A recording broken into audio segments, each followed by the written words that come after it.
This was the series of a lifetime. The reality, an all too familiar scenario. Boland to Tuck. Edges caught. Summarisers takes the catch. The Ashes are secure. It's mission accomplished in Adelaide. We should be so proud. In the face of much adversity, Australia win 3-0. The downfall of Bazball comes in 11 days. Australia's superiority in every facet of the game was confirmed in an Adelaide masterclass. Last delivery here. He does so. What a ball! What a ball, Nathan Lyon! Over the top, drifting in, spinning away, top of off. Ben Stokes cannot believe it. Bowls and Pope. Edges. Oh, what a catch! Absolutely brilliant. Marnus Labuschagne diving in front of first slip. That is one of the best slip catches you'll ever see. Bowls here, Carey. Drive for the offside. Big gap in that direction. He'll get at least two. That's going to be the ton. He's the hometown hero. All hail King Carey. The greatest gulf between the teams, the quality of the bowling attacks. Shazam, past the outside edge, got the outside edge. Wow. Welcome to the Ashes, Captain Pat. Bowls to Jacks, who's addicted to Carey. He's out. Boland does draw the error. Mitch Stark begins the new over. Ben Stokes bowls. Stark got through him. Stokes jumps up and down on the spot in sheer disappointment. Lights with him. Oh, it's an absolute Nathan Lyon beauty. That is the stuff that you dream of as a finger spinner. But perhaps it is bound to be remembered as the summer trap ball killed Bazball. Just in drives. Oh, he whipped that off the toes gorgeously. To head, flashes at the square drive and smashed it for four. Pass to head, short leg gully as well. Takes on the short ball, up and over the top of Zach Crawley for six. Bowls to head, who comes and drives gloriously. Instantly iconic as it bounces across the road from fourth straight home test match. Travis Head posts a century and South Australians unite.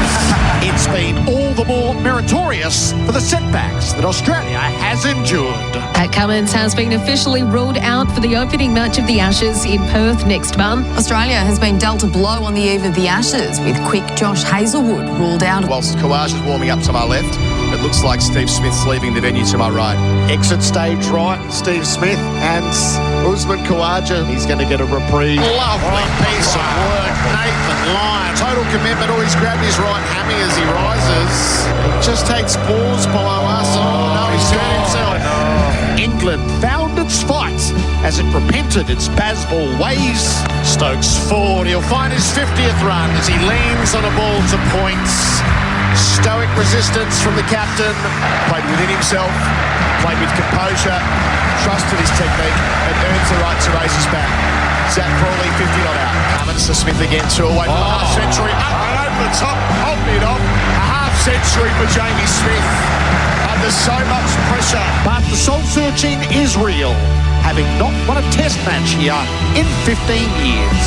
They're just not conditioned for playing 4 or 5 day cricket. We've ended up getting exactly what we've had on virtually every other Ashes tour, and that's what disappoints me. It has been no different. We've all been underprepared. Technically, we've not been good enough. So everything that could have gone wrong has done, and then we have all the sort of side comments that have made them look daft. Perhaps we were all a little bit deluded in terms of England's chances. The only one who survives from me would be Ben Stokes. What did we get right? What did we get wrong?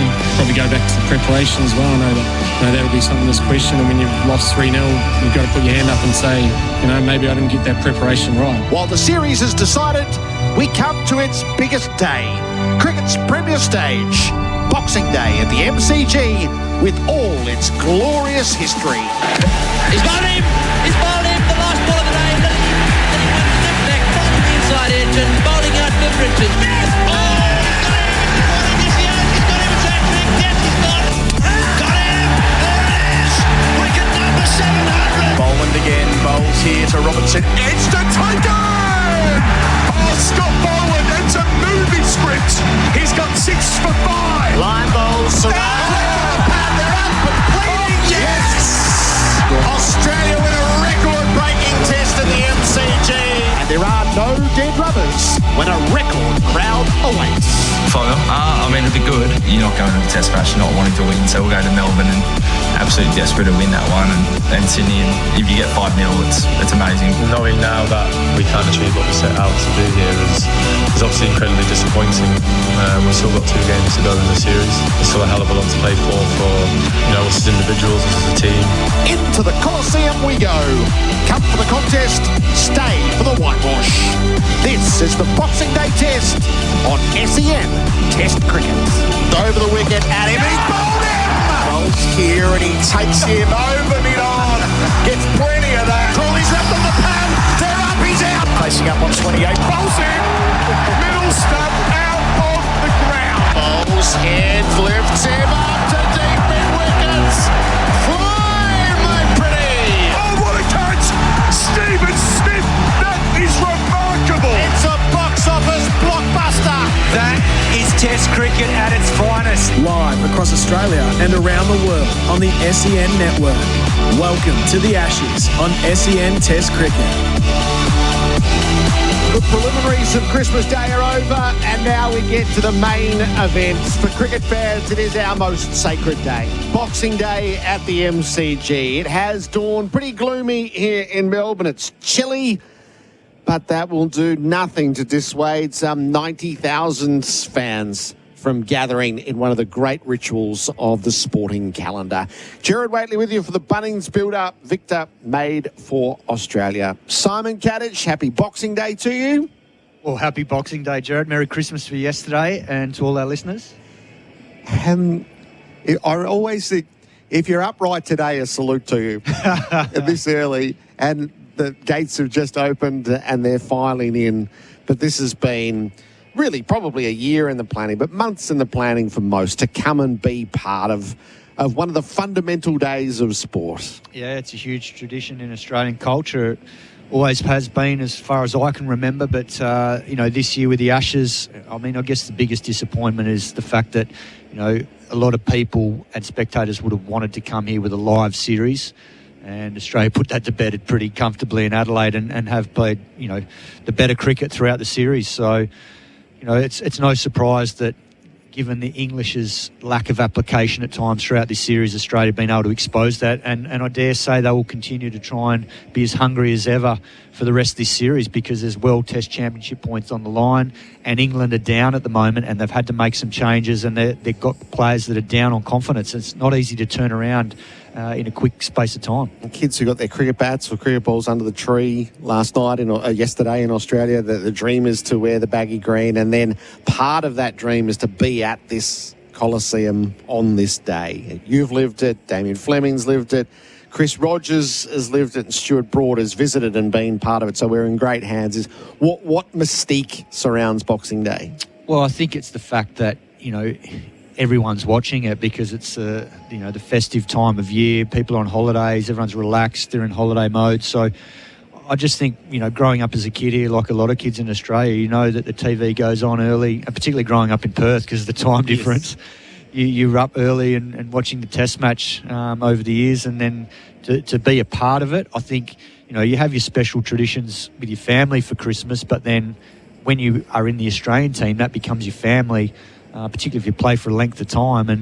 And I guess the training day on Christmas, you have the morning, that becomes sort of part of the routine. And then, the big lunch at Crown over the years was something that I certainly savoured, loving my food. So, that was a special part of it. And then when you're not a part of it, you do miss it, because it's something that you cherish when you're in and around the Australian team. And I think, this group now, and having been in the dressing room the other night after they won in Adelaide, it's amazing how many kids there are in this group. It's quite a mature group now. There's a lot of kids floating around and families and friends. So I think that's what makes it a special time of year, because you get to share, the journey with your loved ones, and Christmas is obviously a period for that, and something that's, the MCG test, the Boxing Day test, does very well. So the day has a catalogue of memories. Boxing Day itself, so Dennis Lilly's heroics late in the day when I was a kid, and Shane Warne's 700th is a big part of that. Sam Constas's exploits in the first 2 hours of Boxing Day last year was unforgettable. And then there's the test match more broadly. Scotty Boland's 6 wickets is a big part of that. And we did sit here last year as 7 wickets in the final session of day 5 in front of more than 70,000 fans in what was arguably the greatest Boxing Day test yet.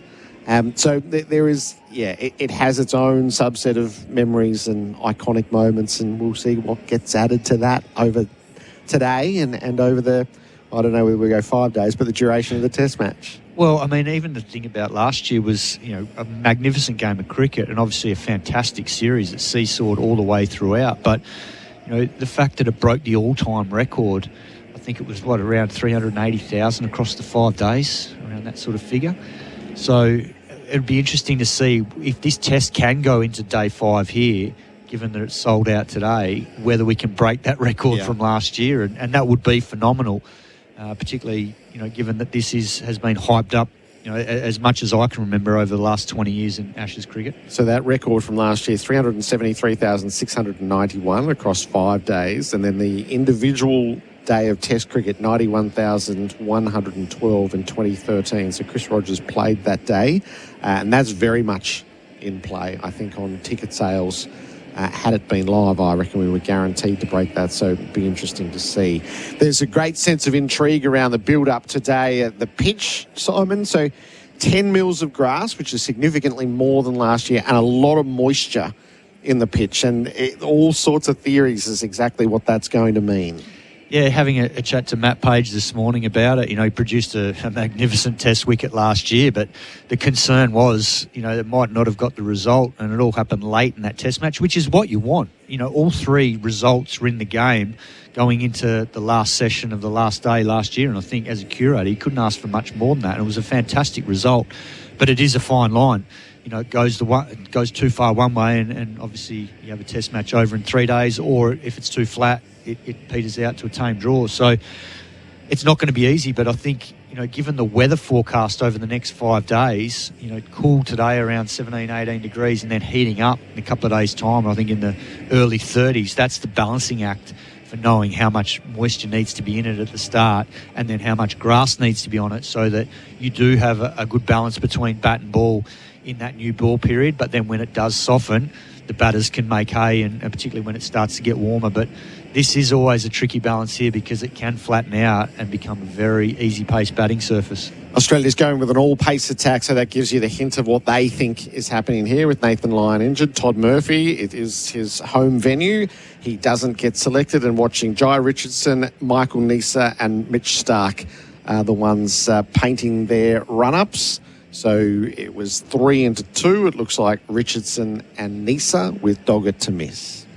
Yeah, look, I think, whichever decision the Australian hierarchy have made throughout this series, they've been able to bring players in to fill a role at a certain time and on a certain surface, and you can't fault them. We all questioned the move around Neser playing at the Gabba purely because it meant that Nathan Lyon missed out. And in a way, it was a masterstroke, but it could have gone the other way had that wicket and had England applied themselves better in that first innings, because that was a pretty flat surface up there, albeit, pink ball. But I think in this situation here, the only question you'd have is, Jai Richardson's only played the one match for Australia A against the Lions up at Gabba. There's no doubting his quality. Whenever he's played for Australia, he's done magnificently well. He's already played 3 tests, 11 wickets at 22, and the last of those, I think, was the Ashes test, pick ball in Adelaide, where he was brilliant with the new ball, and I think that's what they see in him. Now that he's fit again, he just doesn't have a lot of volume of work behind him, but they know better than most because they've been tracking, they see it firsthand in training, so they'll know where he's at. And I guess the beauty is if you do play a 4-pronged pace attack with Cameron Green as the 5th, he won't have to have, the workload you'd expect straight up and spike massively, given that hasn't played any Shield cricket with WA. But Neser deserves an opportunity. He was brilliant in that opportunity he got at the Gabba, his home test. But these conditions should suit him. He's a new ball bowler. The big challenge for Steve Smith is he's got to probably 3 or 4 new ball bowlers there, and someone won't, or someone will miss out. I'd assume Boland will miss out because he's comfortable with that first change role. But who are the 3? You know, Stark's definitely got to take it the way he's been bowling, and then Nisa was brilliant at the Gabba, but then you got Jai Richardson, who's a new ball bowler as well, and did well against the Lions recently, taking the new ball. All right, so we'll watch these warm-ups, which always tell us the tale of Australia's selection. Stuart Broad is back with us. He's had his little sojourn home. He's with us after Christmas. He's downstairs with Adam Collins. Thanks, Gerard. Yes, Stuart Broad down with me here. You just had a look at the pitch. I mean, it's a freezing cold morning. What are your thoughts? I think quite exciting to bowl on, actually. Some live grass. Actually looks grassier the closer you get to the surface, sort of thatchy grass. My understanding is it's a little bit soft and will harden up throughout the day, so maybe nip a bit quicker on day 2. So a really interesting call on the toss, actually. It does look a good day to bowl, but maybe tomorrow might be a better day to bowl. So one of those ones that imagine Stokes would have a bowl. You know, that's generally his style. But the bowlers, you feel like, should have a pretty good day today. You've just come back from a week or so in the UK. It might be colder in England than it is in Melbourne right now. It's well, I must admit, I feel like I need a jumper on out here. It's fresh. The wind is howling around out here at the G. So yeah, it's certainly going to be a bit fresh throughout. But it warms up at the weekend, doesn't it, here? So yeah, I was expecting it to be slightly warmer, I must admit. We said this to you at other venues around the country, but your memories of rocking up here at the MCG on Boxing Day, often playing in front of 90,000 plus. Some very special memories and feelings, actually. I think when I look back at the MCG singing the national anthem in front of this amount of people, it is very emotional and certainly sort of revs you up and gets yourself into an amazing emotional state, ready to go. I'll never forget that walk from the changing room. So you leave these big AFL changing rooms and you walk up this steep ramp, and there's just a door at the end, and you're like walking towards the light, and you step out that door and you're greeted by this Coliseum. It's pretty spectacular, a very special place, and actually a special Christmas day for players, because you train at the same time as the Australian players. All the families are there. You're allowed to take your parents out to the middle and have a look, and you know, anytime you walk on the outfield of the MCG that we're lucky enough to be standing on now, you go, wow, this is one of those stadiums that's pretty iconic around the world. So yeah, really special place to be. I didn't play 4 years ago where it nipped all over the place, so I was quite frustrated at not playing that. Scott Boland, what did he get, 6 for 9, I think, against us. I was running the drinks out to every minute, I think, to the in batter. But yeah, a place that's got better for bowling since Alistair Cook's 244 in 2017. Yeah, that was your last test match here, wasn't it, when you and Cook batted for a long time? But yeah, conditions vastly different here 8 years on as the drop-in technology's improved and that type of thing, which will interest England as well. Their bowling group's been recalibrated since we left Adelaide a few days ago. Gus Atkinson gets another opportunity. Maybe we'll start with him.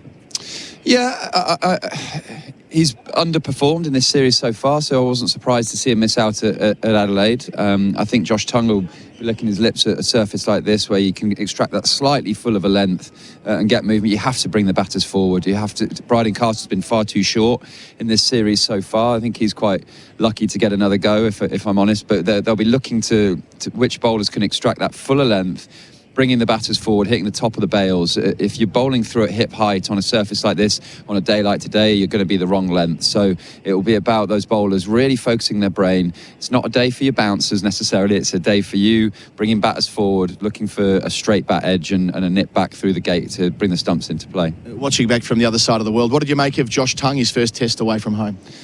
He's got wicket-taking talent. He's always going to bowl you a loose delivery that goes to the boundary. That's why he's an attacking strike rate bowler, but he needs protection around him. Your other bowlers need to be very disciplined and what he's looking to do. But I like the fact that he gets good players out and he bowls wicket-taking deliveries. And arriving here, he is that bowler that bowls full of a length. He can swing the ball away from the right-handed batter, so he's someone who can, in a blink of an eye, pick up 2 or 3 and change the momentum of a day. So really happy to see him getting another go here, and I think all the bowlers will be quite excited over the next couple of days. It's been a fairly brutal few days since Adelaide. Of course, Jofra Archer now out for the series, but off-field as well. All the speculation about what did or didn't go on up at Noosa. Already 3-0 down in the Ashes gone. I mean, it's a high hurdle to clear today. It is, and as a player, one of your major things in international cricket is being able to step over that boundary rope and be clear on what you're looking to do. And and forget about what's happened off the field. There's been a lot of outward noise about the Noosa trip, and someone like Ben Duckett's going to be feeling under pressure today. There's no doubt about that, because when you've had sort of negative press, the best way to move on from that is to score runs and put in a good performance. And you quite often think, okay, Ashes 3-0 down already. What's there to play for? Well, for this England group, there's a lot to play for. They're playing for a lot of question marks about the hierarchy and certain jobs, etc. And there's a lot of cricket coming up in the future. So, you do feel like a lot of these players are not necessarily just playing for their spot, but they're playing for positions around and above them. Well, it is a fair point. You've been in these circumstances in Australia before, 3-0 down at this stage of a series where self-preservation, how does that feed into a player's mindset, knowing that, yes, the series is gone, but they want to remain England players in the short to medium term? Yeah, I'm really interested to see how England go about it this week, because it's the sort of Bazball style we've not seen at all in Australia. It feels like the players have not been able to play with the freedom and the style that they have done for 2 years. Credit to Australia for not allowing the batters to be able to do it, but it'd be interesting to see now the series is gone. Does that relieve a bit of pressure from the players, and actually what's the messaging? Is it, okay, let's go and show Australia, there's always been a plan for 2 years, how we're going to play in Australia and beat Australia. The players haven't been able to deliver that. We saw Rob Key came out and said the players have played at about 20% of their ability. Can they free up and go to the style that they want, or is that actually going to be a change? We saw Ben Stokes has batted very differently the last couple of innings to how he's played over the last sort of 2 or 3 years. So I don't know which way the team are going to go, and I'm quite intrigued to see the style of play with the batters, how aggressive they go over the next couple of days. Jacob Bethel's a bit of a poster boy of the England team now, in as far as someone that's been picked from, I wouldn't say obscurity, that's overplaying it, but no first-class 100 and so on, walking out today at MCG, known for being a gifted stroke maker. I mean, he is someone who's going to have a lot of scrutiny on him. Yeah, coming out to bat number 3 at the MCG on Boxing Day without any match experience really over the last few months. Didn't play much in the summer. His last Test match against India, he looked out of his depth actually in a loss for England, and they lost the momentum of the innings when he came out to bat. But he's highly rated by people that have seen much of him, and unfortunately for us fans, we haven't seen much of him because he's not played much cricket. Never scored a first-class 100. I did watch him get his first ever professional 100 in an ODI against South Africa, and he played really nicely. But today will be a different ball game, and I obviously wish him all the best. But it's not an easy gig for him to come in and bat 3 against Mitchell Starc. I mean, I know you only got back a couple of days ago, but do you think they can keep the train on the tracks here within the England camp? Do they feel like they can take something from these last 2 Test matches, or from here is it just about holding on tight? Ben Stokes will be very strong in his messaging and his leadership. Any time you put an England shirt on, you know the importance of it. So there's certainly not going to be a relaxed environment like it doesn't matter. I've flown back over. There's a huge amount of England fans in Melbourne, really excited for this occasion, and they want to see the England team perform. I think England were better at Adelaide than the first 2 games, so they'll be looking to improve on that performance again. And ultimately, England's record in Ashes cricket in Australia is really poor for a long period of time. Every win really matters. So if England can go and get a win here at the MCG, then that's a real positive for them. Well, 20,000 of them are scheduled to be here today. It's 20,000 England. Let's hopefully from your perspective and theirs as well, they have something to cheer about. Thanks, Stuart Broad. You got TV to get to. We'll catch you later on. See you there. Gerard, back to you upstairs. Adam Collins there with Stuart Broad. There's some weak sunshine getting through onto the MCG on what is going to be a chilly day. Mitch Starc is going to join us in the build-up shortly. This is the Ashes on SEN Test Cricket. The Bunnings build-up brought to you by Spec-Rite Mobile Decking.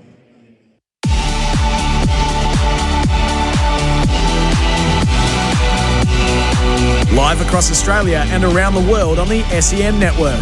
The Bunnings Build-Up. Site code stands for safety. Available at Bunnings Warehouse. G'day there. Plenty of extra foot traffic around the MCG precinct for the cricket, which kicks off shortly as it happens. Just be mindful along Brunton Avenue, John Lemon Parade, Wellington Parade and Punt Road. If you see anything on the roads, 1300 595 937. Bevmark's famous Boxing Day sale is now on. All mattresses 50% off. All bedroom furniture 20% off. No exceptions. Bevmark's Sleep Professionals. Better sleep, better life. And SEN continues your home of sport this summer with every ball of the summer of cricket live. Snooze Super Summer Sale is on now. Up to 50% off selected mattresses. Plus, for a limited time only, take an extra 10% off selected mattresses on already reduced prices. Did you know you can watch all your favourite SEN shows on YouTube? Subscribe today. Build with Mimosa Homes, Melbourne's premier new home builder. Offering fixed price contracts and backed by a 50-year structural warranty, Mimosa Homes, designed for life, built to last. Visit one of their 50-plus display homes across Metro Melbourne and Geelong. mimosahomes.com.au. Spec-Rite Merbau decking comes pre-oiled, which means it's already primed and ready for installation, saving you time, improving stability and protecting the timber from moisture and UV. For a great finish on your deck, start with Spec-Rite pre-oiled Merbau decking, available at Bunnings Warehouse. Did you know that Cobram Estate extra virgin olive oil supports heart health when consuming 2 or more 15ml serves per day as part of a balanced diet? Cobram Estate, premium quality, great tasting and the most awarded Australian extra virgin olive oil. The Toyota Tundra is all about hitting the road in the most enjoyable way possible. Combining supreme comfort, luxurious space, and backed by a 3.5-litre V6 twin-turbo engine, Tundra delivers exhilarating performance with seamless acceleration. It's our most powerful Toyota yet. But power like this can't be described. It has to be felt. And the feeling starts here at your local Toyota dealership. Book your Tundra test drive today.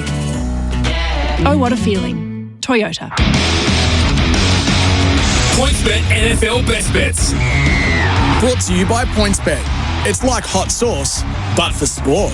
G'day everyone, Aaron Sipos here from PointsBet. Looking at my best bet for the big Christmas Day games, I'm going to be looking towards CD Lamb for a big time 80-plus receiving yard day. He's got a great matchup against the secondary of the Commanders. I'll move on to the next game. Minnesota Vikings against the Detroit Lions. Going to be looking towards Jahmyr Gibbs, 65-plus rushing yards. And the last game, the Chiefs against the Broncos. None other than RJ Harvey, anytime touchdown. Big game coming up. Hope you enjoy. Set for an absolute cracking day. PointsBet's 5 for 25 for NFL. PointsBet. It's like hot sauce, but for sport. PointsBet. Built different. Imagine what you could be buying instead. For free and confidential support, visit gamblinghelponline.org.au. Brakes need some attention? Avoid paying dealership prices for the next brake replacement on your European vehicle. Cox Auto Service Centre is Melbourne's biggest brake centre and provide multiple options including ceramic brakes that come with a 50,000 kilometre or 3-year wear warranty. From BMW, Mercedes, Land Rover, Audi, Volkswagen, Porsche and all other European cars, South Melbourne based. Book your vehicle with Cox Auto for your next service and brake replacement. coxauto.com.au. Real people, real products, real fun. No matter who you are, Sexyland has something real sexy for everyone. With Australia's biggest range of sexy costumes, lingerie, couples toys and fun gifts and games for adults. Sexyland. 11 stores in Melbourne and Geelong, open till midnight 7 days a week. Or shop online for 2-hour delivery.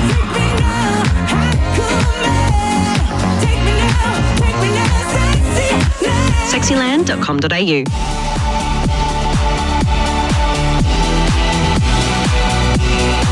Live across Australia and around the world on the SEN network. The Bunnings Builder. Site code stands for safety. Available at Bunnings Warehouse. The Ashes on SEN Test Cricket. Bumrah bowls, Constance tries it again, flips it up over the corner and it flies for 6. Strides in and he bowls to Constance, who dances around, flicks it up over the top of the corner and down she goes again and hit the rope. Very watchable. Siraj in bowls here. Constance walks at him and blaze him through the covers. Delivers here. Constance makes room and slaps him past mid-off for 4.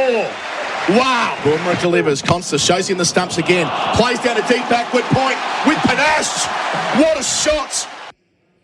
The dizzying events of Boxing Day 2024. Simon Katich, we sat together and didn't quite know what the hell was going on. I certainly didn't, Gerard. I'd never seen anything like it. And I know the game's changed a lot in the last few years, but Test match cricket, to see it being played like that, like Big Bash style or IPL style with the ramps and reverse ramps and charging the bowlers, it was phenomenal. I mean, obviously he's gone through a tough spell since, but he's still only a kid, and hopefully he finds his way through it by applying his trade for New South Wales and learning how to, I guess, find the right tempo for his innings on each day, because it changes from day to day wherever you're playing, and the game situation dictates that. But it was electrifying to watch. It was the ultimate disruption, and it knocked India off balance, and it gave Boxing Day its purpose. If you weren't around the television or the radio, you had to hurry there just to see exactly what was going on. Let us get something like that today. This is the Bunnings Build-Up, brought to you by Siteco. The Boxing Day Test, live from the MCG at SEN Test Cricket. Mitch Starc has dominated the series, 22 wickets at 17. He is downstairs with Adam Collins. All right, Mitch Starc, thanks for joining SEN Test Cricket. Merry Christmas. What an occasion today is going to be. Yeah, Merry Christmas. Yeah, it's cold. Not a very summery day, but MCG Boxing Day Test. Excited. Cold, but the crowds are pouring in. They want to see 5-0, Starkey. You guys have been so brilliant through the series. Obviously, that hunger remains on Boxing Day. Yeah, of course it does. It's a test match. You don't need any more incentive than that. Well, I think we've spoken about it before. There's no dead rubbers nowadays in test cricket, so you'll play for points. So, and again, another chance to play a test match for Australia. So no extra incentive needed for us. And yet more changes to your bowling group. The chance to see Jai Richardson for the first time in 4 years is quite exciting for Aussie fans. Yeah, obviously we saw a bit of change there with Pat. Did his job, come in and win the series. So, we'll see what today brings. Obviously, I think it was said yesterday, no spinner. So, it's another exciting opportunity for guys to pull on a baggy green and play a test match. No spinner, obviously, a decision based on conditions. I know you haven't gone out there yet, but we know there's 10 mils of grass, and bowling first at Melbourne's worked pretty well in recent years for you guys when it's happened.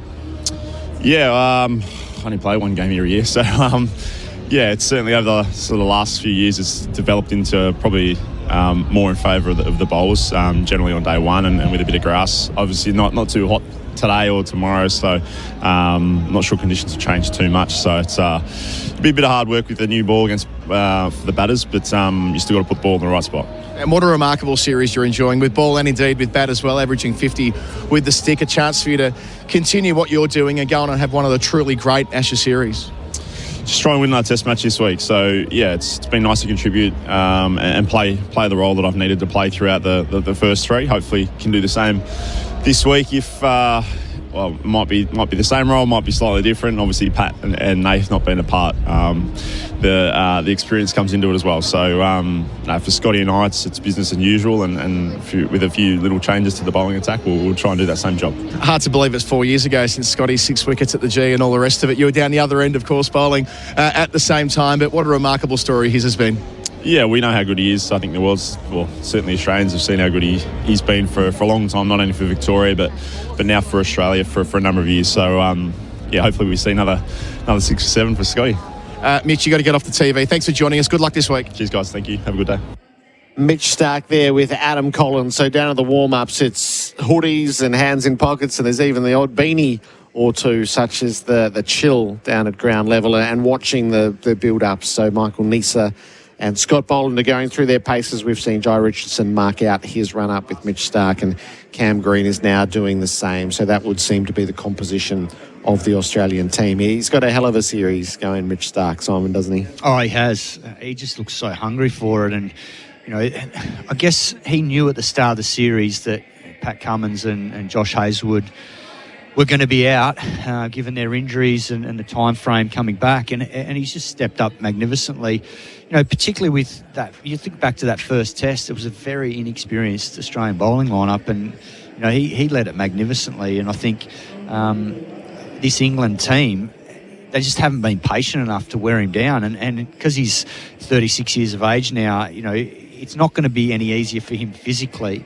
But he's just soldiering on, and the fact that he's backing up again today after what was a tough test match in Adelaide with the heat and the amount of overs he bowls, there are times when he starts to spell and you think, oh, God, has he done something to his side or his lower back? 'Cause he looks, and maybe it's just old age, creaking bones, but what an athlete. And we saw him do some stuff in the field in Adelaide as well, right on the boundary line, full stretch diving, and he's a phenomenal athlete and deserves this period of his Test career because he's sacrificed so much, not just financially, but just the fact that, he's prioritised Test cricket and recently going past Wasim Akram as the greatest ever left-arm bowler in the history game. It's a huge accolade for him, and I know he's very humble about it, but there's no doubt his record speaks for itself and he'll go down as one of our all-time greats. Many an English captain has found themselves under siege on these shores, and that is the fate of Ben Stokes, whose team has lost 3-0 and endured all manner of discussion now, their off-field antics as well as what's transpired on the field. Stokes sat down with Bharat Sundaresan on Christmas Eve. The full chat's available as a podcast or on YouTube, but here's the heart of the conversation. It's a huge mix of emotions. There's like devastation, there's, you're gutted, all those kind of emotions just hit you. And then obviously at the end of the game I go away and I do the press conference, I do the after-match ceremony, and then you do, a little bit more media, and then that takes 45 minutes maybe, so then your emotions sort of start to level out a little bit more, and then you start to focus on, right, okay, what's coming up. And after I was done with all my media responsibilities at the end of that game, then I actually had quite a long walk back from the press conference to the dressing room.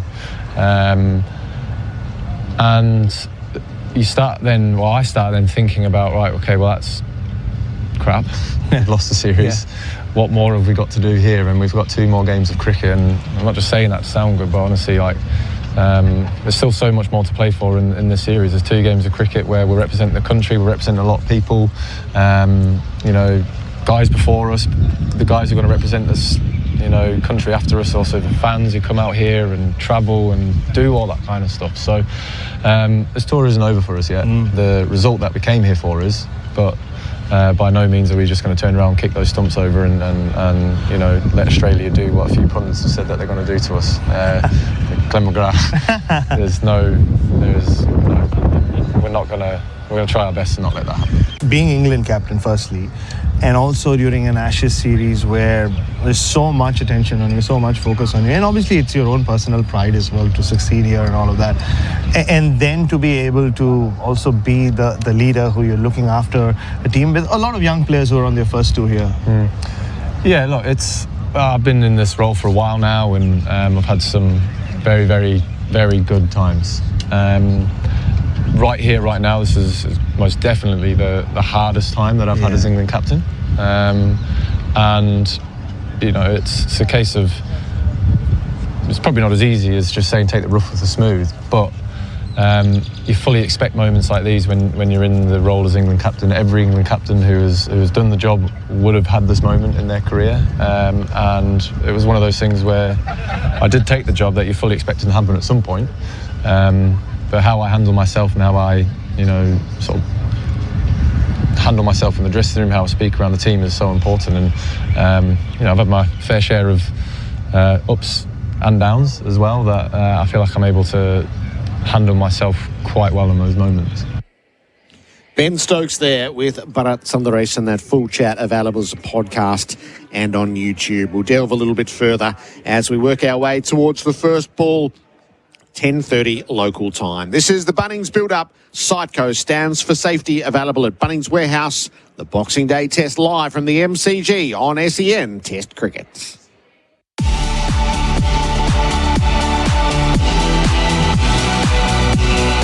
Live across Australia and around the world on the SEN network. The Bunnings Build-Up. Sightco stands for safety. Available at Bunnings Warehouse. G'day there, no hold-ups in and about town. Plenty of foot traffic though around the MCG precinct for the cricket. Just be mindful along Punt Road, Wellington Parade, Jollymont Parade and Brunton Avenue. If you see anything on the roads, 1300 595 937. Today at Harvey Norman, 10% in bonus gift cards when you spend $500 or more on selected products. T's and C's apply. Gift card valid for 1 month. Go Harvey Norman. Open until 9 tonight. And SEN continues. Your home of sport this summer with every ball of the summer of cricket live. Most of us take sight for granted. Your donation to Guide Dogs Victoria helps those who can't. Give this Christmas at guidedogsvictoria.com.au. Did you know you can watch all your favourite SEN shows on YouTube? Subscribe today. Real people, real products, real fun. No matter who you are, Sexyland has something real sexy for everyone. With Australia's biggest range of sexy costumes, lingerie, couples toys and fun gifts and games for adults. Sexyland. 11 stores in Melbourne and Geelong, open till midnight 7 days a week. Or shop online for 2-hour delivery.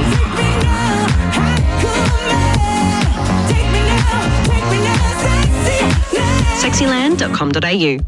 Did you know that Cobram Estate extra virgin olive oil supports heart health when consuming 2 or more 15ml serves per day as part of a balanced diet?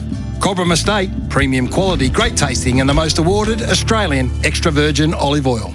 Looking for a fast and easy way to bet on the NFL? Try PointsBet's 5 for 25. Answer 5 questions, get $25 odds. Also featuring the lock screen tracker. Track your bets without unlocking your screen. PointsBet, it's like hot sauce, but for sport. See the app for full T&Cs. Imagine what you could be buying instead. This season, sound makes it home with Sonos. I can watch the game in my living room and it sounds like I'm at the stadium. When I'm in the kitchen, I group my Sonos soundbar with my kitchen speaker and don't miss a ball. Oh, and at dinner time, the game comes outside to the barbecue with me on my Sonos Move 2 portable speaker. Mate, I heard that bet on ball from here. Sound makes it home with Sonos.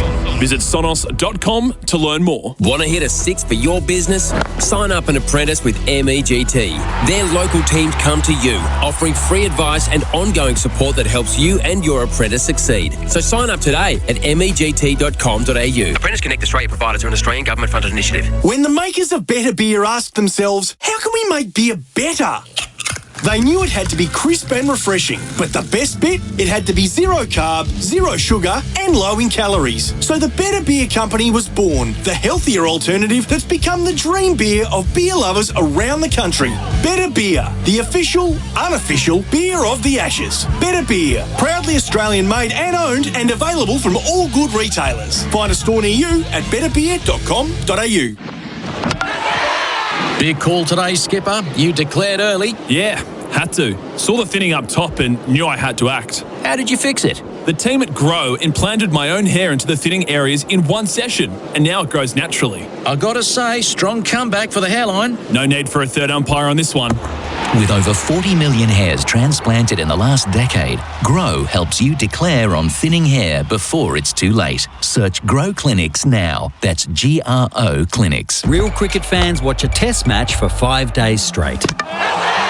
That's sustained performance, just like Host Plus, who have sustained strong long-term returns over 20 years. A top-performing super fund? That's a plus. Issued by Host Plus Pty Limited. Host Plus balanced My Super investment option based on super ratings data as at September 2025. Consider the PDS and TMD at hostplus.com.au before deciding. Past performance is not a reliable indicator of future performance. Search Compare Host Plus today.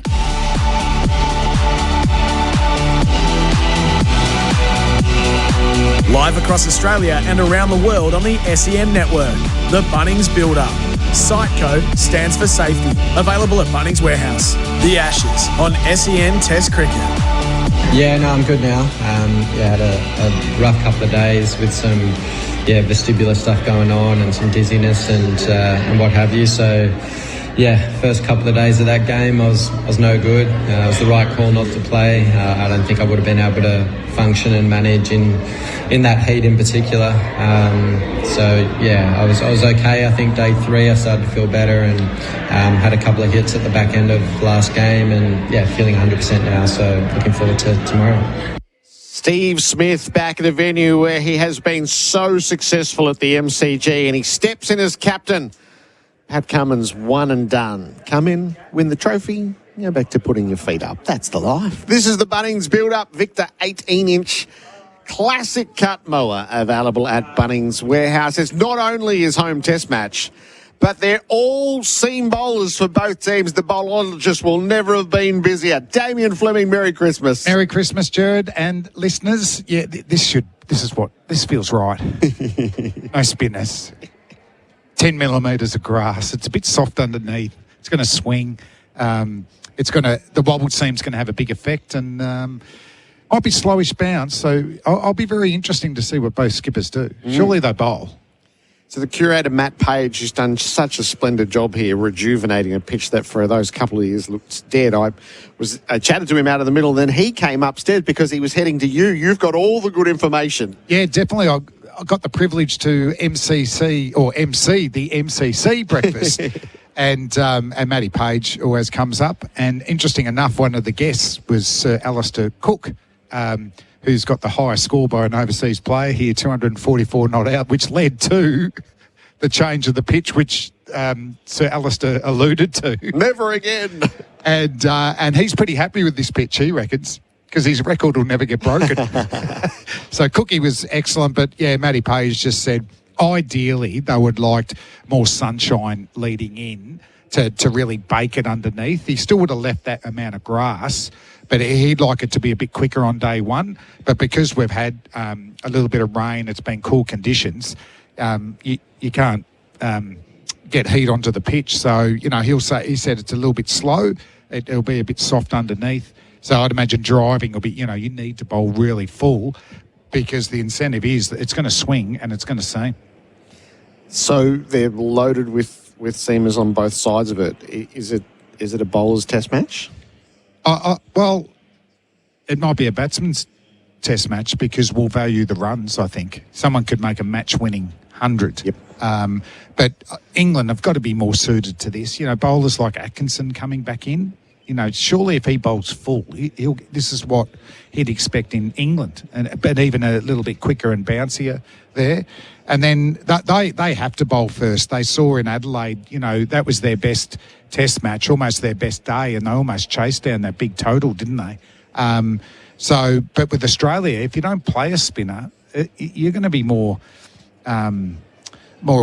pushing towards bowling first too, isn't it? Because you don't have a spinner on day 4, day 3, day 4. So I'm expecting the captain of either team to win the toss and bowl. The recent history here is 4 have bowled, 2 have batted. Australia have done it 2 and 2 since the pitch was rejuvenated. It's a mixed bag completely the way that it has landed. You still got to bowl well, yeah. Knowing, this isn't that dissimilar to the pitches that I used to bowl on. And, if you bowl too short and you're not going to be able to rush the batsman, they'll have time to play on the back foot and you can get a bit frustrated because you've made the decision to bowl first. The expectation you are going to get wickets. So you've still got to get into that avenue of apprehension. One of the exciting aspects of this is we're fully expecting to see Jai Richardson play again for Australia. So the last time we saw him, he bowled Australia to victory. It was 4 years ago in the Ashes Test in Adelaide. And he has always been the next one, but he just hasn't been able to hold his body together. I do rather love that while he's fit and in form, play him. Yeah, and there was rumours about this pre-series, that if he can get through the Australia A, and they must have been confident in him releasing him for the BBL. And the thing is, Stephen Smith mentioned it in the press conferences a couple of days ago, he is zippier, faster than the other bowlers that are coming in. He swings it both ways. He's got an excellent bouncer and he's a little bit more skiddier, so he provides something a little bit different from the big, tall, fast bowlers. So, with our legends getting older, and even the backups, Boland, Nisa, they're mid-30s. I think Jai Richardson's already shown that he could be a quality test bowler. We just need his body to hold up. So he's 29 now, and so he's another one who knows his game well, but he just hasn't had any continuity. He is the bowler. So I feel like there's lots of bowlers who can plug in and play a couple of games here and a couple of games there. Is Richardson the one who could play, if his body held up, he could play the 4-year stretch? Yeah, he's probably the only one I can think of. Doggett 2 test matches. If Brendan does play here, I want to see how he bowls because it's 10 millimetres of grass. He won't be just used to use that short ball strategy, which he doesn't do in Shield cricket. He bowls fast, lively outswingers. So on this pitch, I'd think he'd be told to bowl really full. Whether he plays, So the warm-up say he's not playing. Yeah, I'd go with Neeser because he's coming off 5 and you know he's going to bowl full. Yep. He's going to make him play. And just the strategy from the Australians, which has worked to perfection, is Carey up to the stumps to Boland and Neeser. The batsmen don't like it. They're caught on the crease. Scotty Boland has said a couple of days ago that he's actually comfortable with it now as a fast bowler. So he... I think that's a strategy that works well for the Australians. But, yeah, Richardson's probably the outlier of this whole group in Sheffield Shield cricket. One, to have the talent, and the question for him, which I'd have for all the Shield bowlers, is could they play 5 tests in 7 weeks? Because you see most of them play a couple of Shield games and rest. Yep. It's an exciting prospect to see Jai Richardson at the MCG. The England side of things is there's been a lot to take in over the past few days. The least surprising aspect of the whole tour was that things went a bit awry off the field in Noosa. They have embarrassed themselves on a few different levels. Are they going to embarrass themselves to the full extent of a 5-0 whitewash? Yes. Yes, but I hope they play more like Adelaide than Brisbane. You know, I think a few of their players, I mean, it's not going to be easy batting conditions, but I thought Crawley, Smith to a degree, learn about test match batting, that they don't have to smoke 4s every ball. You can let the ball go and make the bowlers bowl to you. And I expect them to bowl better. I mean, the concern I could see is maybe Cass, who really has struggled to bowl a good line of length. I expect Tongue and Atkinson to bowl really well in these conditions. So I think they're going to lose the next 2 test matches, but, I'm hoping, from that Adelaide thing that they've learned a bit that they'll be more competitive at least. And what does this test match mean to you, Flem? Oh, brilliant. First day of test cricket with my dad Ian watching Dennis Lilly break the record for the most test wickets. The next year was AB and Tomo's the start of their partnership, and then to play in 3 Boxing Days, 2 Ashes ones, there's nothing like it. And playing for Victoria, being involved as a board member of the Melbourne Stars, it does feel like my office, my home. Like even coming here during the week and going to the Trumbull to catch up with people, I just love it. Hawthorn play here. We have big concerts like AC/DC, so absolutely love the MCG. It's a great sign when they are to the very back row of the Warren stand and it's only 10 to 10 in the morning. So we do have a good shout, don't we, of the 91,112 crowd record from 2013. That's the feel from the MCC, that this could be a record breaker today. And that's what Victorians do, don't they? Like, they love it. It doesn't matter what sport. They're going to get massive crowds, but, this was built for cricketers. Football was created to keep the cricketers fit in the winter. So let's have a cricket. The Boxing Day test have the record crowd. Good on you, Flam. I look forward to sharing the whole test match with you. The toss is coming up, the declarations of the 2 teams. This is the Bunnings build-up. Spec-Right Merbau decking available at Bunnings Warehouse. This is the Boxing Day test live from the MCG on SEN Test Cricket.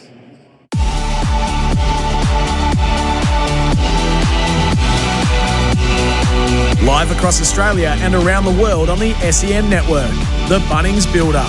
Siteco stands for safety. Available at Bunnings Warehouse. Absolutely everything is on sale at Freedom. Save between 20 to 60% off Sealy and Freedom mattresses and ensembles. It's their biggest sale ever, only at Freedom.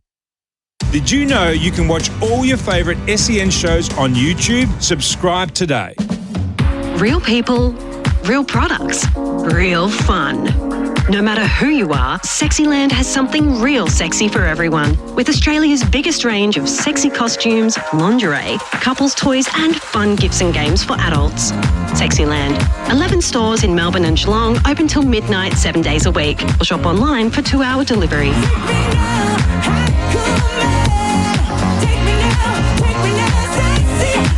Sexyland, sn.com.au. One weekend, 2 leagues, everything basketball and culture. Hoops Fest is coming back to Perth. The ultimate celebration of basketball is back in WA for the second straight year. Don't miss blockbuster Hungry Jacks, NBL and WNBL matchups across 4 unforgettable days. Hoops Fest, the ultimate fusion of sport, culture, music and entertainment. January 15 to 18, 2026 in Perth. Tickets available now at hoopsfest.com.au. You asked and Macca's heard. The fan favourite is back at Macca's. The iconic Chicken Big Mac is back for a limited time only. Tackle 2 juicy Aussie chicken patties, lettuce, cheese, onions and pickles all stacked between a beautiful soft sesame seed bun and finished off with the iconic special Big Mac sauce. So sweep into Macca's and pick up a Chicken Big Mac in between bowling spells or after the game. The Chicken Big Mac. Oh, hurry into your local Macca's before it's gone. Stop what you're doing. The Chemist Warehouse Boxing Day half-price vitamin sale is on now. Get half price off RP on selected big brand vitamins like Barnes, Convita, Blackmore's, Go Healthy, half price. Centrum, Inner Health, Nature's Way, Lifespace, half price. Wonderlust, Thompson's, Eve Wellness and Nature's Own, half price. Find more half price vitamins in-store and online. Sale ends December 31. Exclusions apply. Excludes exclusive bulk sizes. Retail limits apply. For half price vitamins, shop at Chemist Warehouse and stop paying too much. Spec-Rite Merbau decking comes pre-oiled, which means it's already primed and ready for installation, saving you time, improving stability and protecting the timber from moisture and UV. For a great finish on your deck, start with Spec-Rite pre-oiled Merbau decking, available at Bunnings Warehouse. G'day, Alex Carey here from Goodwee. With the warm weather and sun shining, I reckon there's 2 things on everyone's mind: cricket and solar power. The new Goodwee ESA battery system is packed with leading performance and safety features. It's a game changer that's perfect for Aussie households and small businesses. Until the end of March, you can get up to $500 off a battery install, on top of the federal rebate, exclusively with Solar Heart. Visit solarheart.com.au. T's and C's apply. There's more for you at Victoria Police. The freedom to go on more holidays with a job that gives you 9 weeks annual leave. More connection with your community, where you'll make a difference every day. The chance to meet more people, where workmates become your best mates. More opportunity for change with hundreds of career choices. You can have all of this and more with a career at Victoria Police. Search Police Careers. Authorised by the Victorian Government, Melbourne. Ring-a-ding-ding! It's almost time to celebrate. This New Year's Eve, elevate dinner with award-winning Farm 88 from Tasman Butchers. Indulge in a pasture-fed yearling beef porterhouse steak, beautifully juicy and full of flavour. Or impress with a pasture-fed lamb rack, tender, elegant and made for a special night. It's premium Farm 88 quality, created for people who truly love great food. Celebrate in style and ring in the new year with award-winning Farm 88. Available now at Tasman Butchers, the meat specialists. Fresh, local, delicious. Goodwee Batteries and Solar Heart Expertise, the perfect partnership. And Host Plus, find as Super Provider of the Year. That's a plus. Issued by Host Plus Pty Limited. Check the PDS and TMD at hostplus.com.au. On SEN Test Cricket. The pre-match for Beaumont Tiles, hard to beat on style, and Isuzu. Adventure is everywhere. Go find yours in the new 2.2 litre Isuzu D-Max. Book a test drive today.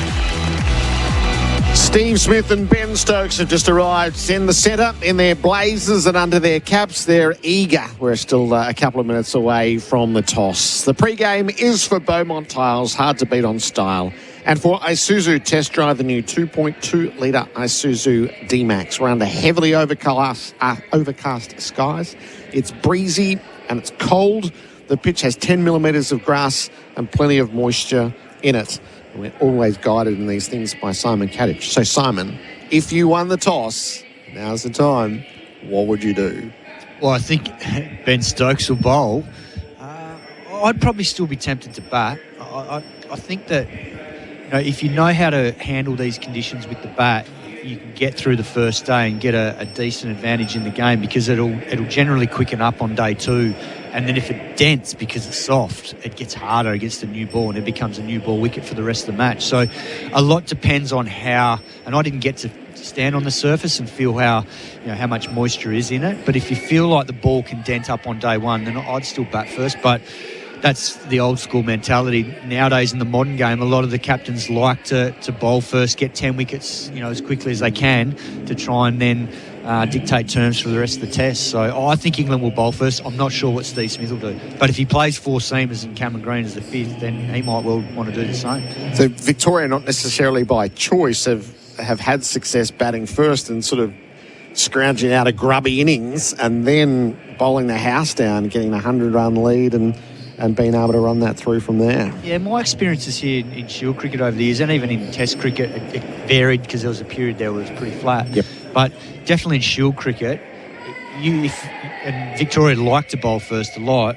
as long as you could get sort of 270, 280 in the first innings, and you could do that if you weathered the storm against the new ball.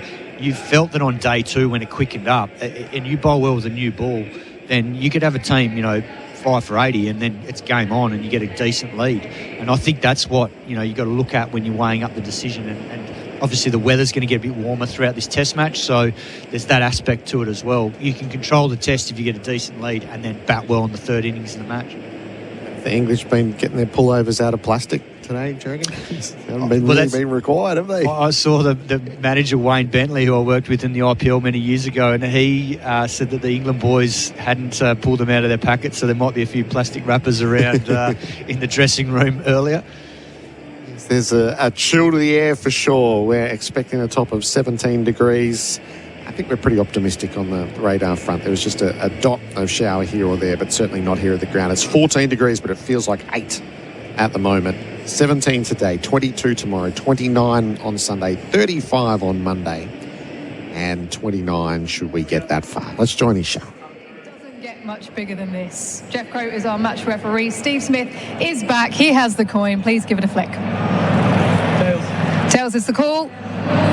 Tails it is. Tails it is. Ben, you've won the toss. What would you like to do? Yeah, we're going to have a bowl.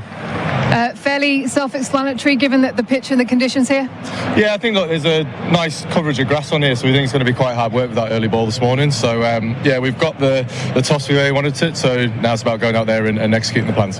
Do you think this pitch is going to change too much over the course of the next few days? To be honest, I don't know. You can never look too far ahead with things like this, but we think it's going to play quite tricky this morning, so hopefully try and take advantage of that with the new ball. A couple of changes to your lineup. Jacob Bethel comes in. It's a massive day for him. What advice have you given to him and the less experienced guys about handling the occasion? Yeah, I think it's one of those when you get out there and experience this, it'll be that first 5 minutes that's probably the toughest, and then once you get out there and realise you're playing another game of cricket that he has done for such a long period of time, all those nerves and stuff will go away. But it's no doubt we're lucky to be able to participate in such a big sporting event like this, and we're all looking forward to it. All the best this week. Thank you. Cheers. Steve, come on in. Welcome back. Good to be back. Nice to be back, yeah. Would you have bowled first as well? I would have, yeah. A few overheads, a bit of grass on the wicket, so playing 4 quicks, so yeah, would have bowled. I imagine you would have preferred to have played the last one with the batting wicket as it was, but I guess a nice challenge for the batters here. Yeah, of course. It does look like it could do a bit, so batters are going to have to be on their game, put pressure on when we need to, absorb it when we need to, and hopefully we can start well here this morning. You named 12 ahead of this test match. Who misses out? Brendan Doggett misses out, so got a nice squad of bowlers there. Looking forward to seeing how they go later on. Was that a tough call? Yeah, it was. Yeah, I think everyone's been doing really well. Obviously, we've been winning games of cricket, so it's a tricky call, but that's the way we've gone this game. Steve, all the best this week, and go well out there. Thank you. So news from the middle is that England have won the toss and will bowl first. 3 tosses in the series, won by Ben Stokes. He was a bit facetious in his press conference the other day in Adelaide. I sort of forgive them in their moment of defeat. It was all terribly ungracious, but they've got things the way they want them here. Well, that's one part of the equation. The other part now is to actually, as he said, to go out and execute the plans. And I think that's going to be something that, will challenge them, because Archer's arguably been their best bowler throughout the series and been really threatening with that new ball, particularly in Adelaide the other day. I thought he was excellent. And obviously, there's changes. I think Atkinson coming back in, I was a little bit surprised he missed out in Adelaide, because I think, as a long-term prospect, he's someone you want to be getting more and more Test cricket into. So it's good to see him back. I thought Tung showed a bit in that second innings. But I think the England bowlers hopefully will have learned a lesson from what they did in Adelaide, because they were far too short. And in these conditions here, you've got to be prepared to be driven back down through mid-off and it on early in the first 30 overs. And if they don't do that, then Australia will get a decent first innings and then put them under pressure for the rest of the test. All right, Kat, seen the tick. The team news for Liquorland. Score more this summer with Liquorland. Choose to drink wise. Australia, Travis Head, Jake Weatherald, Marnus Labuschagne, Steve Smith, Usman Khawaja. Alex Carey stays at 6, so Cam Green goes to 7. Michael Neser, Mitch Stark, Jai Richardson and Scott Boland. On the England side of things, they've tipped their hand with Zach Crawley and Ben Duckett, Jacob Bethel, Joe Root, Harry Brook, Ben Stokes, Jamie Smith, Will Jacks, Gus Atkinson, Bryden Cass and Josh Tongue. The team news for Liquorland. Score more this summer with Liquorland. Choose to drink wise. Australia's going to bat first. I think that will delight the 90,000 plus who are due here already are our new ballers. Well, they were on duty this morning, nice and early. Salute to them. Bharat, Sundaresan and Tom Morris with us for Milwaukee. Milwaukee is for everyone in the trade, and it's not just for today or tomorrow. Season's greetings to you, Bharat. Season's greetings, Gerard. What a day to be alive. Beautiful. It's beautiful. Travis Head for us to get us going out of the malaise of Christmas Day. You look, the clouds are parting because they know Travis Head's going to walk out to bat. And what a moment it'll be for Jake Weatherald as well. First ever Boxing Day test for him. He's grown up a cricket nuffy, so he would have dreamed and imagined what it would be like. And he gets his chance straight away. He doesn't have to wait his turn on the field, so he'll go straight back. And I think this is what the test match needs. It almost feel like where England are right now. If Steve Smith had won that toss and unleashed Mitchell Stark on them, this test match could be over very quickly. So it gives them a chance. It's a very weak English bowling attack, but they wouldn't get better conditions than these to make heroes of themselves. Tom Morris, hello to you. Hello, Gerard. Morning to you, Bharat. How good is Boxing Day morning, Gerard? For a Victorian, it doesn't get much better than this. There's a spring in the step of everyone, a huge crowd. And I've got to say, I've been speaking to the MCC and a few people lining up. The lines are longer than usual today because of the extra security presence. So if anyone listening to this coming tomorrow, give yourself an extra half an hour. That's the message from the MCC. Understandably so, but I've never seen it more crowded outside than what it is today. Okay. People have taken their seats early. It's highly admirable. Well, they're actually expecting the biggest Ashes crowd of all time. Yep. So it's unlikely they're going to get past India, Australia last year, but 271,000 is the golden number.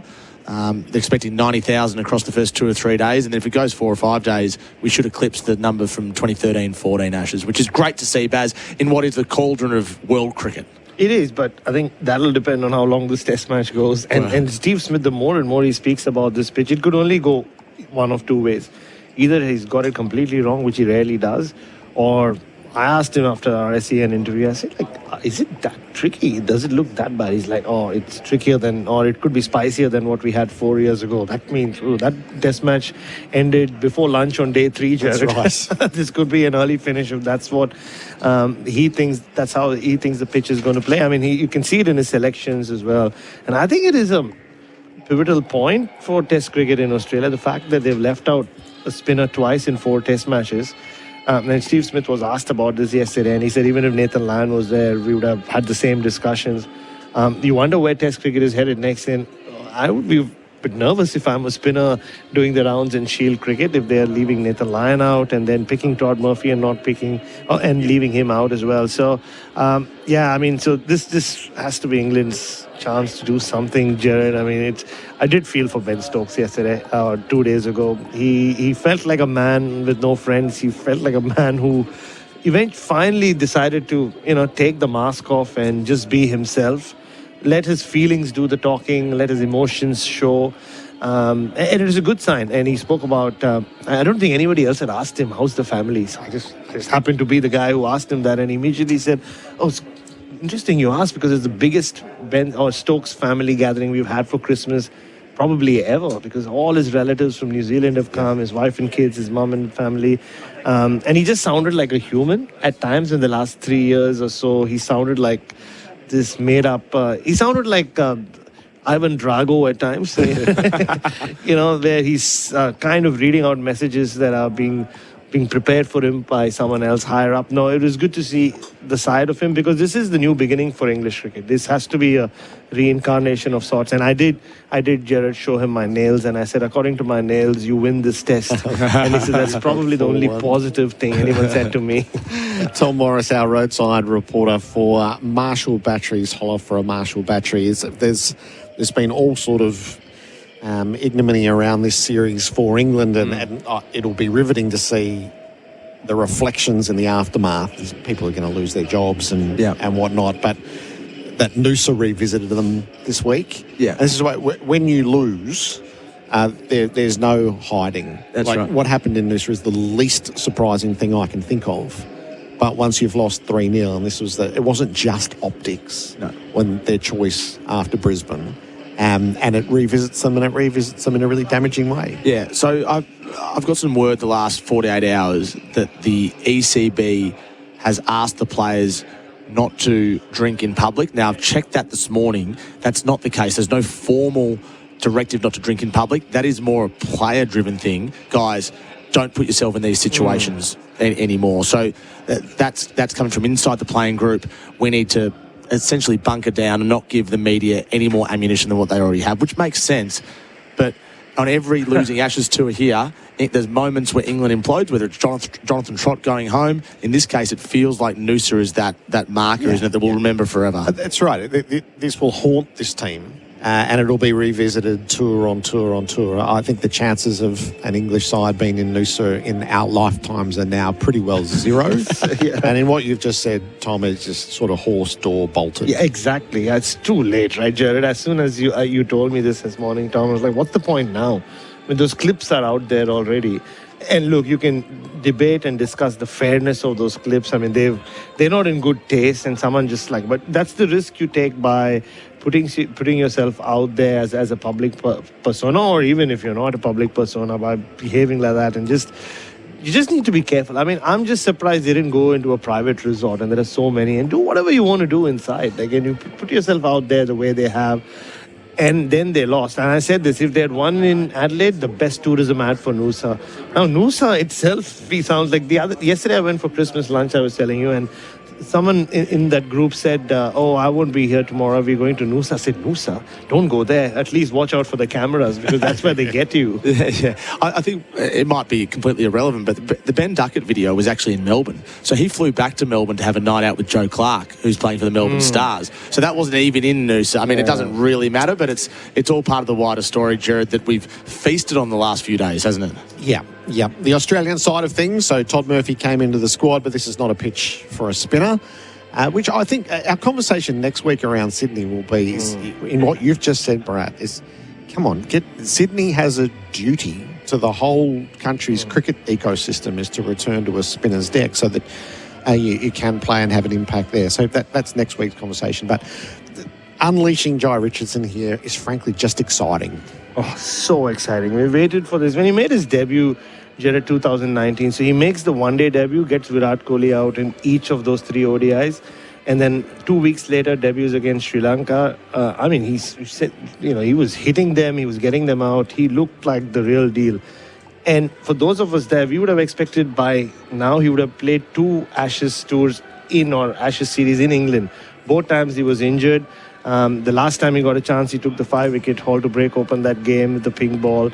And the way he's been bowling in the nets, and I've always said there's always a larger pecking order, and he's always been, I think he was number 4 before Scott Boland replaced him. He was behind Stark, Hazelwood and Cummins, but he will be in that mix at 29. It feels like he's missed a lot of Test cricket, but he can really make up for it if his body stays fit. And I just got a message from his brother, Gerard. When the Nisa Must Play campaign was at its peak, his brother reached out to me and said, can you do something for my brother as well? So he just messaged me now.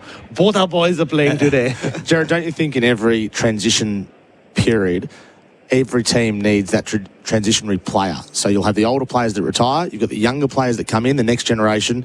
You can get 5 or 6 good years out of Jai Richardson if his body stays good. And I think we're all excited to watch him play today, partly for that, but also for what's to come. And what's to come is Australia batting. So it's a big innings for Jake Weatherall. Yes.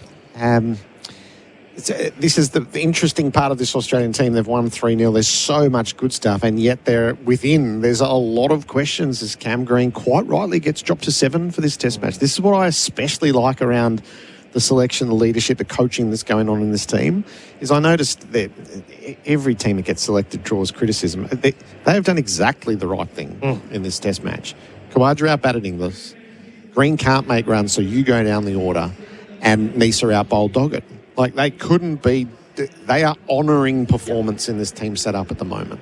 Absolutely, and you have to appreciate that. I mean, you can have your views about Usman Khawaja and how long his Test career needs to go for, but he got the opportunity, he made over 120 runs across both innings, and they were both crucial innings as well, especially in the second innings, even though he only got 40, and he deserved to keep his place in the side. And I'm so happy that they didn't move Alex Carey from his number 6 position. All right. Look forward to our Test match together. Tom Morris and Bharat Sundaresan. Our warm-ups have been completed for Ream.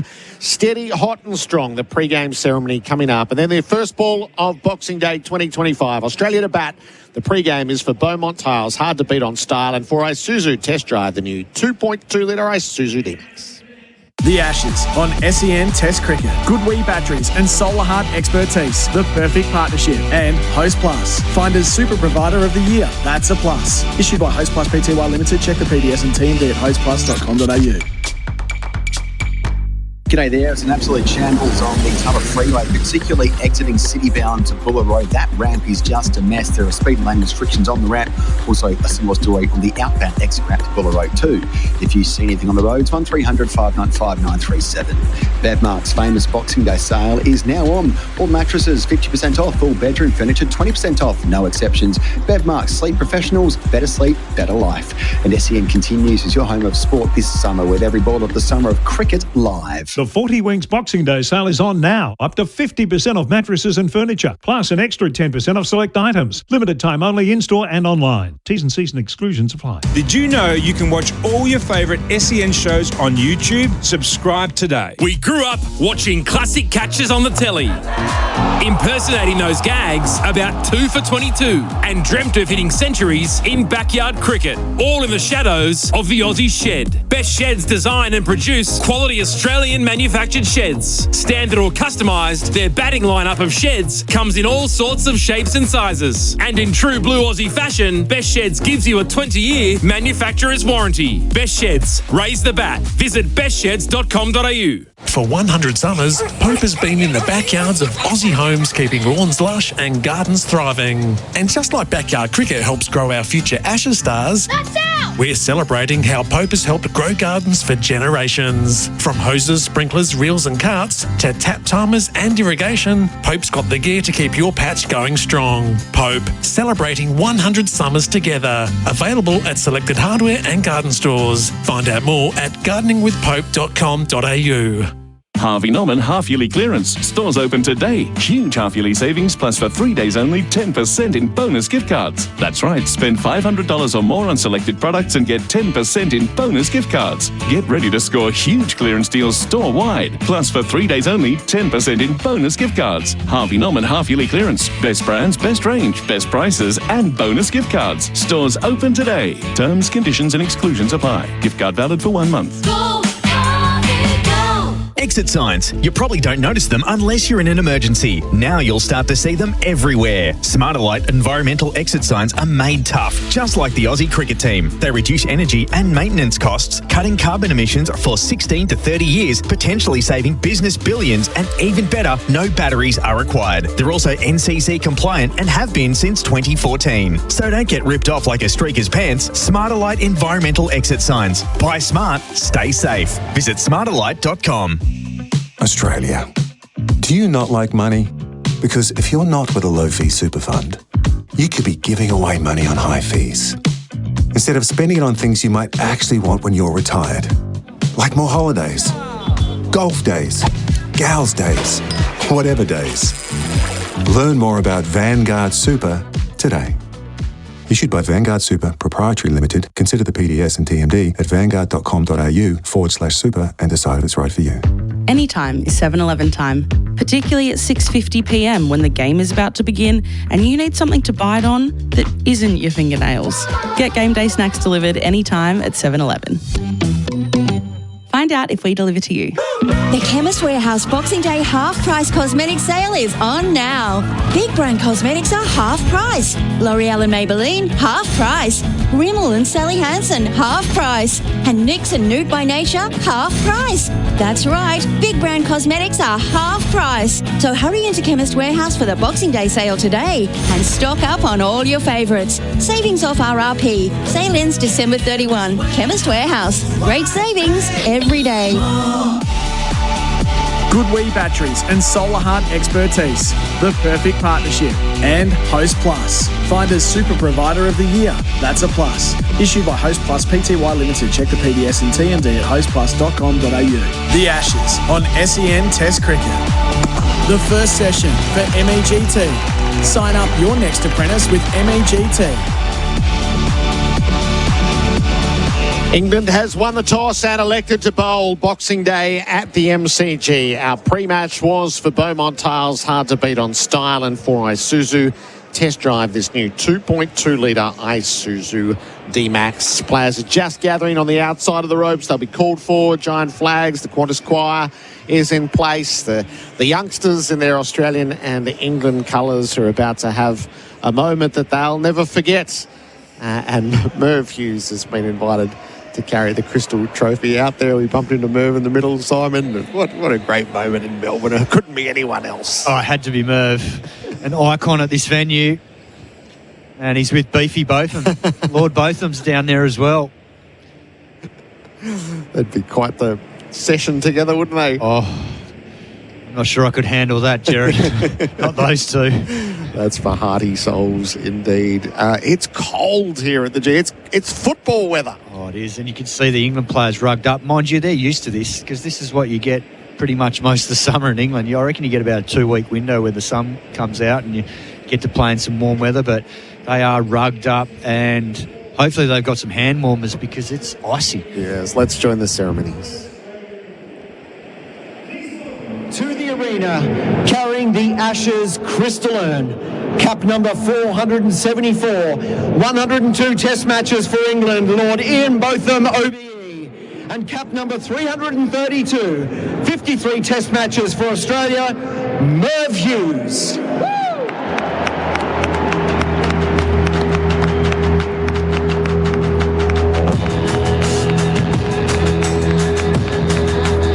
A lovely part of our summer is two greats either side of the trophy. We're on the plinth out in front of the members' stand.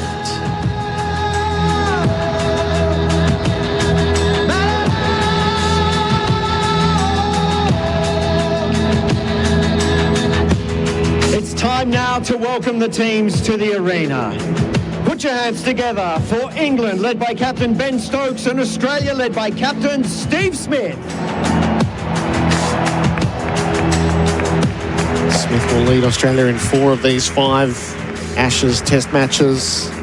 Ben Stokes telling Bharat on Christmas Eve the hardest time that he's had as England captain.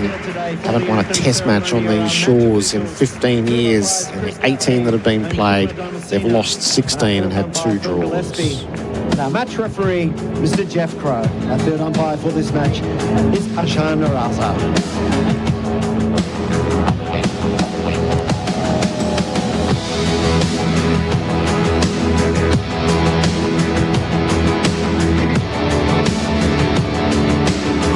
Is a sport for all. We welcome all fans and participants regardless of their identity, their background, their beliefs or ideas. We provide a safe space for the whole community to come together, to connect and to feel respected, and we thank each and every one of you for your involvement and playing your role.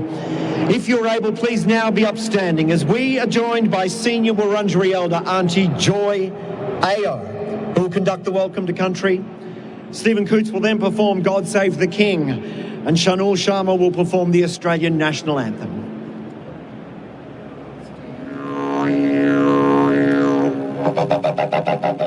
Waminjaka, welcome to the traditional lands of my father and this beautiful country here on Wurundjeri lands. Also like to acknowledge all ancestors, elders and communities across this great nation and neighbouring isles. also to you and your belonging, your family and your culture.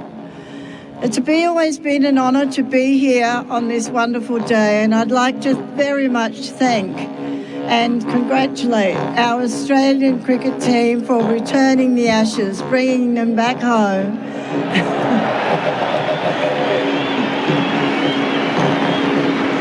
And of course acknowledge our own Scott Boland, and of course to acknowledge the opposition in the English team and thank them for returning to country. You are always welcome here. Today is another special day where either team will win or lose, but we must do that with dignity and respect for each other. And as is, with the sadness and the trauma that's just been experienced, we should all stand together, be strong and united, and that way we will always share and support each other. The Wurundjeri people are known as the Namanagam people. This leaf is a gift to you. Noj Kumar, thank you for accepting this gift. It is about peace and love. Enjoy today, it will be a great match. Womenjakar, Wurundjeri Balak, Yemen, Kundibek. You are most welcome to the traditional lands of the Wurundjeri people, and I want to thank my beautiful granddaughter Chanel for the call to country, Ron Murray for playing in the didgeridoo, and also the Thai brothers for being our performers. Have a good day.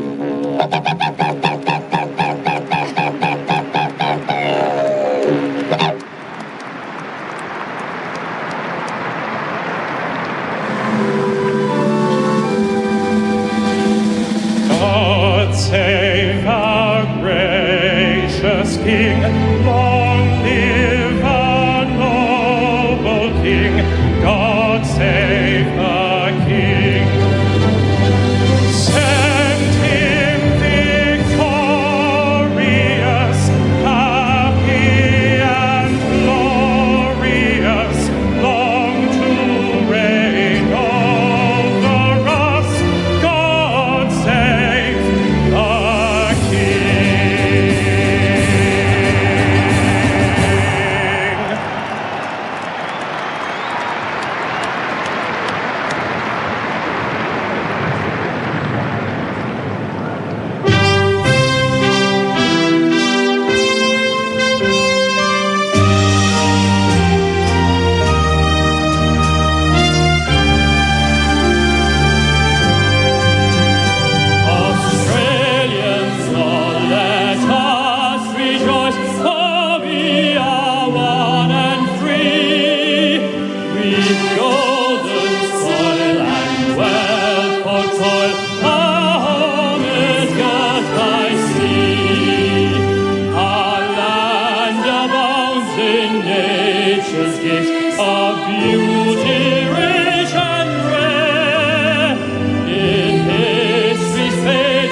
If you get your moment, you want to make the absolute most of it. And in front of a sensational crowd for the formalities. They have come early here on what promises to be a record-breaking Boxing Day.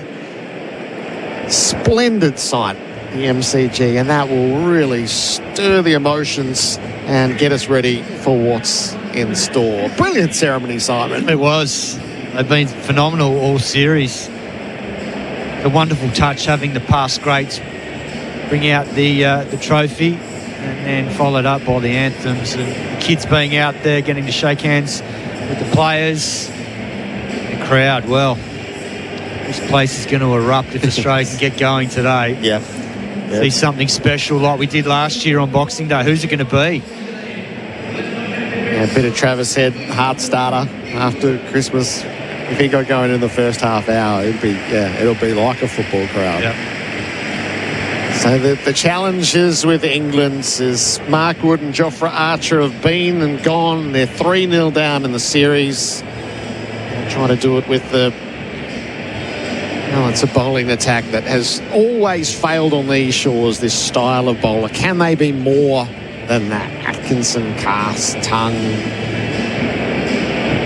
Well, I just hope that they've learnt some lessons from the previous 3 tests. Yes, they've been underdone heading into this series, but we're now into the 4th test. And you'd like to think with the training they've done and those that have played the bulk of the tests, obviously Atkinson and Tongue have missed a test or 2 each, but in terms of what they've learned from particularly the Australian bowlers, the lines and lengths that they bowled in the fields that have been set, you'd like to think that they will come here better prepared. The other thing that I think could be a difference with this England team is the pressure's off now. Ashes are gone. So the disappointment and devastation of that will have settled in after Adelaide, and they can play with a little bit more freedom now, because ultimately these last couple of tests are a chance to obviously try and stay in the team first and foremost, but also not have that burden of knowing the Ashes are on the line. So whether it frees them up or not, time will tell. Pitch conditions for Pope Gardening, celebrating 100 summers together in 2025. 10 mils of grass on the pitch and plenty of moisture, given the few days that it's been here in Melbourne. The weather update for Goodwee Batteries and Solarheart Expertise, the perfect partnership. It's chilly. It's currently 14 degrees, but it feels like 9, only a top of 17. And Gus Atkinson has gone from outside the team to getting ready for the McDelivery of the first ball. Macca's loving the cricket, which maybe gives you a little insight into the scrambled thinking and planning around England. Damien Fleming, welcome in for the first ball. Gerard, Cato, listeners, surely Atkinson bowls well here. You know, this is English-type conditions. The ball should swing and seam, but it's all about length. They've got to make sure they bring the Australian batsmen forward. Good to see they've got enough catches behind the wicket. But if Atkinson's going to bowl well in Australian conditions, this is it here. He's got the chance to set the tone for England. So huge crowd in Boxing Day 2025. It shapes as a record breaker. National hero Travis Head has the strike. Gus Atkinson over the wicket to him. Rising delivery outside the off stump. Left well enough alone. A little bit short. Carry through to Jamie Smith, but Travis Head watchfully let that one go through. And the key here for Atkinson is trying to get the line right so that Travis Head is forced to play in this first set of 6. But more importantly, make him play off the front foot. Make his first scoring shot be back past mid-off or mid-on. If he does that, then at least he's giving himself a chance to bring Smith and the 3 slips and a gully into play. Atkinson from the members' ends. Bowls to Heads, who is flicking at a ball down the leg side. It passes through. 5 bays of English fans dedicated in the bottom of the Shane Warne stand singing Jerusalem. Not quite David Hobson from Carroll's, but a lovely backdrop at the start of every day's play. How has that been allowed, by the way? That's Merv Hughes territory. That's Max Walker, Peter Siddle. Bay 13s for Victorians. 3 slips and a gully in place. Points mid-off, mid-on, mid-wicket, fine leg. Atkinson to Heads, who's wrapped as he was squared up. Pad, balloon to the slips.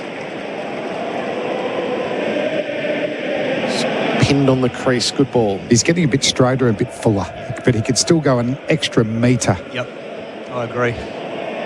Drag him forward. Yeah, it's way too short. Travis Head's going to sit back, so... Yeah, they talk about the 5 to 7 metre mark away from the stumps is optimum, but when it's slow and seaming, you've got to be closer to 5 than 7. Travis Heads, again, just tied up in front of the stumps as he looked to turn to leg off the pads to the leg side. No run.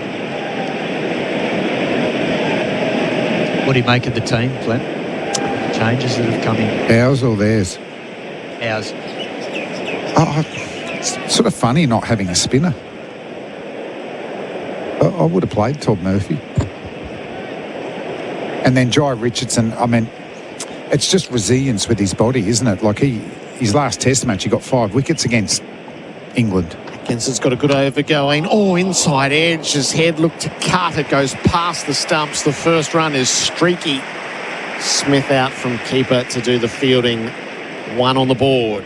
And these are in coming off 5. He should bowl well in these conditions. And I was happy for Inglis to go for Smith. What about yourself? Yeah, no, I thought they, you can't fault their decision-making throughout the series, really. In terms of every string they pulled, it's been, the right one at the right time for the conditions, and I think... it's bizarre, Cato. 3-0 up, and then hopefully 5-0 win, and never to play your best team. Yeah. I think the thing, too, with Richardson is they've got the buffer by knowing they've got the 4 frontline seamers and then Green as your 5th.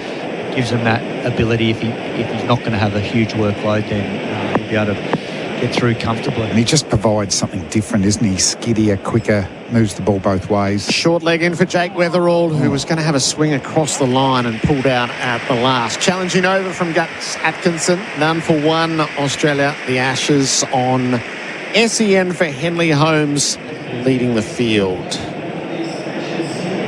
Yeah, so in terms of how they've gone about it, I think, Inglis has looked okay. He just hasn't converted his starts. He's been brilliant in the field, so whether they weighed that up, Khawaja would have been a tough call on him to miss out after the way he played in Adelaide. But England, they had to make the call with Ollie Pope. We talked about in Adelaide, we felt that it might have been that was the test to make it.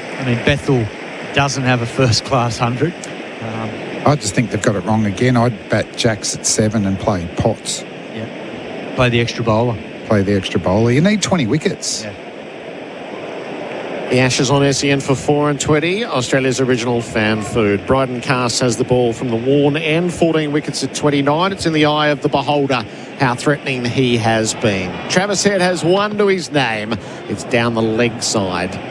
Allowed to pass. Ahead 379 runs at 63 with 2 memorable centuries.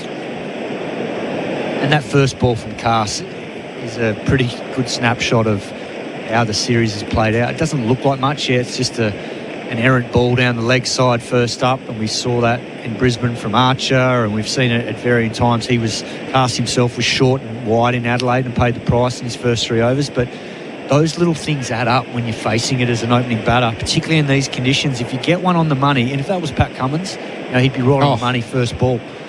Cass over the wicket, bowls, Head, plays and misses outside the off stump, so it's a tentative start. Yeah, Cass is the one that hasn't been able to own a stock ball. He's got plenty of wickets, but it's been erratic.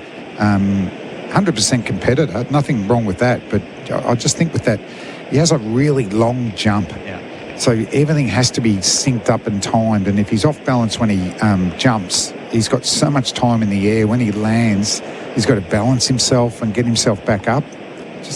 It doesn't have a consistent stock ball. Short leg in for Head as well. And he's flicking down to fine leg. It'll get to the boundary for 4. Leg buys. Just brush the thigh pad on the way past. Boundaries for Azito brushless power tools. Do you? Scoreboard.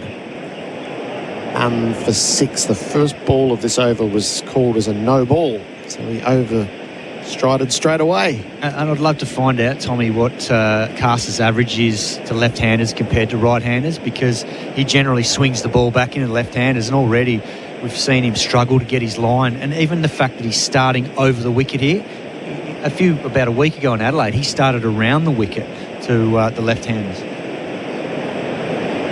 Head faces up to Cass. And he's trying to flick. It's through to the keeper diving. They've put the leg gully in place. So attacking the pads here with the short leg and the leg gully. Come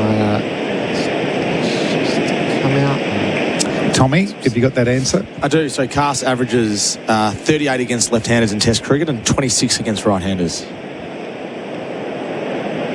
It just looks like he's not quite sure which line. And Travis Head's a unique left-hander as well, because if you give him off stump, that's basically like giving him a width to most left-handers, whereas it just looks like he's trying to attack him at leg stump here with his field. Cast ahead, who's forward and defending, right out of the middle of the bats. Yeah, that's good cricket. Better delivery. Full. And Travis Head, very sound in defence. Yeah, and that's the sort of ball now that he's set him up for, just shaping back in nicely on sort of that sort of middle and leg stump line. He'll be hoping now he can get one to potentially just nip off the seam away so that Travis Head finds the outside edge of the bat, brings those two slips in the gully into play. 8th Boxing Day test for Travis Head. A century early on. He's pulling at a ball that got big on him. Passes down the leg side through to Smith. He's got this funny little record, Tom Morris, doesn't he, in recent times? It's a little while since he's made a test run at the venue. That's right. It's bizarre. So he averages 29 overall at the MCG, Travis Head. He's made a century here as well. But before today, he has just one run from his previous 3 innings at the MCG. I reckon part of it is because the ball sits in the surface a little bit more here. We saw it, that cut shot off Atkinson. Travis Head likes the ball coming onto the bat. We see him obviously score runs freely in Perth and Gabba and places like that where the ball just skips off the surface. Here it just sits a bit more, particularly early in the test match.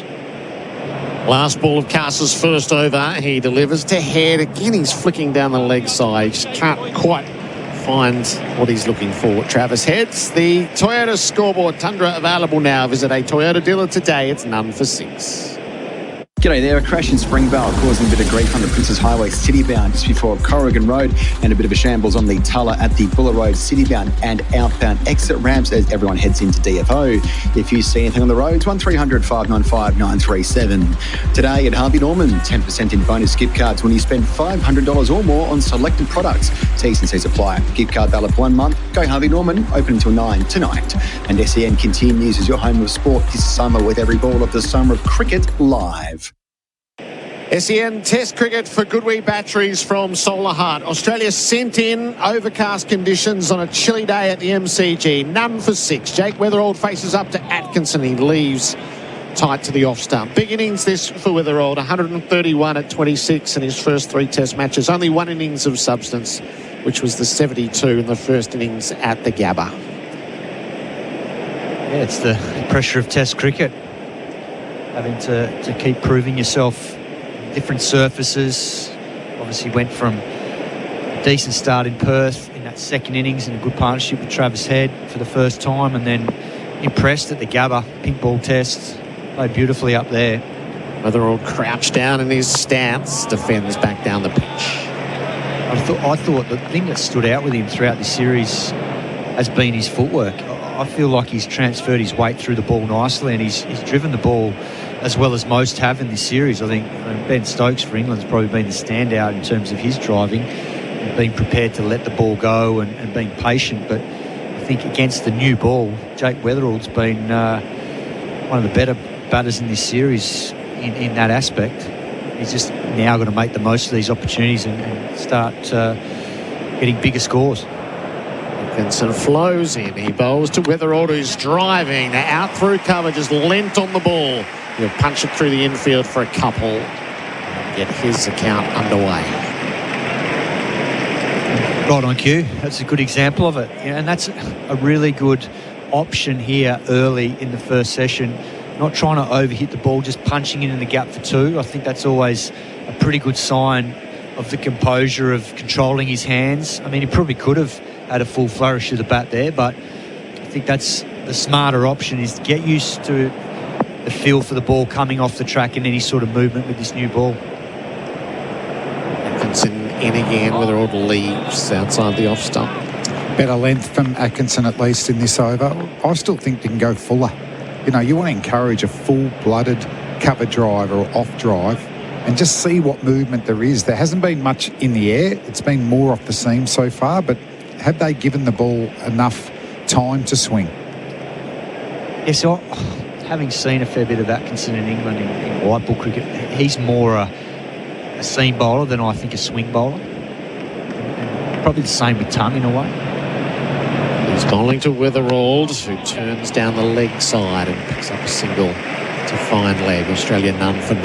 And you've got to be prepared to play a lot of those shots batting, haven't you? The tennis ball bounce here at the MCG, you can get cramped up, but Always good to get bat on it, Cato, get down the other end.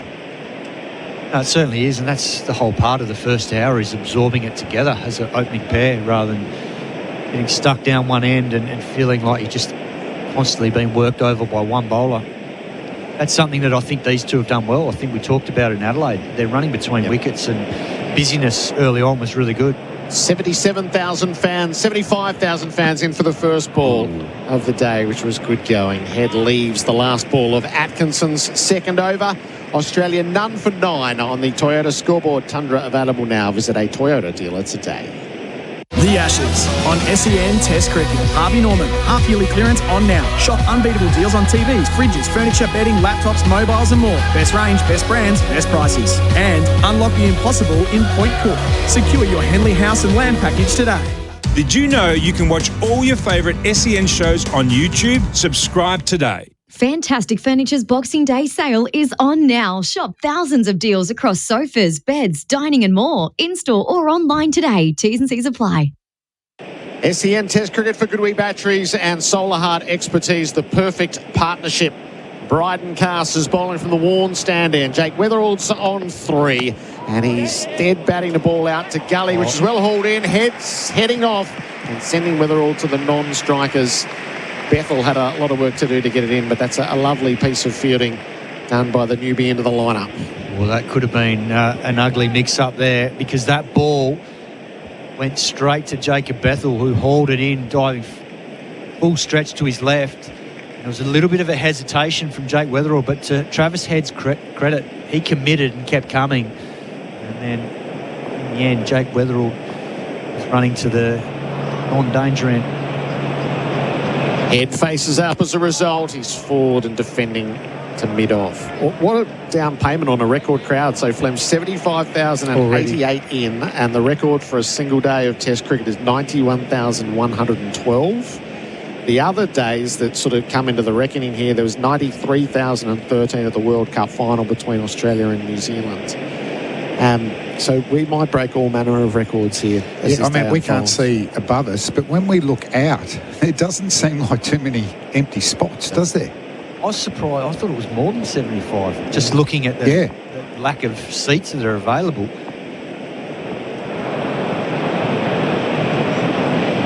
Head readies himself. Punch to the leg side. And above us is members, so I'd expect it to be full. But no, it's very exciting. I mean, we just love the Boxing Day Test match, and Boxing Day, it deserves to have a big record. And we want to be part of it. Yeah. Like, it's been months in the build-up, that idea of breaking that record, and it just shows it doesn't owe to whether the series is live or not. It owes to the rituals and the traditions of the day. Some people, bless their souls, go to the Boxing Day sales, but most of us come here to the MCG to be a part of it. Head, back foot, nudges away to point, can't find the run. Well, it's like a sale here, isn't it? It's pretty cheap to see a massive Ashes Test match. Australia versus England. And that's just see that Carse and Atkinson's done it as well, just trying to scuff up that where they're landing on the front foot. You know, if there is moisture underneath, it's a bit soft, you do skid around a little bit. You don't like being unstable when you release the ball. And that is a challenge for the bowlers, and you can prey on that as a batter, because if they're not, you know, if they are sliding, it does affect their length, and they tend to drag down. Carson bowls to Heads, who's flicking the way to the leg side. He'll find runs at square. It's a chase for Atkinson around under the Ponsford stand, and they'll amble back for 2. Crowd is also distinct for the pockets of colours. There are lots of tour groups here, and not just the English groups, those 5 bays in the bottom of the worn stand, but there's lots of Australian tour groups who are distinct for their green and their gold caps. There's a Boonie group, self-appointed, over on the far side. There's about 10 of them. Ball? Is there any Ron Ball? Or is that just in the dressing room? Yes. That might have been the best part of the aftermath in Adelaide, wasn't it? Awesome. See the coach get the credit internally. I told him this morning I'm getting one. Last ball of the over. Down the leg side now. Is there a tickle on it? No, the umpire says, as Travis Head looked to flick away. They're determined on that leg side line. None for 12. The Toyota Scoreboard Tundra available now. Visit a Toyota dealer today.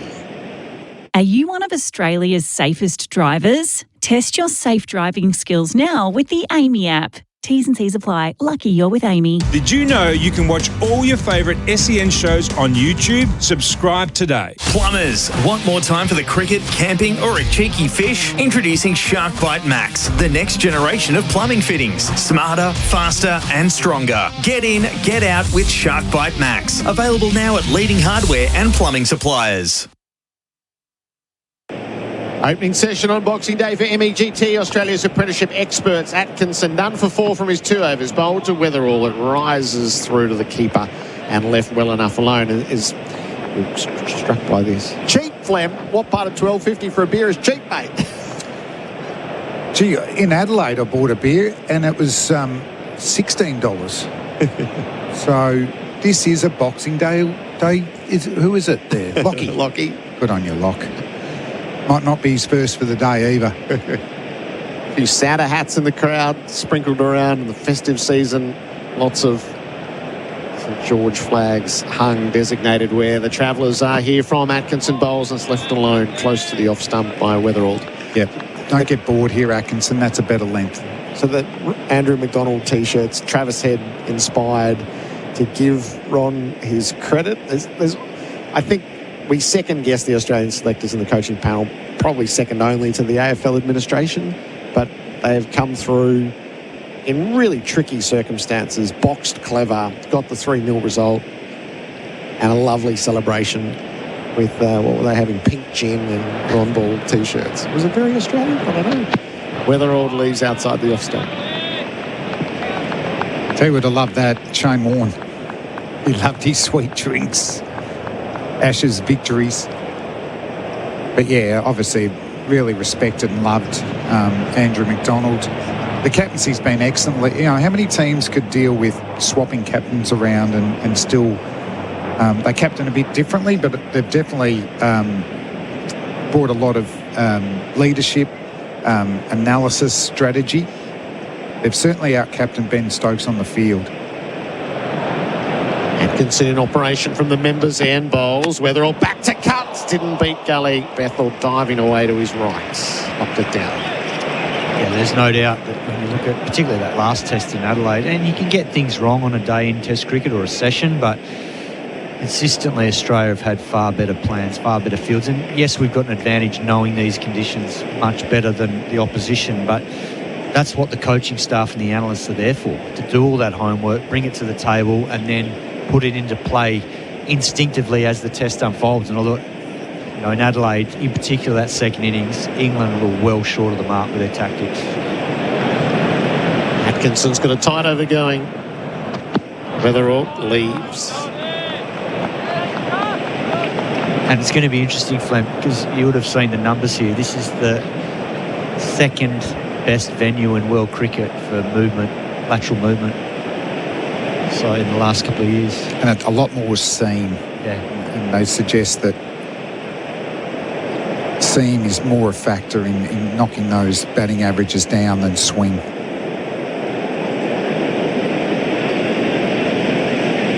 Which then has been rejuvenated the past half dozen years here at the MCG. Weatherall leaves the full delivery from Atkinson. So a maiden, none for 12. The Toyota Scoreboard Tundra available now. Visit a Toyota dealer today. The Housemaid, starring Sydney Sweeney and Amanda Seyfried, is in cinemas now. The super sexy thriller based on the best-selling novel is a must-see this summer. Get your tickets now. Did you know you can watch all your favourite SEN shows on YouTube? Subscribe today. While the Aussies hold the line this Ashes, make sure your ute does the same. Max Liners got the gear that lasts the innings. Venture canopies, Max Pro floor liners, tough 4x4 accessories and more. Set yourself up at maxliner.com.au/SEN. SEN Test cricket for Goodwee batteries from Solar Heart. Australia sent in none for 12. Head is 3. Weatherall is 4. Our experts for UFI PoE systems, professional grade security for complete home protection. Simon Katich is joined by a man who's coached Victoria to a rampant start to the Shield season. Chris Rogers back. It's great to have you back with us. Pass bowls to Head, who drives and finds runs. Oh, it did. He hit that. Beautiful piece of timing. Through cover. Out to the punt road end for 4. That's an auspicious shot to arrive for. Hello, Gerard. Hello, Kat. Beautiful square drive by Travis Head. Just feasting on a little bit of inconsistency from Cass, what we've seen this morning. Yeah, generally in this series it's been short and wide from Cass, but on that occasion there, that was right in the slot, in the half-volley slot. And Travis Head doesn't miss out on those. Head 7 as a result. On the follow-up to the wide delivery, slams it away wide of mid-off. And that too will get to the rope now. Back-to-back boundaries for Travis Head as Ito brushless power tools do you. I would say this is a pretty good pitch if you're hitting on the outside off stump like that. I think, Gerard, you said to me this morning there was a lot of moisture in this pitch, but for Head to hit that ball, that means the ball's coming on. It's not quite holding in the pitch. So down to 2 slips and a gully. The short leg is in place. Head is having his way with Cass. He turns past the short leg and takes a single to mid-wicket. Goes to 12. It's none for 21. You've had a shield game here during the season, but I'm just noticing when on the stump mic then with Travis Head tapping his bat, it actually feels like when you hear the sound of the bat, it actually feels like it's quite hard. Normally, if there is a bit of moisture, you don't get that same sort of sound from the bat tap. No, Victoria played Western Australia here in the last round of the Shield matches, and we were quite surprised that it was a bit drier than usual. It was a better batting pitch to start than we normally had. Sun peeps through. It's none for 21. Weatherald on strike and Cass pulls out 3 strides away. And it's amazing the evolution of the pitches here, and speaking to Pagey, the groundsman, and I keep going back to the comment he said to me, how he treats the pitch like it's an ICU patient, and just how that they measure it to an inch of its life every day leading up to the pitch, and they have it down pat now. Pass to Weatherald, who leaves outside the off stump. And what have you made of putting your coach's hat on for a second? What have you made of Jake Weatherald's start to his Test career so far? Pretty good. I mean, it's easy just to assume he'll come in and play, his best game, but you've got to deal with all the pressures that go in with playing Test cricket. I mean, even how many times has he batted in front of 80,000 people and had Jerusalem being sung while he's batting up? So it's a totally new experience. Weatherald drives up over the top of Cass on the bump. Got a good bounce initially.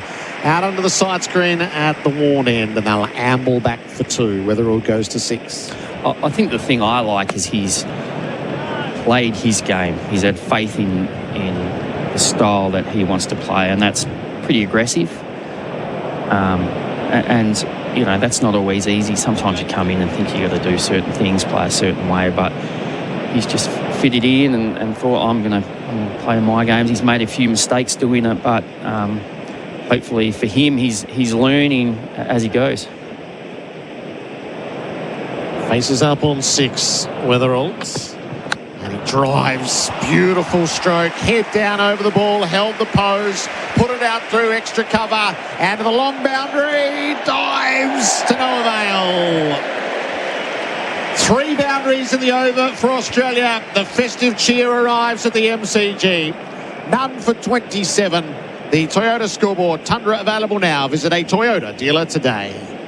Every minute of every day, a child is admitted to hospital. Help make it a happier place with a $30 donation to the Starlight Foundation every month. Donate today at starlight.org.au. Did you know you can watch all your favourite SEN shows on YouTube? Subscribe today. Engines feeling like they've been bowled out? Step up to the crease with Cinepec Premium Lubricants, delivering smooth performance that hits for 6. Visit them at 1 Rosebride Place, Truganina, or cinepeconline.com.au. Cinepec Premium Lubricants. Keep your engines in winning form.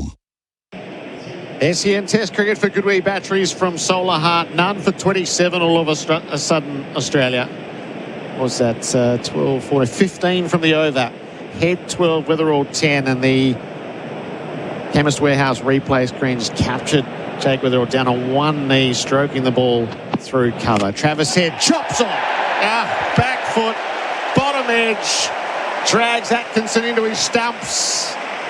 And just when the scoreboard was rattling along, Travis Head is departing the middle of the MCG. He'll be bitterly disappointed with it. 1 for 27. Yeah, disappointed, but probably not a surprise in terms of what we saw earlier. There was one in the first over that went down past the keeper, and that's the danger, playing that sort of shot when it's not as wide as needed to be. I mean, Travis Head will cut from probably just outside off stump. For him, he probably feels like it's got plenty of width, but for most, I don't think that ball's that wide, and just holds in the surface a little bit from Atkinson, and he drags it back on with a slightly closed bat face. So he'll be disappointed with that. He was looking promising at the start of today, but Atkinson gets a win there.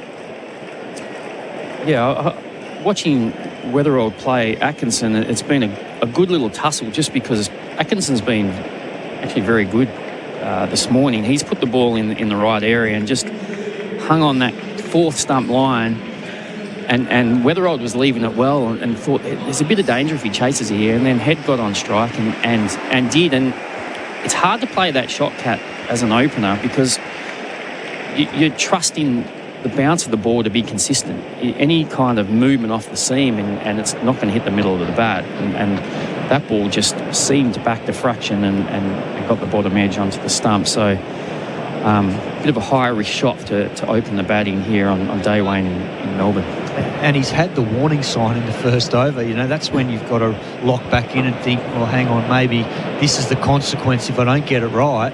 And it's pretty much happened. So it's a tough one, because Travis Head's a natural stroke player, and you're going to cop that when he bats at the top of the order. But particularly in these conditions, it sort of backs up why those numbers are lower here compared to, say, Optus or Gabba, where the surface just skips on more. It's interesting even that sometimes the game is telling you stuff. It's giving you warnings as you go, and that's what I think with England's batting. The game has been telling them at different times, don't drive outside off stump, as they play and miss time after time, and they just continue to until they find the edge. I think is those games where you get out, you walk off, and you think to yourself, why didn't I just play a miss? I wouldn't have played that shot again. You learn from your mistakes, but Travis just didn't there, did he? Gus Atkinson on return takes the wicket of Travis Head for 12. So a maiden in the previous over from him and a wicket from the first ball. It brings Marnus Labuschagne as the next batter for Bendix breaks. Put your foot down with confidence, Bendix breaks. And England are deploying 2 slips and a gully, a leg slip and the bat pad. Short legs across the popping crease. 2 pitches away. Atkinson in full, punched back by Labuschagne. Good piece of fielding done by the bowler on the sprawl to his left, saved the boundary. Yeah, your point about particularly the England batters is spot on, because I think the modern game has shifted so much to the way that they want to play aggressively, and it's almost like they don't think of the consequences, and they just keep backing themselves. We hear it all the time, play with freedom and back yourself to be aggressive and take the game on. They've been doubling down with that sort of philosophy, but you've got to think of the consequences, because you can be back in the pavilion before you know it. Atkinson to Labuschagne, defence. Labuschagne 160 at 32 in the series, 2 half-centuries, a 51 not out as he ran shotgun in Perth in the run chase with Travis Head, and a 65. But it was slim pickings for him in Adelaide, 19 and 13. Buck, there's going to be a lot to savour today, but you were part of that record crowd 2013. You were playing when there were more than 91,000 people. It's just one of those very Melbourne things that just built the longer the day went on. Atkinson bowls and Labuschagne drives out through mid-on. Oh, that scurries away. And down under the members' stand, the dive right at the ends to save the boundary. Labuschagne has 3. They might. No, they thought about a 4th. It's a bit shorter on the straight hit than square. So Labuschagne's 3, it's 1 for 30. What are your memories of that day? I remember it was a really windy day. And yeah, the crowd kept building, and it was just this constant hum that you didn't really hear anything in particular. It was just this constant noise that was there in the background. But yeah, the fact that we got to play in front of a world record crowd at the time. Weatherall on strike, full punch back to the bowler. It was pretty incredible. It was 92,000, I remember. 91,112. Rounded up. That's our marker for today. Just a cheeky third innings 100 from you in that test match. Fourth innings. What's that? Fourth innings. Fourth innings? We chased them down. Yeah. Nice work. Weatherall back to cut. Plays and misses. Successful over from Gus Atkinson. Australia 1 for 30. The Toyota scoreboard Tundra available now. Visit a Toyota dealer today. Adam Collins will come in for Bundaberg Ginger Beer, the great Australian brew.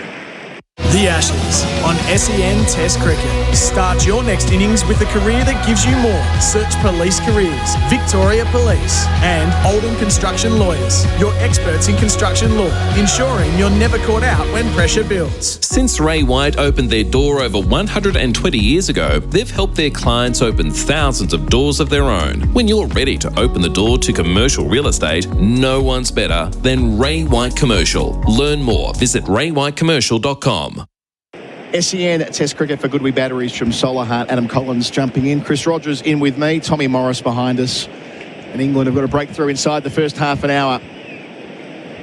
Travis Head chopping on for 12. Australia 1 for 30. G'day, Bucky. Hello, Colo. Great to see you. Great to have you back. Couldn't get up for your cricket game, mate. I'm sorry. Would have been lovely to have had you out there again, Bucky. Not to be. Maybe next year. Wouldn't have got a bowl, I hear, though. Wouldn't have got a bowl. You hog it. Oh, I didn't bring myself on till the end. Cast towards our southern end. In bowling here, the Labuschagne, the new man, leaving alone on length. It burst through Smith's gloves, which will be noted by Australian fans, I'm sure. Labuschagne off the mark with 3. He's had another curious kind of year, hasn't he? A couple of half centuries in the series, averaging 32, but taken as a whole, averaging 24 across 2025. Lost his spot in the team in the Caribbean and had that purple patch in domestic cricket in the lead up to the Ashes, but he could really do with making a major contribution across one of the last 2 test matches this series. It's cast towards him here. He's got 3 slips in a gully. Squared up, doesn't make it the first slip. Soft enough hands, but certainly squared up and found the edge. I think this matchup will suit Cass a lot more with the way he was swinging the ball into the left-hander away to the right-hander. He just couldn't seem to get his line right or his consistency. Just found the outside edge of Labuschagne there. Up on the shoulder of the bat, wasn't it? Watching it back on the Chemist Warehouse replay screen. Packed cordon for Labuschagne. Cast up to him here. Bowls and Labuschagne plays to silly point where there isn't a fielder, of course, at this stage of the game, and converging in are a couple of fielders. They're through for a quick single. 4 for Labuschagne, 1 for 32 Australia. That's brilliant support running by Weatherald. You've just got an outside edge that's gone to first slip on the bounce. Yeah. Just in a little bit of trouble. Just knock one at your feet and your partner is aware enough to run through and get that single, which a lot of players would miss. Then you're down the other end, the pressure's released, and the matchup is better for Australia with the left-hander against Cass with the way the ball's swinging. So back to Weatherall. A couple of catching men on the leg side, either side of the umpire. 2 slips in the gully, over the wicket. Cass. Bowls here, Weatherall placed back defensively. I thought of you last week, Bucky, with Weatherall not reviewing the leg before shout at Adelaide. not just about you, but openers coming into a test team and trying to sort of feel as though they belong and being reluctant to use reviews. It's a bit of an ongoing theme. I don't want to hark back to what happened to you all those years ago, but generally speaking, how a test opener can feel at home in a batting list, and Wetherald having made that contribution at Brisbane, but I'm sure desperate to make it count today. Massive crowd. His first Boxing Day as an Australian player. He's facing Bryden Cass here. Wetherald leaves alone. Yeah, I mean, that was an interesting one, wasn't it? Because he must have thought that just bounced straight in front of him, almost at middle, but an outside leg. So curious that he didn't, even that his partner didn't. My example was when I embarrassingly missed the full toss off Graham Swan, which was said to be the worst ball in Test cricket. But the only reason I didn't review that was because I told Shane Watson to review the one before, which he was red. So I already felt culpable for that. Pass to Wetherald to finish, defends into the onside, no run. So 1 run from the over. Wetherald's up to 10. Labuschane's 4. It's 1 for 31, and that is on the Toyota scoreboard. Tundra available now. Visit a Toyota dealer today. G'day there, a crash being tied in Springvale on the Princess Highway city-bound just before Corrigan Road, and it's shambled on the Tuttle Freeway. The city-bound exit ramp to Buller Road, absolutely chockers. If you see anything on the roads, 1300 595 937. Score more at Liquorland. Get 10 times Flybuys points on selected summer faves, like a 750ml bottle of St Hugo Cabernet Sauvignon. Ends Tuesday. T's and C's apply. Choose to drink wise. And SEN continues as your home of sport this summer with every ball of the summer of cricket live. Our first session at the G's for MEGT, Australia's apprenticeship experts. Adam Collins, Chris Rogers and Tom Morris with you as well. Marnus Labuschagne back on strike. It was this test match 4 years ago where Labuschagne went to number 1 in the ICC batting rankings with an average in the low 60s. He's now down to number 30. It's just one measure on how he's gone from being a world beater to there and thereabouts. In the pack, he's made 100 in his last 28 test matches, and that century was 39 innings ago at Manchester in 2023. And Tom Morris has got some numbers to pad this out as well. With us, as always, for Cobram Estate Australian extra virgin olive oil. We'll get to Tommy after Atkinson here. He's away from us. He's got the short leg for Labuschagne. Bowls here, full straight, driven back to him. Cuts it off well with his right hand in his follow-through. Tom Morris. So, Colo and Buck, I've been looking at number 3s and how they've been batting globally. And Tim Wigmore in England wrote a really interesting article a couple of days ago about the lack of success for number 3s around the world. So, number 3s since 2020 have averaged less in this decade than any other decade since the 1910s. So this includes Kane Williamson, includes Marnus, includes Azhar Ali, includes Ollie Pope and Shubman Gill, even Pujara for a little bit there. Again, Atkinson up, bowls to Labuschagne, leaves it alone well down the leg side, got his gloves and bat out the way. So Marnus averages 45 at number 3 since 2020, which is probably a little bit better than what you would have thought. I mean, it's heavily stacked more so towards 2020. The question I have, Buck, is why? Why do you think this is the case where so many number 3s around the world are struggling, and generally the best batters in teams aren't batting number 3 anymore? They're batting 4-5, which traditionally hasn't been the case across the history of Test cricket.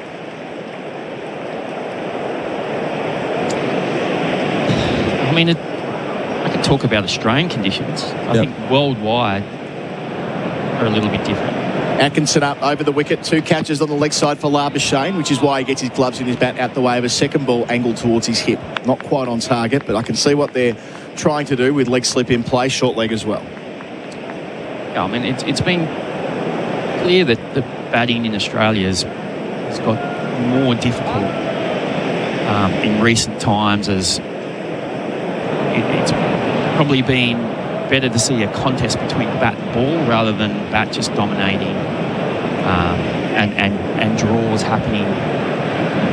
So the conditions have started to favour the bowling a bit more in Australia. Atkinson up, bowls to Labuschagne, who leaves outside the line of the off stump in the channel.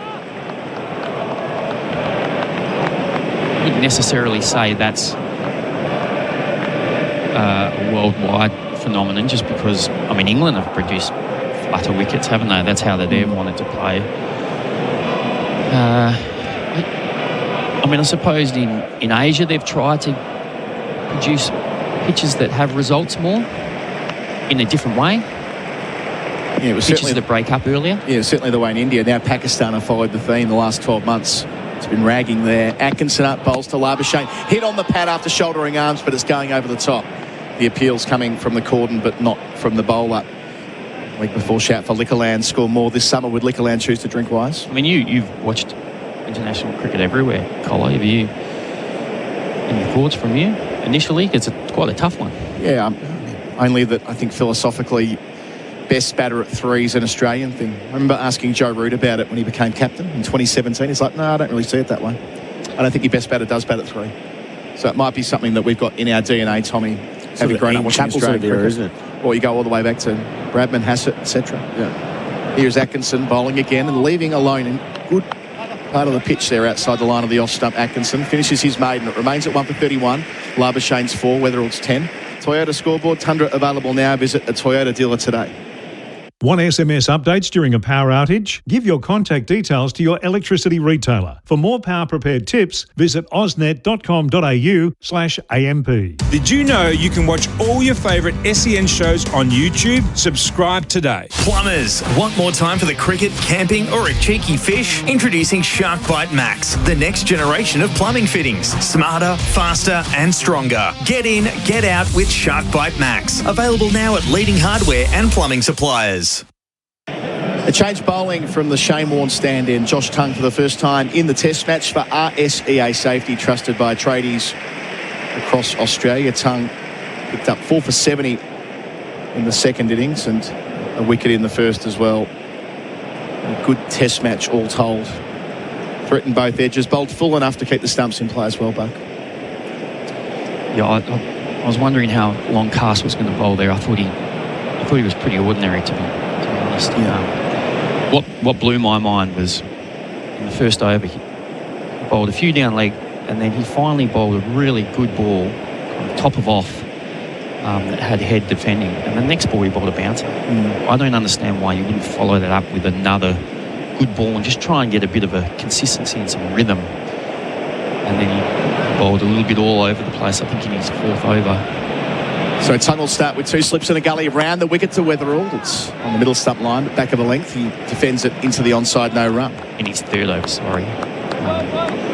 And finally did get his match up with a right-hander, Labuschagne, who they couldn't stop that quick single, which hurt him a little bit as well. So he might follow round behind Atkinson, though. That might be the play. It's been a funny sausage cast through the series. He's taken his wickets at 29, which on paper, in the context of the series, is not too bad, but he's gone at over 5 and over throughout. Round the wicket, Tongue to Weatherall. Bowls here, and Weatherall down the leg side. Does he catch up with it? There's a noise he's given. Weatherall strangled down the leg side. There'll be no review. Tongue gets a wicket with his second ball of the Test match. It's not a flattering one for Weatherall. Has to depart for 10. Australia in early trouble at 2 for 31. Oh, one of those unfortunate dismissals for a batter. No real danger on that ball going down leg side. You think an easy one down the fine leg, may even get in the gap and go for 4. But he's just got a tiny little edge through to the keeper. And you count yourself unlucky in that situation. Out there for 23 balls and batted for 45 minutes, so he got himself in to a certain extent. A couple of boundaries off Bryden Cast, but yeah, on that angle, something about Josh Tongue and left-handers. Got a great record against him in his brief Test career. Another one here as the Australian acting captain makes his way to the middle. There's some performative booing from the southern side of the ground from the England fans. Of course, it's Steve Smith on a ground he absolutely loves. 5 centuries here. One of them last year against India, averaging 78 on the MCG. That won't daunt him at all. But in early, with a little bit going on, 2 for 31, Tongue in the book right away.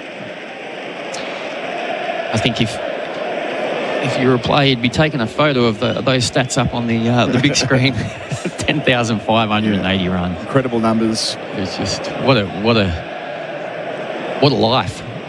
Being able to play for Australia and score that many runs, it's incredible, isn't it? But yeah, just I think even with that, with Tongue's success against left-handers, because he because he kind of angles in and seams away. So as a left-handed opening batter, or even any left-hander, but you're probably trying to get over and cover the ball a bit more. So your right foot, your front foot might just go across a little bit.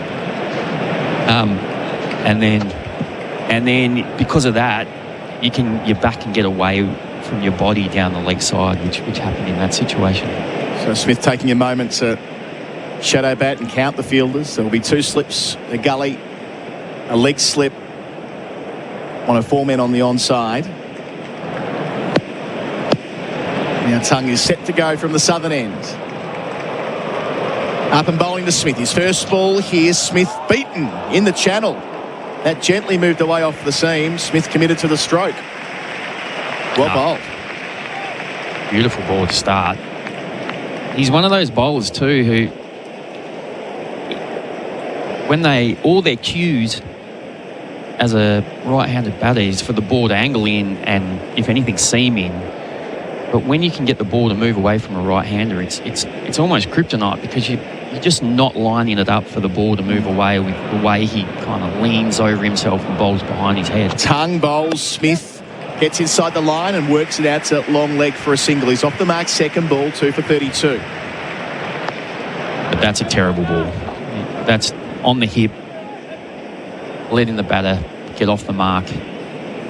Seeing the ball he bowled to Jake Weatherall to get rid of him on the Chemist Warehouse screen, it was a poor delivery by any metric. I mean, it was sliding way down the leg side. It might have been so far down the leg side was what Weatherall's undoing. He thought he was playing it next to his pad, but caught the edge on the way through. Yeah, I mean, when the ball's outside your body like that, it's easy to kind of think, should have left it, but it's just instinct. If you see the ball coming kind of into your eye line from around the wicket, you think, I'm just picking that off on the leg side. It's an easy run. So he probably just crossed over his feet a bit too far, and then his bat just got away from his body. Tongue at Labuschagne for the first time. Third slip, jumps in, bowls here. Labuschagne leaves on the 5th stump line, hits the gloves hard of the wicketkeeper Smith, fingers pointing to the sky. A bit quicker, 140 kilometres an hour. That was a good ball too. Another one right in that channel. Bail height as well, so you can keep the ball there. There's enough in this pitch on day one to find either side of the bat. As we learnt before the match, 10 millimetres of grass. So something there if you can get it right. Tongue to finish. Bowls to Labuschagne. Drives. Gets it straight to the man at extra cover. Down towards the rope it runs. Didn't try and overhit it. Won't get there. They had a couple. So Labuschagne up to 6. A successful over for England. Weatherall caught down the leg side for 10. It's 2 for 34. That's on the Toyota scoreboard. Tundra available now. Visit a Toyota dealer today.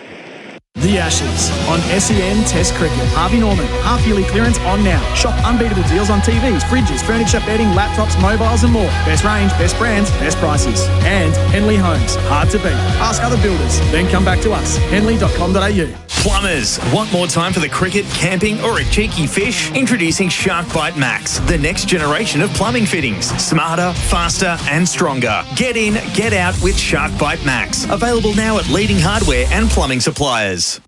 The Ashes on SEN for Henley Homes leading the field on a chilly morning in Melbourne. I reckon it must be at least as cold as it was in 2006 when Shane Warne played here and took that famous 700th wicket. Although in saying that, the sun might just be poking through the clouds as Gus Atkinson prepares to start his 6th over. 1 for 7 so far. And if I was him, I would not be letting Stokes take the ball out of my hand. Yeah. You'd be thinking an 8 over spell here at least. Hasn't had these conditions which suit him. Into Smith on 1. 3 in the cordon, leg slip as well. Smith across his stumps, defends to point where there won't be a single.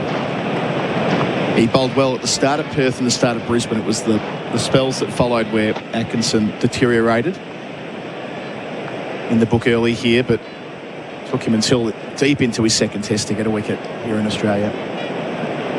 Of course, led the world last year, his first year in Test cricket in 2024, 52 wickets, and looked a real handful home and away.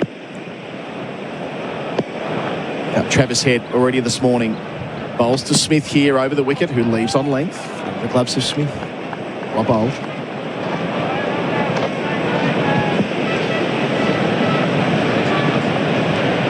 always liked the field sets he's had, Colo. Just watching on TV, but like at times he's had too many sweepers out, where he's the one bowler in this lineup who really should be trying to kind of suffocate the batter, just bowl the top of off stump. Atkinson delivering to Smith, who leaves again, very similar part of the pitch on length.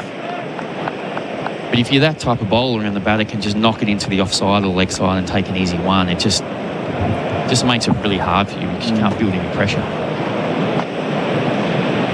A remarkable record as Test captain Steve Smith. 17 tonnes as skipper, averaging 68. One of those here against England in 2017 in a match that our colleague Stuart Broad is jumping in here for AIA. Protect What Matters, Do It for Life with AIA was playing in. Very different pitch that. Atkinson bowls here down the leg side for a moment. Smith had a flirt at it but pulled the gloves out the way. G'day, Broady. G'day, how are you? Merry Christmas, everyone. And to you. What did your Christmas day include, having flown in? I landed at 7 a.m. Yep. My mum's here watching the cricket, actually, so met her on one of the bridges and we wandered around for an hour and a half, and it's actually Alistair Cook's birthday yesterday as well, so I met Cookie for a bit of lunch, Christmas lunch / birthday lunch. Nicely done. Atkinson up again, bowls to Smith, leaves alone ostentatiously, where he kicks his leg away and throws his arms around. You're talking about that pitch. I was winding Cookie up yesterday. He got 244, I think, in that Test match, and since then the whole nature of the pitch has changed, hasn't it? I think we're saying it's the last 7 years it's moved second in the world, I think, the amount of seams. So I was winding Cookie up saying it was his boring batting that changed the faces of Australian cricket. Yes, it doesn't get flatter than that. Smith got 100 on the final day before they shook hands. Atkinson up to him here, hits him on the pad and falls over. Now it's going way down the leg side. It gives a sense of how unsettled Smith's looked so far. Jumpy and jerky. He's 1. Labuschagne 6 at the end of the over, 2 for 34. Toyota scoreboard, Tundra available now. Visit a Toyota dealer today. Barbecues galore Boxing Day clearance. Up to 40% off selected barbecues, 20 to 50% off selected outdoor furniture, plus huge deals on gifts and gear. Only at Barbecues Galore. Did you know you can watch all your favourite SEN shows on YouTube? Subscribe today. Got a skid steer, excavator or other special plant that needs a trailer? Rogers Willex has been manufacturing quality Australian machinery and plant trailers for over 50 years. With branches in Brisbane, Sydney, Melbourne and Perth, there's a trailer solution for you. Visit rogerswillex.com.au. Our first session is for MEGT. Sign up your next apprentice with MEGT. A couple of overs and some drinks. You're just joining us. England won the toss and fielded. We've gotten rid of Head for 12 and Weatherall for 10 inside the first hour. One of those was Tongue. He's bowling here to Labuschagne on 6, and Labuschagne leaves. 5th stump line through to the gloves of Smith. Talking to Stuart Broad and Chris Rogers about that. The way the Melbourne cricket ground has changed from the low point in 17 and 18 as well, the India Test match, where it was so dead, and now it's lively early on, lots of grass on there.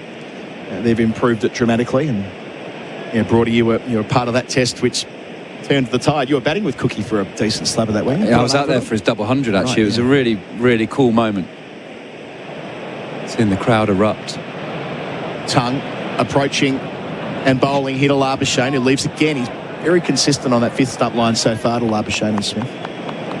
Yeah, I quite like Josh Tongue to both these players, actually. Can expose that slightly full of a length. In county cricket, Tongue's got Steve Smith out a couple of times.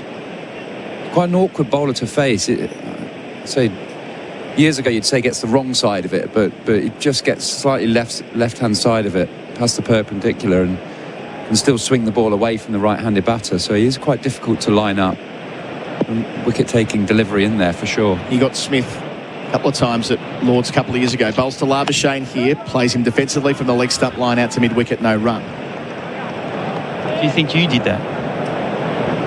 A little bit. Yeah, definitely. Yeah, I like from memory, because I don't know, I played with Broady when he was 17 at Leicester, and the next year I played against him. I think he must have put on about 20 kilometres an hour over that time as well. Well, fast the next year. But But it was a different action to when I played you in Test cricket. Tongue over the wicket. Labuschagne edges, doesn't make it to Harry Brook at second slip. Bounces just in front of him. So the second time that Labuschagne's been squared up by Tongue, just enough weight out of the bottom hand that it didn't make it to the cordon. Interesting. I've always wanted to ask you, because then you started to come round to left-handers, did that change the way you bowled? Yeah. So I think it was it 2015 you guys were coming over with a lot of left-handers in your lineup, and I started doing some research on my own bowling. So I'm bowling nicely to right-handers, but not so well to lefties. Tongue in the game to Labuschagne. Bowls here, Labuschagne. Plays it, in the corner, gets out this time, straight to Joe Root. Beautifully bowled by Tongue. He's been working away in that channel, waiting for a ball to kiss the edge. It does so here. Labuschagne misses out again. He's gone for 6, 3 for 34 inside the first hour. Well, speaking to Cap before, and sometimes the game is telling you things and shots that you shouldn't play, and already Tongue has found the outside edge of Labuschagne twice. So maybe that was the time to just rein it in. Don't play that shot, but an expansive drive to a fuller ball that's just stood up on him and found the outside edge. It's a beautiful delivery. But I think that's a poor shot selection for Labuschagne, especially when he hasn't got the runs he's wanted. Yeah, we just mentioned it. It felt a good matchup of Josh Tongue versus these two, because he does expose that full of a length, moving the ball away, bringing the slips into play. And credit the bowler for finding that full of a length. And that's where you're looking to bowl to minus Labuschagne for sure. You know, get him driving, move the ball away from him, get the outside edge into play. He likes leaving on length. Naturally a good lever of the ball, but it's hard to leave that full of a length. So good bowling, but a poor shot selection. So Labuschagne misses out again. Those numbers for 2025, they're not pretty reading. He follows Travis Head and Jake Weatherall, the 3 wickets in the first hour, 3 for 34, and belatedly the drinks truck is coming out onto the ground, and that's for Bundaberg Ginger Beer, the great Australian brew. On the other side of the drinks break, Gerard, Whateley in for me.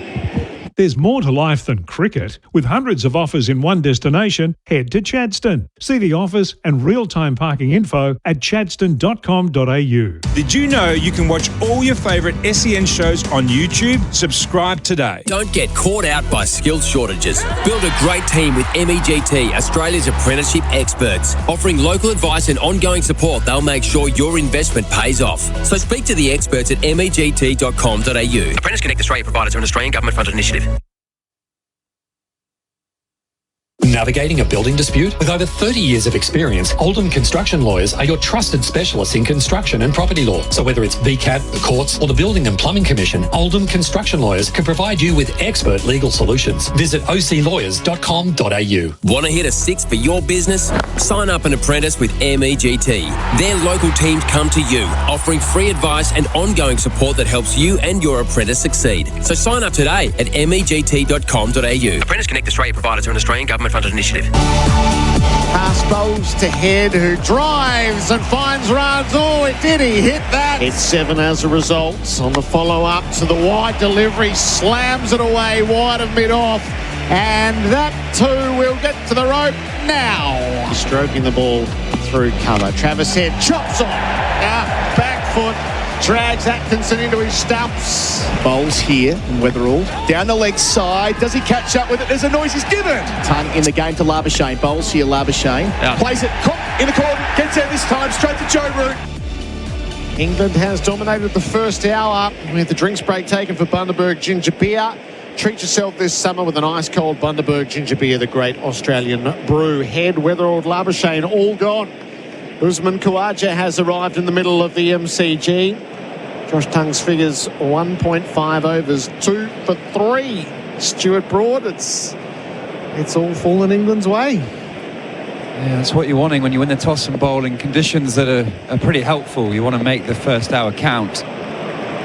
Last ball of Tongue's second over. Khawaja is there to see it. He plays just a little unsoundly away to mid-on. 3 for 34 at the end of it. The Toyota scoreboard Tundra available now. Visit a Toyota dealer today. Give us your overall thoughts. I don't think England settled particularly well with the brand new ball. Looking at Bryden Castboard, some loose deliveries on the drive. get that breakthrough. I thought Travis Head didn't really get going. Looked like his body language wasn't quite as up and about as it has been in this series so far, and he made a bit of a mistake chopping onto his stumps, and that opened the door. Whether or I think any time you get caught down the leg side, you class yourself as pretty unlucky. That wasn't. Gus Atkinson begins the fresh over. He's into Steve Smith. That reared at him and off the shoulder of the bat. Steve Smith is prone to make these things look exaggerated, but that was an awkward ball to deal with. Yeah, it just bounced a little bit. I think Labuschagne was disappointed with his shot selection. It was a drive on fifth stump, full of a length. It's where you're looking to bowl to Marnus Labuschagne. He's a good lever of the ball when it's going over the stumps. He leaves on length a lot of the time. So if you can get him looking to drive through the covers, that's when you feel like he can nick it. Leg slip in for Smith, who's leaving outside the off stump. I feel like England are on the lucky side of getting 3 wickets. I think they haven't bowled particularly well. I think Gus Atkins has been consistent. 6.2 overs and only conceding the 7 runs. But now you've opened that door. 3 for 34. You've got to hunt everything now. You can get Steve Smith. You can really wobble this Australian changing room. 14 balls without a run for Australia. And a wicket has fallen in the midst of that.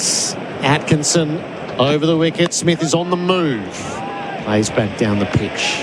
I'm absolutely certain this pitch will be really good for bowling for 2 days. Maybe just harden up a little bit throughout the day today, so come back tomorrow, it might nip a bit quicker. Brings the outside edge in to play a little bit more. So England have to fight for every single wicket. We just don't know what a good score will be. Even if Australia get bowled out for 170, England will think, okay, that's a great day, but we don't know. Yep. We don't know that. We've seen how good this Australian bowling attack has been, how relentless they are at hitting good areas. Atkinson to Smith. Leans on the ball to the leg side, no run.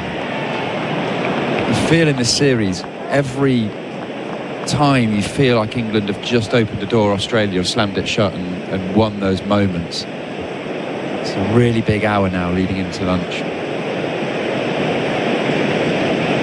Head 12, Weatherall 10, Labuschagne 6. Presenting the Australian team for Australian made by Australian support Australians. Smith's 1 from 12. Khawaja has just arrived in the middle. Atkinson has already bowled 3 maidens. Delivers to Smith, who's driving. He won't beat cover. Looks like he's put in an extra trigger movement to combat what's happening out in the middle. He's moving a long way across, out to outside off stump, and that's why Ben Stokes is operating with a leg slip. Try and get Steve Smith to stay a bit more leg side of it to bring the outside edge into play. Atkinson looking to close out a maiden. It's gloomy overhead. Smith forward to defend. So 18 balls without a run for Australia. 3 for 34. They're ensnared in the trap at the moment. The Tyre Power scoreboard, your trusted tyre experts. The Ashes on SEN Test Cricket. Harvey Norman, half-yearly clearance on now. Shop unbeatable deals on TVs, fridges, furniture, bedding, laptops, mobiles and more. Best range, best brands, best prices. And unlock the impossible in Point Cook. Secure your Henley House and Land package today.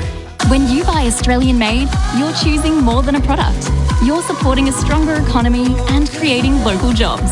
So look for the Australian made green and gold kangaroo and buy Australian. Visit australianmade.com.au.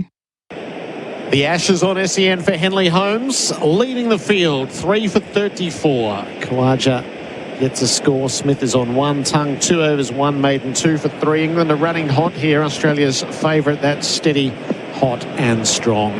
Tongue looking to continue that. He's around the wicket, bowling to Khawaja. It's full and clipped away down to fine leg for a single. Khawaja's first run. Marnus Labuschagne, his last 2 innings have felt like regression, like right back to where we were last year with him, and he seemed to have fought his way out of that. Tom Morris, what does it look like statistically? Cobram Estate, Australia's most awarded extra virgin olive oil. So his last Test century was in the 2023 Ashes, in July 2023. Since then, he's batted 36 times, and he's averaged 24.5 in that 2.5-year block. Tongue Swing bowls to Smith. Rising delivery, chopped it into the ground, a bit disappointed to miss out. So 9 half centuries in that block, Brody. You're right, Bharat has been bigger, and we could all see that he looked back in some respect at the Gabba and even in the second innings in Perth, but the last 2 test matches he hasn't been at his best. Yeah, you look for reasons why that might be the case. So started his test career absolutely superbly, didn't he? And then bowlers look at weaknesses and how to expose that. I also look at the surfaces in Australia, and something came up on the television earlier with some stats. Tongue to Smith in behind defending. 3 out of the top 4 in the world for the amount of seam movement are Australian pitches. In the last 7 years, MCG, Gabba and Optus. That's quite outstanding, really. It shows how difficult batting has become for the top order players, but Labuschagne will be disappointed with those sort of numbers. Got trapped, couldn't move the scoreboard in Adelaide, looked unconvincing and was never settled in the 19 balls that he saw at the MCG. Smith is driving wide of mid-off, and that'll break the shackles. Australia have been hemmed in for about 20 minutes. A fluent boundary from Steve Smith. Captain strike. It's 3 for 39. The boundary for Azito brushless power tools do you.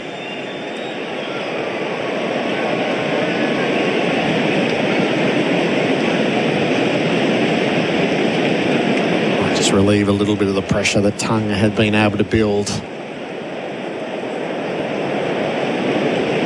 Just a bit of movement up above the side screen in the Warren stand as patrons return to their seats.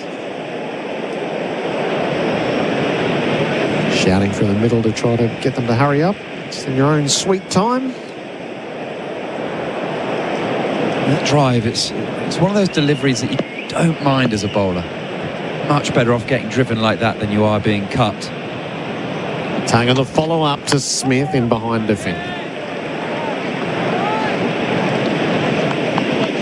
He looks in the mood, Steve Smith, though. I know he's only faced 18 balls, but I just think when he's moving as much as this and doing the little habits that he falls into, putting his back towards the bowler, and even when he leaves it, it's quite exaggerated. I always think that's Steve Smith at his best. He's made centuries on the old MCG pitch and last summer the rejuvenated pitches. Down the leg side, Smith. No, England think they've got him here. Smith is completely uninterested. And a little conversation between Tongue and Smith, the keeper. Stokes runs down to join in. Clock is ticking. 3, 2, 1. They will review here, England. Oh, you couldn't get 2 strangles in the first session of a test match, could you? He's thrown it down the leg side. Smith's just had a glance at it. This is all for IMAR. Trusted Tradies Insurance. Call 13 IMAR. Your decision is no doubt. I have checked the feed is a fair delivery. Front on, please.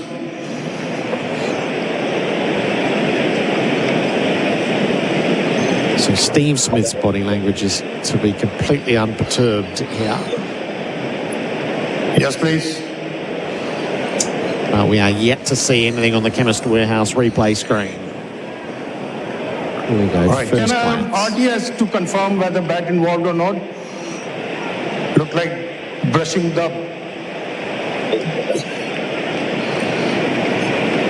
Yeah, keep rolling. Yeah, flat line when ball passes the bat. Satisfied, no bat involved. Kumar, stay with your original not-out decision. It's off the jumper, so England burn a review, and at the end of the over, it's 3 for 39, the Tyre Power scoreboard, your trusted tyre experts. G'day there, the Westgate playing host to 2 separate breakdowns, city-bound and outbound. They are both at Millers Road, so in both directions, the left-hand lane is closed and speeds down to 40. If you see anything on the roads, 1300 595 937. Boxing Day sales are on now at Springvale Homemaker. Shop all your favourite home and lifestyle brands today at Springvale Homemaker, corner Western Road and Princes Highway, Springvale. And SEN continues as your home of sport this summer with every ball of the summer of cricket live. SEN Test Cricket for Goodwee Batteries and Solar Heart Expertise, the perfect partnership. 3 for 39 Australia. Smith survives on 5. Khawaja is on 1. The ball just brushed the green seam at the bottom of the cable knit of Smith's sleeveless sweater. Damien Fleming comes in to join Stuart Broad. UFI POE Systems, professional grade security for complete home protection. Hello, Flem. Gerard, Stuart. Brighton casts 4 overs, none for 20. Starts anew as he bowls full to Khawaja, who guides him away through extra cover and sends Stokes into a chase under the Ponsford stand. They'll get a couple, go to 3 for 41. All happening out there, isn't it? Tongue was impressive in Adelaide. One poor spell, and I thought he deserved. He got 4 for and didn't get the second new ball in Adelaide. He deserved a 5 or 6 for there, but casts a bit erratic, bit short early. Tongue's come on and bowled a beautiful on and length. I don't know if I'd have brought Bryden Cast back into the attack right now, replacing Gus Atkinson. I think if anything, Stokes under bowls himself as captain at times. And these conditions for Stokes. Khawaja has the strike. He's behind defending. I suggest are pretty good. Someone who exposes the fuller length a little bit. He swings it both ways. He's a gifted swing bowler, Stokes, but we see him, well, last tour in particular, you know, that bounce-a-thon sort of thing, doing the hard yards. But these are the conditions where Stokes could cash in bowling-wise. So Atkinson, 7 overs, 4 maidens, 1 for 7. Tongue, 3 overs, 1 maiden, 2 for 8. And this is Carter's 5th over. He's gone none for 22. Bowling to Khawaja, who runs him away through square. They are much easier runs when Carter's on. They'll get a couple down into the deep. This change is for RSEA safety, trusted by tradies across Australia. You know, he's going at 5 and over in the whole series, which I know it's easy when you're sat in the commentary box, but test match bowling, in 3 test matches, you'd expect to maybe go at 5 and over for 1 spell. Not consistently for 3 whole test matches. How do you captain that? I don't think... He doesn't own his stock ball at all. I don't even know if he's got one. Khawaja jumps as he blocks.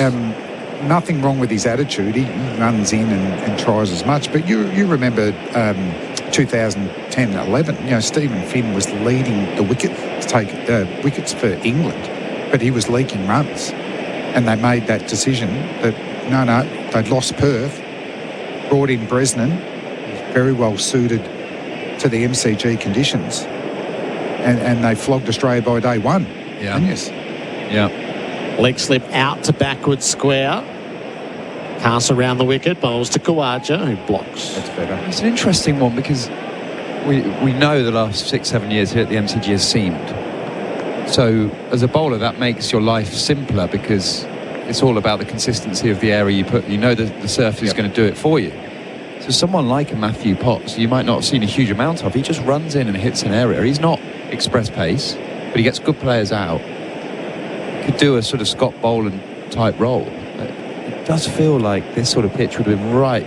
Well, it's up a lot of bowlers, isn't it? would have suited him. Last ball of the cast over. He'll deliver to Khawaja. Defends back down the pitch. 4 from it. The Tyre Power scoreboard, your trusted tyre experts, 3 for 43. Imagine homes where luxury isn't an upgrade. Build a solar all-electric Henley home with up to $95,600 of standard inclusions others call extras. Imagine luxury at no extra cost with Henley Homes. Navigating a building dispute? With over 30 years of experience, Oldham Construction Lawyers are your trusted specialists in construction and property law. So whether it's VCAT, the courts, or the Building and Plumbing Commission, Oldham Construction Lawyers can provide you with expert legal solutions. Visit oclawyers.com.au. SEN Test Cricket for Goodwee Batteries for Solar Hearts. 3 for 43. Smith is 5. Khawaja the same. His opening session of play in front of an 80,000 strong crowd now. Heading into the 90s, you fancy. As for MEGT, sign up your next apprentice with MEGT. Still heavy grey cloud overhead. It's patches of blue sky every now and then. The breeze is right up. And it is chilly. Tongue from the worn stand end is bowling to Steve Smith, who's riding the ball out to point. I mean, the other option they could have done too is jacks to 7 and play the extra quick, because you need 20 wickets to win the test match. It does shorten your batting a bit, but that third spot hasn't been producing any runs anyway. A little bit of light rain falling. It's just light enough to continue. I'll cross our fingers for the next minute or so. With the wind blowing hard as the clouds are moving. And again, there's just a bit too much movement around the side screen. As Steve Smith looks down the fields. Tongue in wintry conditions. Bowls to Smith. Defends the ball to the leg side, up under the armpit. Got it safely to turf. Just feel like he didn't land where he wanted to there, Tongue. It's slippery underneath. Yeah, a little bit of rain onto the outfield. It just gathers on the bottom of your boots and can make you a bit slippy, particularly on dropping surfaces. Yes. So, just hasn't got any sawdust at his end, actually. I'd always try and just put my foot in the sawdust just to try and get a bit of extra grip. Yeah, we haven't had too much sun in Melbourne to bake this pitch. It's due on day 3. Tongue bowls. Smith in the air. Lands it short of mid-on. He was through his stroke. Spooned off the bat, but lands safely.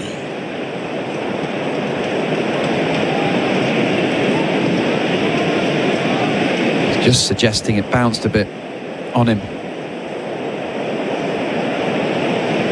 Stuck on the surface a little bit, hit high on the bat. That's why you need to bowl full here. There's movement, there's inconsistent bounce. Tongue to Smith, clips from his toes straight to mid-on, no run. Smith just having a hard time getting in here. 5 from 23 balls. And he's making him play, isn't he, Tongue? He's bowling very straight. Excellent. It's one of his great strengths, actually. And he can sometimes leak runs. Over his test career has been relatively expensive, but that's because he makes batters play a huge amount. Yeah. 2 slips gully, leg slip. 2 in the deep on the leg side. Tongue outside the off stump. Smith leaves alone. It's an unusual action, isn't it, Stu? You know, the arms going across his body, then it goes out. Generally angling the ball into right-handers, hits the seam and goes away. He's a brilliant bowler to lower order players as well. Against India in the English summer, he picked up the lower order 9, 10, 11 because he bowls that a bit like Dale Steyn in the sense that he can hit the stumps, yes, but with pace. Well, we've seen in this series and other summers in Australia, those last 2 wickets can just wag. So it's good to have someone who can just nail the tail. His patrons in the lawn stand behind the side screen have no clue what they're not allowed to do. Moving in the middle of an over. The last ball of it, Tongue to Smith. Defends to mid-off. A maiden, 3 for 43. The Tyre Power Scoreboard, your trusted tyre experts. At AIA, we're for the doers. Whatever you love doing, we'll help you do more of it. More cricket, more family time, more fun. AIA. Health insurance, life insurance, financial advice. Do it for life. Cricket season's in full swing and Alex Scott and staff are stepping up to bat for you. Servicing Gippsland since 1886, they're your local experts in livestock, rural property and real estate. Alex Scott and staff. Gippsland born and bred. Visit alexscott.com.au. The Ashes on SEN for 4 and 20, Australia's original fan food. 3 for 43, Khawaja 5, Smith 5. They've flicked the lights on here at the G. It's dark overhead with heavy grey clouds. Some sawdust has been put down on the popping crease at the worn end, as Stuart Broad suggested it would need to be. Just a beautiful Melbourne summer day. Bryden Cast begins the new over. Bowling to Khawaja. Defends the ball to the offside. How much of Adelaide did you torture yourself with, Stuart, through the wee hours of the night? Quite a bit of it. There was a particularly low moment was when Duckett, the chase is on, so to speak, and Duckett hits the first ball for 4. I think, cool, we're on here. And then almost did slip catch in practice. It's a bizarre Sure. It was a really bizarre. And I didn't even wait for the replay. I just turned the telly off. Pass around the wicket. Khawaja leaves. But there's a bit of... there's a lot of hope coming into this series back home.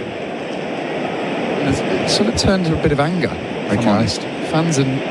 Back home in England. Back home, yeah. Frustrated, anger. And with all the talk about lack of preparation, England coming out and saying they maybe got the preparation wrong. Rob Key came out and said the players have been at 20% capacity. A lot of that question is why? Why? Yes, Australia have been brilliant and relentless with the ball, particularly. Pass to Khawaja, flicks down the leg side. He'll get the run at backward square and move to 6. But why are the players at 20% capacity for 3 tests in a row? That's a question on preparation. And to me, the bowl, I don't know how you did it, Flem, but coming into a test match, I needed to be match hardened. I needed three championship games. 2 felt a bit light. But a lot of these bowlers came into the first test match with no first class overs since August. To me, even mentally, how are you really in the zone to be able to deliver what you need to deliver? And what you need to deliver is not just 4 balls in the same place, a spell in the same place. Put the batters under pressure. Short extra cover in a catching position. His cast bowls to Steve Smith, who swats him across the line. Out to deep square. He got a good chunk of it and gets it all the way to the rope for 4. Smith with a neat swivel. He goes to 9. The boundary is for Zito Brushless Power Tools. Do you? It's 3 for 48. That's where you can't bowl day one at the MCG. It is so slow. It is going to sit up and say, hit me. He just does not own his stock ball. Yeah, Adelaide was actually the best pitch so far. You know, spun on day one. You know, the ball moved a bit. Batsman could get 100. It's Carscott on the follow-up. Smith in behind, blocking the ball to mid-on. And England, you know, that was a reasonable chase. You know, if they'd had a couple of more wickets in hands the night before, they might have chased down that. But it's almost like, they've had 2 practice games and they had their best game in the 3rd test. Because, you know what it's like, if you get on the field and just feel like there's nothing more I could have done in the preparation, you've got so much confidence. But if you've got doubts about your preparation, it's only going to be magnified on the field. Last ball of the cast over. Smith forward and sees it off. 3 for 48, the Tyre Power scoreboard, your trusted tyre experts. The Ashes on SEN Test Cricket. Start your next innings with a career that gives you more. Search Police Careers, Victoria Police and Oldham Construction Lawyers. Your experts in construction law, ensuring you're never caught out when pressure builds. While the Aussies hold the line this Ashes, make sure your ute does the same. Max Liners got the gear that lasts the innings. Venture canopies, Max Pro floor liners, tough 4x4 accessories and more. Set yourself up at maxliner.com.au/SEN. SEN Test Cricket for Goodwee batteries from Solar Heart. Australia 3 for 48. England's leading wicket taker program commercial painting. Hit painting at maintenance for 6. Josh Tongue 2 for 8 from his 4 overs. He's clipping the seam of this relatively new Kookaburra. 17 overs. There's only been 1 over of note for Australia. It was the 6th, 15 runs. It had the 3 boundaries when Head and Weatherald were going. Head got out immediately at the start of the next over, and the breaks have been on since. Khawaja's on 6. Tongue begins the fresh over.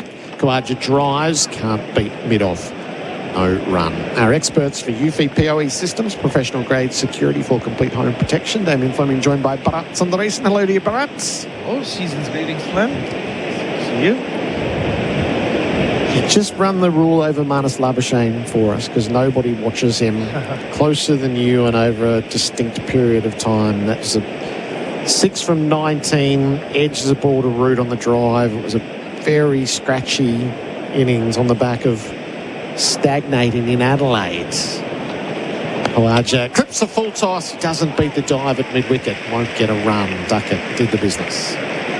Yeah, I mean, it was just the way he started the innings and the way he was leaving the ball. You see, he was edgy in the middle, and these are or easy batting conditions to start with. I just feel like now when you look back at how he got his place back in the side, Gerard and Fleming, you know this better. He brought runs into the summer, and I don't know whether he was in good form. You never know. I mean, they were on really flat pitches, a lot of those hundreds that he made. Khawaja flicks the full ball away through mid-wicket this time. He was going to miss out twice in a row. He'll get 2 and go to 8. Australia, the 50 up for the loss of 3 wickets. It comes in the 18th over. And his strike rate throughout that run when he made those hundreds, leave out the one-day hundreds, but in the 3 first-class hundreds he made were over 75. So he was doing what he said he wanted to do this summer, is focus only on the run-scoring bit, be more positive and show some energy at the crease. 50 from 105 balls this innings, 5 boundaries. Khawaja's beaten, pushing forward past the outside edge. The stats for pay.com.au, points for business. Somehow it feels like after he got that start, the Gabba made 65 and got out, he's slowly but surely gone further and further back into the shell that we saw him in last year. It seems like it's more surviving rather than looking to score, and that's never worked out for him or most batters, I guess.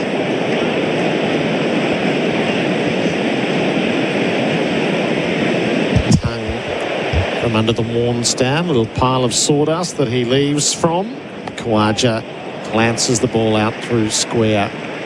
He's presented with a single. He's to 9. So he's not been his manic self in the nets. He's not overdoing changing the guard or changing his technique or anything else. He's looked pretty stable in that sense. He's always been a tinkerer, but he hasn't tinkered much this summer. The runs just haven't come, and today's innings was a bit like what we saw of him in Adelaide. Just got stuck and then got squared up the previous delivery and then just played a pretty wafty drive and got out. Tongue over the wicket. Smith dead bats to leg. 3 for 51. Australia consolidate in that half hour after losing those 3 wickets. The Tyre Power scoreboard, your trusted tyre experts. Adam Collins will come in for Bundaberg Ginger Beer, the great Australian brew. Landscapers and tradies need plants? Plantmark is your trusted wholesale nursery with a huge range at true trade prices. They supply landscape projects of all sizes, from quote to delivery. Open 6 days at 4 locations across Melbourne. Plantmark.com.au. When using a knife in the workplace, safety is critical. Martel provides top quality knives, blades and accessories for safer ways to cut, giving you peace of mind knowing your workers are in safe hands. Martel Australia, the safer way to cut. Visit martelaustralia.com.au. Our first session is for MEGT. Sign up your next apprentice with MEGT. The lights are on here at the G. 3 wickets in the first session of play. Cass operating away from us. Bowling here to Khawaja on 9. Delivers and Khawaja drives out to cover where there won't be a single. Adam Collins jumping in. Damien, Fleming and Bharat. Sundaresan with me for UFI POE Systems. Professional grade security. Complete home protection. Head, Weatherald and Labashane gone for 12, 10 and 6 respectively. Conversation fixated on Australia's number 3 has missed out again. A couple of bad weeks in a row for Marnus, having started the series pretty well. Since then it's been Khawaja and Smith, 9 apiece, just settling things after the wickets. 2 slips to the gully, 4 on the onside. One of them at a in-betweeny backward square, 20 metres inside the rope. Bowls here, Khawaja looks to drive and Cass in his follow-through pretends he's going to throw down the stumps. That is never on. Yeah, opposed to Marnus though, since Usman got dropped in the Adelaide Test, he's played very fluently. Yeah. It's almost like it said, I've got an extra life. I'm going to go for it. So both innings in Adelaide were free-flowing. It's not easy to bat at the moment, but you can see he's moving into the ball, middling the ball. He's batting well. Ernie's spot last week, Khawaja batted really well. Facing Kasi around the wicket, short ball comes and he lets it sail through. It's exactly 10 years to the day since Khawaja made his 100 on this ground. 144 against the West Indies.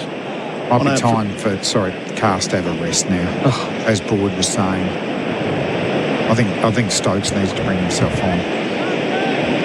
First session. I just don't get it. Tennis ball bounce. You've got to bowl full.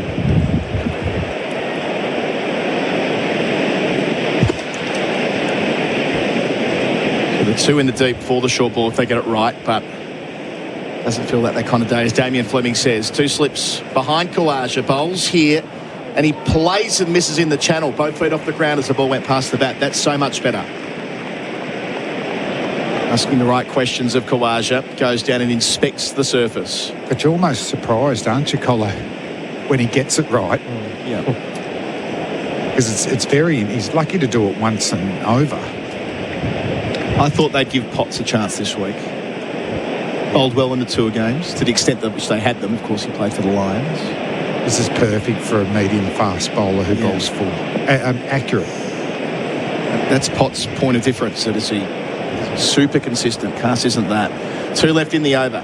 Bowls here to Kawaja. Leaves on length, although a ball that did come back off the seam towards the left-hander. Yeah, but Cars has 14 wickets somehow to show for he's bowled his heart out. He's never really looked, except maybe in the second innings in Adelaide, I thought he bowled okay. But it's just Ben Stokes, and when he uses him, it's quite strange. But these are perfect conditions for him to come in and bowl.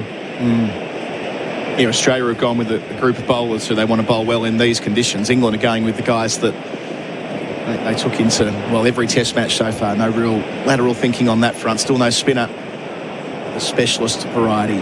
To finish here, Castle, dots so far. Kawaja defensively out to mid-on, doesn't get a single. A maiden complete. All our numbers are for Marshall batteries. Holler for a Marshall battery. It's 3 for 51 on the Tyre Power scoreboard. Your trusted tyre experts with Kawaja and Smith both on 9. G'day there. Delays following a breakdown on the Westgate Freeway outbound at Millers Road. Power lines have come down in Olinda. Monbulk Road is closed in both directions between Perrins Creek Road and Cams Road. Take Callista Emerald Road and the Patch Road instead. No truck zones are now in place within some inner west streets of Melbourne. Smart cameras are monitoring. Plan ahead to avoid a fine. Visit the Transport Victoria website and search no truck zones. And SEN continues as your home of sport this summer with every ball of the summer of cricket live.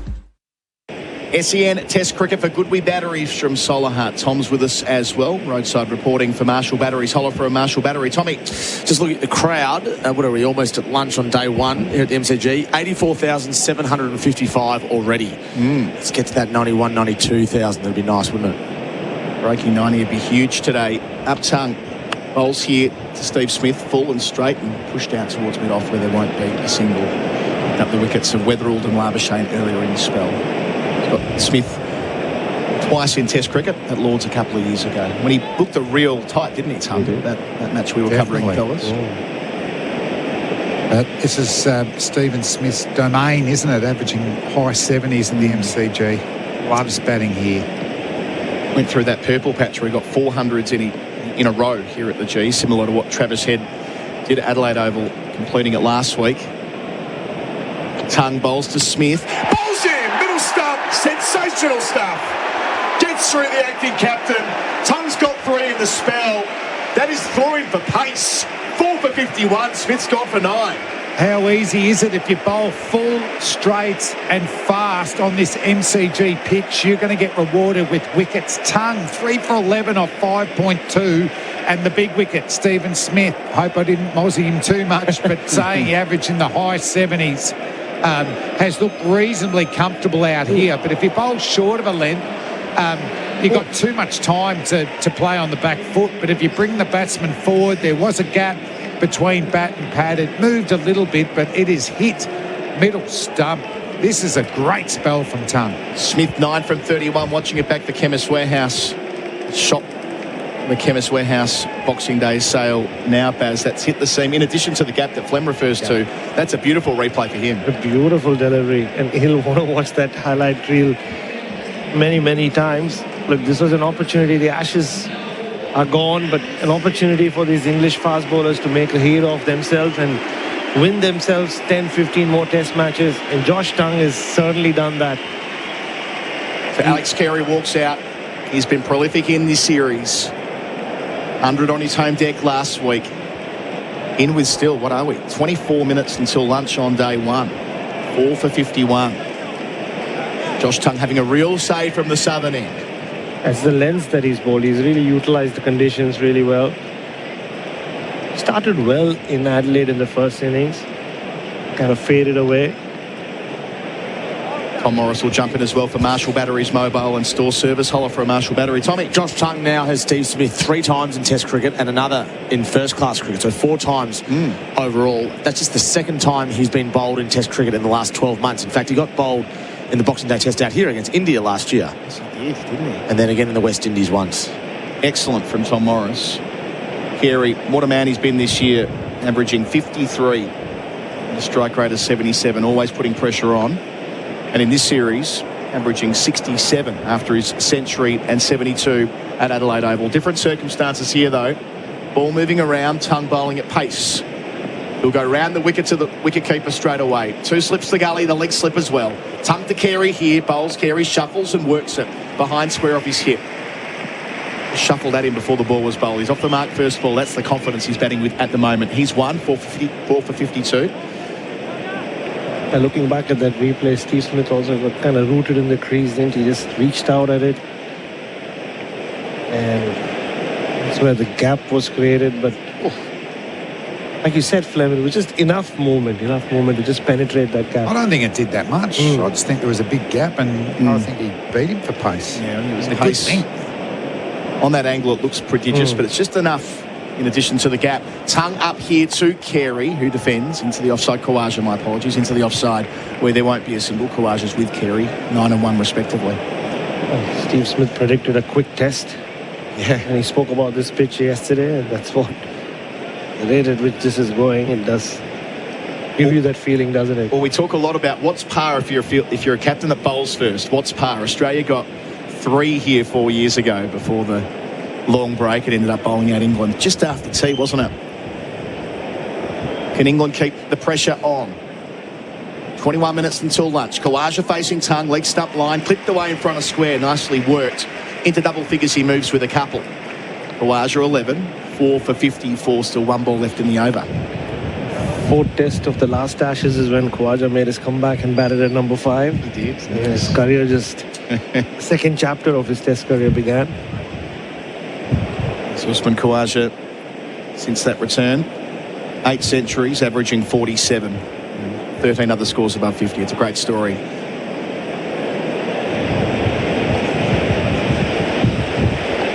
So Tongue's tweaking with Stokes. Wicket in the over. The ball of the morning, without doubt. That's for RWC, Ray White's commercial property specialists. Tongue to finish here. Bowls to Khawaja, close to the stumps and leaves alone. Well bowled and well played. Josh Tongue's got 3. It's 4 for 54 at the G. That's on the Tyre Power scoreboard. Your trusted tyre experts. Khawaja's 11. Carey's on 1. Discover thousands of deals right now at Fantastic Furniture's Boxing Day sale. Save across sofas, beds, dining and more. Shop in-store or online today. T's and C's apply. Did you know you can watch all your favourite SEN shows on YouTube? Subscribe today. Combining supreme comfort with serious strength, the Tundra is our most powerful Toyota yet. But power like this can't be described. It has to be felt. And the feeling starts here at your local Toyota dealership. Oh, what a feeling. Toyota. Josh Tongue is running hot for Ream, steady, hot and strong. Gets a great ovation from the Barmy Army down there in front of the Old Bay 13 region of the Shane Warne stand, right beneath the Shane Warne stand sign indeed, as Cass towards Carey, away from us, bowls here round the wicket. Carey defensively rides the bounce. There will not be a run. Our coverage is for Henley Holmes leading the field, Baz. So Smith gone, has that record here at the G. Mentioned before.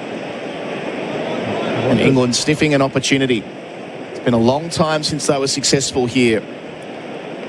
10-11, of course. 2010, they bowled out Australia for 98 on day 1. The last time they won a test here, right? They won at Sydney the week after as well. But the last time they won at the G, that's right. England fans talk about that as the greatest ever day. The decisive test of the series. They were 1 for 160 at the close. Cass up to Carey, high back lift as always. Pushes it down to mid-on where there won't be a single. They won here in 1998 as well. I mentioned that earlier. That Boxing Day was freezing. They didn't get a single ball in. A young me sat up on level 4 in shorts and a T-shirt that I got for Christmas the day before, shivering away. And they came back on day 2 and finished that test in 3 days with Dean Headley picking up a memorable 6 for. So 70, wasn't it? Yeah, bowled beautifully. A Ramprakash catch at square leg. So there are Anchors for England, success here at Melbourne years ago. Cast bowling here to Carey, gets a chance to cut, finds the gap between the two fielders on the offside. Out towards the deep cover boundary, won't make it. Of course, a massive boundary here at the G square of the wicket. They will, however, return for an easy 3. Carey up to 4 for 57. Another anniversary today as well. 30 years at the G on Boxing Day since Darryl Hare called Murali. That was Boxing Day 1995, which reverberated around the cricketing world.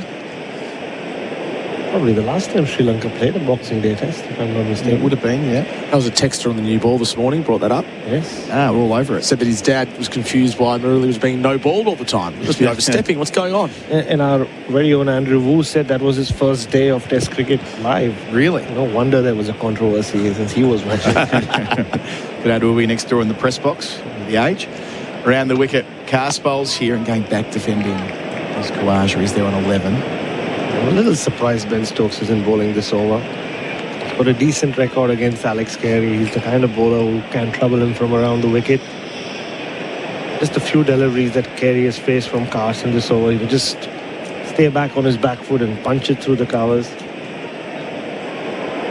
Carey loves it through there. He's burst into the ICC top 10 for the first time during the week as well, up to number 9, Alex Carey. Khawaja on strike with the 2 slips and gully. 4 on the leg side, 2 back for the short ball. Cast, 2 left here, bowls to Khawaja, who plays late under his eye to a point where there won't be a run. Wasn't in complete control, but that was fine. Oh, it's the last ball of the over, but beginning to get a little concerned about Jake Weatherald. Yeah. Adam, I mean, he got the 70 top scored first innings at the Gabba. Philip piled on 500 with multiple contributions, but he's got 3 more innings potentially in this series. There's a big gap for Australia before they play the next test in where he grew up, in Darwin. I wonder how much that non-review from Adelaide played on his mind as well. It's weak in the field for the last ball. That awkward deep backward square who's been there for a top edge has come up inside the circle, so to speak. So there are fielders either side of the square leg umpire. Pass. Away from us, northern end.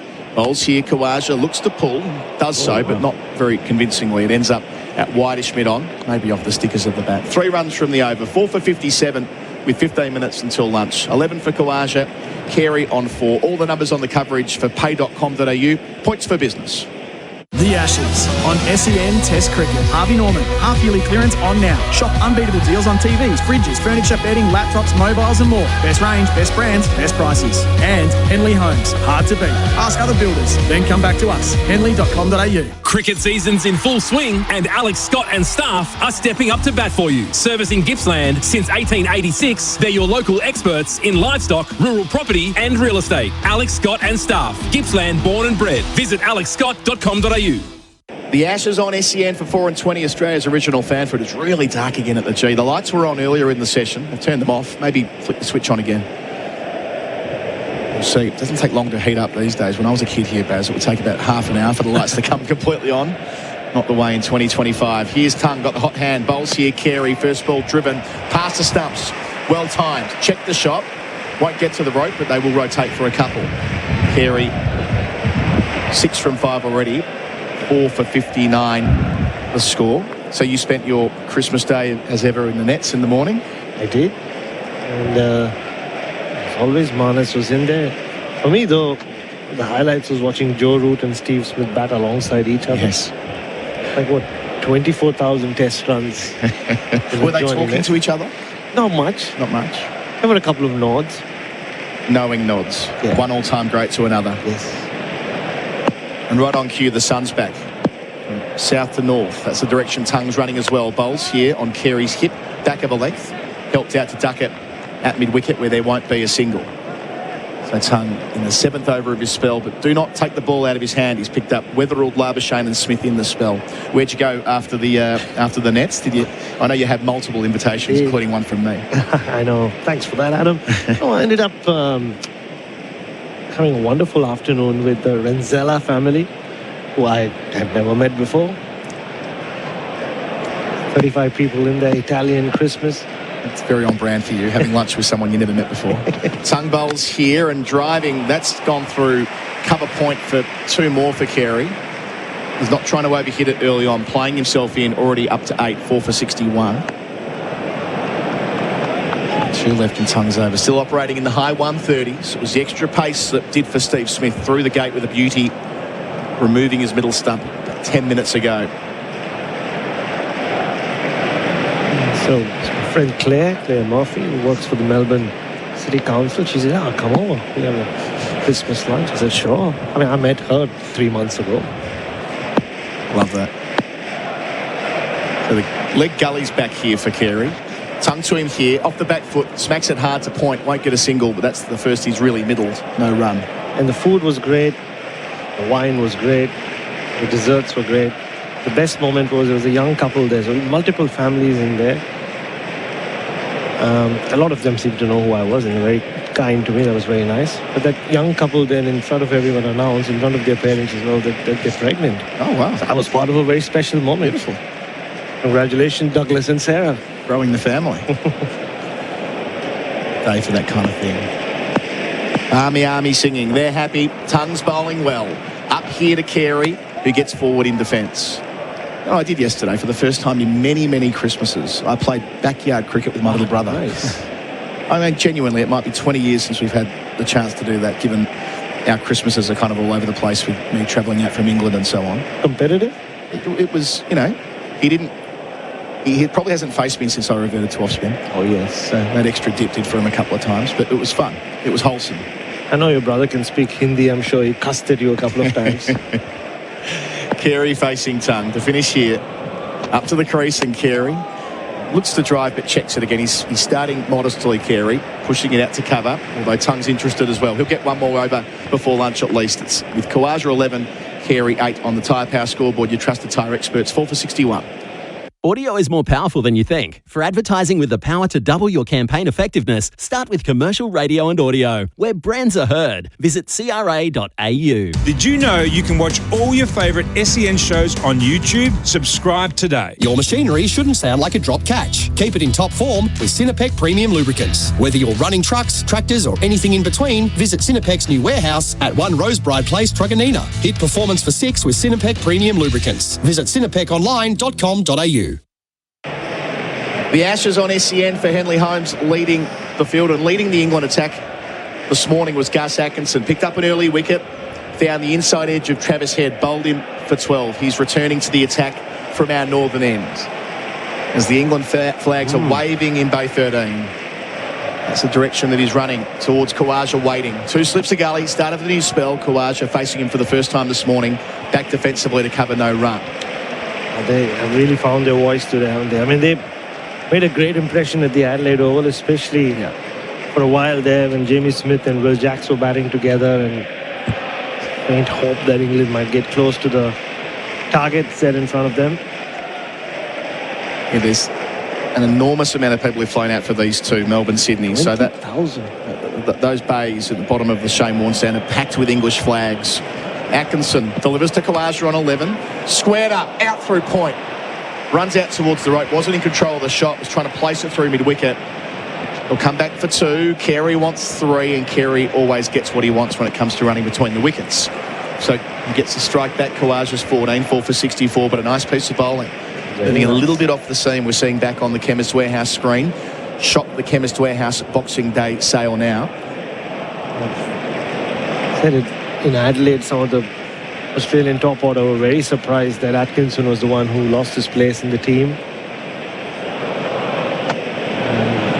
It's shown why. Conditions that should favour him. He's bowled the right length.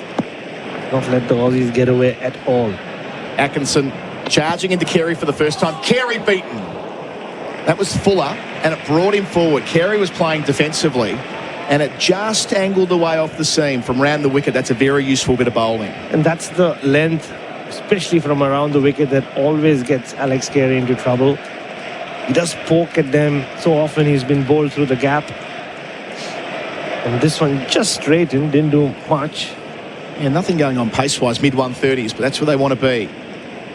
Again, much to the appreciation of the England support. That's where the Barmy Army started many years ago, 1994, over there in that corner of the ground. Plenty to cheer about this morning.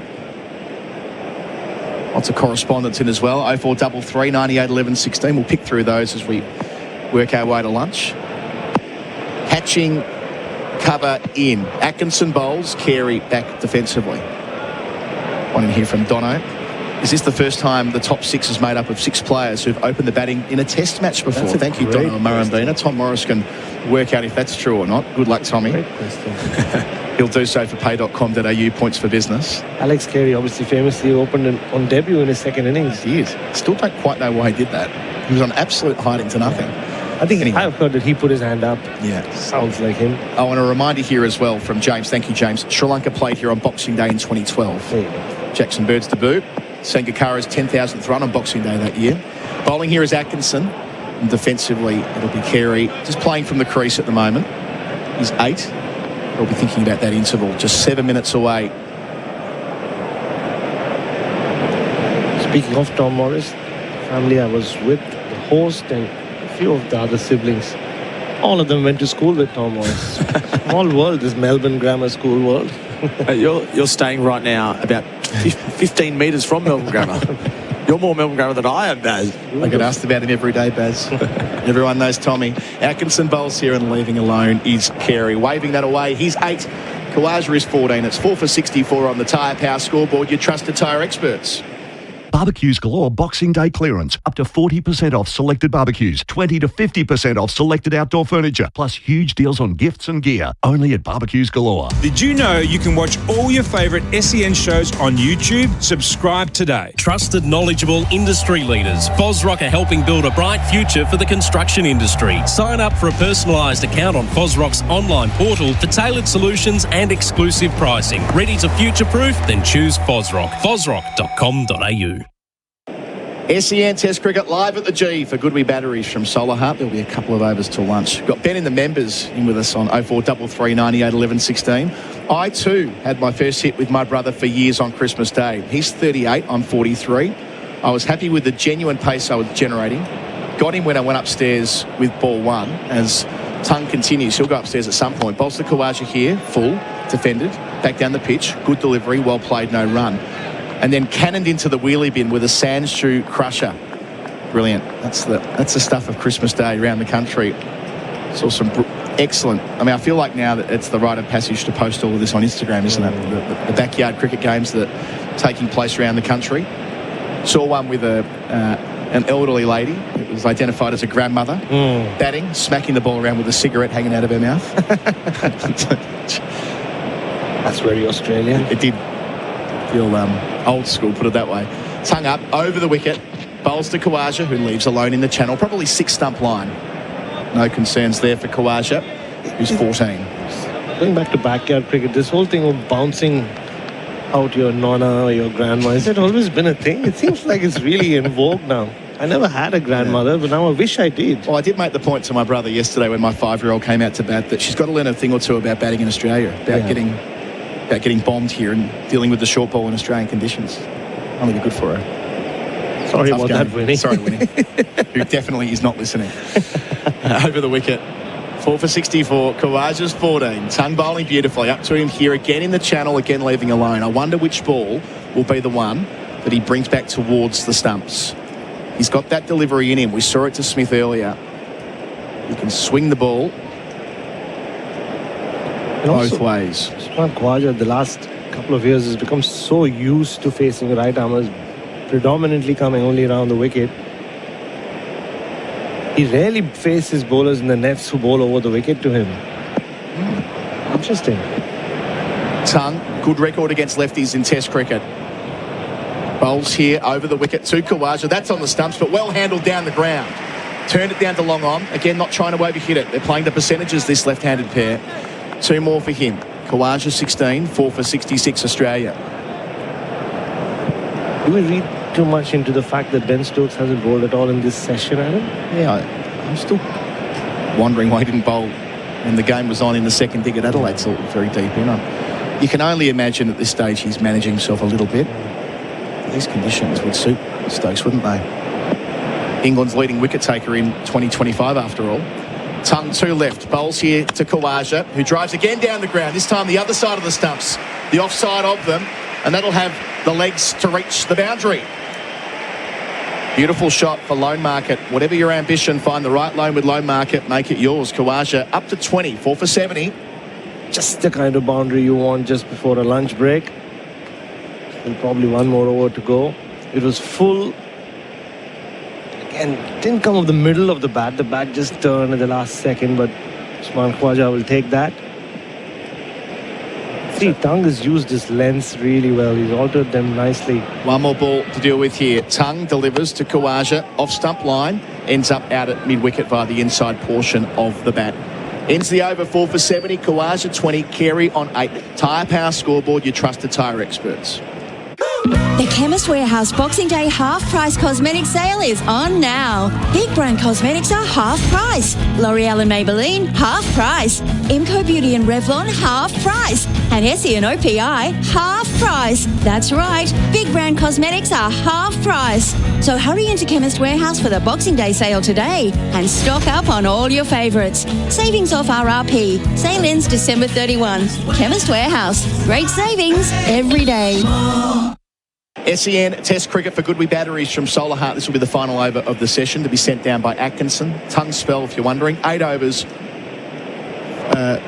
That's not right. They've got the wrong bowler on the screen. I'll come back to that. He's got 3 wickets, I can tell you that for sure. Here's Atkinson around the wicket here and defending out towards mid-on is Carey. No run. I love this from James in the members. 0433 98 11 16. Only bounce Nana if she shows up for Christmas with the Lynx gift as a present.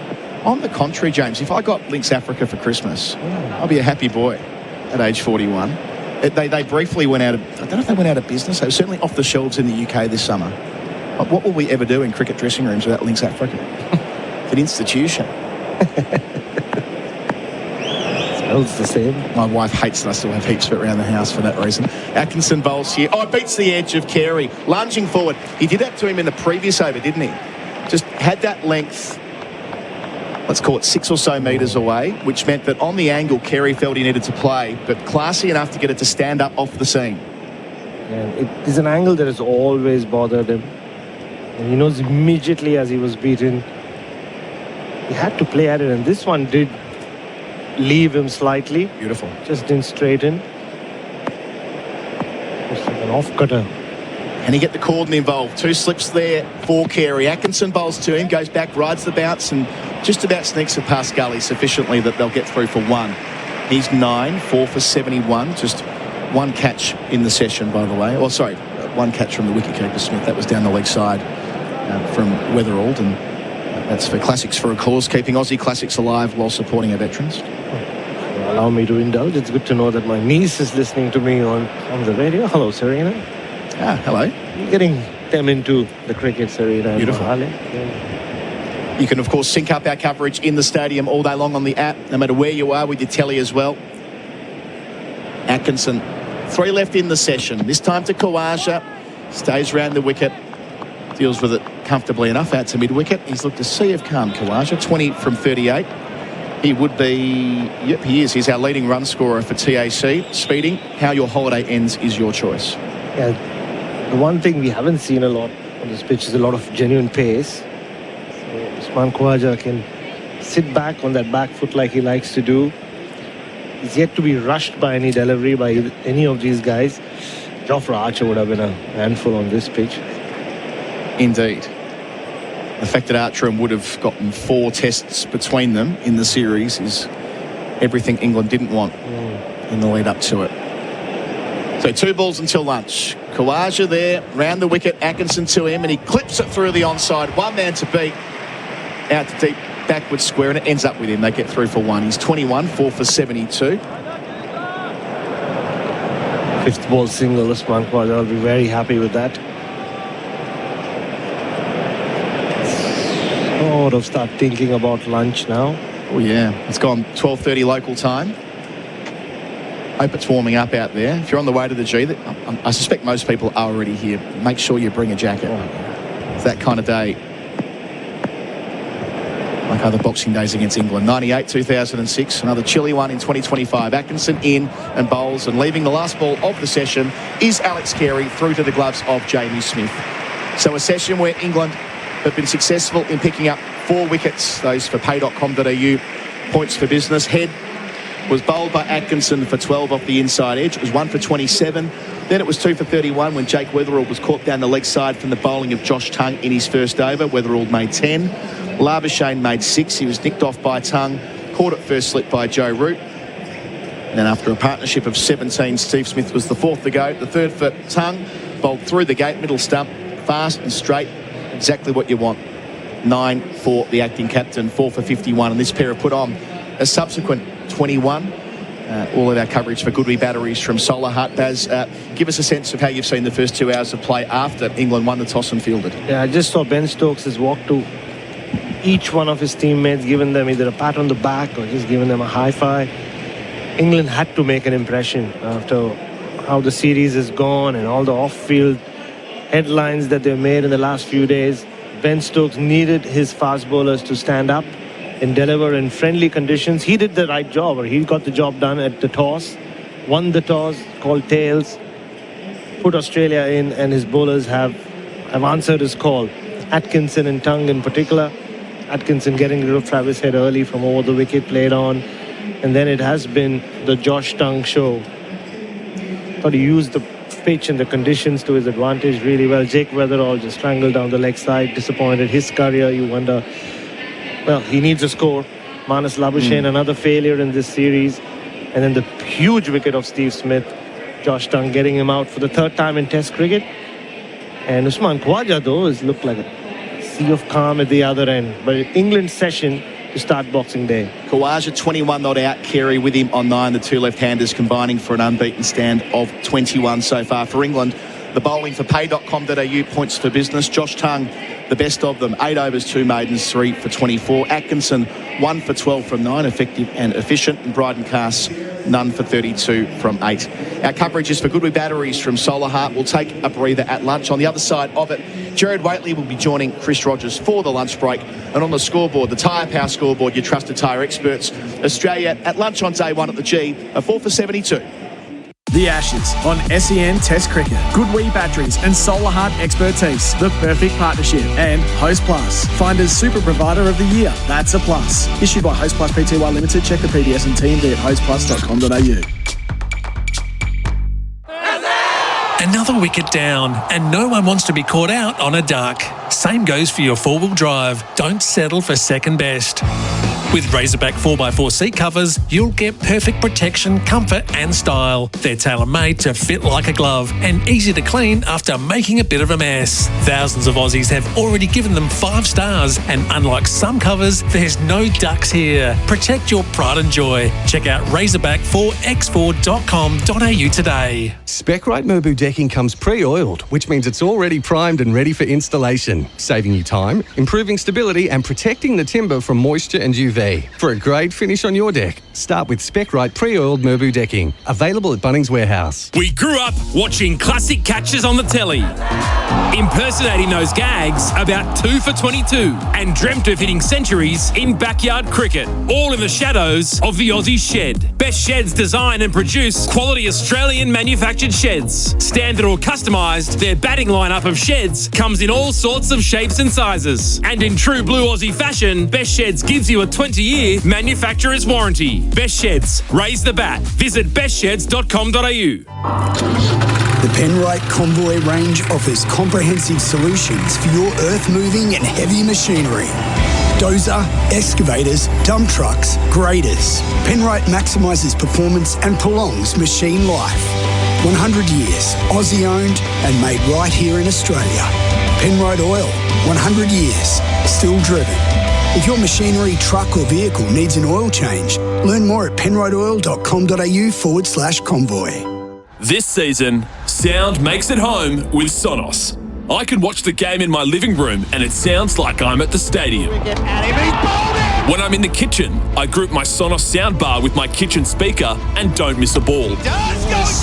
Oh, And at dinner time, the game comes outside to the barbecue with me on my Sonos Move 2 portable speaker. Mate, I heard that bat on ball from here. Sound makes it home with Sonos. Visit sonos.com to learn more. Picnics on the beach, pool days, backyard sport. Whatever your summer looks like, it's always better with a 4 and 20 in hand. Enjoy the classic taste of 100% Australian beef in delicious gravy wrapped in golden flaky pastry. Watching sports, playing sports, or just soaking up the summer sun. Biting into a 4 and 20 pie is the ultimate summer snack for whatever summer you're having. 4 and 20, Australia's original fan favourite. Harvey Norman half-yearly clearance. Stores open today. Huge half-yearly savings, plus for 3 days only 10% in bonus gift cards. That's right, spend $500 or more on selected products and get 10% in bonus gift cards. Get ready to score huge clearance deals store-wide. Plus for 3 days only 10% in bonus gift cards. Harvey Norman half-yearly clearance. Best brands, best range, best prices and bonus gift cards. Stores open today. Terms, conditions and exclusions apply. Gift card valid for 1 month. Tired of slippery pavements and floors with inferior solutions that fade faster than form slumps? It's not just annoying, it's dangerous. Trips, slips, injuries, and the same old costly maintenance. OmniGrip Direct is the smartest surface solution. Quick curing, no smells, and made from recycled Aussie materials, it lasts 5 times longer, saving time, money, and hassle. Don't use inferior products and get ripped off like a streaker's pants. Do it once, do it right with OmniGrip. Visit omnigripdirect.com.au. At Capital.com, we know markets don't wait. They bounce, crash and soar, sometimes before the first innings is over. Markets move fast, so should you. Capital.com, a trading platform without delays. Refer to Capital.com Australia's PDS and TMD, AFSL 513393. Goodwee Batteries and Solar Heart expertise, the perfect partnership. And Host Plus, find as Super Provider of the Year. That's a plus. Issued by Host Plus Pty Limited. Check the PDS and TMD at hostplus.com.au. The Ashes on SEN Test Cricket. The MCG, Smith is driving wide of mid-off, and that'll break the shackles. Australia have been hemmed in for about 20 minutes. His cast bowls to Steve Smith, who swats him across the line. Out to deep square. He got a good chunk of it and gets it all the way to the rope for 4. Ton bowls to Smith. Bowls in, middle stump, sensational stuff. Gets through the acting captain. Tung's got 3 in the spell. Tung 2 left. Bowls here to Kawaja, who drives again down the ground, this time the other side of the stumps, the offside of them, and that'll have the legs to reach the boundary.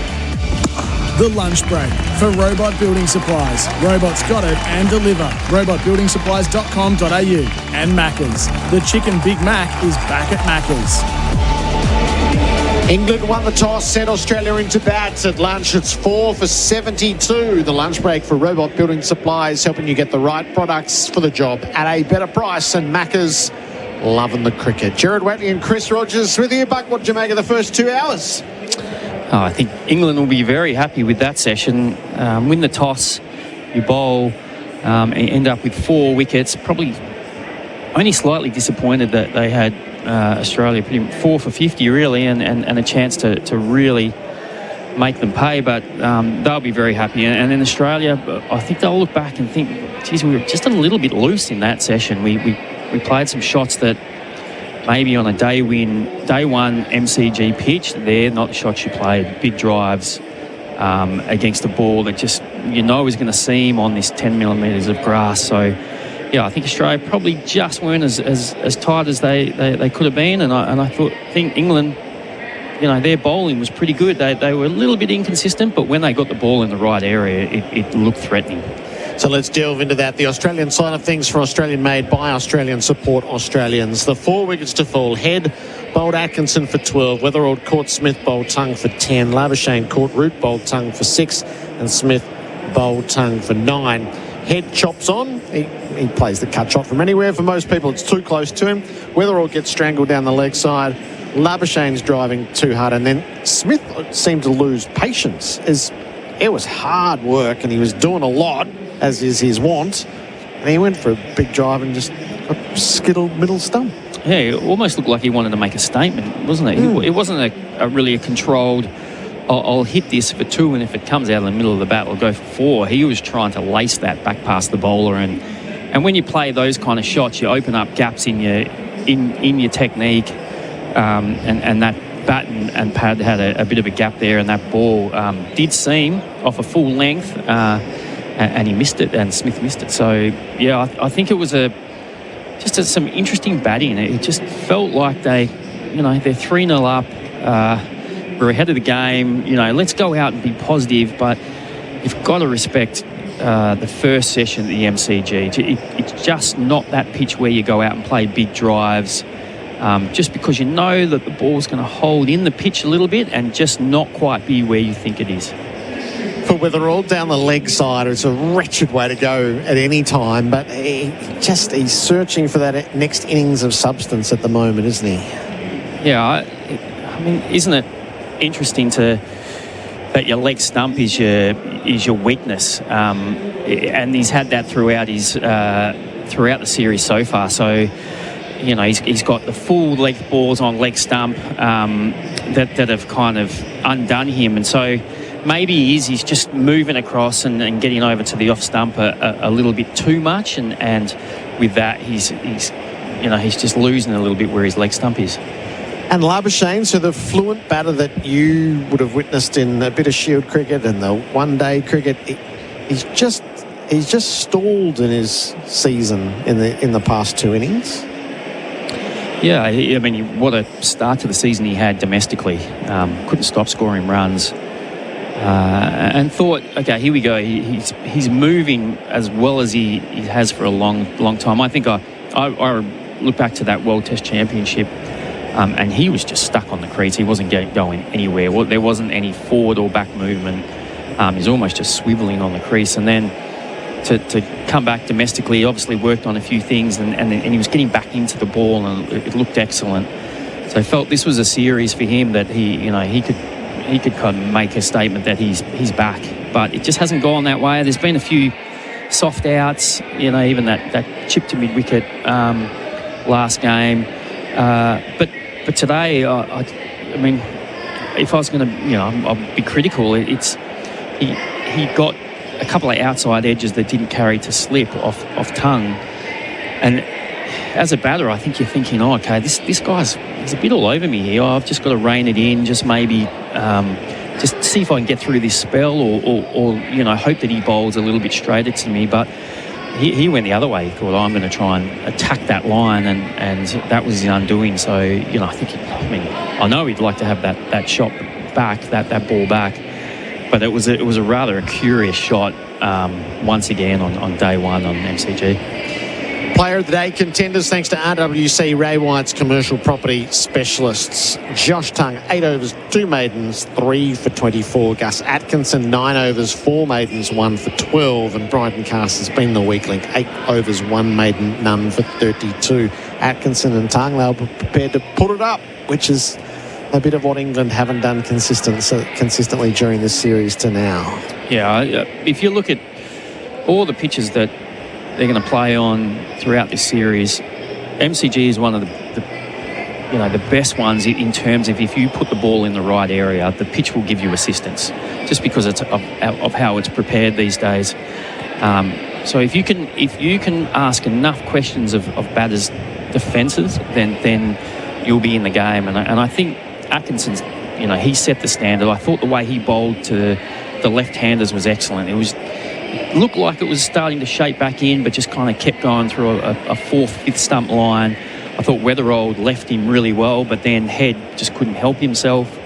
But he set the standard, and then Tongue came on and produced some beautiful bowling when he got the ball in the right area. And I still think he's one of those curious bowlers where, as a batter, when you're lining him up, because he kind of falls away and his arm goes past the perpendicular, it all seems like it's going to be pushed into kind of the leg side of the right-handers. But he's been able to get the ball to straighten to the right-handers, and it's a bit like Bumrah would do that. Bumrah, you'd think everything's going to kind of swing in as a right-hander, but if you can get the ball to straighten, it's almost like you can't do anything, because your instinct is telling you that the ball is coming in when it goes away. And he produced a couple of beauties that found the outside edge. The dig for Sherlock wheelbarrows and carts available at Bunnings Warehouse. So let's dig deep here on the pitch and what these conditions are like. And you were saying that you can sometimes scrounge out a first innings total and it can leave you in a really good position if you can scrounge it out. Yeah, Victoria has had a lot of success actually being sent in. We've found sometimes the best thing to do is lose the toss because you're in batting first. The pitch isn't quite as fast, so some of those balls that seam, they beat the outside edge, and it is a grind.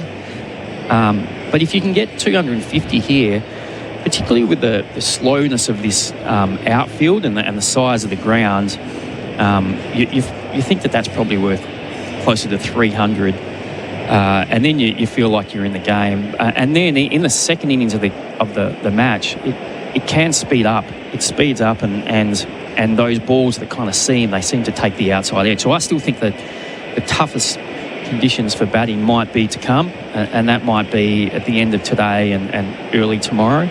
But then we'll see how this pitch plays out. It can just kind of start to flatten and get a bit slower as the match goes on, and batting can get better and better. So, England will think that they've done an absolute magical job so far, because to take those 4 wickets in that first session, that's going to be critical for setting up this game.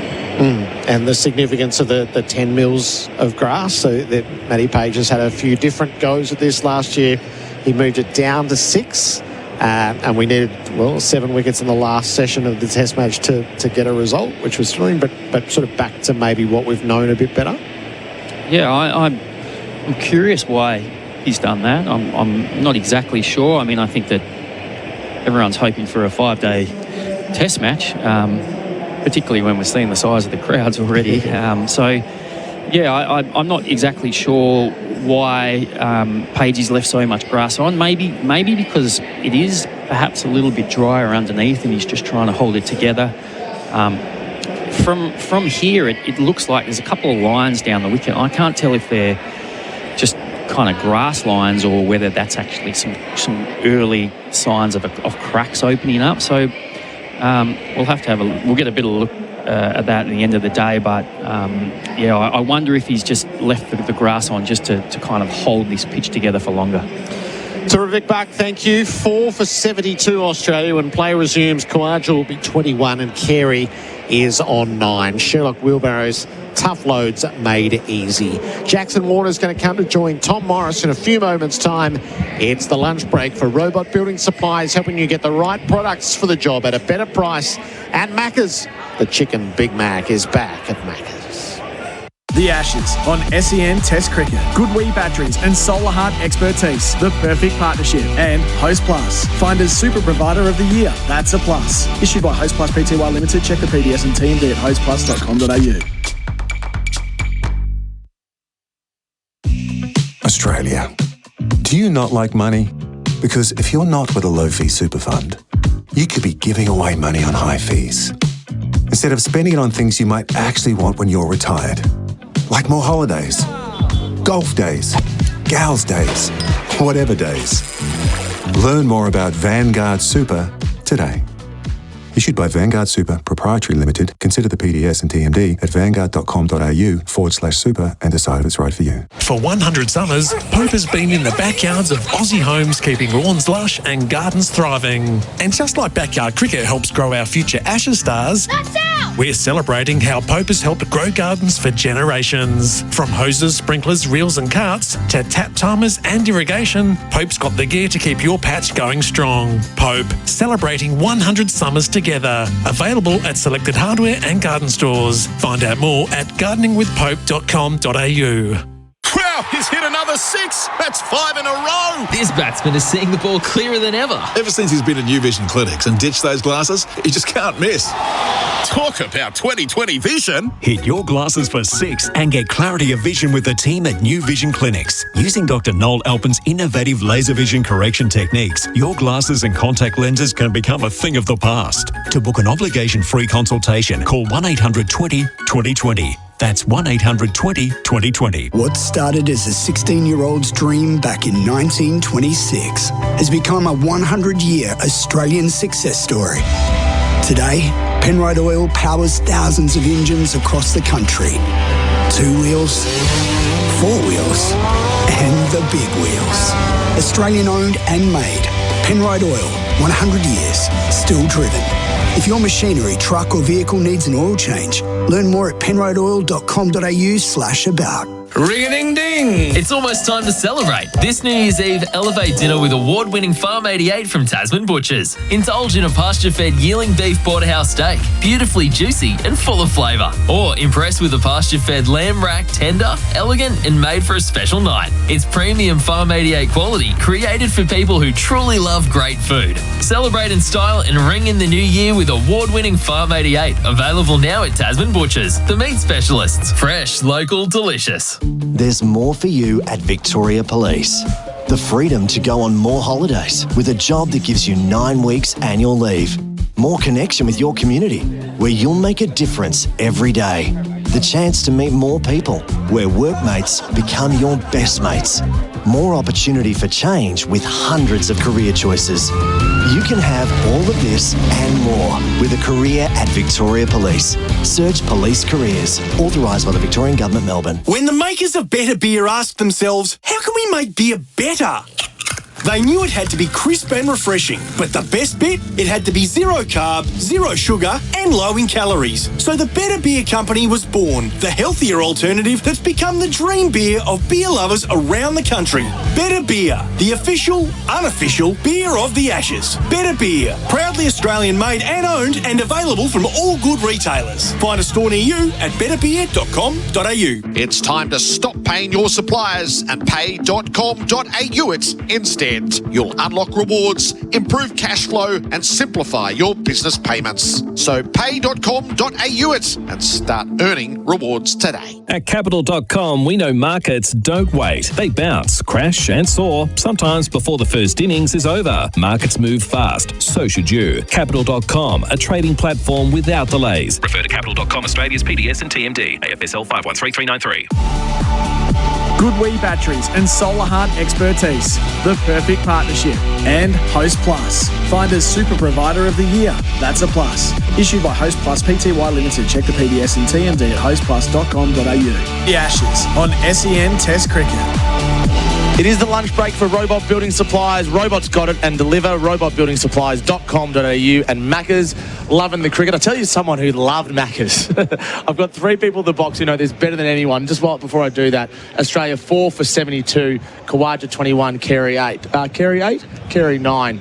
Someone who loved McDonald's, potentially more than anyone I've ever met, is the late, great Shane Keith Warne. And we're looking over the Shane Warne stand now, and what a picture it is and what an honour it must be for his family and close friends to see something so significant in Melbourne named after the great Shane Warne, who, of course, took his 700th wicket out here in 2006, 2007 against England. Each day during the rest of the series, we will celebrate a legendary player for Penrite, the trusted Australian name in oils and lubricants. And who better to celebrate Shane Warne than with his kids, Jackson, Brooke and Summer. All 3 of you, welcome to SEN Test Cricket. Hello, Tommy, and thank you for having us. Hello, Tommy. It's a pleasure to have all 3 of you, Jackson and Brooke especially. I've been seeing a lot of you both recently, and Summer, I haven't seen as much of you recently, but we've coerced you onto the radio. Yes, I hide. No, don't hide today, though. You're welcome. This is an inclusive environment. Jackson, seeing the Shane Warne stand from this angle, what does that do to you? It's amazing. I mean, that's where we're sitting today, and we're actually with the Barmy Army, and I think I've walked into the Queen, I've walked into somebody dressed as the Spice Girls, I think I saw King Charles earlier, so I think it's exactly what Dad would have loved. I know it is meant to be a very Australian stand and a very Australian squad, but to see 40,000 of them travel from England to here to celebrate and wish them good luck, but also honour Dad is amazing. Brooke, what does it do for you? I think it's awesome. Yeah. It's absolutely fantastic to be in the thick of it today, and it's been a bit of an exciting start, so it's been pretty good. Summer, Australia versus England is such an iconic matchup, and your dad dominated these games so much. It must give you great joy to see so many people speaking so positively about the great man. Yeah, of course. I mean, sitting in the stand, I'm like, oh, wow, I should have, been to a few more games. I think it's actually not a bad game, and it's actually good to watch. But we're just thrilled, and we're so excited to be here, and we're so thankful for the Shane Warne legacy to still be doing the heart tests, and we're just so grateful. Of course, cricket's not a bad sport, actually, is it, Jackson? It's not bad. And you played a game the other day, and Brooke had a bowl as well. Before we get to the Shane Warne legacy, tell us about that. And there was a great turnout for it as well. It was, and I think some of you've just realised it's actually the second biggest sport in the world, cricket, which is good to know. But welcome. The cricket game, welcome. But the cricket game on the 23rd was amazing. Dad had this amazing ability to be able to bring people together, and so we organised the game on the 23rd, which started at 2:30 p.m. at East Sandringham at the Shane Warne Oval. And Sandy is actually where Dad played as a junior. It's where my grandpa played. It's where I've played. So there's so much history and feeling of Dad still at the club. So when I approached him with the idea, how do you feel having a team of Dad's friends that play cricket in AFL versing members of the Barmy Army, is that okay? And they've gone, mate, how can we help? Let's do it. And so Jacko, you were bowling and wicket-keeping as well, Tommy. Brooke bowled a few as well. What you pulled off in such a short amount of time was absolutely incredible. You did such an amazing job. And, Summer, you played at East Sandy too, didn't you? No, that was AFL, Brooke, not cricket. No, that's okay. Yeah, but it's still at East Sandringham Club. Oh, yeah, still at East Sandringham. Oh, sorry, yes. Who was the best footballer out of you guys? Pardon? Who was the best footballer out of you three? Probably Summer. Yeah, Jackson wasn't pretty good at that. Jackson was better at lawn bowls. Takes after his old man, not too good at Shane Warne legacy, I said it a couple of days ago to you, Jackson, is leaving a great legacy as well. For those who are unfamiliar with it, tell the listeners about Shane Warne's legacy. So the Shane Warne legacy is just an initiative where we've got big activations like we have them at the Boxing Day test and a gather round, and it's where we've got 56 stations here today all around the ground, and it's actually would have Dad's been aged 56 this year. But it's just a basic health screening check that if it does something flags in the red, it does your BMI, your heart risk, diabetes risk, that there is nurses and people on standby to encourage you to get further testing. But it's also just bringing awareness to heart health. Dad smoked, I eat junk food. I'm not going to tell you don't do either of them. I think you should live a balanced life. But if you can just make a more conscious effort and be more aware of the numbers, then maybe that would be a good thing. Brooke, it's one of the great things about your dad that he always was out there to help others. And by doing this, the family is now helping so many others as well. What has Shane Warne legacy meant to you, and what impact is it having on society? Well, I think the impact that Dad is still having on all these people today, and he's not here, I think just speaks volumes. And Dad was such a person that was so generous with his time and everything he did in life, and it's just incredible that now he's saving lives. Yeah, and saving a lot of them as well, isn't it, Jackson? Like, the numbers are quite incredible, how many people are actually doing these heart tests. Yeah, we have nearly 400. I think the goal is to get over 13,500 this week, and I'm pretty sure we're going to get very, very close. If not, we will achieve it, but our goal of 400,000 total checks, which we should get during this series, which is just, to do that in under 2 years is unheard of. And this is actually tangible as well, isn't it? There's people that are unhealthy that don't know it, that are going to get these tests, and they're going to hospital and they're getting their life saved. Exactly. We're actually making a very tangible difference. It's a great word because it is real. You can actually see these stations. You're actually making a real life impact into your lifestyle and into your habits. And I have proof of people I've already met today saying I did the check 2-3 years ago and I've lost 30 kilos since. So I just want to say thank you. Where are these stations around the ground? All around the MCG. So some are inside, some are outside the ground, but you'll be able to see our logo across everywhere. So they'll be very easy to find. Amazing. And free as well, which is important. Free, non-invasive. You don't have to take your clothes off, don't have to take any of your blood, and it is done in literally under 10 minutes. Awesome. So I urge everyone here who's listening and coming to the cricket over the next few days, of course, to do that. And this will take place across the winter and the rest of the year as well, won't it? This is not just a Boxing Day test thing. So you can just head to the ShaneWarneLegacy.com website, pop in your postcode, and you'll be able to find the closest check near you. ShaneWarneLegacy.com.au. .com, we're worldwide. Love that. .com, add it to your bookmarks. Summer, I had the pleasure 2 days ago of going to the Shane Warne exhibition, like a museum, I guess it is, in Gate 3 here in the Olympic stand just below us. And I had goosebumps walking in, like all the memorabilia that Jackson and I have spoken about in the past. What a great initiative that is to have the best of your dad from a sporting perspective all in the one spot here at the MCG. It's just unreal. It's actually quite a surreal moment. When my sister Brooke and I walked in, we kind of were just in shock. We were lost for words because, all throughout our life we've kind of seen all his memorabilia but never on display, and it's such a pinch me moment. And Dad dedicated his life to cricket, and it's just to have the Shane Warne stand, the exhibition, his statue, and it's just unreal. And we're so thankful for everyone going to watch and everyone going to see it, and we're just really proud of him. You know what I love? And I've only just thought of this now. So we've got the Shane Warne stand there, which is the old Ponsford stand. In the Olympic stand, we have the Shane Warne Museum or the exhibition. Outside the members, we've got the Shane Warne statue. And in that stand over there, which is the Ponsford stand over to our right of the commentary box, we've got all the honour boards where Shane was on as well. So he's actually got a presence all around the ground. He's everywhere. And the exhibition obviously downstairs and his hologram. This is literally why we called it his backyard and his office. And I know I can talk for Brooke and Summer as well. This is why we feel at home. Yeah, we just feel at home here. And you're actually one of the people that saw the memorabilia before it was actually on display. I was when you came to do the podcast. Am I allowed to say this? I held the Gatting ball. And I couldn't with believe gloves. It. With gloves, obviously, yes, with gloves. What's your favourite bit of memorabilia that has been on display downstairs? What gives you goosebumps as you look at it and a part of it? Dancing wicket. Oh, dancing wicket? Dancing stump? Dancing stump. And you called it that, didn't you? Dancing you stump. called it. You had a name for it. I did. I reenacted the dancing stump, and it was actually quite funny because I had actually just been born a couple of days before that, and they just won the test match. And Dad was so excited, he didn't know what to do, so he got up and opened the champagne and did the dancing stump. So I like to claim that's actually for me. And on the video, I think they had a side-by-side. Yeah, they did, and I even had the double chin correct. Different.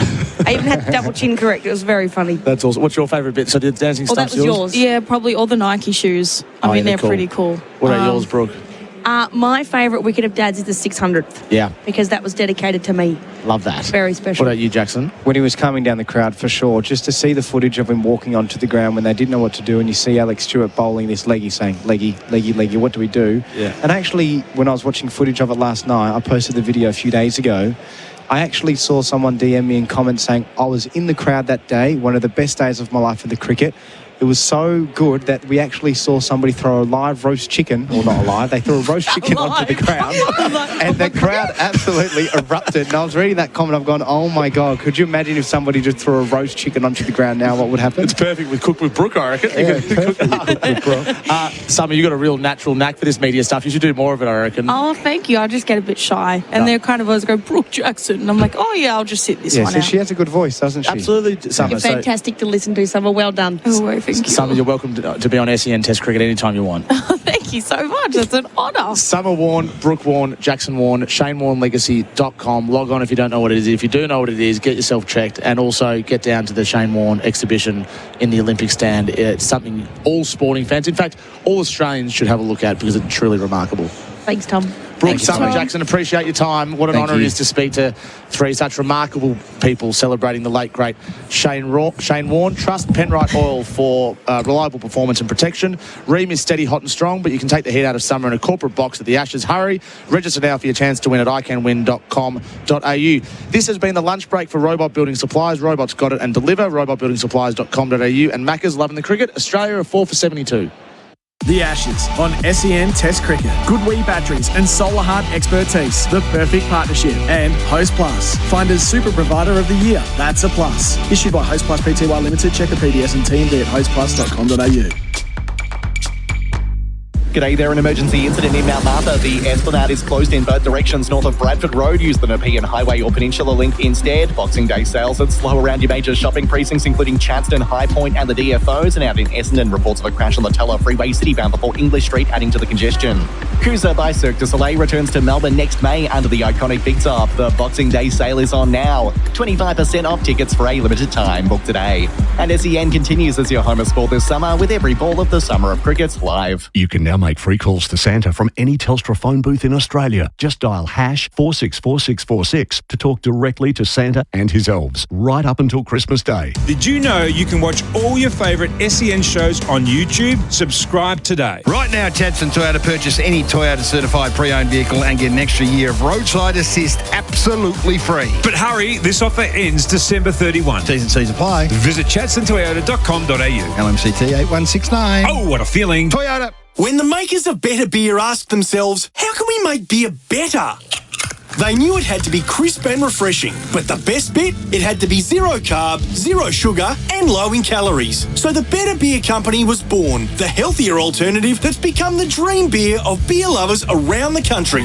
Better Beer, the official, unofficial beer of the Ashes. Better Beer, proudly Australian made and owned and available from all good retailers. Find a store near you at betterbeer.com.au. To the doers, Why do what you do? The doer who shows up when worn down, who stretches out when stretched thin, who breathes deep and does it all over again. Whatever your do is, and why ever you do it, by protecting what matters most, at AIA, we'll help you do it for life. AIA, health insurance, life insurance, financial advice. To learn more, search AIA Australia. This Christmas, Trojan is the ultimate stocking stuffer. Just like a consistent fast bowler, Trojan hits the right areas with practical and affordable gifts that DIY legends will use time and time again. How's that? And Trojan has a wide range of options available for under $20. So there's a Trojan gift for every DIYer and every budget. No ideas, no excuses. This year, hit a 6 with Trojan under the tree. Trojan, tools built tough. Available in-store or online at Bunnings Warehouse. Stop what you're doing. The Chemist Warehouse Boxing Day half-price vitamin sale is on now. Get half price off RRP on selected big brand vitamins like Bioglan, Fusion, Ethical Nutrients, Caruso's, half price. Lifespace, Blackmore's, Nutrilife and Swiss, half price. Pentavite, Crampy, Synovus and Manuka Health, half price. Find more half-price vitamins in-store and online. Sale ends December 31. Exclusions apply. Excludes exclusive box sizes. Retail limits apply. For half-price vitamins, shop at Chemist Warehouse and stop paying too much. What's better than winning the match? Winning the series. Host Plus has been named Finder's Super Provider of the Year, judged on strong performance, low fees and great investment options. That's a plus. Awards and ratings are only one factor to consider. Issued by Host Plus Pty Limited. Past performance is not a reliable indicator of future performance. Consider the PDS and TMD on our website before deciding. Search Compare Host Plus today. Engines feeling like they've been bowled out? Step up to the crease with Cinepec Premium Lubricants, delivering smooth performance that hits for 6. Visit them at 1 Rosebride Place, Truganina, or cinepeconline.com.au. Cinepec Premium Lubricants. Keep your engines in winning form. Since Ray White opened their door over 120 years ago, they've helped their clients open thousands of doors of their own. When you're ready to open the door to commercial real estate, no one's better than Ray White Commercial. Learn more. Visit raywhitecommercial.com. Goodwee Batteries and Solar Heart Expertise, the perfect partnership. And Host Plus, Finder's Super Provider of the Year. That's a plus. Issued by Host Plus Pty Limited. Check the PDS and TMD at hostplus.com.au. SEN Test Cricket. The second session for Rogers Willex. Trusted Trailer Solutions. Cloud is breaking up over the MCG. Some beautiful blue sky and sunshine, but still chilly. The Goodwee Batteries and Solar Heart Expertise weather, the perfect partnership. 16 degrees, it feels like 11. It'll be a top of 17, but once we're in that full sunshine, it should be a little better than it has been through the opening session. Not great going for Australia. Sent in after England won the toss. 4 for 72. Head bowled Atkinson for 12. Weatherald caught Smith bowled Tongue for 10. Labuschagne caught Root bowled Tongue for 6.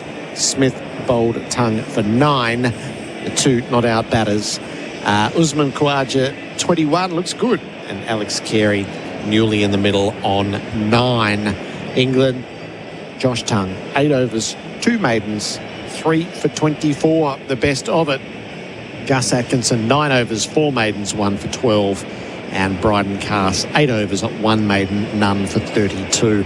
Ben Stokes has been going through some warm-ups during the latter stages of that lunch break, so you would imagine he would be into the attack soon enough. Damien Fleming's going to join me in a few moments' time. Tom Morris still on duty. Tom? Gerard, you know there's some quirks in sport when certain matchups just work for certain players. Josh Tongue against Steve Smith is one of them, isn't it? So Jofra Archer's never got Steve Smith, as we know. Josh Tongue has bowled 69 balls to him, conceded 35 runs and got him 3 times. It's just some bowlers just have the wood over certain batters, and it's a small sample size, but that's what it's looking like at the moment. And he's got him in a first-class game as well. And only the second time he's been bowled in 12 months, Steve Smith, so it's not a small feat, that's for sure. Not at all, and rattling the middle stump, it was a good one. Yeah. Do you think the Aussies will see that session and go, well, it's just a difficult batting conditions, or do you think they'll feel like they should have done more? They should have done better, I think. He's going to be that style of opener. cutting the ball too close, chopping it on. Weatherall will be disappointed down the leg side. That's poor. Labuschagne was loose and Smith was impatient as he was doing all the hard yards on what was a tricky pitch. As no one gives you more clues that it's a tricky pitch than Smith. But he went the booming drive and lost his middle stump. So he would have been disappointed with that. I think this will be a bowler's test match, though. I think this will be a scoring 3-day test. And could very well be before, but England have made the running so far.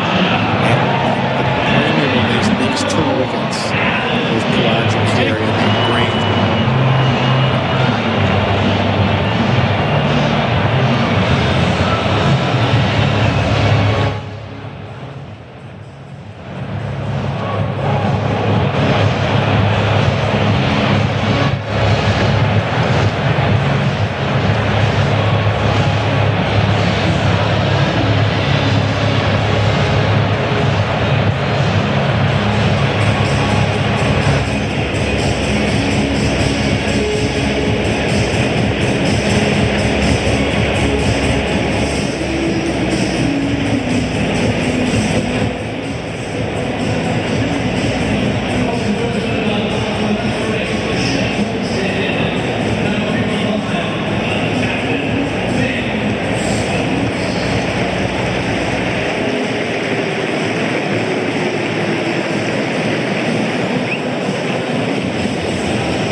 No.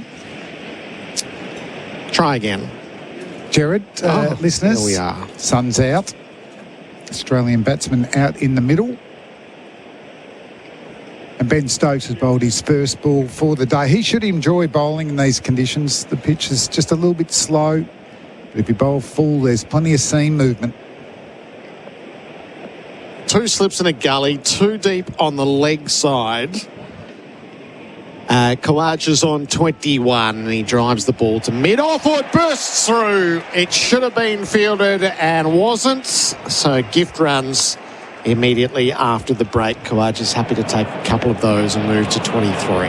Usman, since that drop in Adelaide by Brooke, has looked a totally different player, hasn't he, from the last 2 years in Australia? His feet are moving. He's hitting balls in the V, which I don't think he's done for about 3 years. And the strike rate's just flowing nicely. Supple in the way that he's moving around and stroking the ball. Been tricky conditions. Stokes around the wicket to him. Khawaja flicks across the line. That was nearly through to his pads. Goes down to fine leg. And we will add 1 to Khawaja's total, which down to 24. But it's not easy if you bowl that length, though. You know, at 5-6 metre length, the ball is doing enough. You want to force the batsman to play in the V, going hard at drives. Real tennis ball bounce through on the MCG here.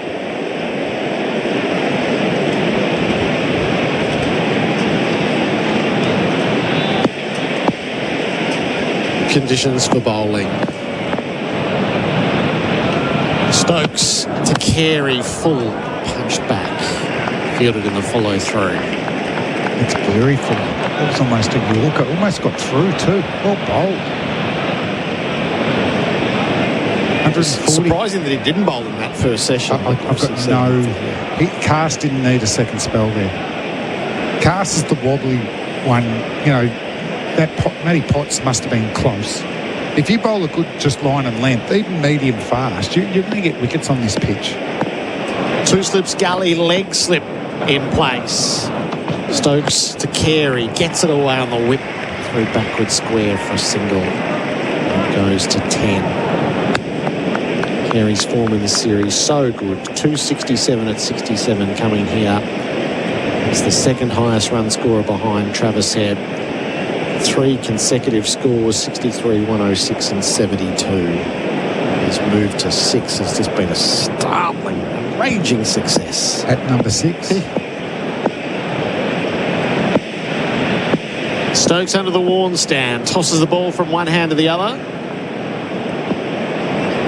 Last ball of his first over. Kawaja is defending from the crease. 4 for 76. The Capital.com scoreboard, fast, smart, seamless. So just give us your assessment of the first couple of hours, Flem. England sent Australia in and got the 4 wickets. Well, Stokes winning the toss, not surprised that he decided to bowl on a pitch that's got 10 millimetres of grass and it's just a bit soft underneath, playing a little bit slow. But it didn't happen early. Cast was way too short. Atkinson a little bit better, but he was very fortunate to get that play on from Travis Head. But it really changed when Josh Tongue got the ball. And I thought he was super impressive in Adelaide. And he's backed it up here. And basically he's just bowled a lot of balls into that avenue of apprehension and just let the ball do its work, hasn't it? A lot of what they haven't done all series, they've finally done. He'll here. probably get dropped. What's this line and length business? Gus Atkinson, 9 overs, 4 maidens, 1 for 12. From the members' ends, he's around the wicket, bowls full. Carey slices it away, one hand off the bat, through backward point. Head down to third, and they'll take a couple. SEN Test cricket for Goodwee batteries from Solar Heart. It is 4 for 78. Full, got an outside edge. Atkinson's the one I expected more from in the series. I thought his first spell in Perth on day one was excellent. He was really unlucky. In the second innings, he got Travis headed like all the bowlers did, but I didn't think he bowled very well in Brisbane. Bowled too short for me. Atkinson gets motoring. Carey plays off the inside portion of the bat down to fine leg. Scurries in and out of the non-strikers and makes it 2. It's full value for all of his runs. He's 14. He just scores, doesn't he? That's the other thing about Alex Carey. He just senses the moment and just slowly just takes the momentum away from the bowling team. Just already a handy partnership between Usman and Carey. Had a good little clip. So they are scoring, which is important for the Australians.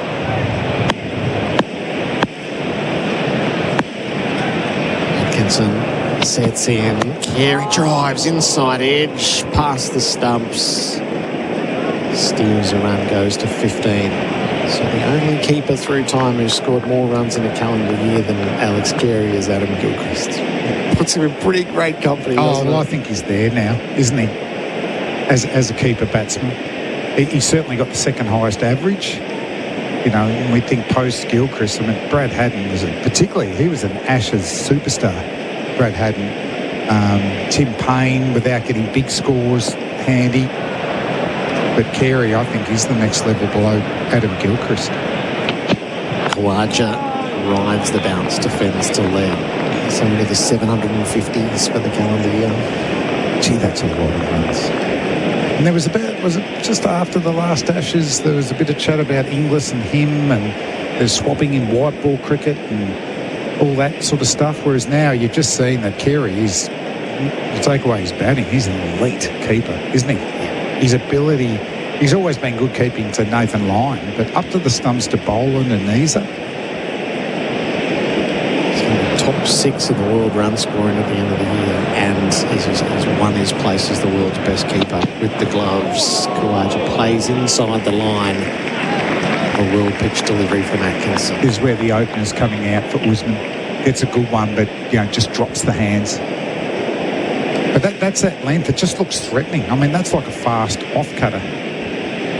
That really did shape. There is some areas of which are more grass than others, and that ball certainly hit the more grassed area.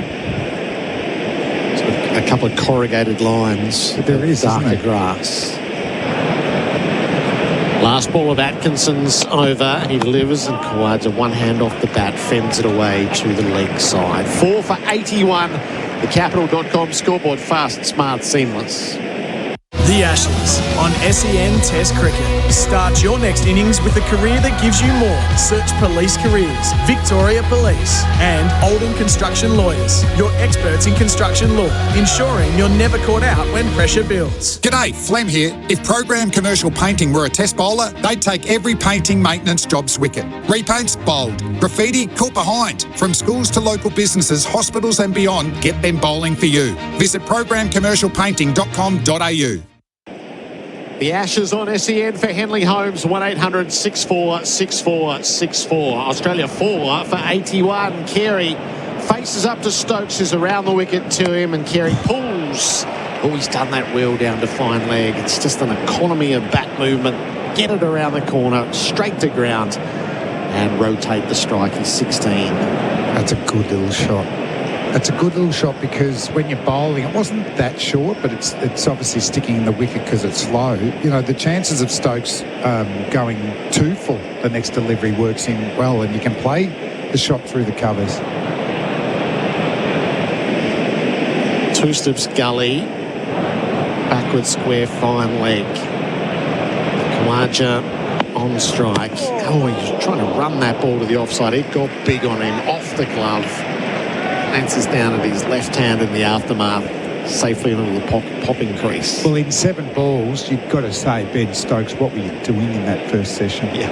This is bad. He looks threatening. That's jagged a mile. And he'll bowl the right leg. Well, that's an ugly delivery. I don't want too much of those as a young man, let alone as a 39-year-old. Khawaja on 24 resets himself. Stokes bowls to him. He clips out of his toes. Mid on and takes a single. Get down the other end. Yes, just get down the other end. Any cricket in your Christmas day, Flem? No, Christmas. Cricket's out now. Everyone's a bit older. And then the family all went down to Geelong, and they're saying that the cricket's gone a bit flat there as well. Right. So, yeah, that's one of the traditions that's just slowly, just as the kids age a little bit more, the driveway's still ready to go. Stokes to Carey, edges short of second slip. What about yourself? So I brought this photo for you, Flem, which I'll describe on air. So this is the backyard.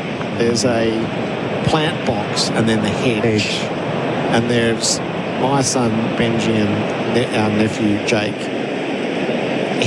buried in the hedge searching for the ball. Bit of Homer Simpson if that's about not Australian Christmas, that's was the it best on the full and depiction. out? I don't know whether that was automatic keeper there or not, but buried in the hedge, searching for the ball. Carey drives, well picked up by Stokes in the follow through, low down to his right. That was beautifully struck. Grabbed it in the 1 mitt. A lot of good cricket there. That was an excellent ball.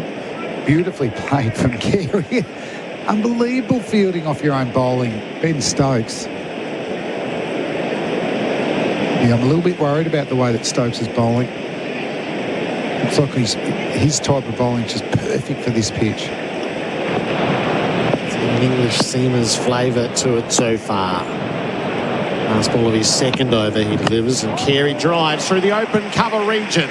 He didn't get all of it, so he'll get back for a couple as the field converges. 18 for Carey. It's 4 for 85. The Capital.com scoreboard. Fast, smart, seamless. This summer, get 10 cents for every eligible drink container you return with Victoria's Container Deposit Scheme and feel like $1 million. Search CDS Vic to get started. Did you know you can watch all your favourite SEN shows on YouTube? Subscribe today. The new Grinch Happy Meal is now at Macca's. There are 12 Grinch toys to collect, only at Macca's for a limited time. Trademark and copyright 2025 Dr. Zeus, available 10:30 a.m. till midnight for a limited time of participating Macca's. SEN Test Cricket for Goodwee Batteries and Solar Heart Expertise, the perfect partnership. 4 for 85. Atkinson's bowling from the members' end around the wicket to Khawaja, who shoulders arms. It's a pass. And what is this batting lineup, Flem? So Cam Green's in next at 7. So So he's going to be the long-term number 3 and then 5. 6 is not open to him anymore. That's what happens when you give someone a look. So the only refuge for him as the all-rounder is at 7. Which is generally where a lot of all-rounders bat. But he's got to get more runs and probably get more wickets. Atkinson to Khawaja, rolls the ball to the leg side, but he picked out backward square. But I think they got it wrong with Inglis as well. I think he should have batted 5. You know, if he's your budding middle order player, the next one in, if Stephen Smith retired, say, you can't have him batting number 7. You feel like a number 7. You needed to bat 5, and I think all along Green's probably the one most suited once Carey had moved up and got runs. So I'm hoping Green can make this position his own because he's under the pump. Khawaja leans on a ball to gully, no run. And I think it'll be a test for him as well. You know, he likes the ball coming on, Cam Green, and this is going to stick in the pitch a bit. I think at times he gets a little bit overly technical. I think he's driving at the moment. He's getting wide, foolish balls and trying to hit them too straight. So he ends up playing with a closed face and the ball hits the outside edge. I'd like him to just hit through the ball to the area he wants to hit to, like a cover or to mid-off. Backward square goes back. Khawaja is driving fluently through mid-off. It's a beautiful bat stroke and all the way to the rope for 4. Khawaja to 29. That's about as good as we've seen. A boundary for Azito Brushless Power Tools do you. It's 4 for 89. Well, he just keeps going. Alluded to it early in this session. Since that drop catch from Harry Brook, Usman Khawaja's played with a lot of freedom. It's been excellent to watch, just to see signs again of how classy a player he is, how late he hits the ball, but it's his driving through the V that we have not seen for a couple of years. Khawaja in the follow-up, beaten on the outside edge. They're up and asking. Umpire says no. England are treating this as a formality. Atkinson is. And immediately to review to see if Usman Khawaja has nicked this ball through to Jamie Smith. TV umpire to director. We have a player review for part behind. Original decision is not out. I have checked the feet. It's a fair delivery. Front on, please. This is for IMAR Trusted Tradies Insurance. Call 13IMAR. It was a beautiful follow-up. Atkinson didn't even turn around. No. I think he was expecting Usman to walk. Excellent length from Atkinson. Keep running. Ball is close to the bat. To confirm RTS, please. It's very close to the bats. So is there a snick? There is. It's the smallest of spikes, but it's telltale. Roll back. Yeah, I can see there is a spike when ball passes the bat. Satisfied? The synchronicity does Usman Khawaja in. You're on screen, make a signal, please. The faintest of nicks. And Khawaja's innings ends at 29. Australia collapsed to 5 for 89. Atkinson gets his second. Yeah, it was an excellent delivery. Usman just got a good delivery. He can't be too disappointed in himself there. They may be 29 important runs for Australia. Because certainly if you get that ball into the avenue of apprehension, the ball is moving around. You need to bowl as full as possible and the wickets will come. Australia now 5 for 89. And we've got Cam Green coming out who's batting for his spot. He needs runs, but he also needs to help Australia get to a competitive first innings total here. I still think they need to get to around 200 on day one and bowl well later tonight. So this is a massive partnership for Australia. Green and Alex Carey.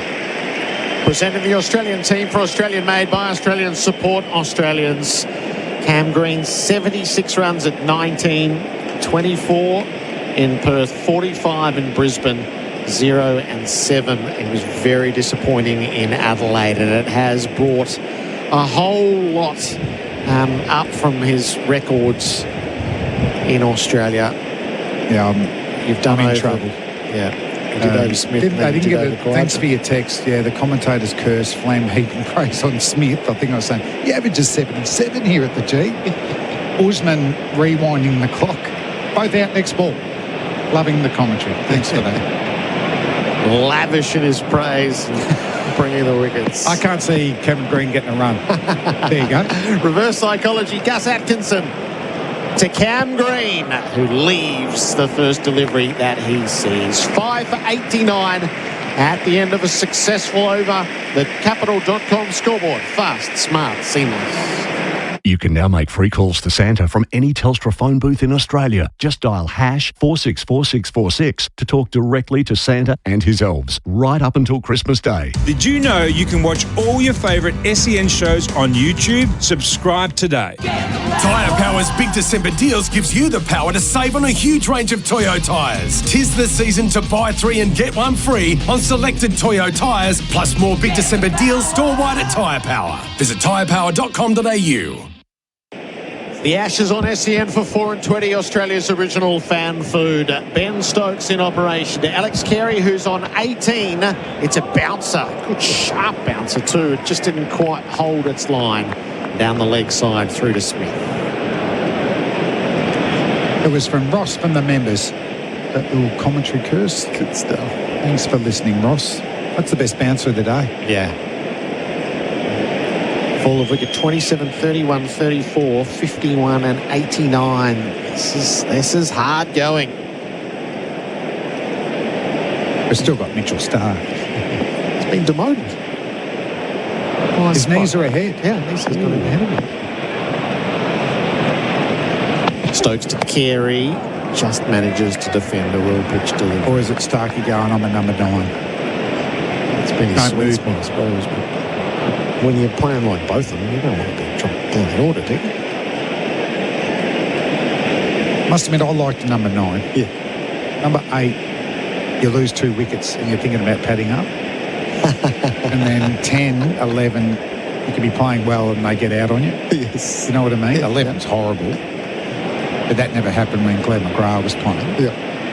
But 9's a good position, I reckon. Still make some runs. Carey tapping away. Almost cut him in half. Ball jags in at him. Stokes is getting to do plenty, as you well forecast. Imagine if he had bowled before lunch. And the pace is there too, 137 kilometres. So he's bowling full. In between that, he's bowled one cracking bouncer.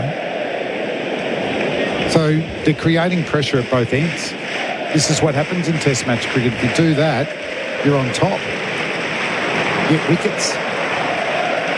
Little session of Boxing Day for Rogers Willox, manufacturing since 1896. Stokes sets in from the worn stand in and bowls to Carey, who plays out of his pads. Just leans on the ball through square and goes to 19. It's 5 for 90. Stuart Broad is with us for AIA. Protect what matters. Stuart for life with AIA. Welcome back. Thank you. Feels a big moment in the Test match now, doesn't it? 5 for 90.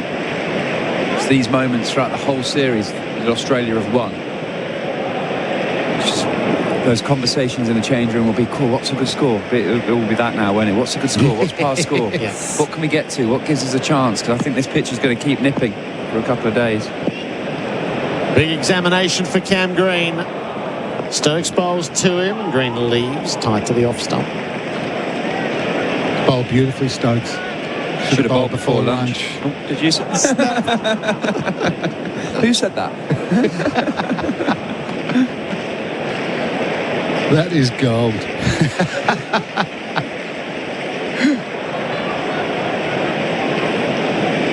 Green just has a little wander away to the leg side.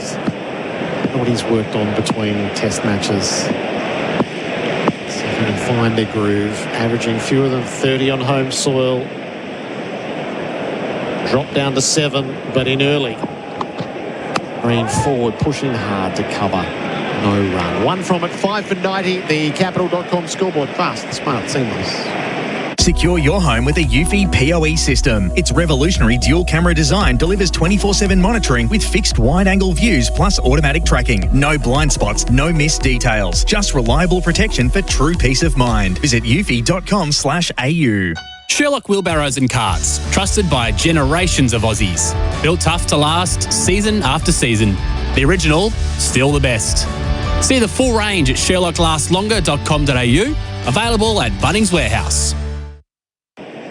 SEN Test cricket for Goodwee Batteries from Solar Heart, 5 for 90. Carey 19, Green yet to score. Khawaja the man out since lunch for 29.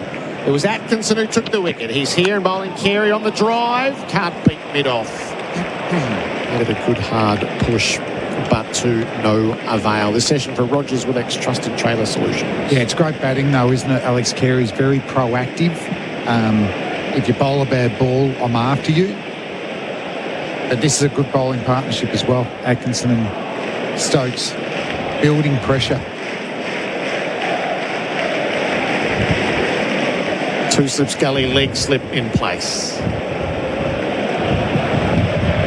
Atkinson in from the members' ends to Carey. Forward plays to mid-on, just wide enough to be able to steal a single. Move to 20. And what were your bowling plans to Cam Green? Just bowl good balls to him. He's someone I felt he pushes quite hard on that fourth stump. Wasn't necessarily thinking big LBW candidate. I was thinking he's going to nick me to the slips. That was my feeling. There's a little bit he's a bit mechanical, isn't he? I'd love him to loosen up a bit. Atkinson to him and Green is leaving. Yeah, I just felt that sort of line and length on fourth stump, get a little bit of extra bounce, you bring the slips into play. Always felt like he was pushing firmly. I actually used to put a cover into him as well, because I felt like I don't mind him just pushing it to cover, then he can nick one. Yes. He sometimes gets a bit stuck as well. He's not a good rotator of strike necessarily, so you feel like you can bowl a lot of balls at him, and he doesn't release pressure very well. Green almost edges to the cordon, opens the blade, runs it to Bethel Gully. His bat goes at one speed, so also you can set him up for a slower ball. A change of pace, isn't there? Looks like he hits a lot of ball machine drives. Wanger in the slot, hitting him hard. Big job to do here. Yeah. Australia 5 for 91. His last half century on home soil is this corresponding test match in 2022. Atkinson to Green, ducks the bouncer. He's highly rated though over here, Cam Green. Yeah. And a bit to do with his age too. Like, we don't have many batters, or bowlers as well, in that age group. Like, you want him to come through and unearth. And I mean, he forced his way in just with pure runs from batting for Western Australia. The idea of Cam Green has been more powerful though than the reality. We're waiting. We're waiting for the full payoff. The investment, the apprenticeship that's been done. 2 in the deep on the leg side for the last ball of Atkinson's 12th over. The bowls to Green down the leg side. A little squeal from the slips. The bowl turns around, but nothing there. 5 for 91 on the Capital.com scoreboard. Fast, smart, seamless. Adam Collins will come in for Bundaberg Ginger Beer, the great Australian brew. The Ashes on SEN Test Cricket. Start your next innings with a career that gives you more. Search Police Careers, Victoria Police, and Oldham Construction Lawyers. Your experts in construction law, ensuring you're never caught out when pressure builds. Landscapers and tradies need plants? Plantmark is your trusted wholesale nursery with a huge range at true trade prices. They supply landscape projects of all sizes, from quote to delivery. Open 6 days at 4 locations across Melbourne. Plantmark.com.au. SEN Test cricket for Goodwee Batteries from Solar Heart. 1 wicket since lunch. Khawaja caught behind the little nibble on Snicko. Gone for 29. 5 for 89 becomes 5 for 91. Stokes ran the wicket. Bowls here to Carey on 20. Southern end. Carey goes back and rides the bounce, defends for the onside of the pitch. No run. Gentlemen. England's opportunity through the series when they've had them. In moments like this, they've let it slip. They can't today, Brody. No. They need to be aware that they've got themselves in a good position. I mean, that's one of Australia's greatest strengths and always has been, is they never give up and they always scrap through these little tough moments. And I mentioned a little bit earlier with Fleming, what do we think a score would be? Australia would go, okay, you're pretty happy with that. We've got something to bowl at. In again, the captain bowls. Carey down the leg side, caught the trap, caught it with gully. Well bowled Stokes, had the trap set. Carey fell right into the middle of it. Carey gone for 20. It's 6 for 91 here at the G. Gee, I saw David Gower this morning too. They're trapped down the leg side. Stokes has bowled beautifully. Alex Carey will feel like I've got that straight off the middle, but it's gone straight to the fielder there. So another wicket down. Potential totals you were talking about, Stuart Broad. I was hopefully looking to double for the last 5 wickets. Now, Carey, the form player at number 6, is out, and Cam Green, out of form, has to bat with the tail.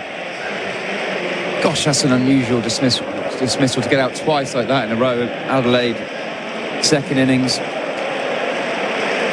And then here at the MCG on day one, it's a trap that England have obviously talked about, trying to bowl that tighter line to him. He's so strong through the offside, so they're obviously wanting to restrict his scoring through the offside. And bowling that tighter line brings that leg gully into play, and you can see by the way the England players celebrated that. It felt like a plan that they'd discussed. And Stokes, the same bowler. Zach Crawley couldn't believe it as it ballooned up to him at leg slip. He had enough time to celebrate before it even got there. It was just as they wanted, and as you point out as well, Brody, twice now for Carey. Across the stumps and picking out that fielder. 6 for 91. That was the score that Australia had on the board when they were facing Bumrah. Quite the tornado last year. Different circumstances here on morning one, but Michael Neser walking out on Boxing Day. I think there's more in this pitch. First it was 7 millimetres last year and drier. So this is going to keep moving here, and Stokes is in such good rhythm. 3.2 overs, 1 for 9. Didn't bowl before lunch, making it count after the long break. Here at Neser, 3 slips a gully. Sun out at the G. Stokes bowls to him. It's back of the length and he sways out the way. Drops the hands on it and it goes over the top. I reckon they'll take 150 now, wouldn't you, Aussies? Yes. Get to 150.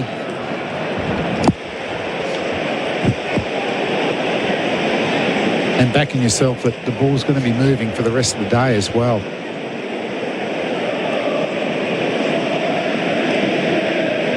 So the England fans are up and about. The England team following suit. He approaches away from the Shane Warne stand. Bowls to Michael Neser and defends out to mid-on. Had to thrust the bat down. Was on target.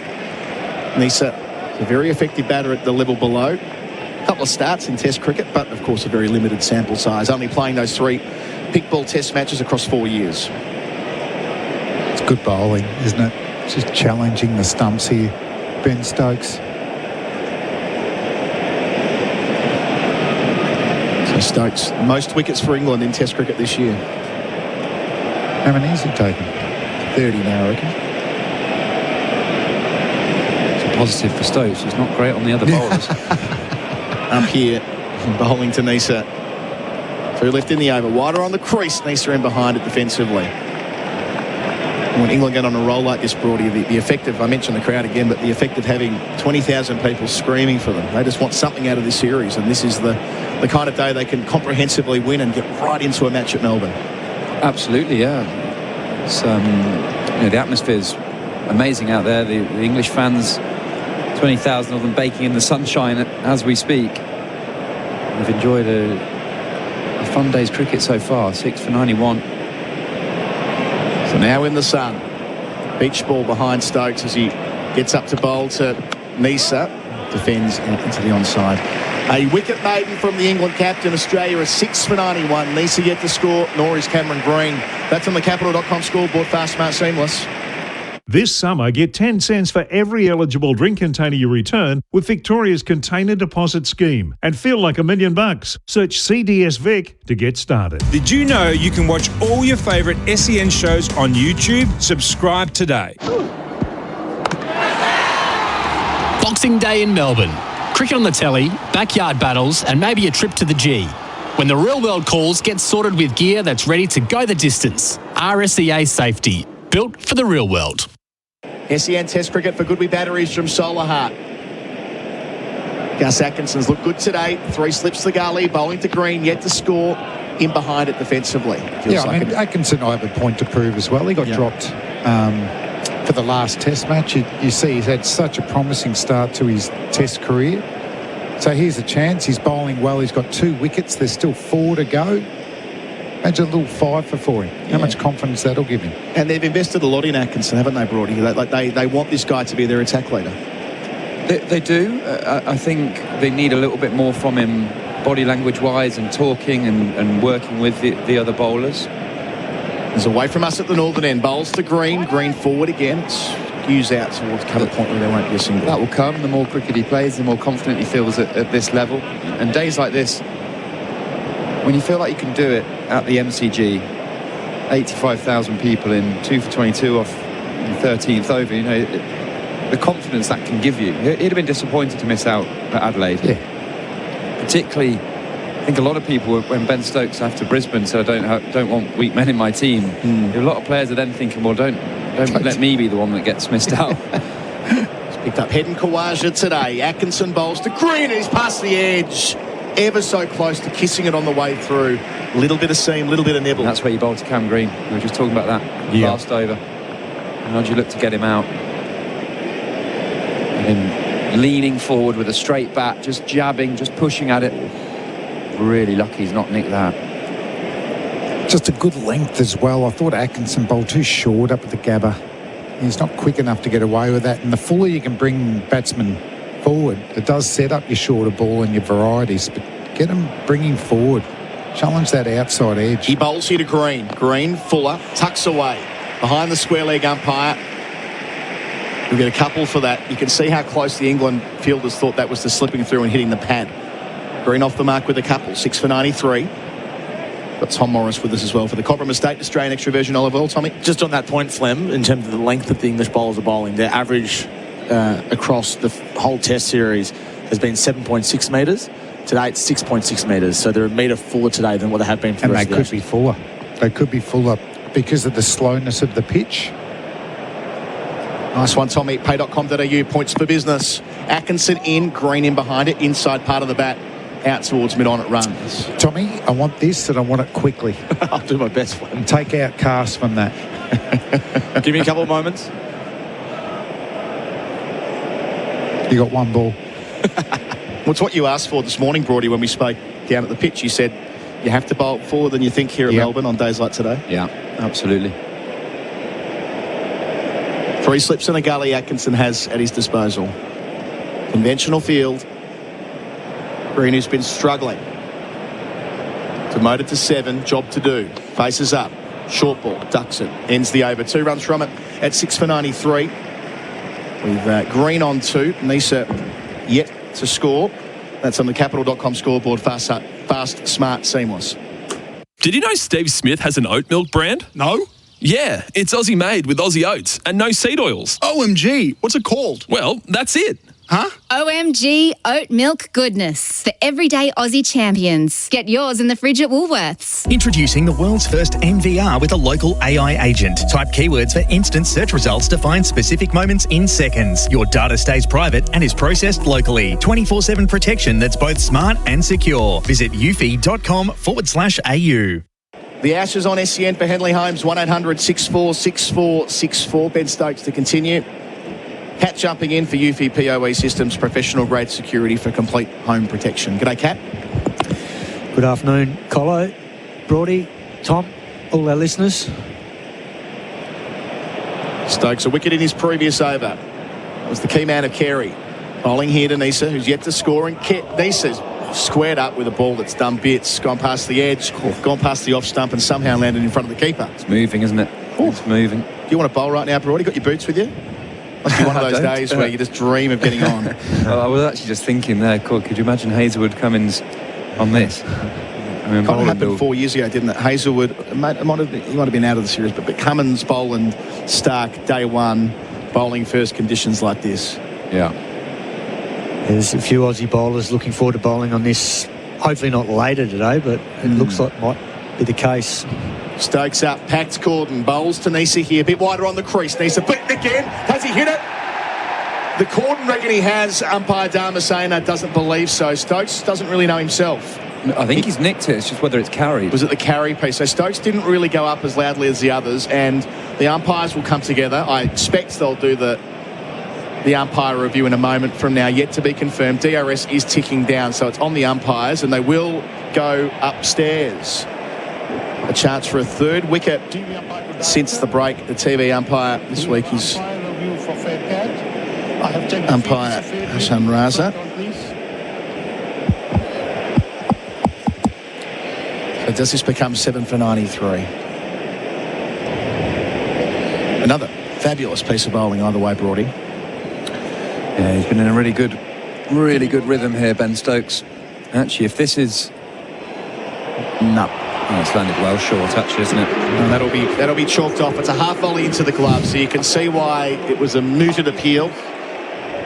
And there's some boos around the ground, but just to back over what we said before, it's not as though Smith's going to necessarily know what's happened there. All he's trying to do is glove the ball. And he didn't celebrate, particularly. It was the slips that went up and jumped around. It was a definite edge. They're going through the process. It'll be declared not out in a moment from now. So bounced, then into the gloves. Yeah, satisfied. My decision for big screen is...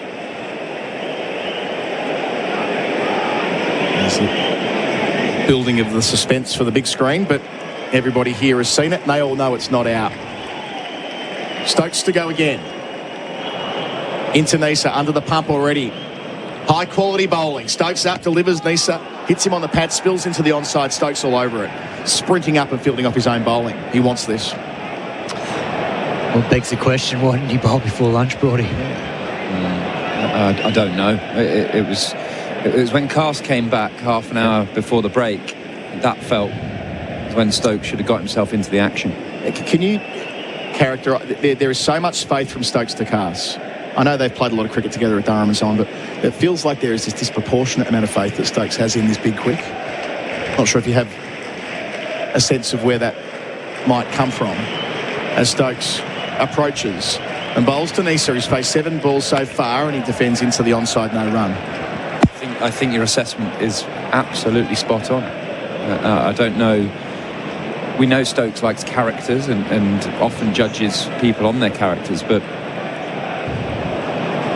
Castle's gone at 5 runs and over for the whole Test match series.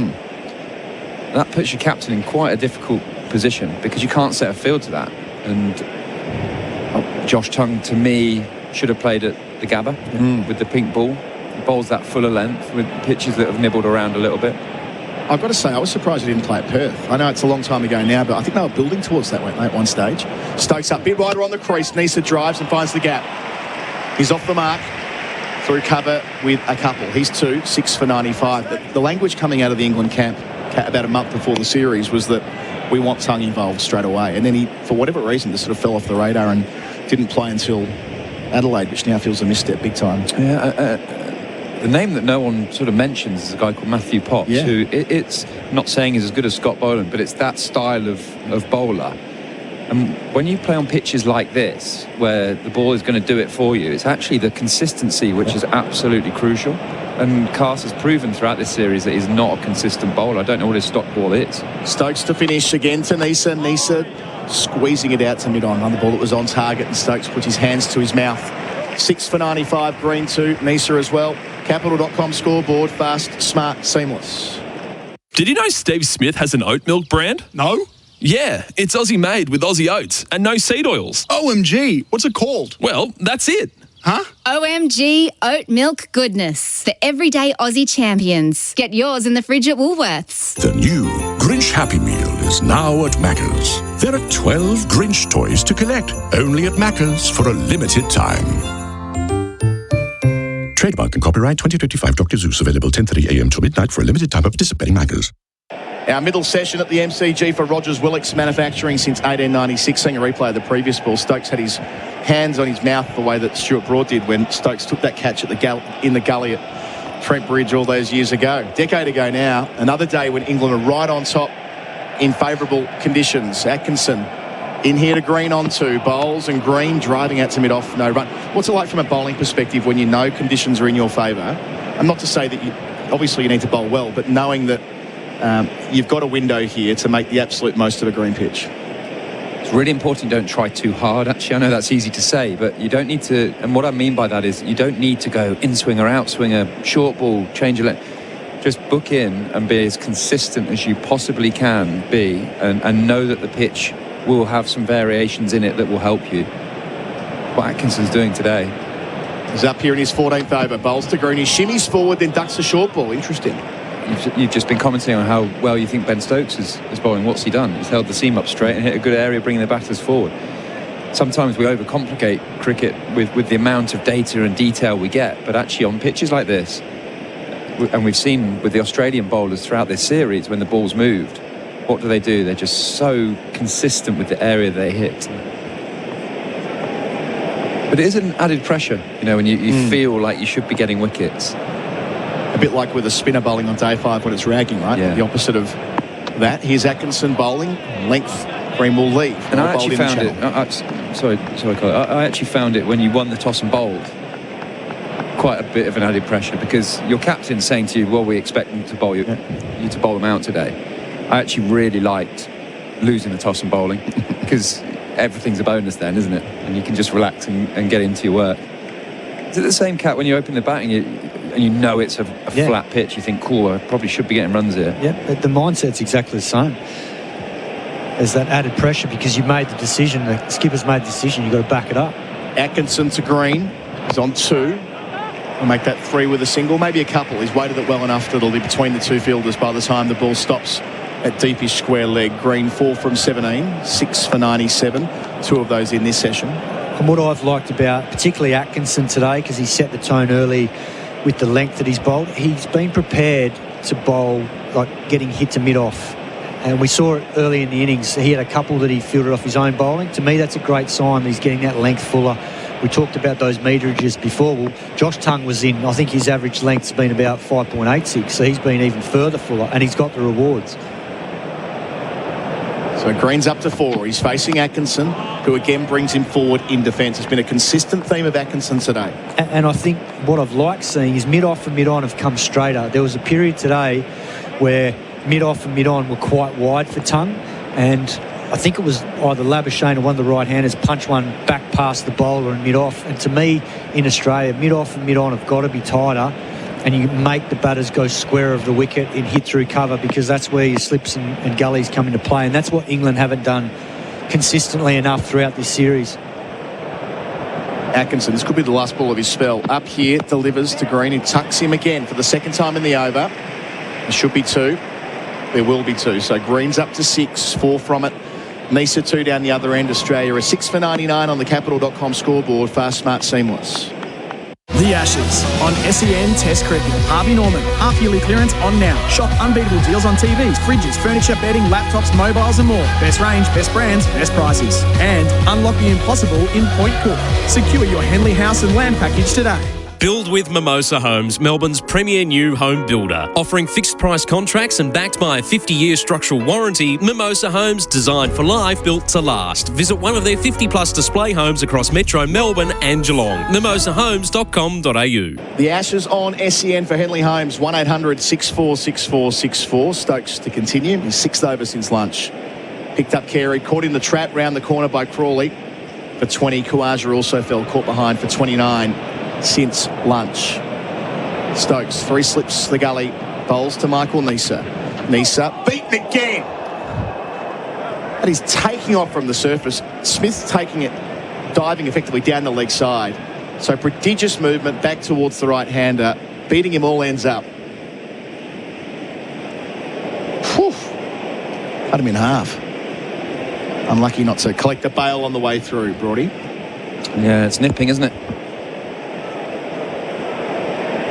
Stokes is really fired up. He's really animated, actually. He's sort of... His hands are going to his face when he's getting the player misses. I think he's just nodded to Josh Tongue to warm up and get going. Stokes delivers to Nisa, who drives straight back to him, clunks it, clicks it in his follow through. And obviously, we're going back to when their conditions are in your favour. You rose to that, didn't you? I mean, it's something about your personality or the way you played the game that when you knew there was a moment to seize, that you were the kind of bowler who actually enjoyed that responsibility? Yeah, definitely. And actually, a lot of the best players that I played with all had that characteristic and attribute. And just sat to my left, Alistair Cook here was probably the best batter I played with. When conditions suited him, he got big runs. Stokes to Nisa, a bit closer to the stumps, hits him on the pad, balloons up to the cordon, hit him high on the thigh pad. Stokes bails out. So a bit of a leg before shout for Liquorland. Score more this summer with Liquorland. Choose to drink wise. It's that movement off the seam. The slips are sort of chatting away like they're interested in something here. I don't know if the ball ballooned up to get caught, but Stokes had just stormed back to his mark. Optics down to 0, seeing it a second time for Chemist Warehouse. Maybe it didn't hit him quite as high as I thought. Did plenty. Not easy for Nisa. 2 from 13. Stokes, southern end bowls here, a bit wider on the crease. Hits him again on the pad on the way through to Smith. Might have just clipped the pad and brushed it rather than hitting him flush. But either way, this is as tough as it gets at the moment for a bloke walking in at 6 for 90 on. What would those club cricket sledges be now? Like bowl him a piano, see if he can play that, all that sort of stuff. He's not laying bat on many at the minute, is he? And it's like he's looking surprised when the ball darts back in after it's happened about 3 or 4 times now on the bounce. It'll be the Stokes straight ball that probably undoes him with the outside edge now. After all that. Nisa's got 5 first-class hundreds. Facing Stokes here. That's better. Driving past the stumps, getting enough of it.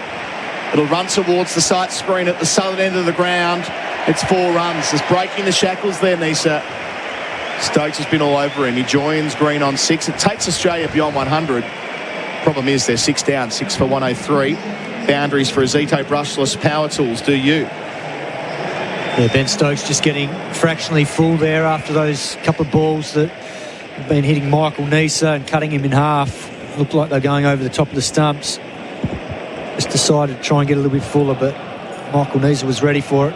Stokes to finish his 6th over. Does so here. Nisa leaving alone on length. Pull the length back for the final one. 6 apiece for Green and Nisa. 6 for 103. Capital.com scoreboard. Fast, smart, seamless. G'day, Flem here. If Program Commercial Painting were a test bowler, they'd take every painting maintenance jobs wicket. Repaints, bold. Graffiti, caught behind. From schools to local businesses, hospitals and beyond, get them bowling for you. Visit programcommercialpainting.com.au. Did you know Steve Smith has an oat milk brand? No? Yeah, it's Aussie made with Aussie oats and no seed oils. OMG, what's it called? Well, that's it. Huh? OMG oat milk goodness for everyday Aussie champions. Get yours in the fridge at Woolworths. SEN Test Cricket for Goodwee Batteries from Solar Heart. Tommy Morris with us for Cobram Estate Australian extra virgin olive oil. What do you got? Well, I've been comparing Cameron Green's numbers this year with Bo Webster because that's the discussion a lot of the time, isn't it? Who deserves to be in this team the most? So Webster's played 7 Test matches, averages 34 with 4 50s and 8 wickets this year.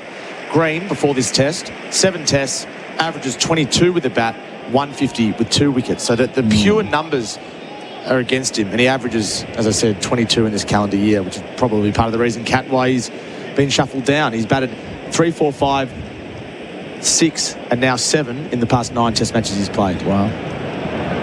Good numbers there. Pay.com.au, points for business. Change of bowler. Here's Josh Tongue. Golden arm earlier. First ball here, full toss to that man Green. Whipped away, out through square leg, and he'll run away for 4 as well. So a loosener there from Josh Tongue, who picked up 3 wickets before lunch. Green advances to double figures from his 20th ball, 6 for 107. Yeah, Josh Tongue there with a real loosener. Lost his length. A shin high full toss, which angling in was easily dispatched to the square leg boundary by Cameron Green. Look, wherever he bats, the entry point's irrelevant, really, because at some point you've got to face your first ball.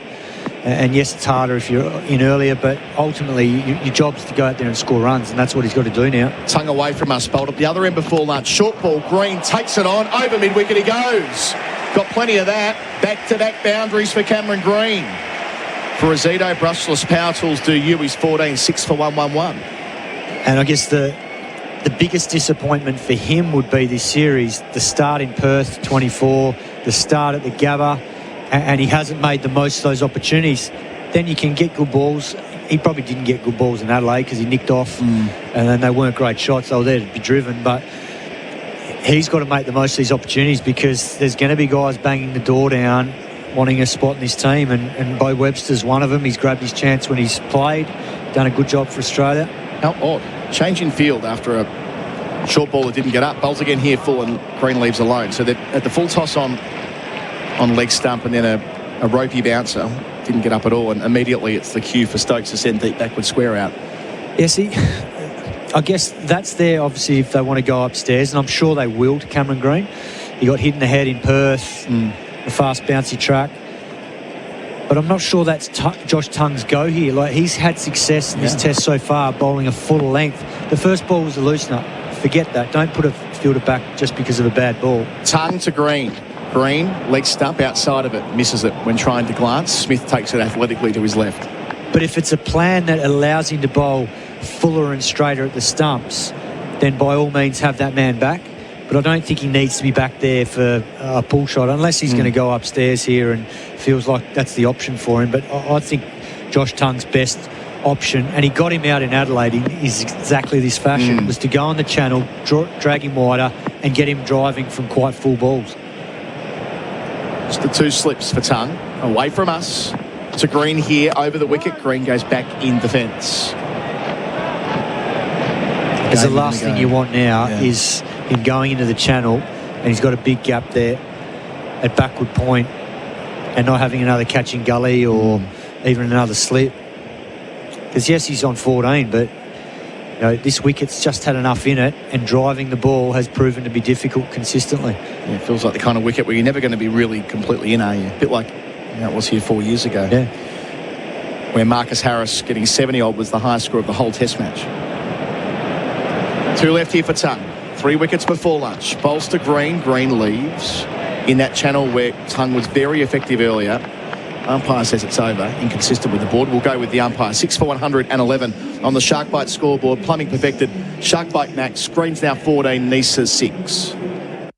G'day there, a crash on the Tullow Freeway citybound before English Street, adding to that massive congestion heading into Essendon DFO at the moment, plus plenty of congestion around Melbourne's other shopping precincts, including Chadstone and High Point for Boxing Day sales. In Taylor's Lakes, a crash on Kings Road, northbound approaching the Calder.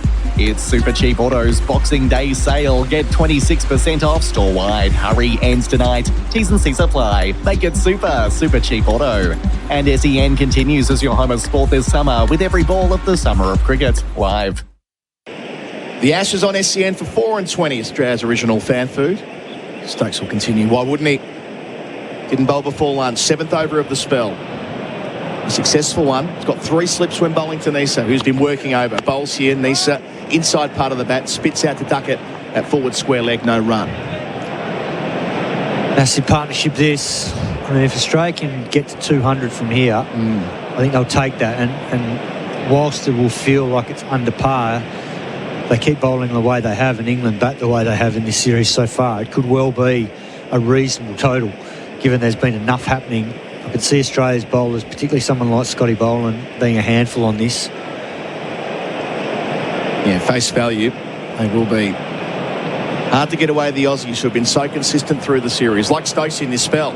Up here to Nisa, wants to drive and does so off the outside part of the bat, right of the man at backward point, away for 4 it goes. So Nisa's second boundary, up to 10, 6 for 115 boundaries for Azito. Brushless power tools do you. And this is exactly the opposite of what Brody was saying before. On these sorts of surfaces, you just need to be consistently hitting an area, which Stokes has been doing, and not getting dragged into trying too many different things. In the last couple of overs, Tongue, loosener, full toss. Just that one then from Ben Stokes got full because he's probably getting a little bit bored of hitting that length. He's got to get back to that, just keep building the pressure. Stokes southern end with a 6-3 field. Bowls to Nisa. Nisa in behind it defensively to cover this time, no run. Because Nice is capable, so is Green, and so is Mitchell Stark. So and Jai Richardson's not the worst with the bat. So there's still a number of partnerships here that could eke out some decent runs for Australia in this first innings. How this ground has changed, Cap, just in 2 Ashes cycles from the deadest pitch in the southern hemisphere to one of the liveliest by all the metrics. Yeah, second most behind Perth in terms of lateral movement. Stokes to the crease and he pulls out. He's about to load up and bowl to Nisa. Not sure what was going on there. Just when the trumpeter was getting into full flight. Yeah, so for quicks in tests since the start of the 2021-22 Ashes, the average sea movement has been at its most in Perth, 0.72 degrees, and the MCG comes second with 0.69, just ahead of the Gabba, 0.68, and then Centurion's third, 0.67 degrees, and Basin Reserve in New Zealand's 0.65. Stokes in, bowls to Nisa. Nisa goes back and defends. There's a theme there around the country as well, isn't there, that we went from a period where it was fill your boot stuff for a while there. Think about when India came here in 2018-19, for instance, and now... So you're right. From 2014 to 2017, the batting average in 4 tests in Melbourne was 43.8. There were 1300s. There was basically 10 innings per century. But from 2018 to 2024, in 7 tests, the batting average has dropped to 25.9. There's only been 800s, and it takes 33 innings per century. Numbers with Simon Katich. Bowling here, up over the court and just. Nisa threw his hands at it. Wasn't far away from being dragged down at third slip. Instead, it runs away for a second boundary in the over. Nisa joining Green on 14 at 6 for 119 boundaries for Azito. Brushless power tools do you. We'll see it again. Nisa pinned the ears back and just cleared the cordon by probably a foot, no more than that. And that was the key. He committed to the shot. He didn't hold back. And as a result, enough momentum for it to fly over Jacob Bethel at gully. Bethel, the new man in the cordon. Last ball of Stokes is over.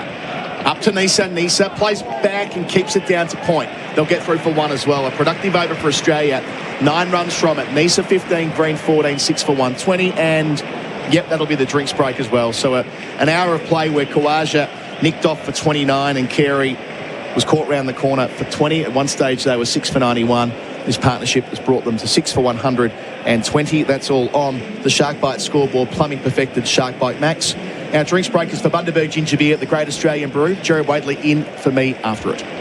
Most of us take sight for granted. Your donation to Guide Dogs Victoria helps those who can't. Give this Christmas at guidedogsvictoria.com.au. Did you know you can watch all your favourite SEN shows on YouTube? Subscribe today. When you buy Australian made, you're choosing more than a product. You're supporting a stronger economy and creating local jobs. So look for the Australian made green and gold kangaroo and buy Australian. Visit australianmade.com.au. The Ashes on SEN Test Cricket. Start your next innings with a career that gives you more. Search Police Careers, Victoria Police, and Oldham Construction Lawyers. Your experts in construction law, ensuring you're never caught out when pressure builds. Don't get caught out by skills shortages. Build a great team with MEGT, Australia's apprenticeship experts. Offering local advice and ongoing support, they'll make sure your investment pays off. So speak to the experts at MEGT.com.au. Apprentice Connect Australia providers are an Australian government-funded initiative. He goes back. Khawaja is driving fluently. Began all the way to the rope for 4. Khawaja in the follow-up. Beaten on the outside edge. They're up and asking. Umpire says no. So is there a snick? There is. It's the smallest of spikes, but the synchronicity does Usman Khawaja in. And again, the captain bowls. Carey down the leg side. Caught the trap. Caught it with gully. Well bowled Stokes. Had the trap set. Tongue away from us. Bowled at the other end before lunch. Short ball. Green takes it on. Over mid-wicket he goes. Back-to-back boundaries for Cameron Green. Australia 6 for 120. The drinks break for Bundaberg Ginger Beer. Treat yourself this summer with an ice-cold Bundaberg Ginger Beer, the Great Australian Brew. Nisa 15, Green 14 as we pause at the halfway mark of the day, at least in terms of time. 38 overs have been bowled. thought for a little while this might have been trying to outdo Perth with 19 wickets in a day. Who's to say? Simon Katich, Bharat, Sundaresan, our experts for UFI POE systems, professional grade security for complete home protection. Welcome back, Bharat. Gerard, good afternoon. Kat, I think we're still on for more than 19 wickets, Gerard. I'm not ruling it out yet. A couple of those shots from Nisa in the previous over had just go hard and get whatever we can. Yeah. Oh, I fancy Boland will be unplayable on the surface. Like, unplayable. Jai Richardson might enjoy bowling here as well. He won't be alone. Part of me feels like, hurry up and finish the batting, then let's get to the real action. Cass, after the drinks break, to Nisa, ducks the bouncer. Well, that's where England might rue how Cass has bowled in this test, because he's leaked 32 runs in conditions that, you know, at best, 8 overs should be going for probably not much more than 16 or 20. When you look at the way Atkinson and Tonga bowled, and now Stokes. So that's the key, is having a pack hunting together and not leaking easy runs. It's a big spell for Cass. He's been unimpressive. 14 wickets at 29 prior to today. Nisa has the strike. He's defending from the stumps with an open blade to gully, no run. I mean, coming into this test, he was the only one in the wickets tally in double digits. So it's an odd one, isn't it? Like, where someone has taken 14 wickets, but more and more looked less impressive. And he's gone, I think, around 5 and over for the whole Ashes, which that makes it hard in Test cricket. I know the scoring rates go up, but yeah, it's too much in these conditions. Turns from the top of his mark in, bowls to Michael Nisa, who's defending. Rising delivery, was a bit uncomfortable at the moment of impact. And you're right, it's just the length that he's bowled. And I was a little surprised, we spoke about it before the lunch break as well, with Ben Stokes' captaincy, where he didn't bring himself on till the second session. That period to Alex Carey, I know Alex Carey made only 20. I almost feel like Ben Stokes would have had the possibility of knocking him out. Australia might have been 6 down by lunch. Cass bowls to Nisa. Oh, that's a good ball. Didn't know whether to come forward or back. It's past the outside edge and into the gloves of Smith.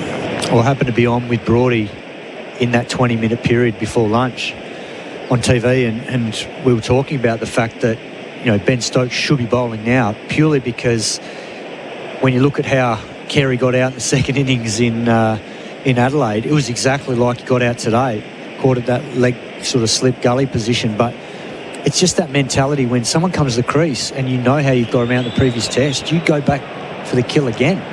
Lisa's on 15, ducks the bouncer. And you're sending a message to that player, right, we've got you once this way, we're going to get you again. And they set that field, but then they didn't have the bowler to execute that plan. And particularly someone like Cass, I think he's been inconsistent. There's no doubt when he gets it right, he can get it through. But his numbers against left-handers aren't as great. I think he averages just over 41 in the series. Against right-handers, that drops. So it's in, I think, the late teens. So he's more comfortable to the right-handers, but a lot of it's to do with his loader and when he jumps. Last ball of his over. Nisa defends. So a rare maiden from Bryden Cass. The stats are for pay.com.au. Points for business. 6 for 120. The Shark Bite scoreboard. Plumbing perfected Shark Bite Max. The Housemaid, starring Sydney Sweeney and Amanda Seyfried, is in cinemas now. The super sexy thriller based on the best-selling novel is a must-see this summer. Get your tickets now. Did you know you can watch all your favourite SEN shows on YouTube? Subscribe today. When you buy Australian made, you're choosing more than a product. You're supporting a stronger economy and creating local jobs. So look for the Australian made green and gold kangaroo and buy Australian. Visit australianmade.com.au. SEN Test cricket for Goodwee batteries from Solar Heart. 6 for 120. Nisa 15. Cam Green has the strike. He's on 14. Ben Stokes has bowled since lunch. 7 overs, 1 maiden, 1 for 24. Got the wicket of Alex Carey. He's got 2 slips in the galley, 2 in the deep on the leg side. He bowls to Green, who's forward and defending. There's an undeniable tension around a player when he reaches this inflection point in his career, and it's there with Cam Green from even before he strode out. knowing that he was going to bat 7 and Australia was in early trouble. Last year, Mitch Marsh was under similar pressure. Didn't get too many in the Boxing Day test. Lost his place in the side and Bo Webster made his test debut. Feels like if Green goes the way, Webster will come in for Sydney. Yep.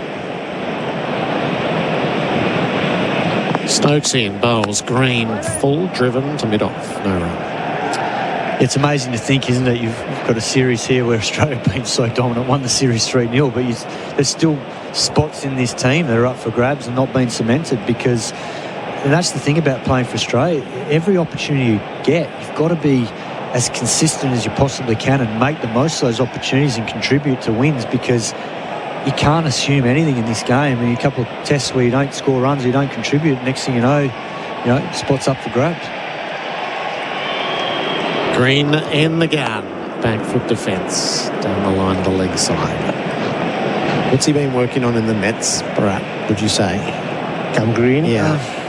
Nothing extraordinary. I mean, he's just been hitting the ball a lot more. I mean, in the previous years, him, like Manas, tries to tinker with his technique. He's been working on loads and staying more upright and all of that. This year, it's been more just batting loads, if that makes sense, and having more aggressive sessions with the bat.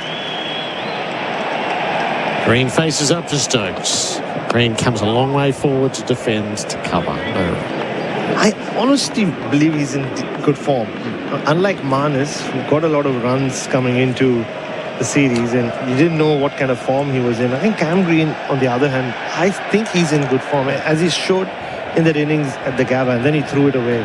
In the last 2 innings, he's got out so early, it's very difficult to read into it. Wave working its way around the MCG, a crowd at 89,053, puts us right on target for the low 91,000 mark for a record of a single day of Test cricket. Green leaning forward, plays the tip and run out to points and rotates the strike. He's 15 at 6 for 121.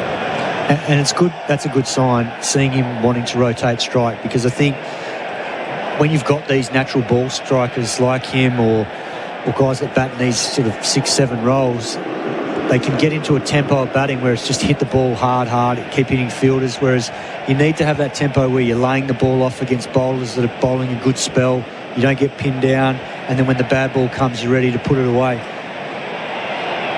Last ball of Stokes over. Nisa from his pads just knocks it away to mid-wicket, no run. 6 for 121. The Shark Bite scoreboard, plumbing perfected. Shark Bite Max. Amart's Boxing Day sale is on now. Get 10% of your purchase back in an Amart gift card when you spend $9.99 or more. Offer ends Sunday. T's and C's apply. Did you know you can watch all your favourite SEN shows on YouTube? Subscribe today. Say yes to a day of batting that finishes with a 2 a.m. battered Sav. Say yes to cheap trips so you can do more. Say yes, I Didi. Yes, I Didi.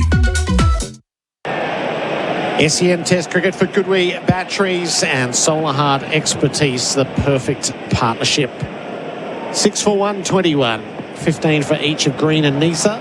Cast 9 overs, 2 maidens, none for 32 from the members' end bowls, and Green from his hip turns the ball down to fine leg for an easy single. 6 for 122. Simon Katich and Bharat Sundaresan for UFI POE Systems, professional grade security for complete home protection.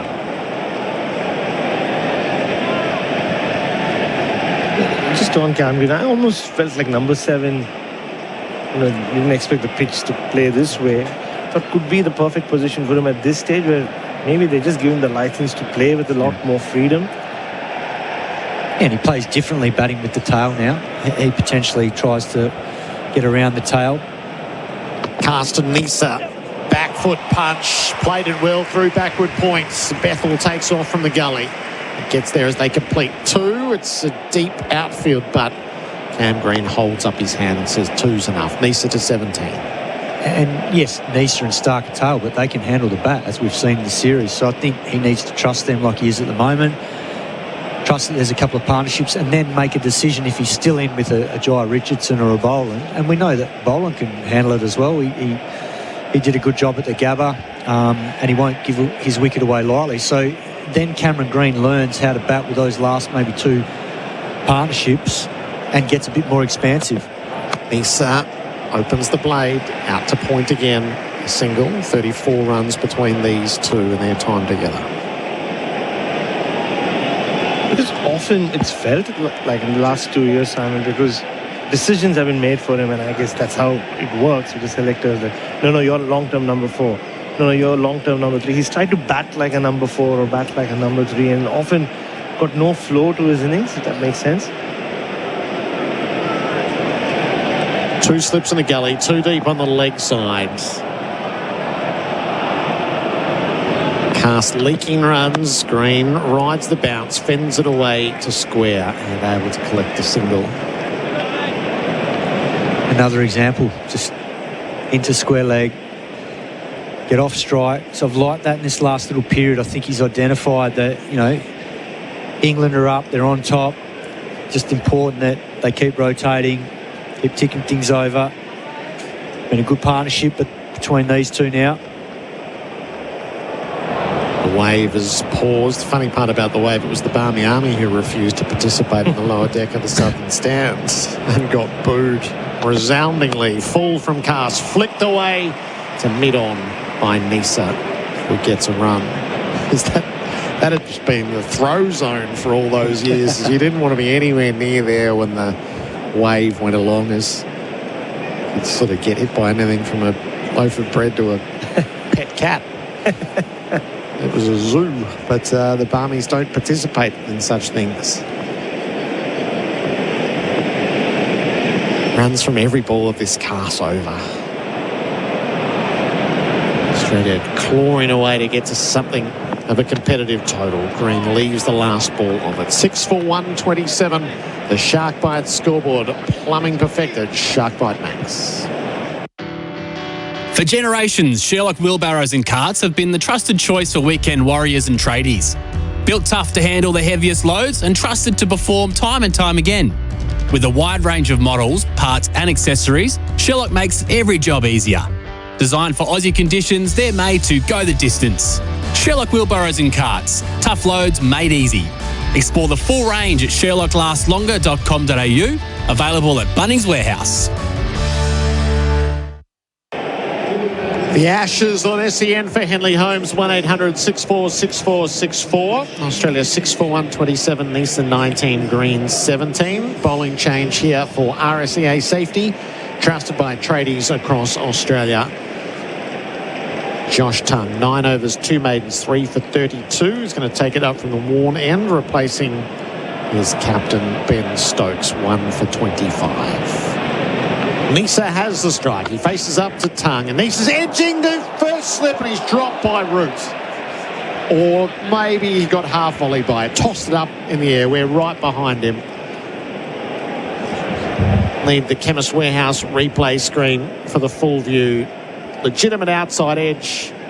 Dipping half volley. And Root parried it up. Beautifully bowled. Straight up from Tongue. And that's the challenge, because of where he releases the ball. Right-handers feel obliged to play a lot of deliveries because of the angle in. If he can stand the seam up, presents a challenge. Nisa flashes hard at the drive and it whips off the outside edge past Gully down to the boundary for 4. 23 for Nisa. Boundary for loan markets. Whatever your ambition, find the right loan with Loan Market. Make it yours. Not quite where Michael Nisa wanted it to go. I think he wanted to go wider mid-off for 4, but he'll take that. The good thing is he fully committed, like the previous couple of overs ago when he drove hard and it flew over Bethel at Gully. This one was fully committed to. I just wonder why England have got the deep backward square here. If he's going to go on the channel, they need another catcher. Nisa faces up, again goes hard, crunch the drive, wide of mid-off for 4. Oh, that was a beauty from Michael Nisa. Once it got hit, it stayed hit. Back-to-back boundaries. He's 27. And maybe it should be hashtag Nisa can play. It's probably the shot of the day. Pitched it up there, Josh Tongue, as he has done quite a bit in this spell. That was expansive. That's where the first one wanted to go. Yeah. Back knee, totally flexed. Yeah. Glorious shot. It's 27 from 35 balls. Runs that are worth plenty. Tongue comes at him again. Nisa flashes again, gets it away through backward points. Thick outside edge, 3 in a row. Keep him coming, Michael Nisa. Leading run scorer now. He's 31 for TAC. Drink driving, how your holiday ends is your choice. Well, Josh Tongue's probably looking a bit perplexed because he's bowled that length all day, but I just think it's around his field now. I don't think there's anything wrong with that. It's a good shot, but when you've got a 5-4 field, you've got to be a lot tighter. But I think there's not a problem going into the channel here to Nisa if he thinks that he can get an edge, which has been the case throughout today. They've just got to change the field. Had 2 edges from him. Neither have carried. The first to the keeper and then the second to Joe Root at first slip. And here comes the change in the fields that Simon referenced at the start of the over. So deep square comes up into the infield. They all shuffle across. 2 slips, gully, point, cover, mid-off. A much better field. As Tongue looks to avoid further indignity, he bowls to Nisa, swayed out of a bouncer. It was a good one that followed him. That to me is another sign of just throughout this series how Ben Stokes has been like half a beat behind the game. He just hasn't been in sync with it. Been really reactive. A lot of it's on the back of balls going in certain areas. And look, part of that is he's been let down by a few of his bowlers. I mean, Cast has been the hardest one to set a field to. But I think also, you know, we talked about a lot in Adelaide, their fields that they set in the second innings, you know, good balls would still be able to be scored off because they had no protection at gully or backward point. He's on the toes. They're appealing for LBW as it whizzes down for another boundary. Leg buys this time. 4 boundaries in the over. It was tailing down the leg side, so no thought of using the DRS. Australia run hot for Ream. Steady, hot and strong. It's 6 for 143. The Ashes on SEN Test Cricket. Harvey Norman, half-yearly clearance on now. Shop unbeatable deals on TVs, fridges, furniture, bedding, laptops, mobiles and more. Best range, best brands, best prices. And Henley Homes, hard to beat. Ask other builders, then come back to us. Henley.com.au. Secure your home with the Eufy PoE system. Its revolutionary dual-camera design delivers 24/7 monitoring with fixed wide-angle views plus automatic tracking. No blind spots, no missed details. Just reliable protection for true peace of mind. Visit eufy.com/au. SEN Test Cricket for Goodwee Batteries from Solar Hearts. This partnership between Nisa and Green. 52 runs from 64 balls in 50 minutes. Stats for pay.com.au. Points for business. So valuable. As England had Australia by the throat at 6 for 91. 2 slips, no gully, 2 in the deep on the leg side. Green on strike, rides the bounce from the Cast first ball. Tip and run, throw the non-strikers, hits! Green's going to be run out. Disastrous for Cameron Green. He played tip and run. Cast was brilliant. Gathered turn and threw the stumps down to beat the dive. What a waste. 7 for 143. And in conditions that favour the bowlers so heavily, Chris Rogers, he'll gift a run-outs. Not actually sure what to say to that. I mean, that's not the way the game was going. Wonder if Green just felt that Nisa had the momentum and he was thinking, I just need to get him on strike. But there was just a bit too much hesitation. He was waiting for Nisa to make the call.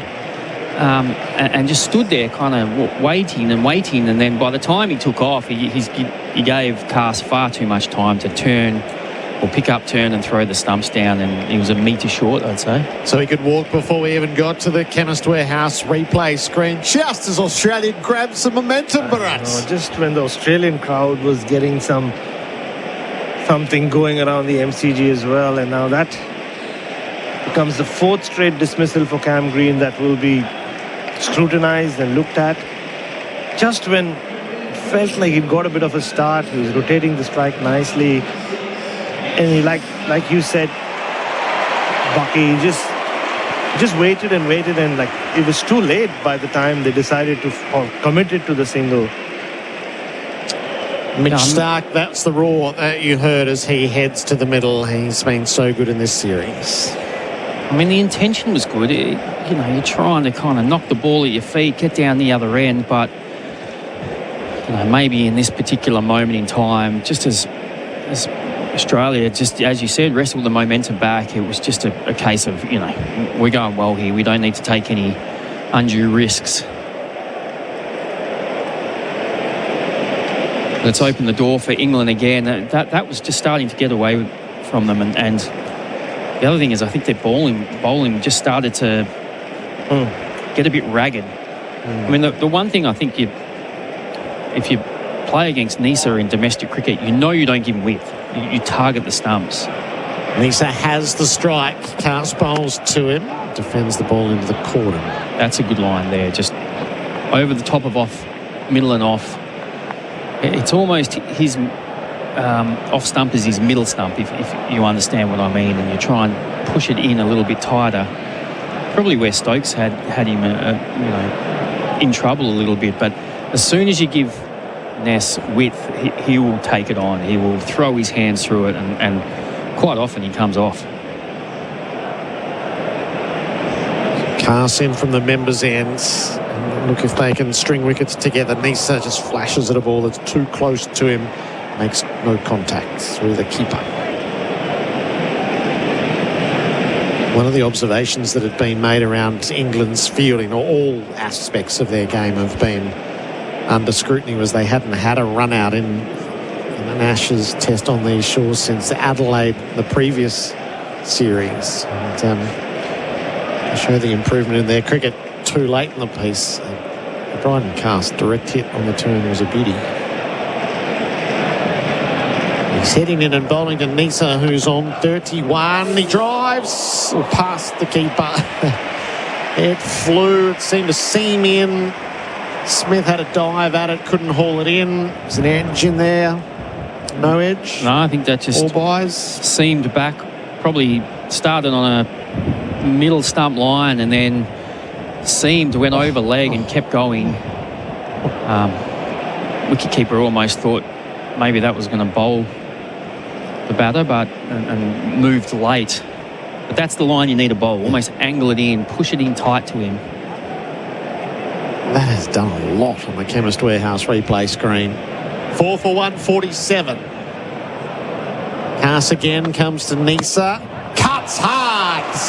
Got the whip. Helped it on its way down to third. Bethel tries to no avail. Another boundary for Nisa, who equals his highest score in Test cricket as he comes to 35 and the 150 up for Australia in the 43rd over. On the Shark Bite scoreboard, Plumbing perfected Shark Bite Max. Terrible bowling again. Just a gift for Michael Nisa. Like Coach Rogers just said, good ring to it, Coach Rogers. Easy pickings for him. Casters probably can't string the six together. He talks about the lack of a stock ball. He just waits and leaves. 7 for 151. SEN Test cricket for Goodwee batteries from Solar Heart. Barbecues Galore Boxing Day clearance. Up to 40% off selected barbecues, 20 to 50% off selected outdoor furniture, plus huge deals on gifts and gear. Only at Barbecues Galore. Did you know you can watch all your favourite SEN shows on YouTube? Subscribe today. At Capital.com, we know markets don't wait. They bounce, crash and soar, sometimes before the first innings is over. Markets move fast, so should you. Capital.com, a trading platform without delays. Refer to Capital.com Australia's PDS and TMD, AFSL 513393. The Ashes on SEN for 4 and 20, Australia's original fan food. A run out in the previous over. Cam Green gone for 17. So Head 12, Weatherall 10, Labuschagne 6, Smith 9, Khawaja 29, Carey 20, Green 17, all dismissed. Nisa's 35 and Stark is new to the middle. 150 runs at 50 in the series to go with his 22 wickets at 17. He's having a phenomenal summer, Mitch Stark. Josh Tongue around the wicket to him. Stark kept the Yorker out, jammed it away to square, and takes a run. I'll tell you what's been a little interesting factor as well is where you stand as a wicketkeeper and the depth you have here at the MCG. I mean, it's wherever you play. But on a day one wicket at the MCG, it tends to be a bit slower, just a bit more moisture in the pitch. Grass is a bit more lush. And you can tend to just get a little bit closer. And leading into what's happened in these last few overs, or even if you go further back when Stokes was bowling and he got that inside edge off Nisa and Smith dived forward and didn't quite collect it. Yep. And then Root 2 overs ago. Tongue bowls, Nisa leaves. Root 2 overs ago got that one on the half volley. And you, as a first slipper, you're always dictated to your depth by where the wicketkeeper stands as well. So I wonder if the wicketkeeper is just a foot or two too deep. And that's actually cost them probably 40 runs or so. Yeah, it was Nisa before he'd scored. Chemist Warehouse replay screen. Touched the turf before it got to the gloves of Jamie Smith. Regulation edge. Tongued in Nisa. He was on the move. Crossing stumps. Down the leg side it goes. Even there you see the ball almost dropping to the wicketkeeper as it got to him. So I think you want your wicketkeeper to challenge himself, to get closer and make sure it carries. If he drops it, well, so be it. But you want it. I mean, the last thing you want is for the ball to drop short.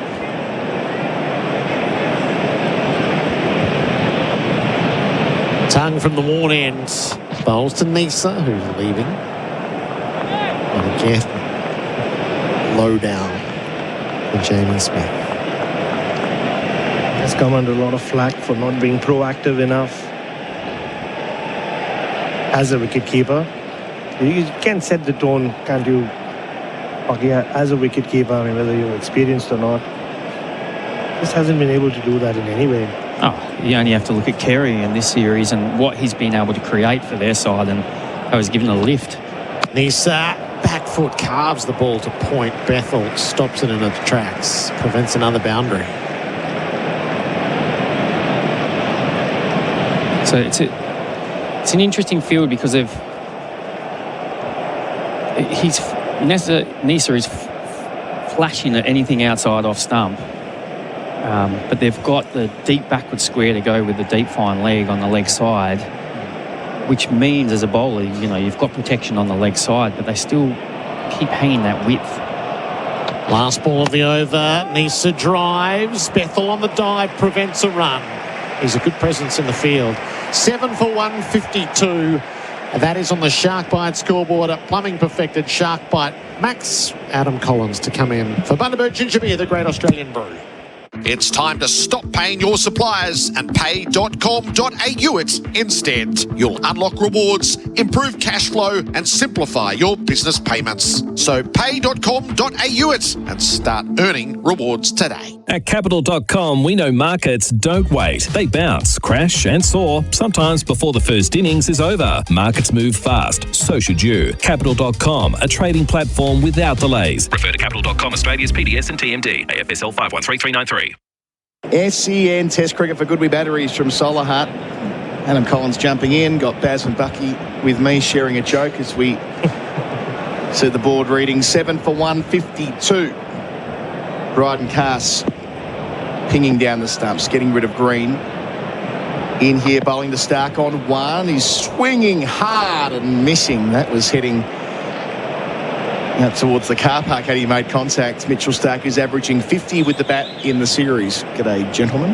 G'day. If I have the permission to take that off-air joke on air, Chris Rogers just was asking me if I have a song named after me, like he does. I want to say is I have a country named after me with 1.4 billion people. Might be called that again. Wasn't there some moves to rename different? Anyway. Another day.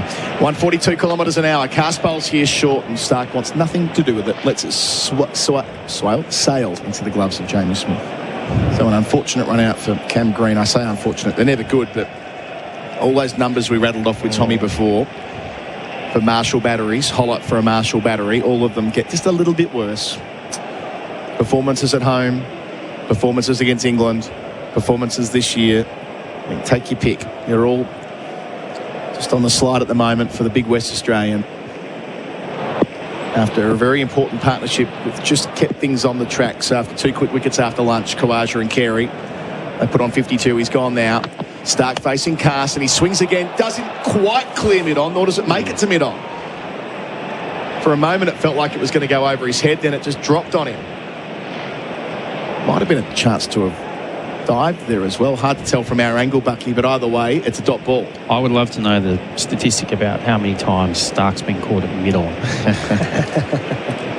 Be quite high.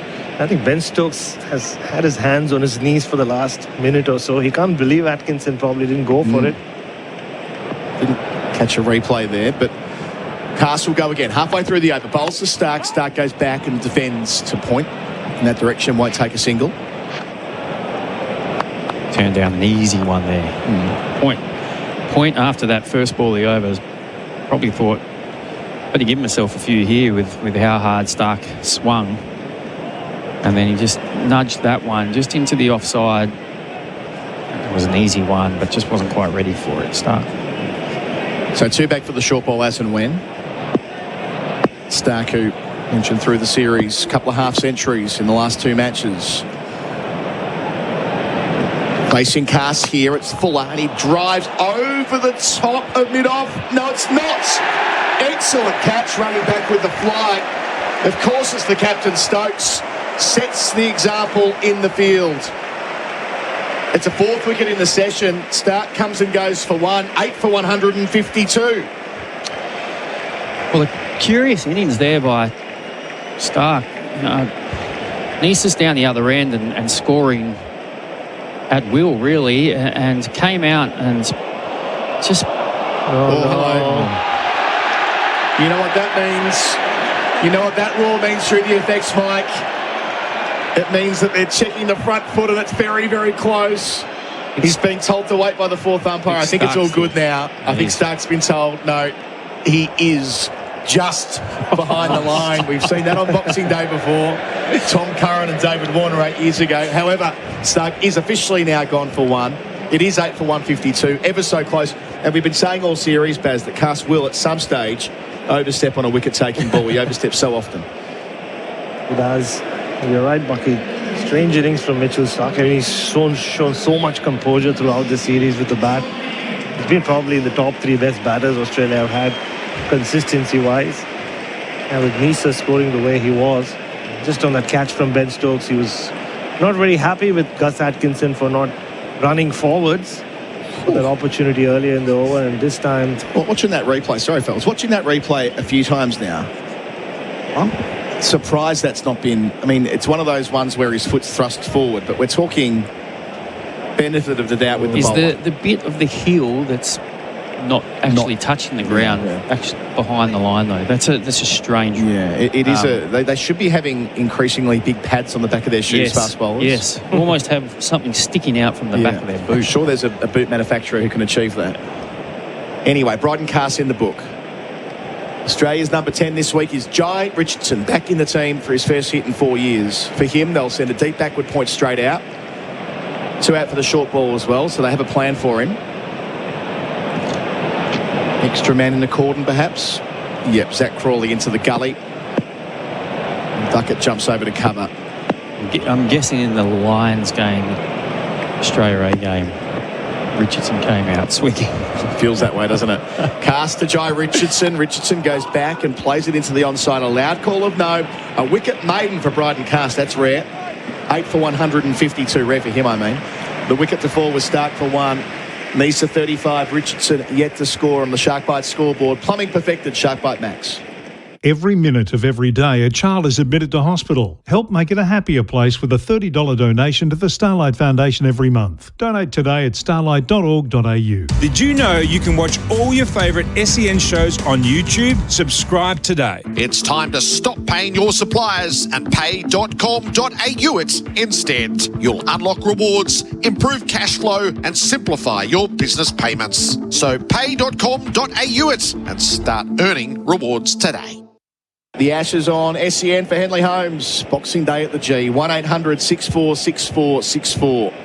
Kawaja, Carey, Green and Stark out in the session. Australia were 4 for 72. Now they're 8 for 152. Josh Tongue has 3 wickets. All of them were before lunch. Bowls here at the man who's seeing him okay in Nisa on 35, and he's edging it. No, he's not. He's bowled. My apologies. I thought that was the outside edge. He's knocked over. Michael Nisa. That's comprehensive. The ball went flying over the cordon. Nisa departs for 35. He played an important role, but he's the 9th wicket to fall today. 9 for 152. And Josh Tongue, who's kept it full all day, watching it back here through the gate. That's a beauty. Very similar to the Steve Smith dismissal. Similar length as well from Josh Tongue. Yeah, he's not just bowled the right lengths, he's bowled the lengths that Australia will be bowling very soon. Mitchell Stark to start with. So crucial innings from Michael Nisa. He top scores with 35. Given Australia something to play with. They were collapsing in a hurry. A well-deserved 4th wicket for Josh Tongue, and I guess he deserves the 5th one as well, as MCG's heartthrob Scott Boland walks out to bat. 2 wickets with the score on 152, Bucky. After the 52-run stand, they've lost 3 for 9 Australia as Boland makes his way to the middle. Yeah, and good little fight back here from England. It just looked like it was, the momentum was shifting, it was getting away from them, and they needed to throw a punch, and they did. And as you say, the King of Melbourne comes out to bat. Yes, like, I've ever told you when he did get his 6 for 7, and I was commentating that day. I went to the Swan Hotel, and he must have given his towel to some punter out in Bay 13, and this punter kept waving above his head, Kevin Sheedy style, and just singing, "I've got Scotty Boland's towel," and then the whole pub was singing it with him for 45 minutes. One of the greatest things I've ever saw. Yeah. It was such a day in Melbourne, wasn't it? The cricket was over by about midday. Yeah. It felt like all of Melbourne as one went to the pub in Richmond somewhere. Yeah. It was a big hit out. Scotty Boland about to face his first ball. 2 slips the gully, short leg for company as well. 9 for 152. Tongue's got 4. He's bowled beautifully. Southern end delivers here. Boland caught at second slip. Great bit of bowling. He's got 5. Australia all out for 152. Boland gets a golden duck. Tongue will be on a hat-trick when they bowl in the second innings. And what a way to finish it. 3 for none. 152 all out Australia. Well, sensational effort by England. They've been under a lot of pressure. A lot of criticism has come their way. They knew they had to make a statement early in this test match. Won the toss. Got the opportunity to do what they want, despite saying in previous tests that they haven't, and made it count. Got the ball more often than not in the right areas. I think that's been the difference in this test to previous tests. They've actually been able to build some pressure by hitting the right length, hitting the right lines, and with that, and on a pitch that has enough assistance in it for the fast bowlers, they've created opportunities and bowled Australia out for 152 and a well-deserved 5 wickets for Josh Tongue. Yeah, he leads England off as he should, starting his 4th spell with a couple of wickets. And watching that back on replay, that was quite the delivery. That's getting better players out than Scott Boland, hitting the seam and moving away. Terrific piece of bowling. He's very much earned those figures of 5 for 45, Baz. Yeah, they needed someone to stand up and be a hero. They've not had too many the last 5 or 6 weeks on what has been a forgettable tour for England, on and off the field. Ben Stokes won the toss, elected to field, like you said, Bucky. And this was an opportunity. The Ashes might be gone, but you can make a name for yourself. And it had to be one of these younger fast bowlers to do it. And Josh Tongue bowled exactly how he needed to bowl on this pitch. And he's deserved each one of those 5 wickets.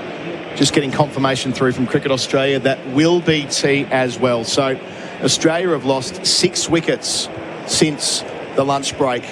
6 for 80, I reckon that is. So Khawaja was caught for 29 by Smith on the bowling of Atkinson to get it going, a partnership of 38 that he put on with Carey. Carey was the 6th to fall 2 runs later, so 6 for 91. When Carey was caught in the trap round the corner for the 2nd time in a row by Crawley, bowling of Stokes.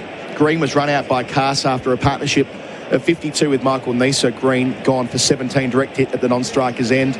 7 for 143, 8 for 152, which was the score they finished on.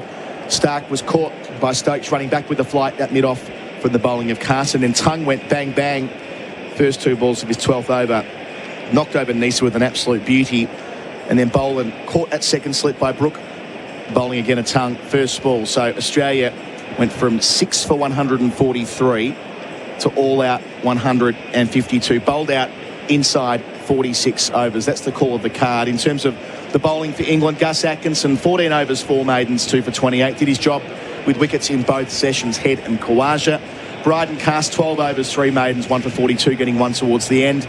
Tung, outstanding. Where was he in the first couple of test matches? 11.2 overs, 2 maidens, 5 for 45. And Ben Stokes, the skipper, a spell of 8 overs after lunch, 1 maiden, 1 for 25, getting the key wicket of Alex Carey. So that's a score at T. Australia, who were sent in at the toss this morning by Ben Stokes, all out for 152. Top scoring, Michael Nisa with 35, 29 for Khawaja, 20 for Carey, but not much else.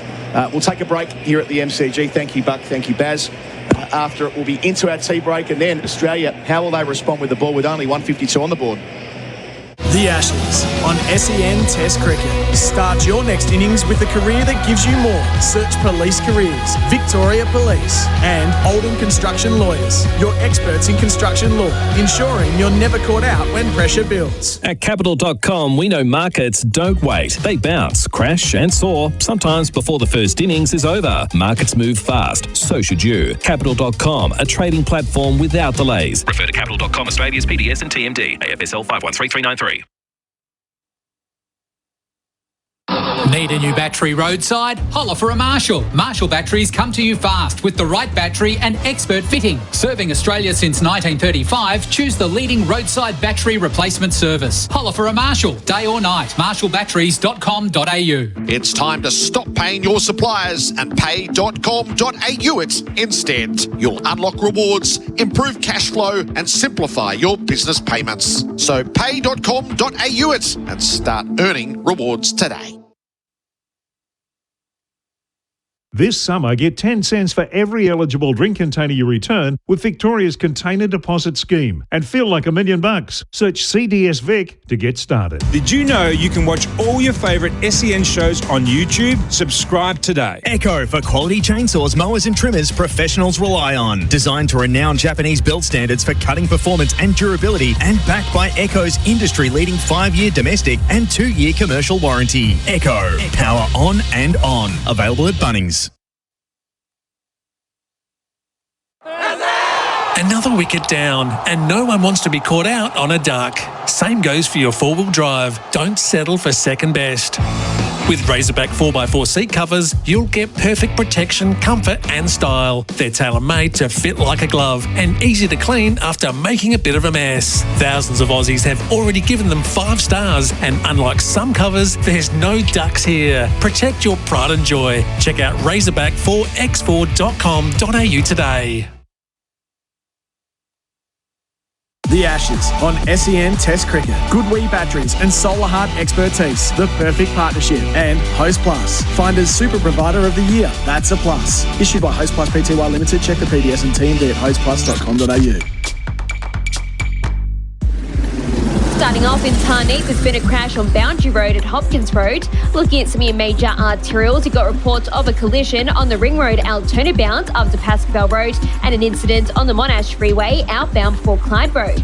Domain's half-yearly sale. Shop huge deals plus 3 days only, 10% in bonus gift cards when you spend $500 or more on selected products. T's and C's apply. Gift card valid for 1 month. And SEN continues with your home of sport this summer with every ball of the Summer of Cricket live. Do you or someone you care for need complex mental health support? SANE can help. Choose from a range of free digital and telehealth support services. Visit sane.org today. Did you know you can watch all your favourite SEN shows on YouTube? Subscribe today. Love your fishing and boating? Well, you will love the redeveloped Yoringa Harbour. Nestled away in the rich fishing grounds of Western Port Bay, the new Yoringa Harbour has so much to offer the keenest boating enthusiasts. On-site boat storage means the Yoringa crew will valet your boat in, fueled and ready for your beautiful day on Western Port Bay. Yoringa suits anyone living in the southeast and beyond that wants easy launching, incredible fishing and loads of on-site storage. Escape the boat ramp chaos and discover hassle-free boating today at yoringa.com.au. Big call today, Skipper. You declared early. Yeah, Had to. Saw the thinning up top and knew I had to act. How did you fix it? The team at Grow implanted my own hair into the thinning areas in one session, and now it grows naturally. I gotta say, strong comeback for the hairline. No need for a third umpire on this one. With over 40 million hairs transplanted in the last decade, Grow helps you declare on thinning hair before it's too late. Search Grow Clinics now. That's GRO Clinics. These holidays, the police will be using every tool they have to keep the roads safe for Victorians. But if you decide to drink then drive, how your holiday ends is your choice. A message from the TAC, drive safely for everyone. G'day, Alex Carey here from Goodwee. With the warm weather and sun shining, I reckon there's two things on everyone's mind: cricket and solar power. The new Goodwee ESA battery system is packed with leading performance and safety features. It's a game changer that's perfect for Aussie households and small businesses. Until the end of March, you can get up to $500 off a battery install, on top of the federal rebate, exclusively with Solar Heart. Visit solarheart.com.au. T's and C's apply. Echo! Hear that? Echo for hard-working quality chainsaws, mowers and trimmers professionals rely on. Designed to renowned high Japanese build standards, Echo is synonymous with quality outdoor power garden products that lead the way for cutting performance and durability. Echo. Made with professional-grade components and precision to ensure maximum value, they're backed by Echo's industry-leading 5-year domestic and 2-year commercial warranty. Echo. Power on and on. Available at selected dealers. Luxury isn't just found on land, it's crafted on the water. Cobalt Boats, the world's #1 bow rider, redefines boating with unrivaled performance, timeless design, and effortless luxury you won't find anywhere else. Whether it's cruising the coastline with family or entertaining in style, Cobalt turns every journey into an experience to remember. Step aboard and see why the world calls Cobalt #1. Cobalt Boats, the standard in luxury, performance and class. Book your Cobalt experience today, online or in store. Harvey Norman half-yearly clearance. Stores open today. Huge half-yearly savings, plus for 3 days only 10% in bonus gift cards. That's right, spend $500 or more on selected products and get 10% in bonus gift cards. Get ready to score huge clearance deals store-wide. Plus for 3 days only 10% in bonus gift cards. Harvey Norman half-yearly clearance. Best brands, best range, best prices and bonus gift cards. Stores open today. Terms, conditions and exclusions apply. Gift card valid for 1 month. Goodwee Batteries and Solar Heart Expertise, the perfect partnership. And Host Plus, find as Super Provider of the Year. That's a plus. Issued by Host Plus Pty Limited. Check the PDS and TMD at hostplus.com.au. The Ashes on SEN Test Cricket. 9 for 152. Tung's got 4. He's bowled beautifully. Southern end delivers here. Boland. Caught at second slip. Great bit of bowling. He's got 5. Australia all out for 152. Boland gets a golden duck. What a way to finish it. 3 for none. 152 all out Australia. The tea break. Treat yourself this summer with an ice-cold Bundaberg ginger beer, the great Australian brew. Well, Josh Tongue will be on a hat-trick in the first ball of the second innings that he bowls as England completely rout Australia in the end, all out 152. This is the tea break for Bundaberg Ginger Beer, the great Australian brew, and the expert state of play from Chris Rogers for TAC. The police are using every tool they have to keep the road safe. Drink, driving, wrong choice. Let's start with the Australian side of things, Buck, for Australian made by Australian, support Australians. What do you think the Aussies will be assessing about a score of 152 on day one at the MCG? They'll be disappointed, no doubt. Anytime you get bowled out for 152, you are. But, I mean, I think they'll think there's enough in this pitch, if they can get the ball in the right area, that they'll create a lot of chances. Then they've got to obviously catch them, take them. But it'll be interesting to see where this match is at the end of the day, because I suspect this period of the day is going to be the hardest part to bat on in the whole match. Yeah, interesting, because the sun comes out and the deck gets harder, or? Yeah, I think that early morning slowness is gone. It starts to speed up, and those ones that are moving laterally off the seam, they might start to take the edge a bit more. Let's give the Player of the Day contender thanks to RWC, Ray White's commercial property specialist. Let's give that to Josh Tongue, shall we, for a fifer, including Steve Smith. He bowled absolutely beautifully. But, Buck, who's dug in so far today before you dig in your view? Well, I mean, you could name a couple of the England bowlers as well, but I'm actually really curious how Michael Nisa's 35 or 49, that kind of rally at the end, whether that keeps Australia in the game, and I think it might be quite crucial. Yeah, Michael Nisa ended up top scoring with 35 actually. Kawaja 29, Alex Carey 20. The other players to score more than 20. That's before every job. Search before you dig online every time. That's been the tea break for Bundaberg Ginger Beer, the great Australian brew. Buck will hear the best of your work after tea. Gerard Whateley will be up next with the rest of the tea break from the MCG. Australia all out 152.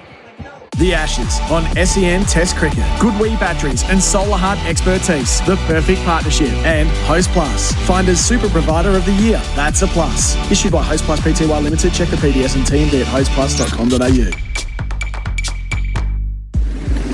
Starting off in Tarneit, there's been a crash on Boundary Road at Hopkins Road. Looking at some of your major arterials, you got reports of a collision on the Ring Road Altona bound after Pascal Road and an incident on the Monash Freeway outbound before Clyde Road. Domain's half-yearly sale. Shop huge deals plus 3 days only, 10% in bonus gift cards when you spend $500 or more on selected products. T's and C's apply. Gift card valid for 1 month. And SEN continues with your home of sport this summer with every ball of the Summer of Cricket live. You can now make free calls to Santa from any Telstra phone booth in Australia. Just dial #464646 to talk directly to Santa and his elves, right up until Christmas Day. Did you know you can watch all your favourite SEN shows on YouTube? Subscribe today. Down the leg side, he's feathered it through. And just like Test cricket, Beaumont Tiles is an Aussie original. For more than 65 years, Beaumonts have worked hand in hand with tradies and builders to shape the style of Australian homes. With trusted trade pricing, expert service, and the biggest range of tiles, bathroomware, and hard flooring, Beaumonts delivers style built to last. So visit tile.com.au or your local store. Beaumont Tiles, hard to beat. Stop what you're doing. The Chemist Warehouse Boxing Day half-price vitamin sale is on now. Get half price off RRP on selected big brand vitamins like Barnes, Convita, Blackmores, Go Healthy, half price. Centrum, Inner Health, Nature's Way, Lifespace, half price. Wonderlust, Thompson's, Eve Wellness and Nature's Own, half price. Find more half price vitamins in-store and online. Sale ends December 31. Exclusions apply. Excludes exclusive bulk sizes. Retail limits apply. For half price vitamins, shop at Chemist Warehouse and stop paying too much. These holidays, the police will be using every tool they have to keep the roads safe for Victorians. But if you decide to speed, how your holiday ends is your choice. A message from the TAC. Drive safely for everyone. Need a new battery roadside? Holler for a Marshall. Marshall batteries come to you fast with the right battery and expert fitting. Serving Australia since 1935, choose the leading roadside battery replacement service. Holler for a Marshall, day or night. marshallbatteries.com.au. Some say 5 days of cricket is a long time. We say it's a good start. At Popolo, we air dry our salumi for weeks, not days. Because like cricket, you can't rush the good stuff. Popolo, made slow. The Toyota Tundra is all about hitting the road in the most enjoyable way possible. Combining supreme comfort, luxurious space, and backed by a 3.5-litre V6 twin-turbo engine, Tundra delivers exhilarating performance with seamless acceleration. It's our most powerful Toyota yet. But power like this can't be described. It has to be felt. And the feeling starts here at your local Toyota dealership. Book your Tundra test drive today. Oh, what a feeling. Toyota. A family legacy that began in 1926. 100 years on, Penrite Oil is only getting started. The Penrite Convoy range delivers the right oils for tractors, harvesters and agricultural equipment. From fully synthetic and semi-synthetic options to premium mineral and monograde oils for older diesel engines. Penrite Oil, 100 years, still driven. Proudly Aussie owned and made. If your machinery needs an oil change, learn more at penriteoil.com.au/convoy. Darren's days of digging blind are over. Ever since he blindly dug into that internet cable and took out an entire neighbourhood. Ever since his insurance declined to cover the repair costs. And ever since he saw that he was millimetres away from also striking a high voltage electricity cable. Don't be like Darren. Always search before you dig online before every job to avoid striking buried pipes and cables. Search before you dig online every time and never dig blind. Goodwee Batteries and Solar Heart Expertise, the perfect partnership. And Host Plus, Finder's Super Provider of the Year. That's a plus. Issued by Host Plus Pty Limited. Check the PDS and TMD at hostplus.com.au. The Ashes on SEN Test Cricket. The Liquorland last session. Score more this summer with Liquorland. Choose to drink wise. Australia all out for 152 on what is a record-breaking day here at the MCG. Our last session of each day's players brought to you by Liquorland, great partners of ours at SEN Test Cricket, and also Cricket Australia more broadly. Claire Lorber is the CEO of Liquorland's joined us in the box. Hello to you, Claire. Thanks for having me. Tell us about your partnership with Cricket Australia broadly. We're in our third year of our Cricket Australia partnership as a gold partner, and we're absolutely loving it. You can see our activation everywhere. Have you had a good day?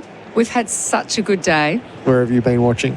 Well, I've obviously been watching from here and looking at us across the banners, our price match promise. We've also been out in the fan village, so we've got our Liquorland bus out there. We've also got our bar. Tinnies is flowing, so it's completely full out there. So if anyone gets a chance, come and say hi. How is it a good partnership with cricket, knowing that it's the national sport and at this time of year it's about the only thing we care about? Well, so many people are watching, aren't they? And, you know, to watch it live, watch the Ashes live, there's nothing better. You know, we're an iconic brand and the Ashes is obviously so iconic. So to be here together is really special for us. And the activation is just incredible. Big time of year for Liquorland, I'm sure, the festive season. We have had a massive Christmas and we're looking forward to a really big New Year's Eve. So looking forward to all of our customers coming to shop. As I said, price match promise. We've got our Score More, and Pat Cummins is on every ad that you'll see out there with us. So it's an amazing time of year for us. It's a great partnership. And then the importance this time of year of responsible consumption as well in terms of a social message. Always. So we partner with Drinkwise and we take that very seriously. So please drink responsibly and have fun. Can Australia fight back here, Claire? Oh, I'm going to say I hope so, being an Aussie. They could use Pat Cummins, couldn't they? They could. Absolutely. Claire, it's great of you to stop by. Thank you for your partnership here at SEN Test Cricket and broadly for Cricket Australia as well. Thanks for having me. Appreciate it. Good on you. Claire Lorber is the CEO of Liquorland. Thanks to Liquorland, your sporting club could score more this summer. Nominate your local club for the chance to win a $500 voucher for the club. Head to SEN Win to enter.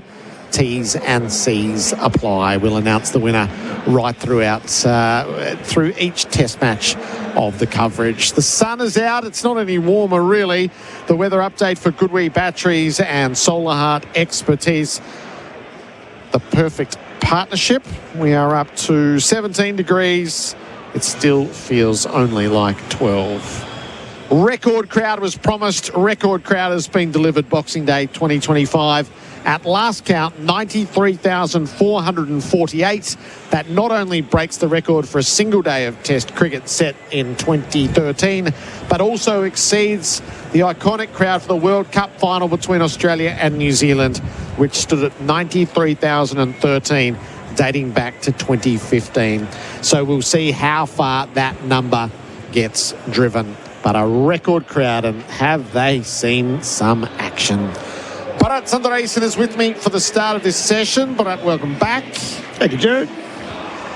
Never judge a pitch until both teams have batted on it. I've got England all out 82, so I feel like 152 might be a match-winning score. It's well less than Australia would have expected, but from the moment the ground staff told me 10 mils, it was always a possibility. Yeah, I mean, Steve Smith judged this pitch yesterday, Gerard, and he decided, or maybe even day before, that it's going to be a very quick test match, so that's why he's gone in without the spinner. I think Mitch Starc's innings to me was very indicative of what the fast bowlers think of this pitch. He just wanted to get out there and run in with this ball in his hand like he is about to now. There are a few telltale signs, I reckon. Mitch Starc with ball in hand to get amongst it. Zach Crawley has a strike. And he's leaving up over the stumps. 3 slips and a gully to start. Crawley, 214 runs at 36 in the series. A 76 in Brisbane and an 85 in Adelaide. We've got Buck with us for the first 15 minutes or so of what will be an extended session. And it could be very lively, Chris Rogers. Yeah, I mean, I'm really looking forward to how Ben Duckett players, with all the noise that's been around him, how you then go out and try and clear your mind and focus on Mitch Starc running in and bowling 145 kilometres an hour. That's going to be a tough challenge. Starc from the members' ends, 22 wickets at 17 in the series. Crawley stands upright. Starc with him. Crawley beaten past the outside edge. A rising delivery with plenty of venom behind it. I'd like to think he just pulled his bat inside at the last second here.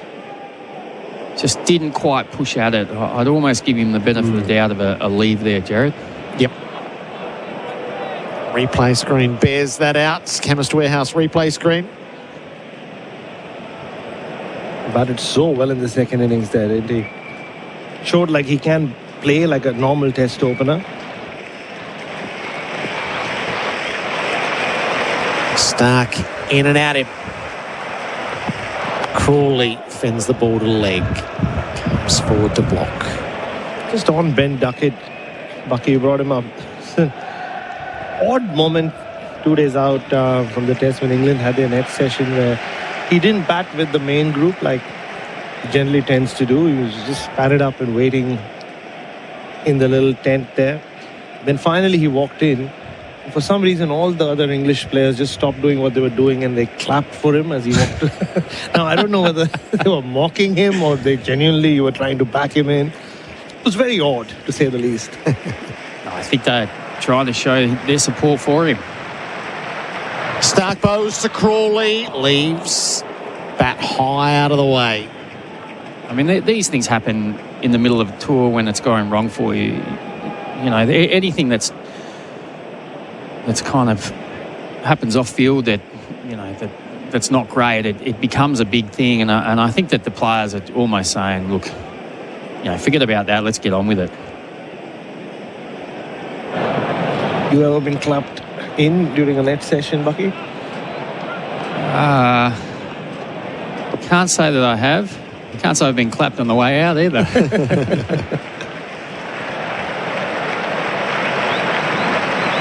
Starc bowls to Crawley, forward, defending the ball out to points and taking a run. England underway.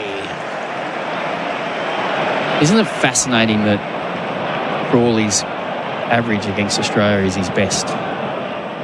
Isn't it? It's amazing. I mean, I'm guessing there's one or two countries he might average more against, but he lifts for this. You wonder why he can't find that consistency with it. Yep. Ben Duckett. 3 slips in a gully. Averaging 16 in the series. Mitch Starc. His lovely habit of taking a wicket in the first over of an innings. He's got 1 at Duckett's. Starc to him. Full. Duckett kept it out. He jammed it away into the gully. They appeal for a catch. It'll all get checked. It felt like a bump ball. Umpires will send this upstairs just to have it all checked. He went the Yorker. Starc bat there to meet it.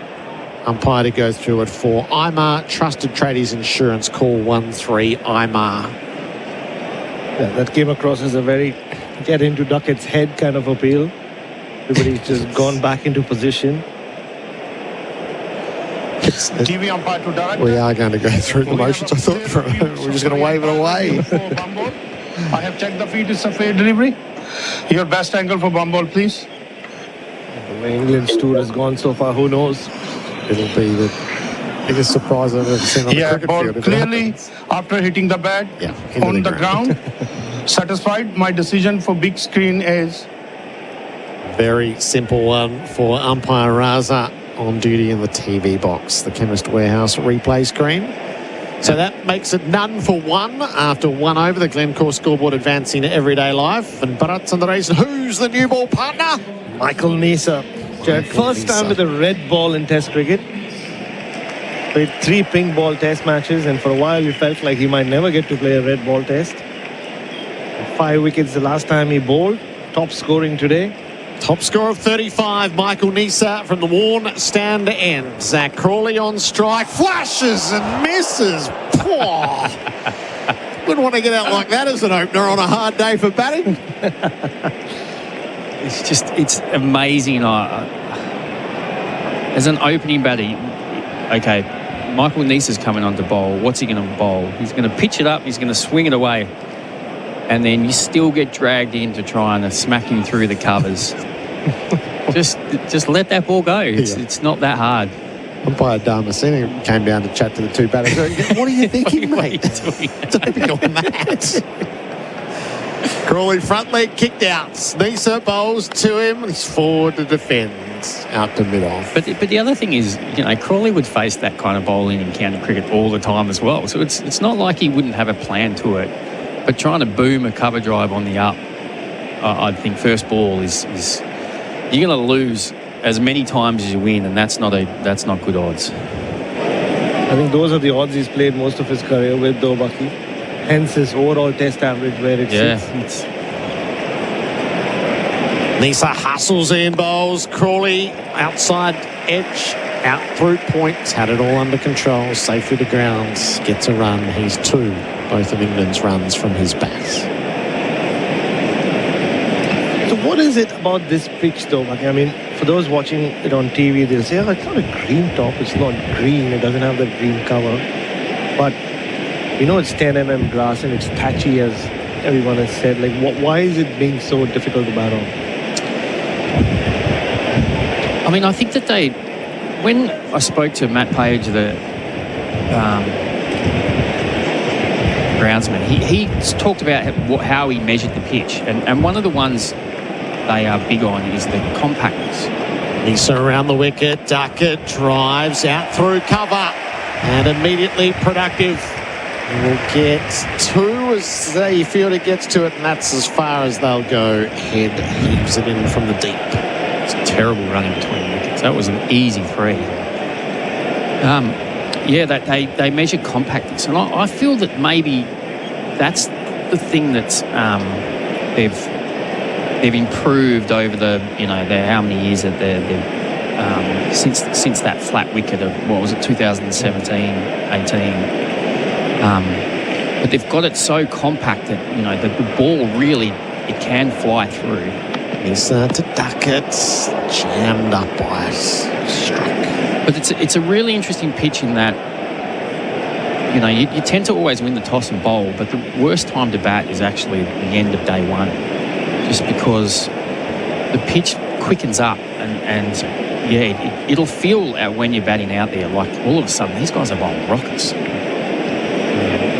Whereas at the beginning of day 1, it'll just be kind of holding in the pitch a little bit more like it's a tennis ball bounce. Last ball of the over. Duckett turns to the leg to mid-wicket.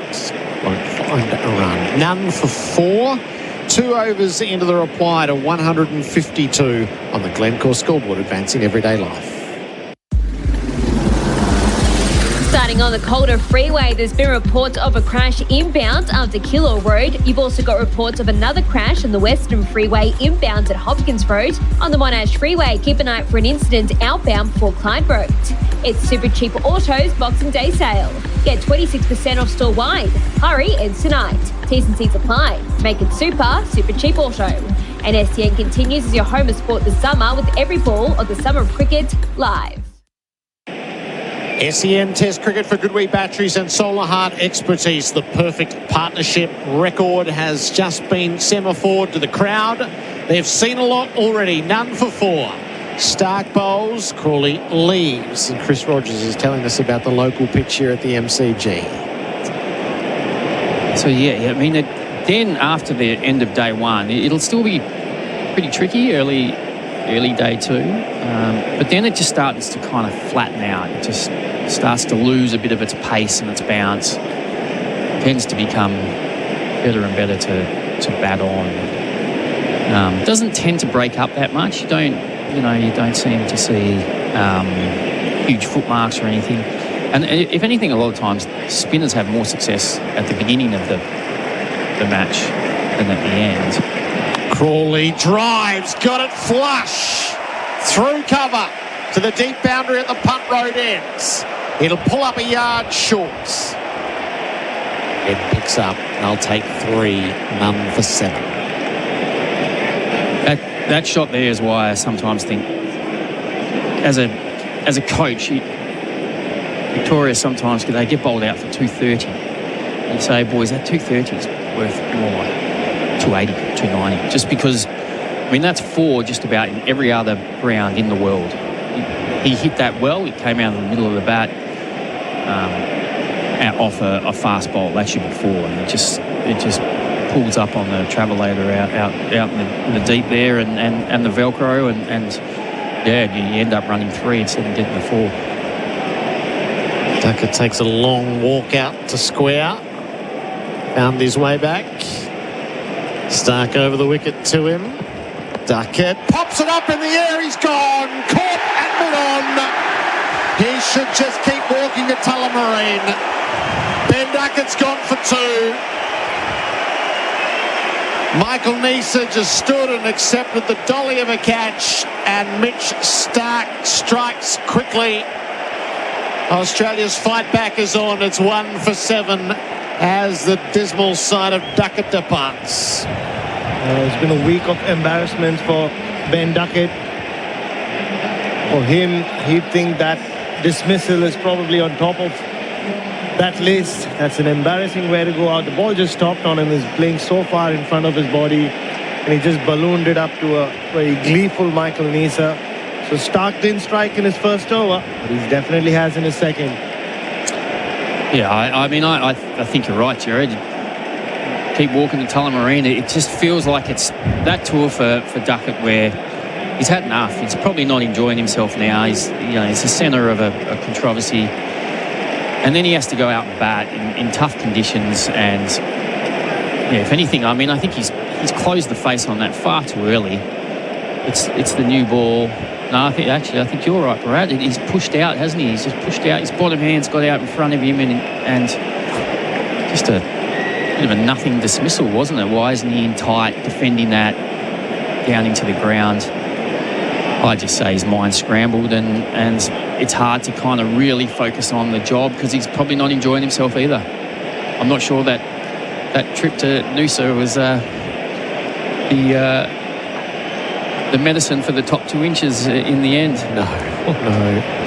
There's a player on most of these tours who ends up bearing the brunt of it, and that feels like Duckett's fate. Jacob Bethel has been brought in at number 3 to replace Ollie Pope. His Test career stands at 4 with 271 runs at 39. The curiosity is he doesn't have a first-class century, so this is a high bar to meet. Record MCG crowd for Test cricket. A bowler's paradise. In early, and Stark has him in his sights. Went full, kept it out, squeezed it to the leg side, and gets his first run of the series. Breathed a deep sigh of relief. But good awareness too, though. He'd be so focused on just not getting out that first ball, but he had the awareness to quickly look up and see where the ball had gone, and it just gone into a little gap, that tiny little gap into mid-wicket, enough for him to scramble through for a single. Just take the pressure off himself. Liquorland last session. Cheers, Liquorland. Choose to drink wise. 1 for 8. Crawley's 5. Stark with the cordon sets. In and bowls. Crawley lets it pass outside the off stump. Yeah, I just saw Jacob Bethel yesterday. His parents just walking into the dressing room. A lot of family around. And he just looked like a little boy. It was a very sweet moment. They just flanked him on either side. Has to wear his big boy pants today. Batted a lot in the nets. A lot of talk about him being the future, the next best thing. There are a lot of county batters watching on right now. Last ball of Stark's over. Crawley lets it pass. 1 for 8. Glencore scoreboard advancing everyday life. The Ashes on SEN Test Cricket. Harvey Norman, half-yearly clearance on now. Shop unbeatable deals on TVs, fridges, furniture, bedding, laptops, mobiles and more. Best range, best brands, best prices. And unlock the impossible in Point Cook. Secure your Henley house and land package today. Looking for your next fishing weapon? Bar Crusher is Australia's leading fishing boat builder and lead the industry in design excellence and quality. For the most advanced plate aluminium fishing boats or to build your dream boat online, visit barcrusher.com.au. The Ashes on SEN for Henley Homes. Hard to beat. Ask other builders, then come back to us. Henley.com.au. Australia all out 152. England 1 for 8 in reply. Michael Neser took the catch in the previous over. Now he's got ball in hand at the Warren stand end. Jacob Bethel faces up to Neser and he's leaving well outside the off stump. I must admit, I'm disappointed Boland's not taking the new ball. I would have thought this was absolutely perfect for him. Knows these conditions like the back of his hand. Pitch is doing plenty. He's get a new ball in his hands. Personally, as a batter, I'd probably be preferring to face Neser here than Boland. Neser around the wicket. Bethel wrapped on the pad. They're up. They're asking. They'll be turned down by umpire Damasina. I was sure that was going to be good. Yes, he did set it up for that. Yeah. And don't get me wrong, I think Neser's still he's an absolute challenge as well. That's not. I'm not saying that. It's just even the scars of the 6 for 7, everything that goes with it, and it's a world record crowd. I just felt like it was the right time for Boland. Hopefully it's not too long away because he could be anything today. Bethel faces up, squared up in defence, knocks it away to leg. Well, at the Gabba, Steve Smith gave Michael Neser 3 overs in both innings with a new ball and then immediately went to Boland. I would be surprised if that isn't the case unless he gets a wicket here. Yeah, and fair enough too. He's probably going to spin the bowlers around a little bit. And Neser with the new ball, he'll get the ball moving. Edging, caught, Bethel's gone. Neser's made the breakthrough. Umpire gives it belatedly. Carey diving to his left. Bethel will come and have a chat to Crawley. I fancy the umpire just expected Bethel to walk. Regulation outside edge into the gloves. And he will depart for one. The rout is on here. Neser's through in his second over. Stark's already struck. It's 2 for 8. Well, lucky I had a ball to say that he's still a threat, because for sure he was always going to take a wicket there. And I mean, he's put that ball is in the perfect position. I mean, if he misses that, that's hitting top of off as well. Fantastic bowling. I'm not sure why he's questioning that. Does he thought that's come off his back pad or? But I think Snicko, once again, the way it works, it was a ripple just one frame after. But it looked out from the moment. And he just the way the ball carried to Alex Carey as well, told you it was off the edge. Really interesting from a top order player. I'm not certain how much he's batted at number 3, but he's almost the amount of movement that Bethel's hands are doing there. He's going hard at the ball rather than almost playing a little bit of French cricket and just having your hands there and letting the ball hit the bat. He's going hard at it. So if there's any movement, there's no get out of jail free card. You're committed. That looks more like a number 5 batter than a number 3 batter to me. That's the big first impression, is there's a lot going on there with his hands. Yeah, I mean, I always thought when the ball was doing a lot, you'd get your hands forward in your setup and almost just block, just allow the ball to hit the bat and absorb it. Almost use the angles a little bit if you're looking to score, but not trying to hit back into the ball. The change at 3 has done nothing to improve England's fortunes. 2 for 8 with Joe Root called to the middle, full head of steam. Oh, Root pulled out as he was leaping. It's one way to make an impression with 93,000 strong. Right, would you have promoted Jacks up to 3?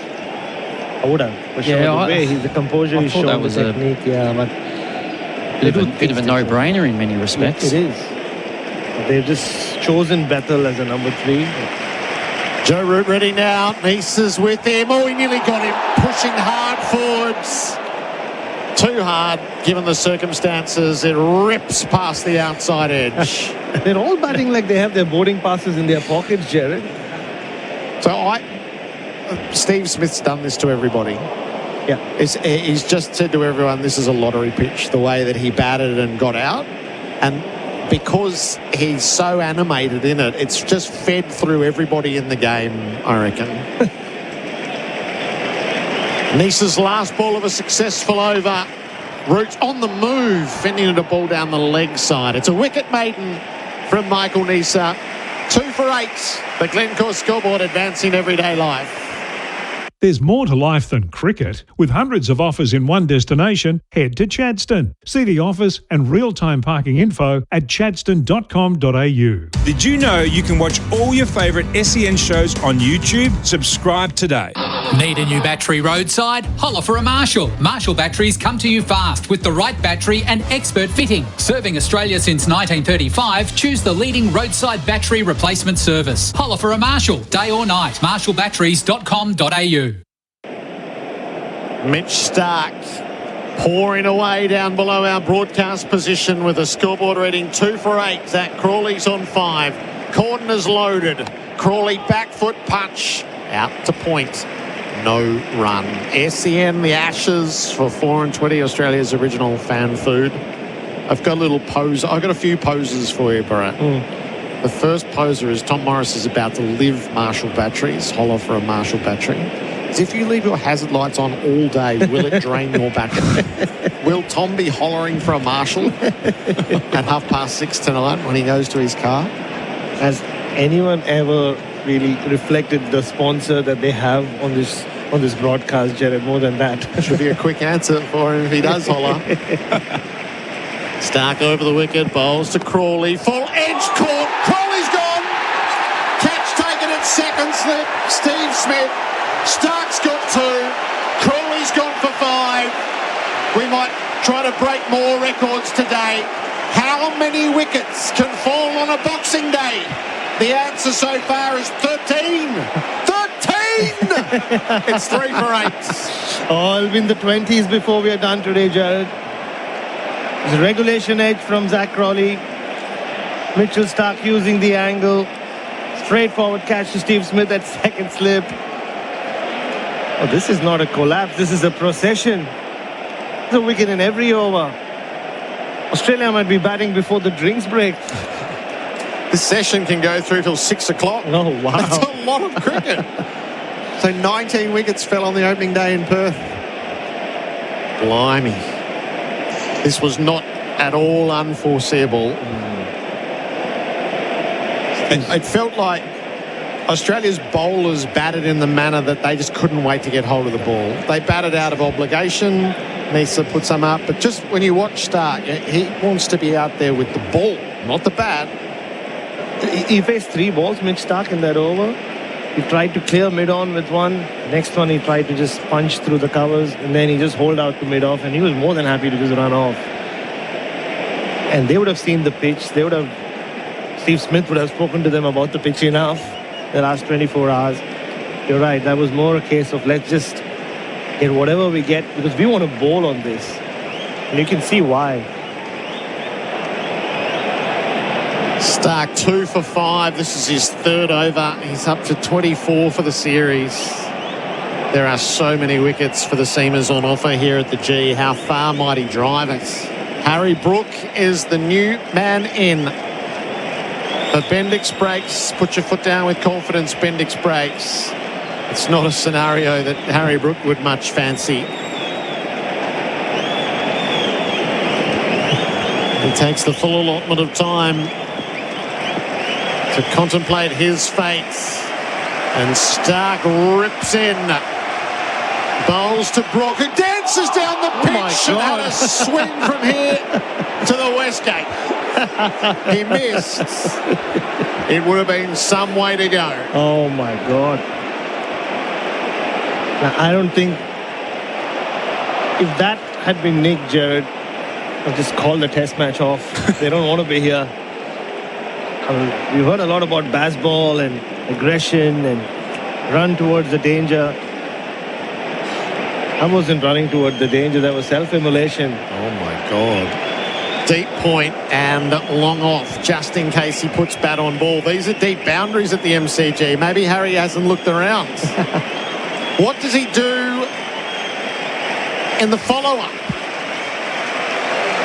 Stark roars in, bowls to Brook, who stays home and defends from the crease. It's the other way to go about it. Or Test cricket. Used to be anyway, Gerard. Yeah. Artist formerly known as I say these days. Kids these days. So I was thinking about, low totals for Australia at the ground, 151 against India in 2018 on the way to losing by 137 runs. That was in reply to 443. But this really, that's what was happening. I remember Bloody Sunday, 2010, when Australia got bowled out for 98. But rethinking that is England were none for 157 at stumps. So Australia on boxing, they were bowled out for 98 in 43 overs. And then England were none for twice as many. Stark bowls to Brook, who dances down the pitch, jams down on a ball out to deep backward point for a single 3 for 9. Mitchell Stark's just chuckling away as he walks past Harry Brook and walks back to the top of his mark. Gerard. And I'm with him there. And it's not easy. Clearly it's not easy to bat out there. Modern players are inclined to give up on circumstances. It felt like we saw that at the SCG last summer. Both India and Australia just rushing to the end of that test match. Through some of the batting. This is just the start of things. 3 for 9. Stark gets a look at Roots. Bowls to him, well outside the off stump and left alone. 3 for 9. The Glencore scoreboard advancing everyday life. Australia running hot for Ream, steady hot and strong. Get special deals at the Telstra Christmas sale with up to $600 off a range of Android phones. Sale ends December 29. Shop now at Telstra. Did you know you can watch all your favourite SEN shows on YouTube? Subscribe today. G'day, it's Alex Carey. The new Goodwee ESA battery is a game changer with leading performance and safety. Until the end of March, you can get up to $500 off, on top of the federal rebate exclusively with Solar Heart. Visit solarheart.com.au. T's and C's apply. SEN Test cricket for Goodwee batteries and Solar Hearts. Michael Nisa at the worn end. Mitch Stark has 2 wickets down below us. Accepts the applause that's on offer for his legend in the series. 2 slips in a gully. They've pushed point out into the deep and put a cover in. Brook faces up and leaves the first ball from Nisa without doing anything extravagant. Maybe he needed to do what he did to settle his nerves down a little bit. He's prone to do that. Leave his crease and flash at deliveries that he doesn't need to. It's not often when the opposition is 3 down that you start thinking about your batting innings as opener. But I just see Jake Weatherald over there, deep point, Gerard. I think he's thinking about batting again today. Harry Brook faces up, advances, edges past Green in the gully. It flies down to the boundary for 4. It's a short-term strategy. Down the pitch, outside edge. Green had a dive at it. Couldn't haul it in. Brook to 5. They're flukers, they're chances, and that's what Brook has decided he's going to be doing. I tried batting normally last week in Adelaide and he got nicked off. This time he's just decided, well, everybody's getting nicked off anyway. You're right, Gerard. This is just lottery batting. It's a bit mad, to be honest. 3 for 13. Brook hit on the pad. It felt leg side. They rushed through for a single. As the ball came away to mid-wickets. It'll be a leg by that'll get signalled. 3 for 14. The boundaries that will come will be for Azito Brushless Power Tools Do You. How Joe Root reacts to this. Did a wild drive himself in the previous over against Michael Neser.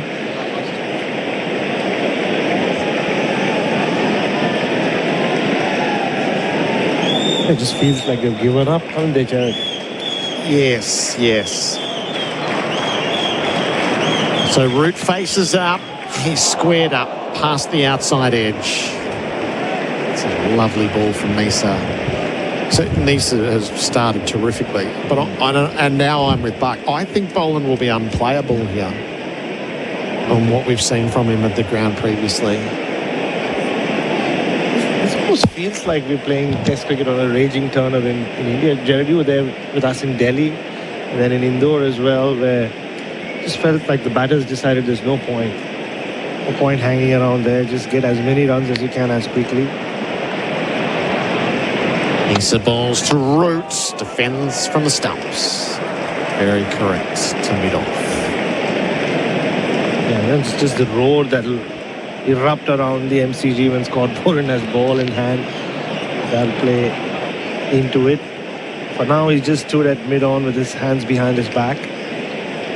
Not to forget, we yet to see Jai Richardson as well. They'll all be quietly, selfishly hoping that Mitchell Starc doesn't finish them off before they come on. It'll leave us with something. Last ball of Neser's over. Joe Root is yet to score.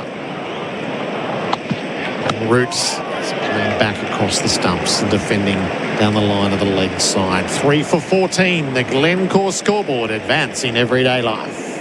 This summer, Chasson Toyota has you covered. From brand new Toyotas and quality pre-owned vehicles to Toyota genuine accessories, parts and expert servicing. Built to last and ready for adventure, make it a season to celebrate with Chasson Toyota, your destination for everything Toyota. LMCT 8169. Oh, what a feeling. Toyota. Need a new battery roadside? Holler for a Marshall. Marshall batteries come to you fast with the right battery and expert fitting. Serving Australia since 1935, choose the leading roadside battery replacement service. Holler for a Marshall, day or night. marshallbatteries.com.au. SEN Test cricket for Goodwee Batteries and for Solar Heart. England 3 for 14. Australia all out 152. Mitch Starc 3 overs 2 for 6. Harry Brook is as skittish as you'd ever see a player at international level. Faces up, stays home, drives outside portion of the bat out to deep point. And he will take a single. It's 6. It's 3 for 15. It was Fuller from Starc, so Harry Brook could get his head over the ball, get off strike. Ducker 2, Bethel 1, Crawley 5, Starc, Neser, Starc. The wicket so far. Jez is a POM in the members. He's text through. When do we avoid the follow-on? Starc sets in past the umpire, bowls to Joe Root, who leaves outside the off stump. So you don't have to worry about it since Australia didn't get 200, and the fact that this isn't a 4-day game, but it's more like a 2-day game. It won't be taken into account. Just speaking to the English press as well, Gerard, I gate crashed their Christmas party yesterday. So it looks like we're reaching that point, Gerard, where the hats will be waved. Shane Warne. Of the hats in a minute's time, 3:50. A tradition for us across the past couple of years at the Melbourne Tests. Starc bowls to Root, leaving, plants the front foot watchfully. English media have checked out, Gerard. Right. Generally, the day before the test, they would want to know who Australia are playing or what's in the playing 11. Nobody cared. Anything. They quietly don't want this English team to win another test match so that the narrative that they can build from this point on just sticks. They don't want them to get a bonus and get away with it. The knives are out. This will appear to be the most testing circumstances that they have faced yet. Stark to Roots, full left. Under the gloves of Carey. So 350, about to tick up 94,000. An unforgettable day for lots of reasons here at the MCG. Michael Vaughan and Ricky Ponting down with the Vaughan children. Shane Warne, the king, and that iconic image of his bow, the sun hat out in front as he departed the international cricket scene. And that is mimicked all the way around the MCG, right throughout the Warne stand and beyond. Against that backdrop, Root covers his stumps, in behind, defending for all he's worth. End of the Stark over. No, one to come. One run from it so far. So a lovely little tribute that has been put in place. First Ashes test here without Shane Warne. He would have had a lot to say. He would have had a lot of fun in this series. Yes, he would have, both playing and as a commentator, I think. This is the last ball of Stark's over. Rockets in, bowls to Roots, cuts down on a ball, bounces, knocked down in the gully by Green, giving up nothing. 3 for 15 after 7 overs. The Glencore scoreboard advancing every day live. Adam Collins will come in for Bundaberg Ginger Beer, the Great Australian Brew. We have some extra foot traffic around the MCG precinct, including Brunton Avenue, Jollymont Road, Wellington Parade and Punt Road due to the cricket. And you've got some heavy delays building around your major shopping centres, including Chadstone, Doncaster, Fountain Gate and Adia Boats. Adriatic Furniture's Boxing Day sale is now on with up to 50% off. Shop in-store or online at adriatic.com.au. Sale ends Tuesday. T's and C's apply. And SEN continues with your home of sport this summer with the Every Ball of the Summer of Cricket live. This is some messy, messy test cricket for Goodwee Batteries from Solar Heart, England. Really battling through this.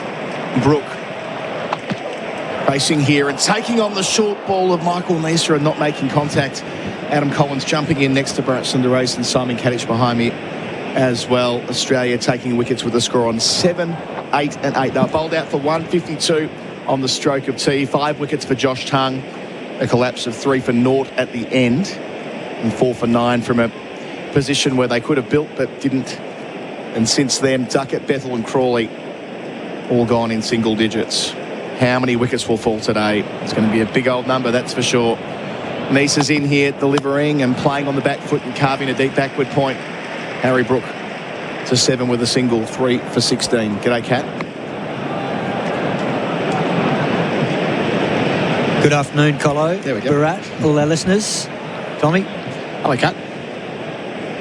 It's kind of hard to take it all in, isn't it? I mean, Kat, what's your assessment of what we've seen in that frenetic burst of play to start England's reply to 152?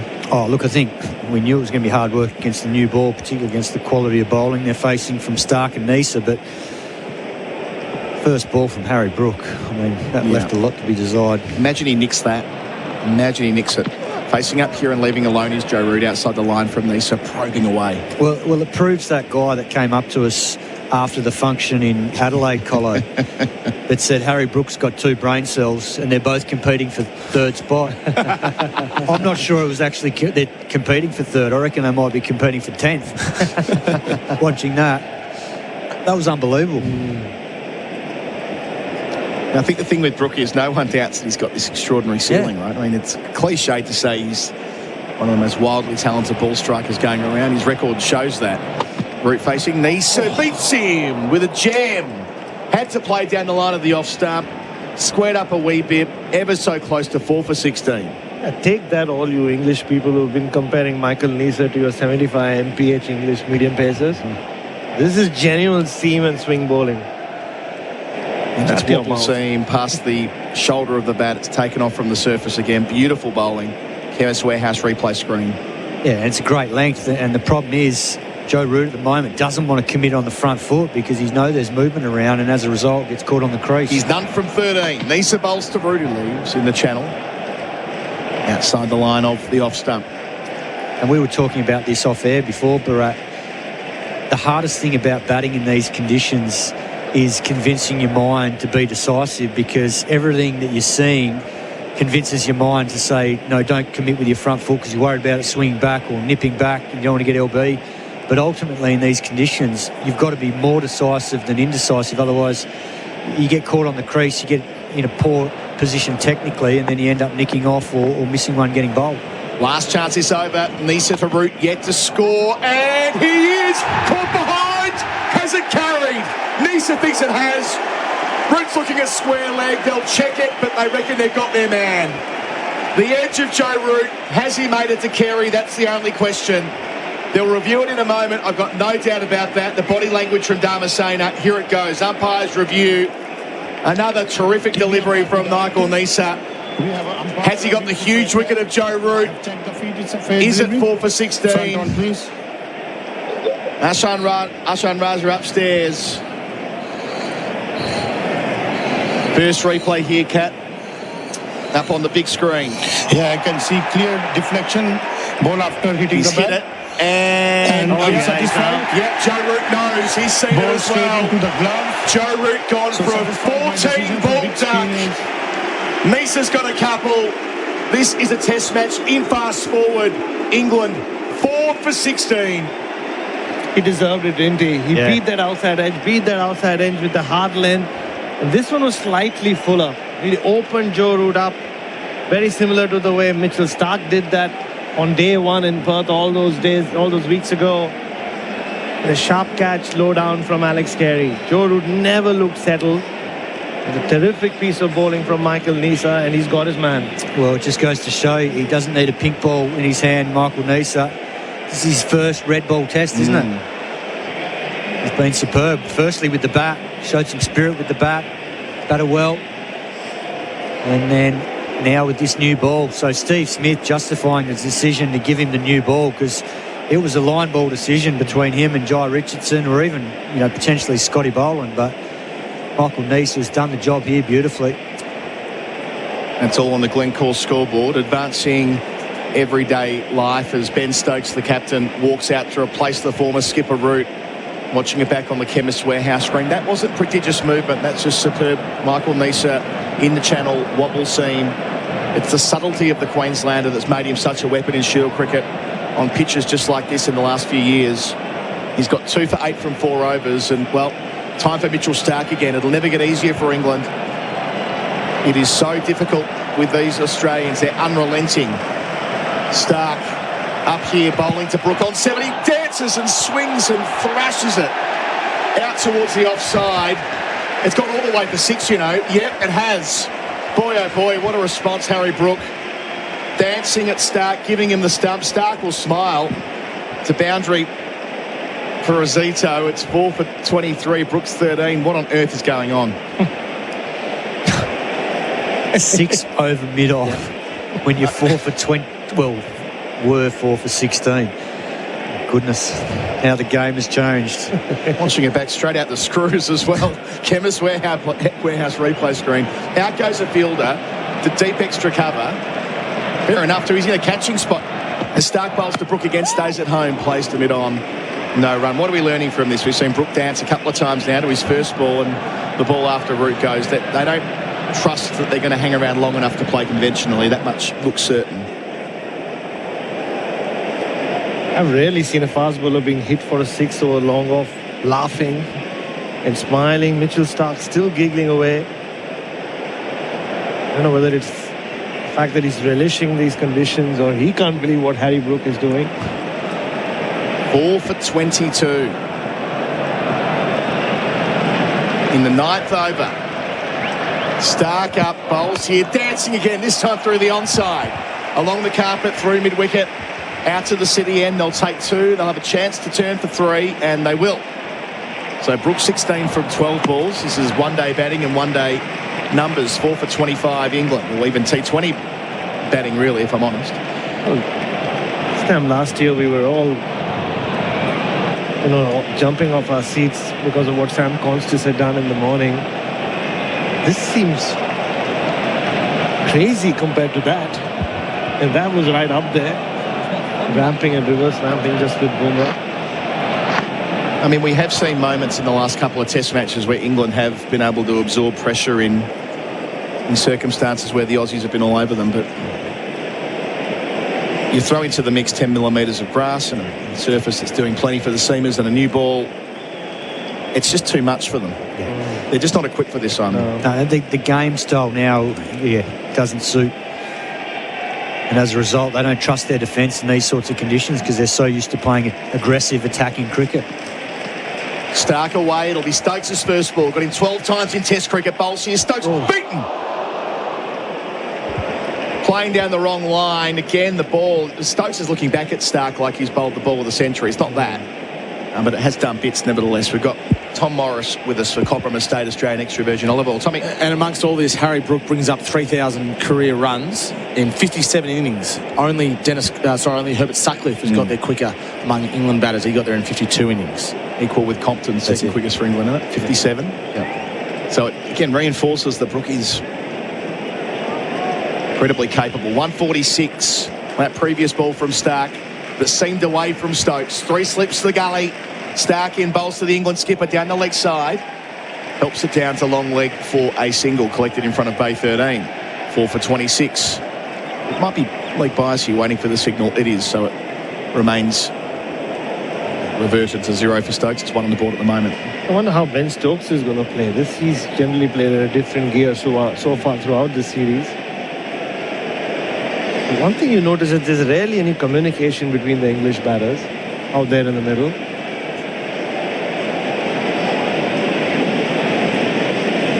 Nearly 94,000 people in, but it's quiet. It's quiet at the G. It's an odd feeling watching wickets fall like this. Stark over the wicket here, inside the line, down towards fine leg it goes. 4 runs inside the line, T20 style again from Brook. There was a long leg setback. He went over the top of the keeper just about. Outrageous batting. It completes the over. 4 for 30 England. Remembering that Australia were all out for 152 on the stroke of tea. Brook's now 20. Stokes is on 1. Glencore scoreboard advancing everyday life. We got a crash on the Tulla Freeway inbound just before Buller Road, and it got some heavy traffic around your major shopping centres, including Chadstone, Doncaster, Fountain Gate and the DFOs due to Boxing Day sales. Large trucks are now restricted from using some inner west streets of Melbourne. Smart cameras are monitoring. Check which streets to avoid a fine. Visit the Transport Victoria website and search no truck zones. And SEN continues with your home of sport this summer with every ball of the Summer of Cricket live. We're very much into the Liquorland last session. Cheers, Liquorland. Choose to drink wise. 4 for 30. And 2 shots in the previous over. Give a sense of the way Harry Brook is thinking at the moment. Michael and Lisa around the wicket to Stokes for the first time. Stokes plays out through cover. Gets off the mark with a couple. The scoreboard says he's on 1, but that was retrospectively called a leg by in the previous over. They turn for 3. 4 for 33 the score. Tom Morris for the Cobram Estate Australian Extra Virgin Olive Oil. Just interesting timing from Cricket Australia to send out this. Day 2 and Day 3 of the Boxing Day test are now officially sold out. Day 3 being sold out might be going back to the people. Yeah, indeed. Just a quick one on Steve Smith as well. So he's now up to 211 test catches, outright second behind Joe Root, 214. He's taken 10 catches this summer, Steve Smith. Joe Root just 1. Love it. All the numbers for pay.com.au. Points for business, Baz. Next Carey now. Right up to the stumps with Harry Brook on strike. This has been such a feature of this Ashes series. Interesting hearing Scott Boland talk about it. Took him a while to get used to it, but now they know what they're doing with Carey up to the pegs. 3 slips behind him. Fine leg goes a wee bit finer because of it. Nisa in, southern end, bowls to Brook. Edging past Cameron Green, diving away to his right. It was into the turf. They'll get a couple. So Brook's 22 from 14. It's 4 for 35. Kat, just going back to the surface for a moment. What's your assessment on the 22 yards in the middle? It feels like it's the perfect storm at the moment. You've got a quick turnaround from Adelaide. Australia have won the Ashes, so they'd be pretty comfortable with where they're at. The England team's had a lot go down this tour with everything off the field, preparation, lack of preparation, all that. And it feels like a perfect storm. Yes, there's some juice in this wicket. There's no doubt about it with 10 mil of grass on it, but I don't think it should have been 14 wickets so far. Nisa or Brook on 22 will stay there pushing the mid-wicket.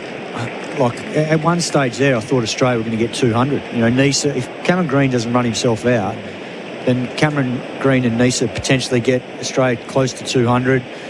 But the way England have gone about this innings, it just looks like they're spooked by the grass on the wicket. And, you know, Duckett's shot, that wasn't a great ball. That was a ball that was heading down leg and gets chipped to mid-on. I mean, Crawley's probably one that's in decent nick after a good 85 in the second innings in Adelaide, but he's nicked off, so he got a good ball. Nisa into Brook, bowls again. Brook past the edge. Carey asking for the stumping. Carey goes to square leg. I don't think they'll... Yeah, they will. They will go upstairs.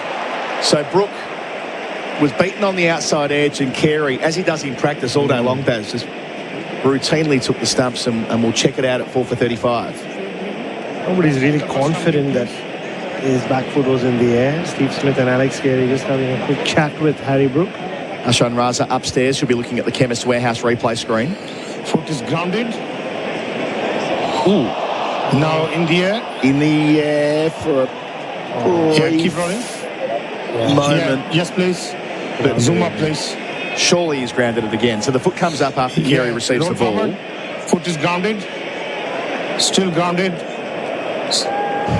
Satisfied. My decision for big screen is...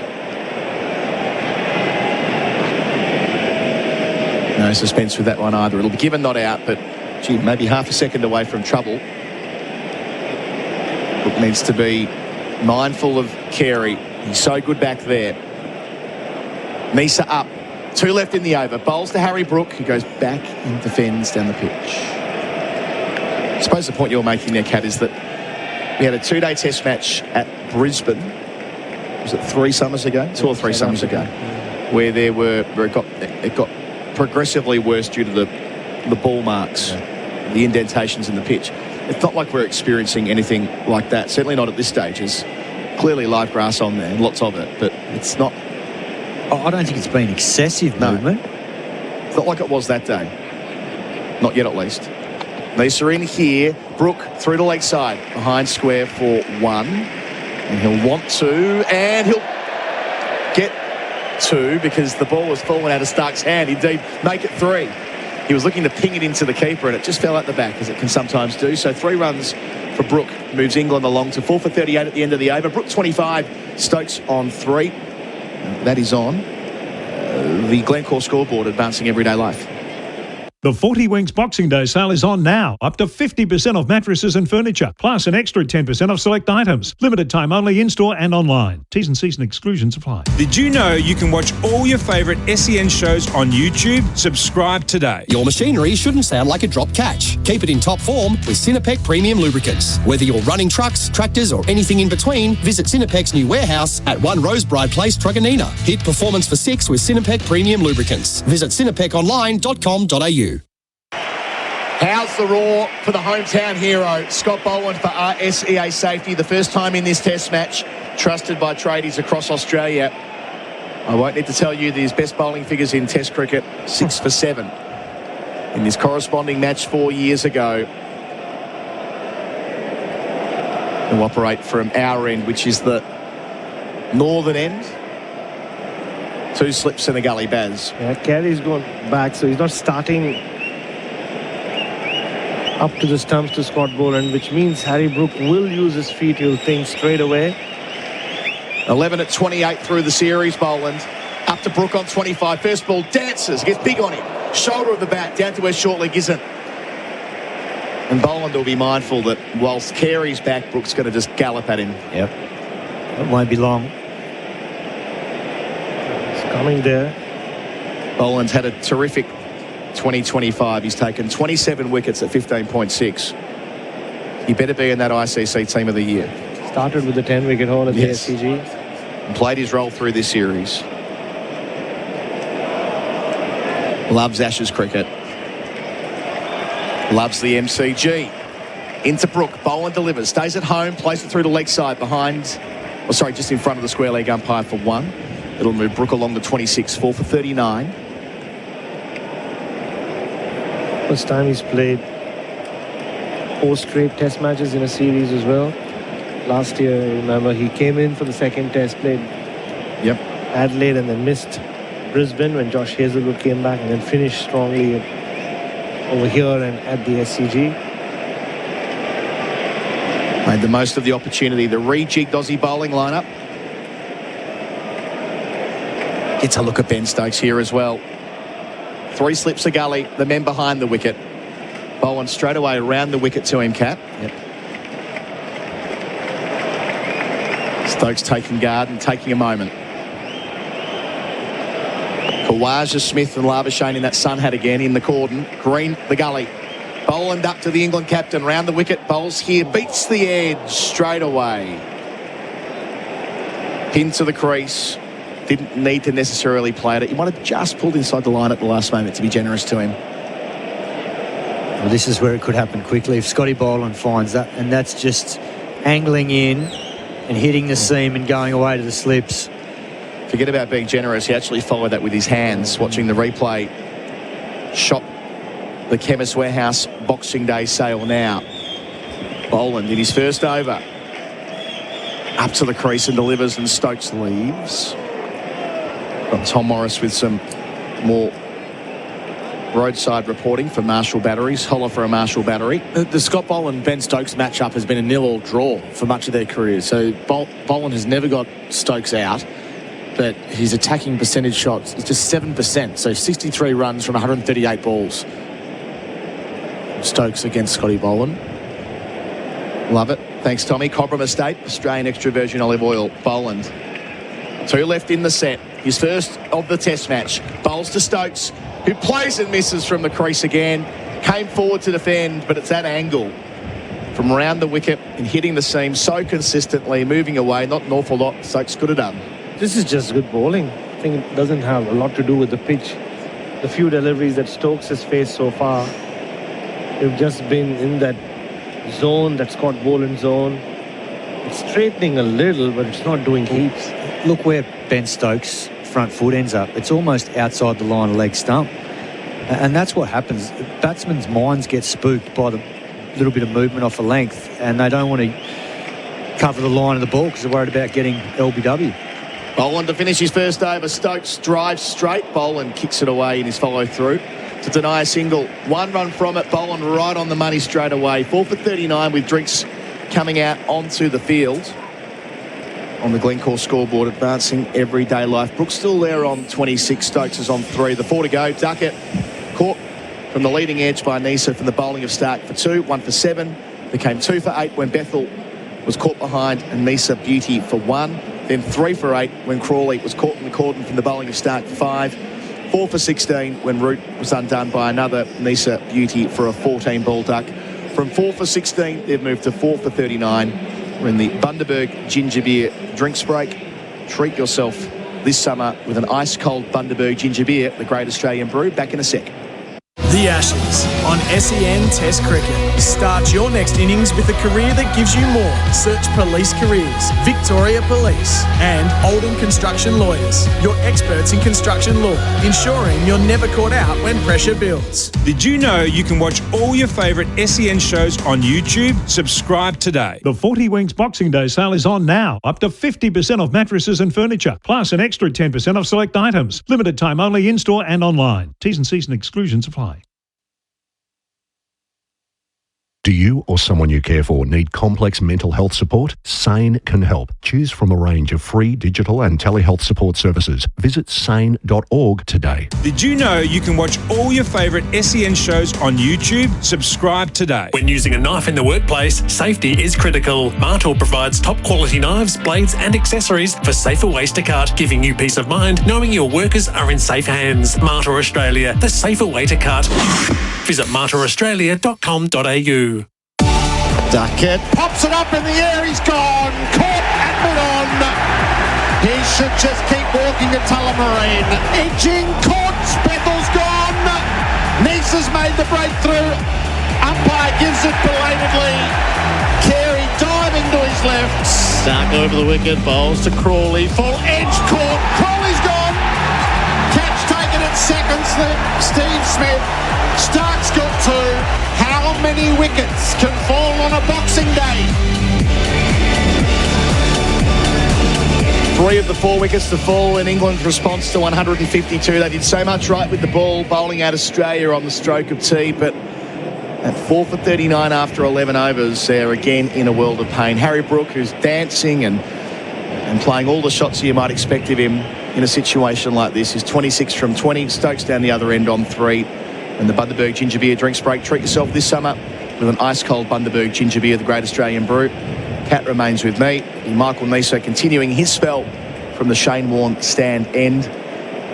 Stuart Broad jumping in as well. He's jumped in during the drinks break for AIA. Protect what matters. Do it for life with AIA. G'day, Broady. How are we? Yeah, it's a weird feeling, isn't it? So many people here, and it doesn't kind of feel right with so many wickets falling on day one, but I suppose this is the modern game. Well, I think the pitch is doing too much, if I'm brutally honest. Test match bowlers don't need this amount of movement to look threatening. Nisa, who's gotten plenty of it. Keeper up to the stumps, bowls to Brook. Brook, first ball of the new hour, plays it out towards mid-wicket, but he had a big old backlift and tried to thrash it away, but he found the fielder, had it got through. I mean, it's entertaining, isn't it? Harry Brook's trying his best to keep us on the edge of our seats. We don't know what's coming with him. He's played a couple of incredible shots. Looks like England are trying to chase down the 152 in 20 overs. Yeah. Playing a T20 here. What was that line from the 23 Ashes? We're in the entertainment business. I suppose there's some truth to that at the moment. Not ideal, though, when they got into such a good spot earlier today. Nisa to Brook, who pulls hard. You can hear it right out the middle of the bat, smacking it towards Bay 13 over mid-wicket, all the way for 6 again. Brook 32 from 22. He's just going to keep going. 4 for 45. What is the mindset? If you just let these bowlers hit a length, they're going to get you out. There's a ball in this pitch with your name on it. So is he thinking, well, I need to whack them off length and get them bowling in slightly different ways? He's certainly got the ability to play this style with the quality of player he is. That was a seriously good cricket shot, that. That was just fractionally short, and he just climbed into it over deep mid-wicket. It was a beautiful shot. So a deep mid-wicket's back. Nisa bowls. Brook gets it fine, where there's a fielder beneath us. Mitchell Stark at fine leg. 33 for Brook out of 4 for 46. So that the pitch here, Broady, I mean, you've played in conditions, I suppose, like this in the UK and around the world, where bowlers are at a distinct advantage. Making the most of it, a really important thing. But Australia have got the arsenal to do that. Yeah, and this is arguably it's sort of their second string bowling attack in a sense, isn't it? With no Pat Cummins, Lyon and Hazelwood. But there's a lot of movement in this surface. I've seen that graphic come up where it says the last 7 years the most amount of movement in the world, and Australia have 3 pitches in the top 5. Nisa to Stokes round the wicket. He's on 3. Gets on the front foot and plays it out through cover where there's a gap. We'll get 2 for that. Well played. He's 5. 4 for 48. And 10 mil of grass is interesting to me. Yeah. I mean, I know that's only one input to a pitch. It's not everything, but it's not nothing either, is it? Yeah. Was it 7 last year for the India game, and wasn't that a cracker of a test match? Brilliant match. Went to the final session. So why leave 3 more on? I think talking to him this morning, it was around the fact that it's getting hotter over the weekend. He was worried about that aspect getting too flat. Nisa bowls. Stokes walks at him and plays out through mid-off for 4. Timing superb. No backswing. Just got it straight at mid-off and more on extra cover, really. Either way, boundary for Ben Stokes, who moves to 9. Takes England past 50. 4 for 52. Yeah, nice controlled shot there from Ben Stokes, just upsetting Nisa's length by just shuffling down, but in a composed fashion, and got the full toss he wanted, and the placement was perfect. And sure as night follows day after Stokes walks it. Nisa carries straight up to the stumps to cut off that option. 3 slips the gully. Last ball here, Nisa. Expensive over. Stokes stays at home and knocks it on the head. Nisa has 2 for 29 from his 6 overs. It's 4 for 52 on the Glencore scoreboard, advancing everyday life. They're 100 behind. Brooks 33. Stokes is on 9. It's still slow going around your major shopping centres, including Chadstone, Doncaster, Fountain Gate and the DFOs due to Boxing Day sales. And as a result, there's some traffic management on the Tulla Freeway on the Buller Road outbound exit ramp. You've got the right-hand lane closed. Sip Sip Hooray for deals at BWS. Like a bottle of Mom Cordon Rouge Champagne Brut for $60. Hurry, ends Wednesday. T&Ts apply, choose to drink wise. And SEN continues as your home of sport this summer with every ball of the Summer of Cricket live. The Ashes on SEN for 4 and 20, Australia's original Thanford. Got Stuart Broad and Simon Katich for company. And Scotty Boland's in front of us with the field spread. 5 men back for Brook. 33 from 23. Every ball's an event. Bowls here. Brook stays at home and deflects behind point where he'll get 1, getting himself off strike as well. He's 34, 4 for 53. Well, there is method to Harry Brook's madness now. When you look at it, the way he's gone about his innings, obviously he's swung lustily from the very first ball, but now he's got the field spread where he wants it, so he can milk the strike, get off strike when he needs to, particularly against someone like Scotty Boland who likes to build up pressure. So you can understand how he's gone about it now, but earlier on it was hard to describe. It looked reckless. Interesting what you said before in the previous over about the pitch and leaving more on because of the heat this weekend. Is it going to be that hot? Yeah. As Boland delivers round the wicket, walking at him, Stokes and defending back to him, collects with his left hand, indoor cricket style, and pings it back, but he's all good on that front. Stokes getting back comfortably. I mean, it doesn't feel like it's a very, very cold day today. I mean, if that's the rationale, that strikes me as a little bit odd. Planning that far in advance, running the risk of this playing out on day one, remembering what happened here 4 years ago when the game was over inside 7 sessions, which nobody really wants. Yeah, no, I totally agree. I think you've always got to worry about what can happen in the first day or two, because otherwise that has a huge impact on the test, as we saw earlier in Perth. Boland up, away from us, delivers to Stokes, middle stump line, defended. Look, obviously a tough job curating test pictures. No one's saying it's a walk in the park, but you said it yourself, Brody. You know, you did it for nearly 20 years. When there's this much assistance for the quicks on day one, the balance between bat and ball's automatically skewed. And what I find quite interesting here, having a look at that surface this morning, very tufty grass. It was 10 mil, but it was thick. What I think will probably happen is the ball will just dent the surface a little bit throughout today. It was a bit soft on day one. Boland to Stokes, who's up to 9, 3 slips. Defends here, just out to point, no run. And with that denting, the pitch hardens up slightly. So tomorrow, it'll be a bit quicker, and if the ball then hits those dents, it will seem very consistently and maybe get some uneven bounce. And I wonder whether we've seen more seam movement throughout the day, actually. When Ben Stokes was bowling at Nisa, really nipping the ball around, and then as soon as Australia got a brand new ball later in the afternoon, it was jagging, wasn't it, sideways. So I think we've seen a bit more movement throughout the day, and I genuinely think that will continue through tomorrow. Boland 2 left. In his second over, delivers to Stokes, who takes him on, out through the covers, doesn't get much of it.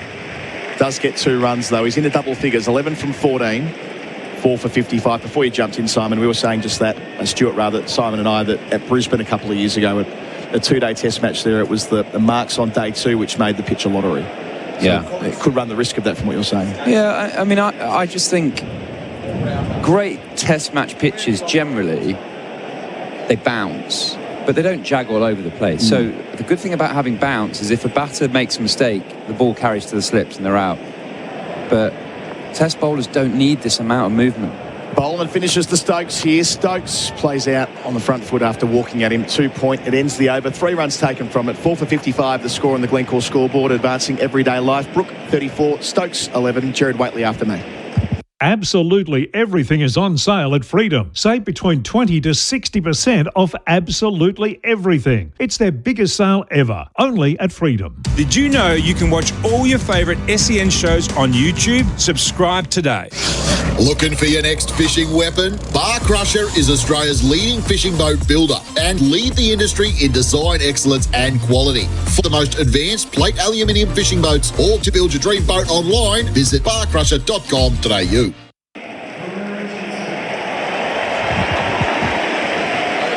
This is SEN Test Cricket for Goodwee Batteries from Solar Hearts. Jai Richardson is about to resume his Test career with ball in hand. When last we saw him, he bowled Australia to victory. That was 4 years ago in Adelaide. The 4th innings 5-wicket haul. He gets a look at Harry Brook, whose counter-attack has been really something. Richardson bowls to him. He leans on a ball through the leg side, does Brook, and adds run number 35. Simon, Stuart, hello. Good afternoon, Gerard. I think the thing that has been noticeable, Brody, you touched on just before, is that as this wicket's probably quickened up a little bit as the day's gone on, the sun's come out and probably hardened up a little bit, moisture's come out, that's when you get that movement. It's harder to face because you got less time. Yeah. Earlier in the first session or so, it probably had that little bit of slowness to it and you're able to adjust. And there was, Brighton Cast didn't hit a length. So England, in a way, probably missed a little bit by having that third seamer bowl really well like Tongue and Atkinson did. Richardson bowls to Stokes, who's forward and defending.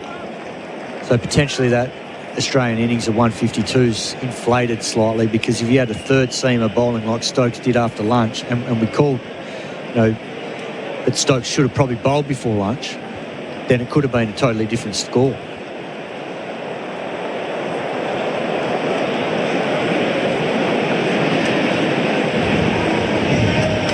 Richardson, 11 test wickets, played a couple against Sri Lanka in that one Ashes test. Been through all manner of injury to get back here. He bowls to Stokes, who's on the back foot defending.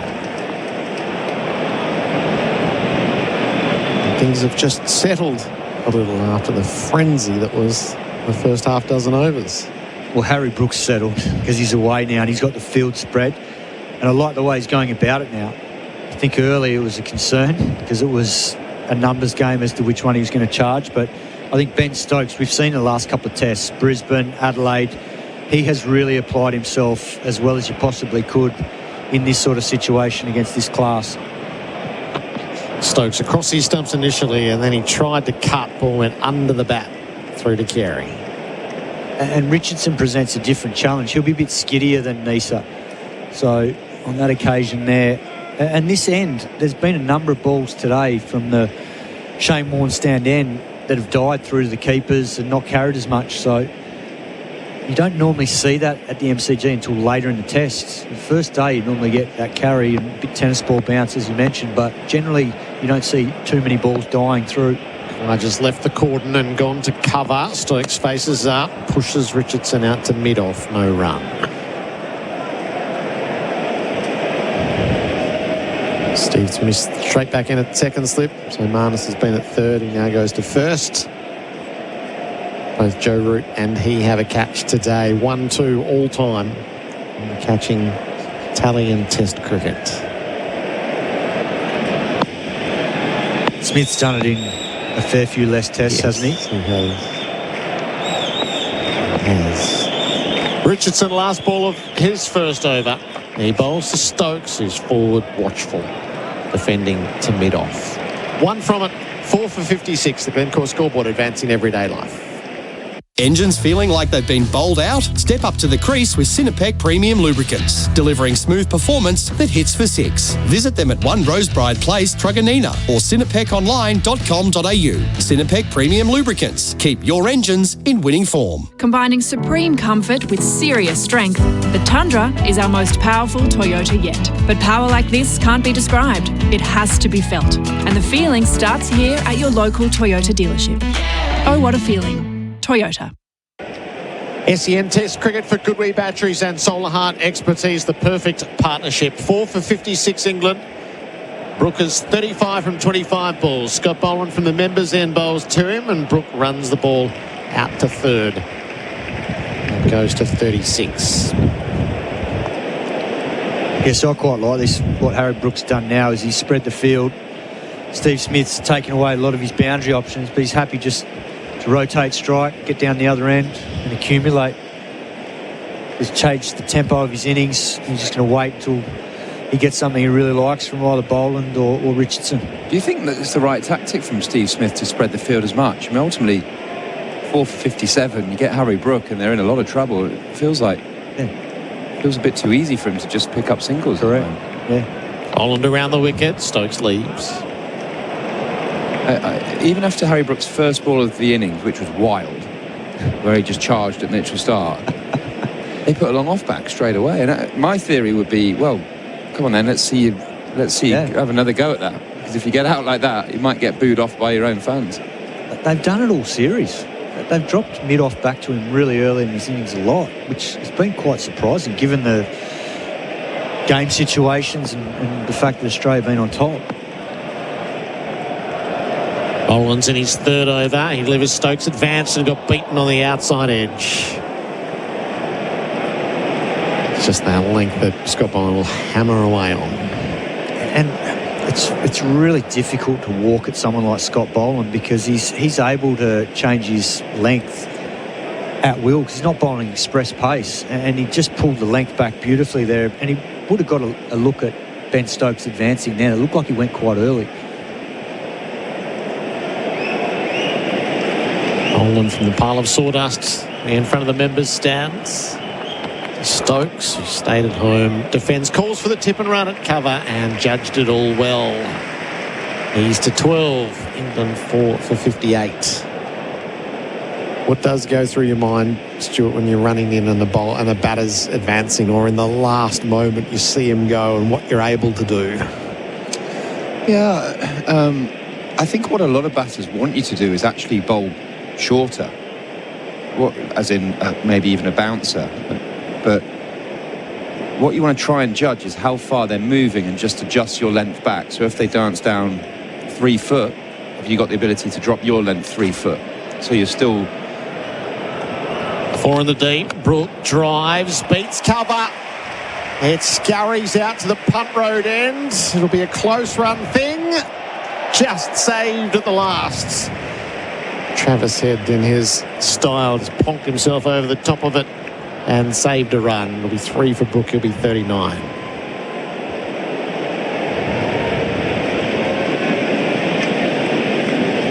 I do feel like they're making this easier for Harry Brook at the moment. Yeah, because you feel like if he's down facing Scott Boland for any length of time, something could happen. Whereas he gets off strike, first ball of the over, he can have a break down the other end. Stokes has been happy in the last couple of test matches just to try and dig in and lead the way and show the rest of this England batting lineup how to play hard test cricket in these conditions. And I think he's going to keep trying to go about that until he feels comfortable. Last ball of Boland's over to Stokes. Forward defence. 4 for 61. The Glencore scoreboard advancing everyday life. Are you one of Australia's safest drivers? Test your safe driving skills now with the Amy app. T's and C's apply. Lucky you're with Amy. Did you know you can watch all your favourite SEN shows on YouTube? Subscribe today. Trusted, knowledgeable industry leaders. Fosrock are helping build a bright future for the construction industry. Sign up for a personalised account on Fosrock's online portal for tailored solutions and exclusive pricing. Ready to future-proof? Then choose Fosrock. Fosrock.com.au. SEN Test cricket for Goodwee batteries from Solar Heart. England 4 for 61 in reply to Australia's 152. This reads like a T20 score. A day at the G in front of a massive crowd. Our experts for UFI PoE systems, professional grade security for complete home protection. Chris Rogers will join Stuart Broad here as Jai Richardson is in and bowling to Harry Brook, who defends to leg. Buck, welcome back. Thanks, Gerard. How are you? Well, the two of you have history here at the MCG? He did cut me. Yeah, he got one. Just took off a length and hit me in the grill and just cut me. Took off he means a rapid bouncer. Yeah. Did him for pace. I don't think I ever got you out in Australia, though. No, you did. You got me out plenty. You just said that purposely, I think. Brooks on 39. Richardson bowls to him. Bouncer left alone. Now, I've always said that, and controversially or not, but I found Jimmy much easier to line up than you, just because he was almost perfect. The seam would angle, and you could see it, so you knew which way I was going to swing, and tended to seam the same way it swung, whereas yours would come out, I think, because you were technically imperfect, and they'd wobble, and then you wouldn't know which way they were going. It was deliberate. Onto the pads of Brook, who turns away safely through square for a single, goes to 40. Yeah, I did have that belief that, talking to, say, Boland to right-handers, that your perfect away swinger would beat the outside edge, but your nip backer hits the stumps. So I definitely leant on the side of wobbling the seam more than swing bowling. And with swing bowling, you get cues. So if it's an in-swinger or a weighted swinger, you see that in the wrist, or maybe the front arm moves differently. Whereas a seam, you don't know which way it's going to go. So the batter gets no clues and cues on it. Stokes is on 12. Richardson from the worn end bowls to him. Turns it away to the leg side for no run. Yeah, we started that conversation earlier when we were in the box together. And, yeah, I was curious to know what you thought of it. But I definitely noticed because you tended to fall away a little bit and then you'd bowl it and then it'd come out, wobble, and you'd be, as a left-hander, you'd be thinking, oh, this is going to go away from you. And then the odd ball would come back at you. And then that just kind of meant you guessed. You didn't know whether to cover the ball that came back in or look for the ball that went away. Stokes has the strike, defends the ball to gully, no run. So it was actually 2015 leading into that Ashes series where you guys were coming over with a lot of left-handers, and I ran some numbers on my career and I was bowling really well against the right-handers, but I was averaging 37 or something against left-handers. So I was generally bowling over the wicket, trying to swing the ball back towards the stumps. And just, well, if I'm going to average 37 against this Australian side, I'm not going to play. So I need to do something different. So I spent 4 months working on this round the wicket ploy. Tied a bit of string to off stump, ran that all the way back to the end of my run-up. Stokes, last ball of the over, turns it away to mid-on. We'll pick that up in a moment. There's a string running down the line of the off stump. 4 for 62, the Glencore scoreboard advancing everyday life. It's time to stop paying your suppliers and pay.com.au it instead. You'll unlock rewards, improve cash flow and simplify your business payments. So pay.com.au it and start earning rewards today. At Capital.com, we know markets don't wait. They bounce, crash and soar, sometimes before the first innings is over. Markets move fast, so should you. Capital.com, a trading platform without delays. Refer to Capital.com, Australia's PDS and TMD, AFSL 513393. The Ashes on SEN for Henley Holmes. Hard to beat. Ask other builders, then come back to us. Henley.com.au. It was 4 for 16. England is now 4 for 62. Brooke is 40 from 30 balls. Stokes is 12. Scott Boland 3 overs, none for 9. And Australia has 4 in the deep when Brooke is on strike. 2 slips and a gully as well. Boland to Brooke, who opens the face and runs the ball out to the deep point and goes to 41. Stuart Broad telling us, how do you improve bowling to left-handers? Yeah, so I had these numbers that didn't look that pretty against left-handers, so I decided I was going to go round the wicket with a bowling coach of mine called Otis Gibson, who was also a great friend of mine who I opened the bowling at Leicestershire with. And we worked with the alignment of a piece of string on off-stump all the way back to the end of my mark, and working on sort of straight lines and making sure that my chest was always going towards off stump from round the wicket. And I planned to bowl round the wicket. Chris would have been opening the batting in the first test, and I something just didn't feel right on the first day to do it, so I went over the wicket. And I got brave in the second innings, thought, do you know what, I'm going to give it a go. Boland around the wicket, Stokes on the move, flays the ball out through cover.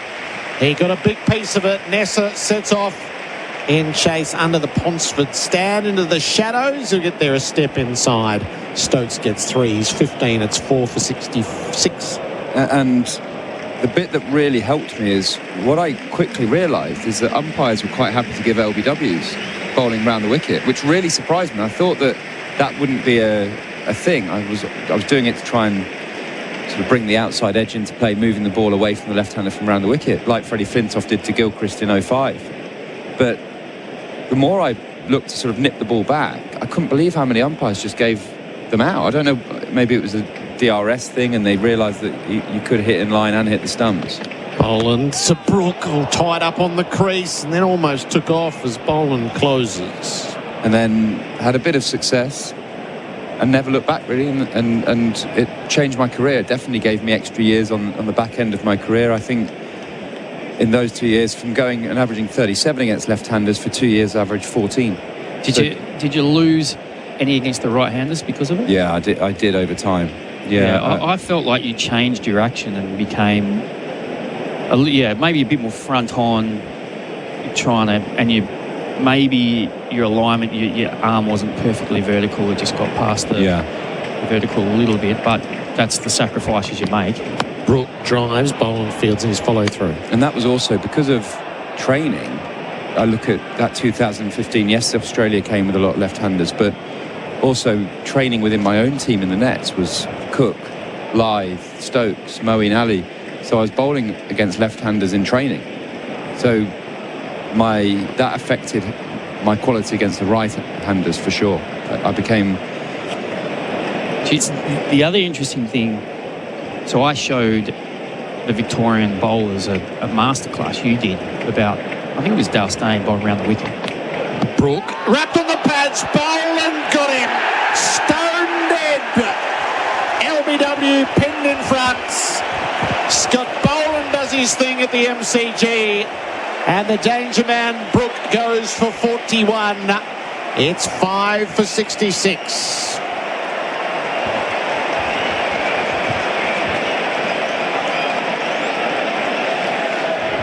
Now I want to see that again, because I feel like that's kept a little bit low. Nip back.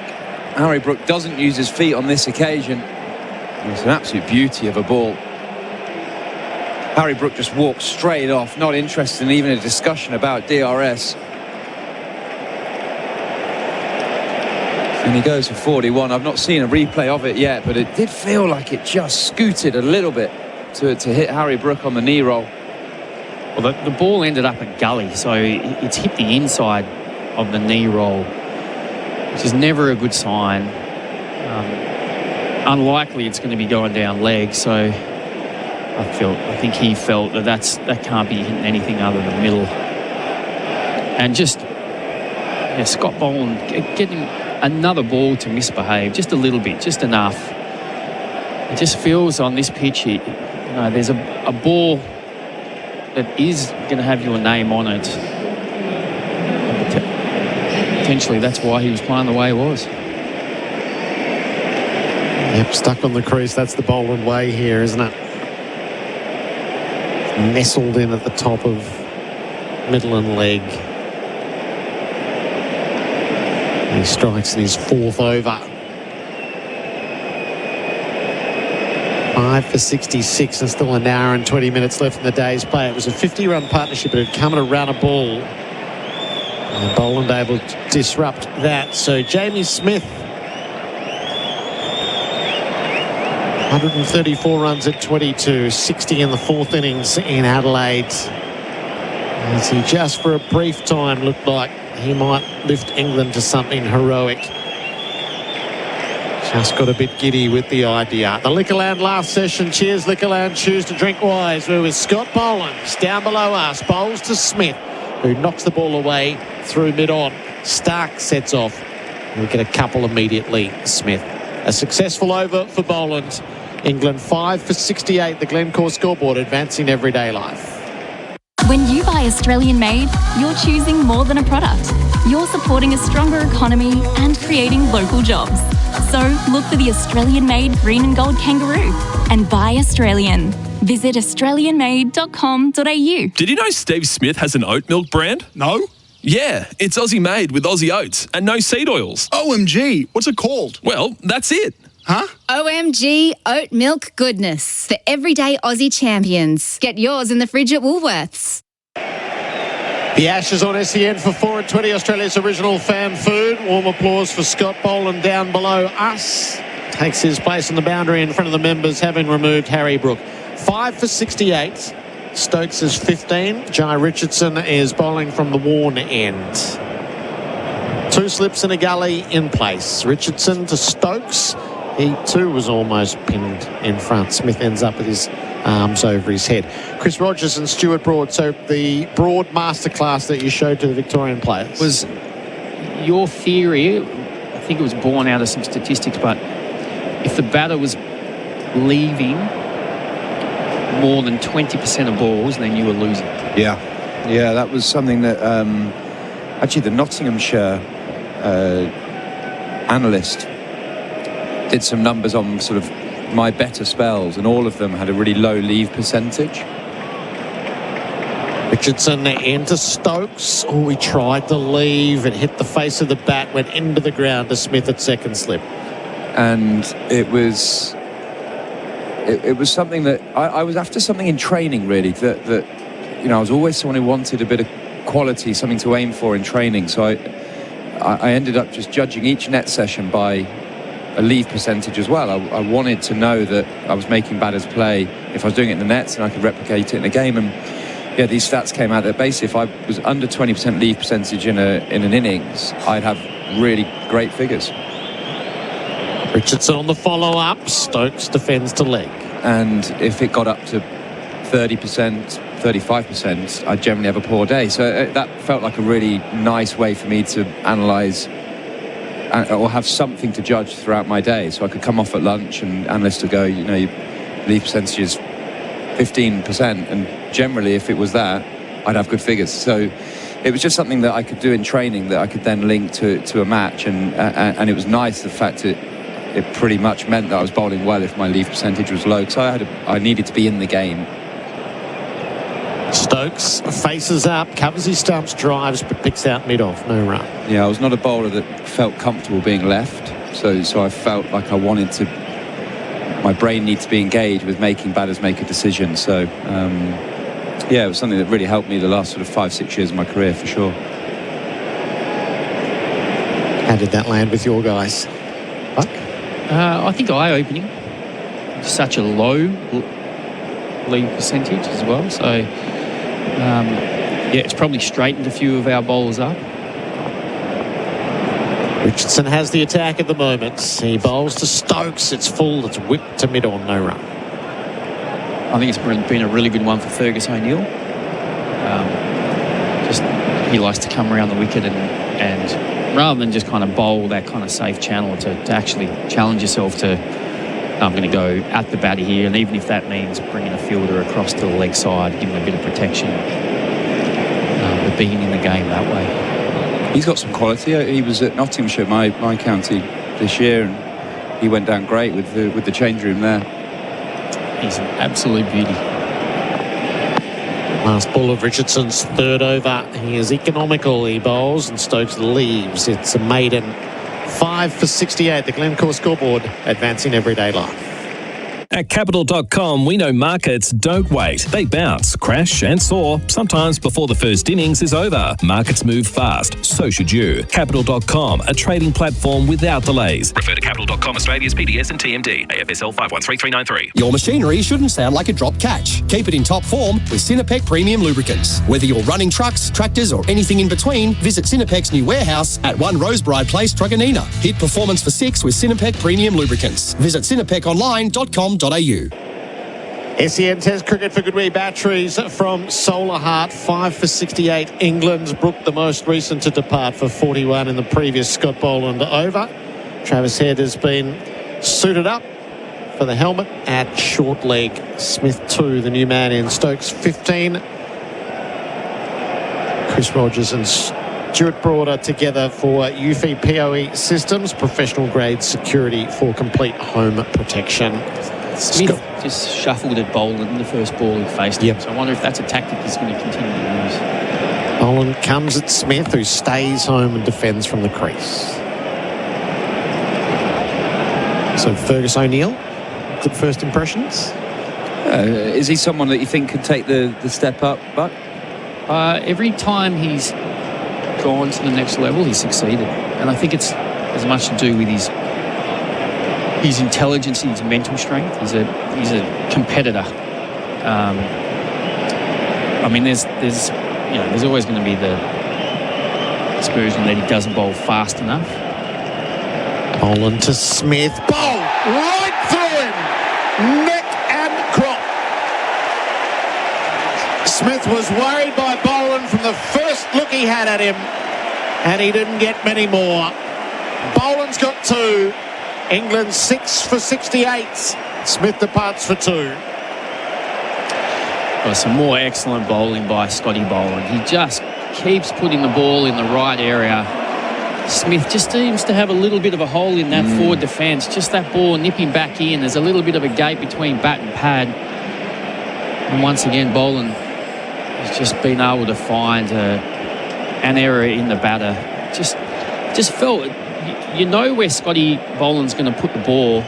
Smith, the first ball he faced, he shuffled down the wicket, worked it into mid-wicket. Thought that was a pretty good tactic, but then the next two balls he's stayed from home. Yes, LBW and bowled, so this is Scott Boland, all right. Yeah, I mean, I think this is where you have to be brave. You know, yes, he can bowl you a bouncer, but equally the danger ball is top of off. So go out there and meet the ball. Don't let Scotty Boland bowl how Scotty Boland wants to bowl. So Will Jacks skips into the arena. Australia all out 152, England 6 for 68. It's been a hell of a Boxing Day, Stuart, hasn't it? There's a lot going on, isn't there? There's a lot going on. I sort of jokingly, when Australia were bowled out, I was out sort of the back of the commentary box. A few guys were lying around, Glenn McGrath, Graham Swan, Alistair Cook. I sort of jokingly went, cool. I saw the first ball and Nisa bowled it, nipped past that Crawley's outside edge. I thought, cool, that's nips. What's the odds of us bowling again tonight? Sort of jokingly, and now it looks like it could be quite realistic. Yep. An hour and 10 minutes left. Jacks, Atkinson, Cass, Tongue.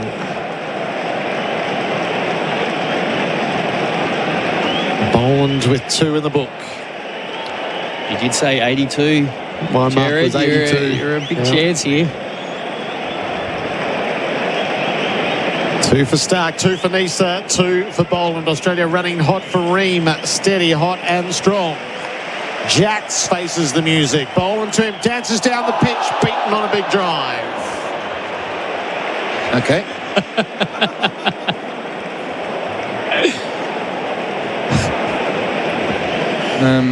It's cricket, Jim, but not as we know it.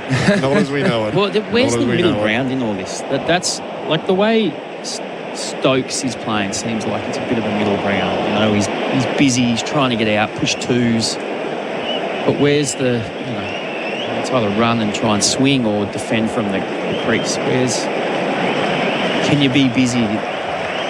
What do you do next? Jacks flicks off his pads to mid-on, no run.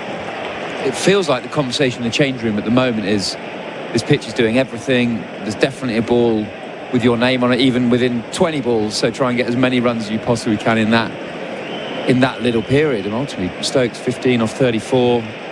Dare I say, has looked relatively untroubled, hasn't it? Yeah, I just found his methods be better just because he's got out of his crease. He's got his hands out in front and looking to kind of push into the ball. Boland to Jacks, leans on the ball to middle. That I like. He's taken a couple of steps, got closer to the ball and just kind of caressed that ball to him. It's in that second or third gear.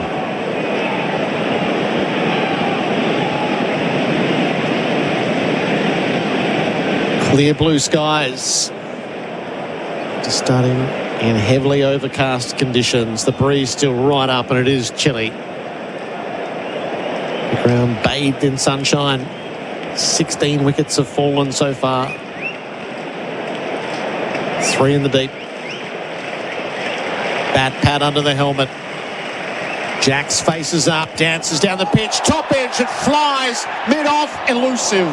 It lands just beyond Khawaja.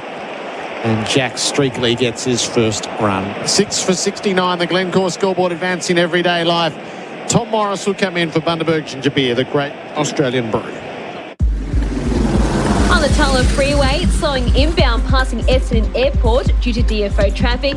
As a result, there's some traffic management on the freeway. On the Buller Road outbound exit ramp, you've got the right-hand lane closed and restrictions on the city-bound exit ramp. Boxing Day sales are on now at Springvale Homemaker. Shop Harvey Norman, Domain and all your favourite brands at Springvale Homemaker, Australia's largest home and lifestyle destination. And SEN continues as your home of sport this summer with every ball of the Summer of Cricket live. SEN Test Cricket for good wee batteries from Solar Heart. England 6 for 69. Tom Morris alongside Chris Rogers, Scotty Boland with a rousing round of applause just below us to our left, and rightly so. This is ridiculous to watch. Like, it's unbelievable. Jai Richardson's continuing. Will Jacks on strike. Flicks it behind square on the leg side. It's a lovely shot from Will Jacks. Big chase for Scotty Boland. They'll pick it up cleanly and they'll scamper back for 3. Even that gets some applause from the crowd. Scott Boland's everywhere. 6 for 72. Yeah, it's just a little bit curious to watch, isn't it? It just feels like there's no middle ground. It's one or the other.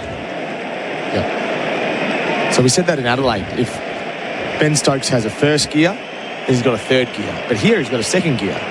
Yeah, I really like the way he's played. So he's 15 off 34. Stokes, 2 in a gully in place. There's a deep point as well. Richardson bowls. Stokes plays and misses outside the off stump. It's just something happening every ball. I mean, there's enough in this pitch for the bowler. If you can present the seam, hit the seam, you know it's going to deviate off the pitch. So you're in the game. It gives you a lot of confidence as a bowler, I imagine. Well, I didn't have the ball in my hand too often. So. Did you bowl in first-class cricket? A little bit. Actually, I got Stuart Broad out there. Oh, well, there we go. That's my only wicket. Bring that up. Richardson bowls to Stokes, who advances down the pitch. Takes a step. He's going to look for 2 backward of point here. Settles for 1.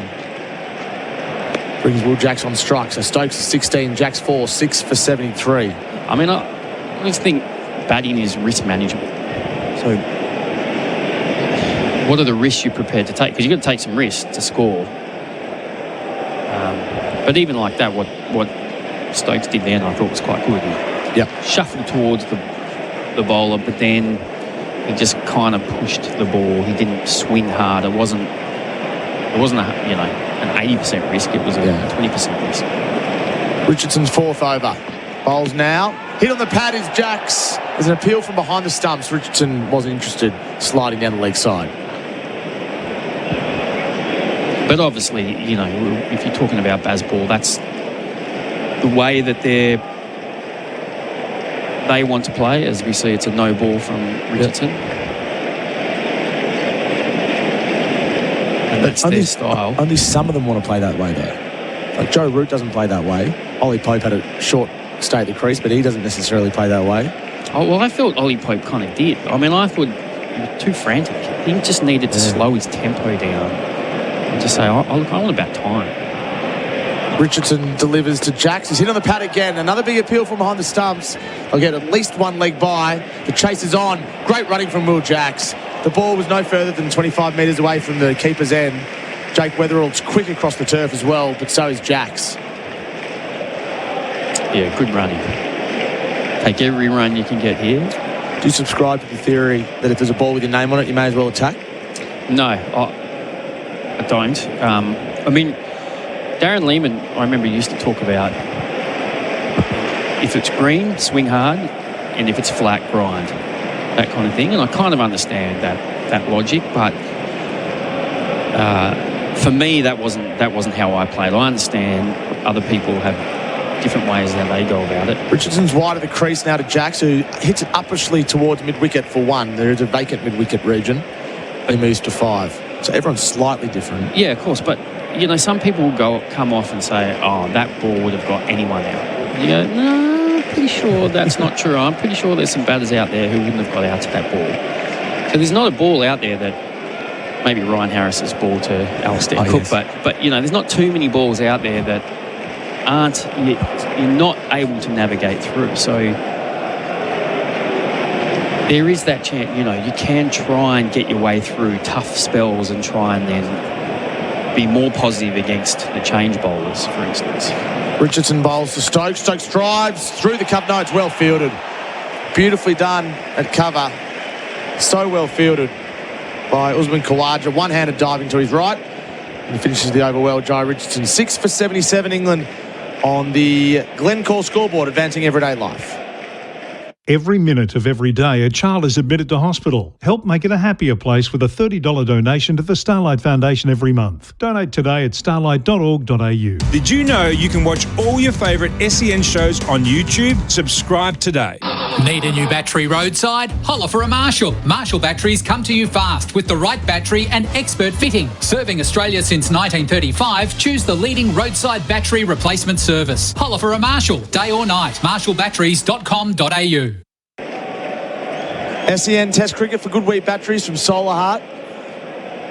Scotty Boland going to continue here from the members' end. He's bowling to Will Jacks, is on 5. Delivers now. Jacks defends outside half of the bat to backward point. England 6 for 77. And the Barmy Armies remain loud throughout the day. They've had lots of cheer about.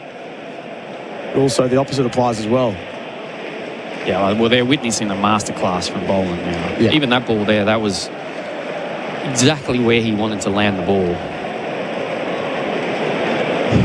It's hard work as a batter, no doubt. I mean, I think this is the pitch Boland would roll up and like to play on every time. Yeah, well, that's what, yeah, exactly right. Boland to Jacks. Jacks has cut in half. Has he got an inside edge? He has. Boland at the MCG again. Jacks had no idea. Carey took the catch. England lose their 7th. 17 for the day.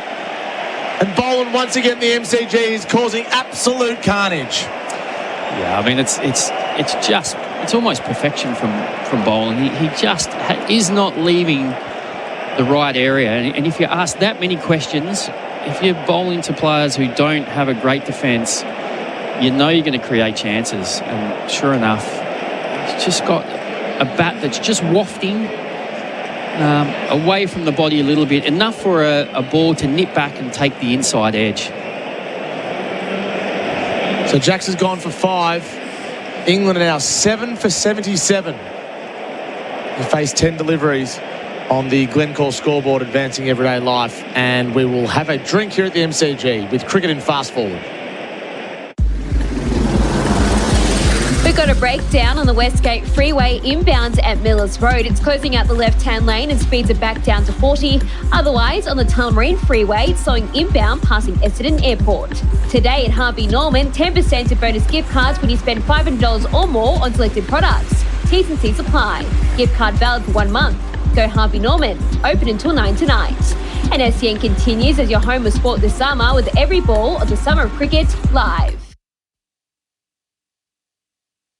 Introducing the world's first NVR with a local AI agent. Type keywords for instant search results to find specific moments in seconds. Your data stays private and is processed locally. 24/7 protection that's both smart and secure. Visit eufy.com/au. When you buy Australian made, you're choosing more than a product. You're supporting a stronger economy and creating local jobs. So look for the Australian made green and gold kangaroo and buy Australian. Visit australianmade.com.au. Nisa for Root yet to score, and he is caught behind. Has it carried? Nisa thinks it has. He's hit it, and Joe Root knows. He's seen it as well. Up here, bowling to Brook on 7. He dances and swings and thrashes it out towards the offside. It's gone all the way to 6, you know. Yep, it has. Brook wrapped on the pads. Boland got him. Stone dead. LBW pinned in front. Boland to Smith. Bowl right through him. Neck and crop. It's the drinks break for Bundaberg Ginger Beer, the great Australian brew. Would you believe it? England 7 for 77 on day 1 here at the MCG. This is after bowling Australia out for 152. Chris Rogers is alongside me. Scott Boland, surprise, surprise, has 3 for 16. Atkinson, the new man. Stokes is 16. And Australia's every chance to be batting again tonight with 57 minutes remaining in the day. I mean, I think they're odds on now. Just particularly the way that the Australian bowlers are bowling. You think they're going to create 3 chances in the next 40 minutes, probably in the next 20, to be fair. Stokes is England's only hope again. When's the time going to be for Stokes to get up the order? I mean, he looks as solid as anyone, really. And just even if he can take some time out of the game and allow some of these other batters to come in a little bit later, just not sure that a few of these England batters are equipped as yet to be up at the top of the order against some high-class bowling on some tough pitches. Particularly if he's going to be early anyway. Yeah. So number 3 is the spot that they're struggling to fill. I mean, yeah, you're asking a lot of him. He's got a bowl, he's got a captain, and then to go on bat 3. I know that's a lot, but I think he bowled 8 overs in this first innings. That's not a lot. So could he be the one that goes up the order, or they just find a way to get him into the game earlier? Boland's on a heater. Bowling to Atkinson now. Atkinson advances down the pitch, spoons it to forward square leg, but it trickles to the fielder. He'll be fancying himself every single ball. The shadow is coming across the MCG. I remember Shane Watson batted 3 in 13-14 Ashes. Is that right? So you and Warner followed by... And Watson bowled how many overs in a day, maybe? Yeah. 8, 10? Something like that, yeah. But he wasn't captain, clearly. I think he stood his first slip. Can't be that hard standing first slip. Didn't run too much. 2 slips in a gully. Boland to Atkinson. Atkinson's lunging forward and defending. It wasn't convincing. I don't know if you saw at the lunch break, Tommy. So the Australian bowlers actually came out. It was Stark, Boland and Richardson. And I just watched Boland go through, his prep, and he was going to both ends where his takeoff would be and where his front foot would land, and just seeing where the footmarks already were, like whether he'd need to bowl a little bit wider for his front foot.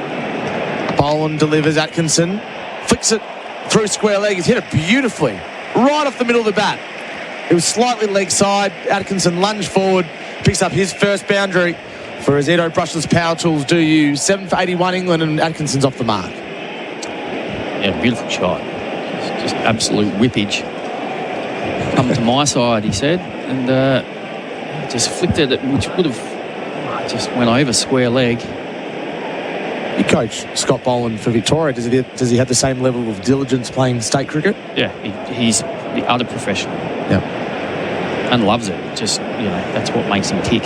Last ball of his over. Delivers now to Atkinson on the back foot this time, guiding down to third man. There is a deep backward point in place, but he'll gently run back for 2. So Atkinson moves to 6. England 7 for 83 on the Glencore scoreboard, advancing everyday life. I'm here alongside you, Buck, for Cobram Estate, Australia's most awarded extra virgin olive oil. Every child deserves a childhood, right? The Mirabelle Foundation is there to support kids who've lost parents to drugs. Head to mirabelle.org.au to find out more. Did you know you can watch all your favourite SEN shows on YouTube? Subscribe today. Ring-a-ding-ding! Welcome to Tasman Butchers. The freshest cuts and the largest variety. Don't settle for the other stuff. Eat better meat with Tasman Butchers. Tasman Butchers, the meat specialists. England 7 for 83. You're listening to SEN Test Cricket for Good Wheat Batteries from Solar Heart. It's all happening at the MCG, as Bill Laurie used to like to say. They trail by 69 runs at the change of bowling. Michael Neser into the attack from the Shane Warne stand end. Keeper up to the stumps. Alex Carey. Stokes 16, Atkinson 6. Chris Rogers alongside me. Looks like Bo Webster's on the field as well. The gully. Neser bowls. Caught it second slip. Stokes is gone. He can't believe it. The bowling change does the trick, and then Stokes is gone. Smith finishes the job. Catch number 212 in Test cricket. England are falling apart. They might not even make 100. Yeah, it was a bit of an innocuous ball that just outside off stump, a bit of a loosener, and I think Stokes is trying to run that just square of gully. Maybe for 2, maybe even for 4. But the ball just probably bounced on him a fraction more than he expected. The outside edge almost looked like slips practice. And Smith was never going to drop that. It was about neck height, Steve Smith. Shelling peas for him. Stokes frustrated with himself, as he so often is. He's very visible when he's angry, but He didn't need to play at it. Yeah, but I think he's caught in that catch-22. What does he do in that situation? He can't play. It gets to a point where he can't keep playing the game he wants to play. He's got to play the match situation more because of who's batting down the other end. So that's where sometimes you know, if your best batter's batting with the tail, it's a bit of a waste. You want your best batter batting with their other good batters. Steve Smith's second catch for the innings. Those classics for a cause, keeping Aussie classics alive while supporting our veterans. Very safe hands. He's had an excellent Ashes. 11 catches, Steve Smith, this series, and he missed a test match. The ball's finding him. I mean, he'd be in the conversation for one of the best catches of all time, wouldn't he? Just particularly for the screamers he can take. Well, Nisa smells blood now. He's got 3 for 29. Cast the new man, defending into the covers. I wonder if there was a conversation about throwing in the king after the last test, with Labuschagne taking some of those one-handed, left-handed catches. Well, interestingly, Khawaja has traditionally been stationed at first slip, but it looks like Marnus has gone from second to first and Smith is at second. Yeah, I think that's a fair call. The MCG crowd's loving this. Nisa is 2 in his first red ball test. Delivers now. Down the ground from Cast. Lovely shot. Probably won't go for 4. Straight back past the bowler. But Atkinson will come back for a couple. 8 for 85 on the Glencore scoreboard, advancing everyday life. I think particularly for here at the MCG, where you know that the slips are going to be in the game. So put your best fielders in the slips. Whether as another ground where maybe the chances won't go to slip and then Marnus and his ground fielding is more important than point. But here, with the way that the ball is talking off this pitch. What are we watching? 18 wickets in the day. Do you think Australia are just trying to waste time here? So they don't want to bat again. Well, they're not exactly trying to get the ball back to the bowler that quickly. 49 minutes left. Nisa bowls on the back foot is Cast, working into the leg side. Wasn't convincing. Hit his glove, that's why. Just rings his right hand. Cast moves to 3, 8 for 86. There'll always be those moments where you'd have the opposition 9 down and there'd be 15 minutes to go. There's a 10-minute changeover and you almost want to go up to the bowler and say, mate, can you just bowl 6 balls down leg side? just wait till it ticks over. Did you ever do it? 9 minutes and then you can get the wicket and everyone's happy. No way that the bowlers are... What, you think that they'd give the other bowler the opportunity to get number 11 out? No, I don't think so. If you're captaining, you can manipulate it, though. Nisa bowls. Edge outside from Atkinson. Down to backward point. 2 to him. Khawaja fields. Surely as a captain, Buck, you'd just slow things down a little bit in that situation. Be honest. Nah. That's what you get paid the big bucks for, to go and open the batting. For an over. For an over. Or 2 overs. 8 for 88. 18 wickets in the day. 64 they trail by. What a remarkable last 2.5 hours of cricket. What a remarkable day in total. Particularly this session. They've fallen like 10 pins. Nisa bowls. Leading edge into the covers, Atkinson. He survives. Trickles to the fielder. 8 for 88 the score on the Glencore scoreboard, advancing everyday life. You'll hear Adam Collins, Damien Fleming and Bharat Sundaresan in next. The end of year sale is here. Grab the Asus Swift Go AI. Ultra thin, AI powered and lightning fast. Shop now and save at Harvey Norman. Did you know you can watch all your favourite SEN shows on YouTube? Subscribe today. Engines feeling like they've been bowled out? Step up to the crease with Sinapec Premium Lubricants, delivering smooth performance that hits for 6. Visit them at 1 Rosebride Place, Truganina or sinapeconline.com.au. Sinapec Premium Lubricants. Keep your engines in winning form. SEN Test Cricket for Goodway Batteries from Solar Heart. 8 for 88. Goodness me. Here goes Scotty Boland again. He's got 3 of those. 3 for 22. Up to Cass on 3. Keep it back. Dances and swings and misses. Damien Fleming's in with me for UFI POE Systems. Professional grade security for complete home protection. Quite a bit to get through here, Flem. Bit of baseball. Yep. That's definitely a way of explaining Australia are going to bat tonight. They are going to bat tonight. Some of our batters might get out twice on the first day in the Test match. Certainly feels that way. Wouldn't want to be Jake Weatherald right now, by the way. Field spread. Boland into Cass, who plays into the onside. So I say the field spread. We've got a fly slip, a deep backward point, a deepish mid-wicket, a deepish long on, a fine leg, a deepish mid-off, because they know at this stage what England are going to do. They're going to keep dancing and trying to salvage the situation by slogging as many runs as they can. I think the major talking point, Flem, I was next door in the press box a moment ago. Most of the articles are going to involve a lot of scrutiny on the pitch. How much assistance the bowlers have received, especially as we've gotten deeper and deeper into this first Definitely day. more people talking about it now. Yeah. Mid-wicket jumps over. Still 2 slips there for Boland, who delivers here to Cass, who plays defensively down the middle of the pitch. How have you seen that part of it so far, the pitch? Well, I mean, 18 wickets in a day is not ideal, but I was talking to Matty Page, at the Brekkie, so understood the preparation. You can't do much about the overhead conditions leading in, but it's probably the grass coverage, isn't it? Yeah. 10 mil of grass is going to be... what would have 7 or 8 millimetres done? What would have been the difference? And the compare-contrast to last year, as Boland arrives, goes short to Cass, past his gloves, he played at it. And he didn't necessarily need to. He's there on 3. So last year we saw a test go into the final session. Fair to say it was flat at times. Oh, definitely. That was 7 millimetres, wasn't it? 7 millimetres. But see, also there, I think it was sunnier leading in, so it was flatter and blunted the ball quicker. Whereas this has seemed the whole day, hasn't it? I wonder when they make the final decision on how many millimetres of grass as well. Because we knew this, was it 2 days out? Bharat's nodding at the back of the box. Boland in, 2 balls to go, delivers here to Cass, plays out to point where they've got an acre to work with.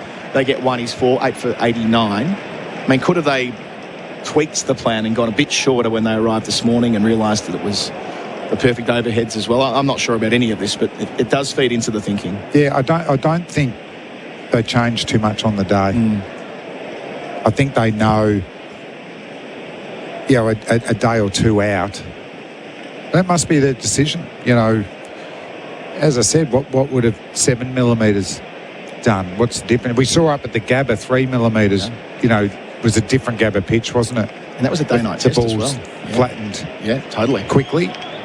What do we have at Adelaide? 6 this year, Last ball of the over, Boland in here on the leg stump line of Atkinson, who gets inside the line of it, places at the deep mid-wicket where there is a man back. He'll keep the strike. He's 9, Casters on 4, England are 8 for 90 after bowling out Australia for 152 earlier today. Glencore scoreboard advancing everyday life. Nothing says Aussie summer like an ice-cold Bundaberg ginger beer. Coupled with backyard barbecues, sunshine and your mates. Bundaberg ginger beer is a true blue brew, a quintessential classic. Craft brewed over 3 days using real Aussie ginger and a traditional family recipe which has been perfected over 4 generations. Treat yourself this summer to the great Australian brew, Bundaberg ginger beer. SEN Test cricket for Goodwee batteries from Solar Heart. Michael Nisa bowled superbly. 3 for 34. Keeper up. Atkinson facing on 9. He defends back down the pitch. Tommy Morris with us as well for Cobram Estate, Australia's most awarded extra virgin olive oil. Tommy. I'm just tracking Scott Boland's overall record here at the MCG, Flem and Baz. So we know his best bowling figures are 6 for 7. He's taken 19 wickets at 13.5. And no, it was a small sample size. He's just consistently good here. And what did he have in the first innings of his first test? Was it that's right. None for 42 or 1 for 42 or something? Thank you, Tommy. Marshall batteries. Holler for a Marshall battery. Nisa in again. Bowls here. Turning into the onside is Atkinson. Double figures. 8 for 91. But we know he's just ingrained that stock ball on very flat pitches here at the MCG. So once it's been changed up and well grassed, those stock balls are always moving off the seam, one way or the other. And with that extra grass, as Chris Rogers has detailed on the coverage today, not too dissimilar to what we see here in Shield cricket. They are running the gauntlet on day one with this group of excellent Aussie bowlers. Nisa, one of them, delivers here. Forward is Cass defending. He's on 4. Yeah, you could certainly have a different attack that bowled too short. Yep. And you would have seen a lot of pull and hook shots. And the game would have got ahead of him. But particularly the Australian lineup is just born to bowl in these conditions. You know, Tongue bowled very, very well and could have got more wickets. Stokes bowled well. Atkinson. In here, Nisa, halfway through his over, bowls and pushing forward his Cass out to cover where there's not a single. So it's probably, if you take Cass out of the scenario, and England had another really accurate seamer, you know, it could have been uglier for Australia. By way of comparison, you mentioned last year, Flem, when it was the 7 mil. 6 for 311 at stumps on a very hot Melbourne day.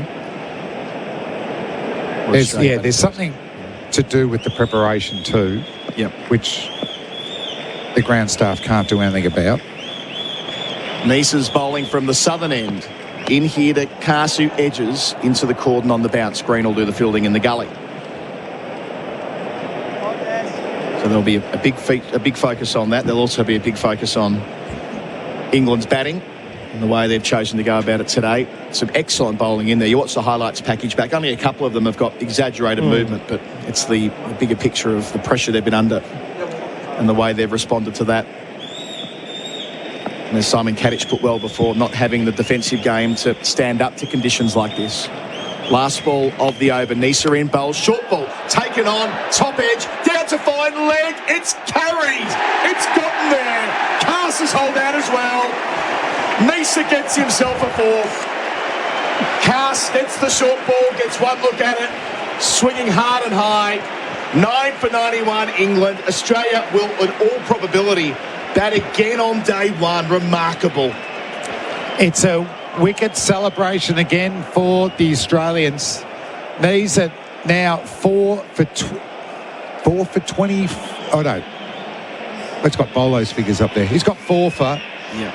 Bouncer now getting it done. I didn't like Bolo at stages in this catch. He was putting the hands up to the sun. It looked like he was having a little bit of a jiggy dance to himself, but the last minute he took the catch. Big roar from the MCG crowd. 1 wicket to go, and England are all out. 4 for 35 is taken. 4 for 35. Bolo 3 for 24. 24 overs gone in England's innings. They were bowled out inside 35 twice at Perth. 24 overs gone on the Glencore scoreboard, advancing everyday life. All the numbers on the pay.com.au screen. Points for business, Baz. I mean, with Josh Tongue walking out here, to think how well he bowled. 5 for 45. He did everything right earlier today. That ball to Smith feels an eternity ago.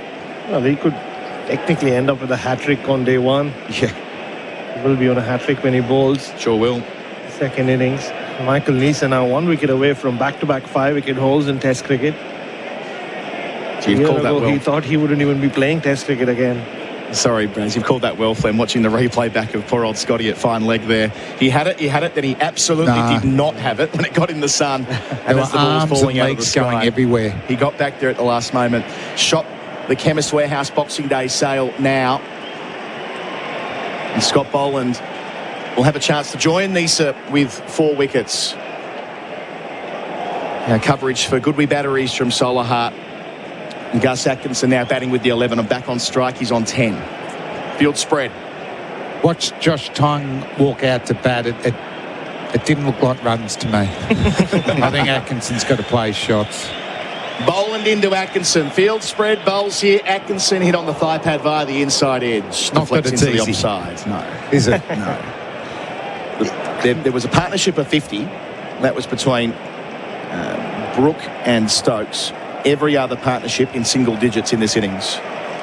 Pay.com.au numbers, points for business. I mean, there will be a lot of talk about the pitch, but you look at most of the English dismissals. I'm not sure how much of a role the pitch played in most of them.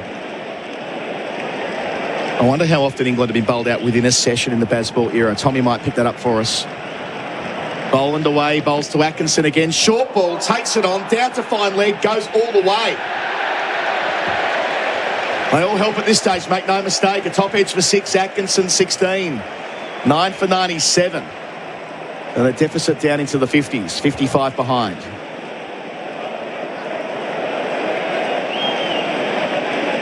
I guess there's a degree of logic to it. If it's short and it's standing up, at least try and get something from it. Oh, I definitely don't mind it from Atkinson. I don't know if the Australians need to be bowling short and having fields spread out. It's a nicking pitch. 3 back on either side of the ground. Boland in here, dancing and swinging and missing is Atkinson, who tried to plonk it into the second deck of the MCC. He was in no position to hit that ball, was he? This is a bit bizarre. It's like they go to default when there's the last wicket and there's a sort of capable batter at one end. They just spread the field and start bowling short. Got the England commentary box TV next to us. They are crestfallen. Graham Swan and Alistair Cook. Here's Boland away from us. Delivers here. Atkinson down the leg side. Doesn't catch up with it. Tried to flick it away. Fine again. Not quite. Great opportunity for Boland to finish this off. Now it's 5:25 local time. Cut off 6 o'clock. 10 minutes changeover. Oh, it could be an ugly session as well for the Aussie batsman. I was going to say, we're in that nasty little session territory. Jake Weatherald. All eyes might be on him soon. It'll be tongue on a hat-trick as well. Don't forget that. So much has taken place today. Atkinson 16, facing Boland. Down the leg side, same delivery, same result. Tried to get inside the line to flick it, maybe for 6, but didn't make contact. What's happened to Bolo? He doesn't bowl 2 balls down the leg side. In a row. What's going on? It's been a long spell, I suppose. 3 for 30, having picked up Brook, then Jacks. Sorry, Brook, then Smith, then Jacks in the space of a couple of overs.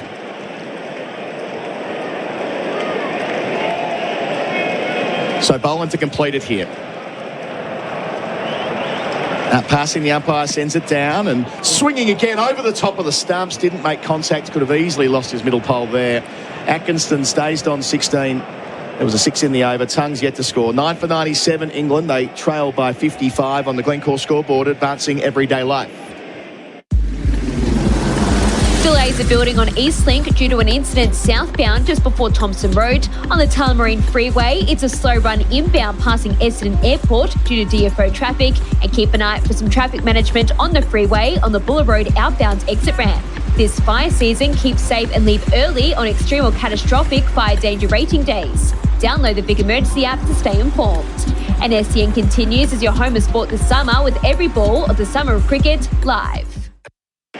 Tom Morris for Marshall Battery's mobile and store service. Holler for a Marshall Battery. Well, the last time 20 or more wickets fell on a day of cricket in Australia was in Adelaide in 1951. Wow. Nisa in bowls here. Driving through the offside is the number 11 Tongue. Through to the danger end and makes it direct hit. Would have been interesting not to be. 9 for 98. Say that again, Tommy. 1951 in Adelaide. It's happened twice in Melbourne, 1894 and 1902. So we're in rare air already if we can get this 20th wicket in the next 33 minutes. 1902. And 1894 in Melbourne. How many millimetres of grass was there, Tom? Give me a couple of minutes, Flem. You got the end of the over, mate. What did Hugh Trumbull have to work with? That's what we want to know. Was millimetres a unit of measurement back then anyway? Yeah, in old money, what was a inches, millimetre? how many inches? That's it. In comes a deep mid-wicket for Atkinson. They want to tempt him to slog towards the punt road end. He probably will. 6 back, keeper up to the stumps. Nisa's got 4 so far. Bowls here. Defending is Atkinson down the pitch. No run. Sort of sensed earlier, Flem, I might be just imparting my own bias into this, but didn't feel like it was the same energy as a sort of 4 for not many. It felt like the crowd were watching going, oh, not again, really? Does that tally with how you've been seeing it? Yeah, it's been interesting, hasn't it, the crowd? I mean, it's record crowd. It's so big. But hasn't been Nisa to Atkinson, goes the reverse, gets it over the top of first slip, down to where there's a fly slip. They declined the single. It's more a ramp than a reverse. Might have been both. He stays at 16. I suppose there's been big cheers for the wickets, but there hasn't been that many runs to cheer, is there? Yeah. Normally, what would you say, a 300, what was there last year, 311 runs? Yep. So you're cheering a lot of boundaries, whereas there's been minimal today, haven't there? Gorging on the With Christmas... a couple of sixes. Yeah, gorging on the Christmas chocolate, it feels like. So many wickets. 19 on the day, plenty of time to go. Back to Atkinson. Nisa to him here, plays more conventionally, out to square leg, declines the single for the second time, so we're into that mode here. Geez, Tongue mustn't be able to bat at all. It was the wicket last week that resolved the Ashes for Australia.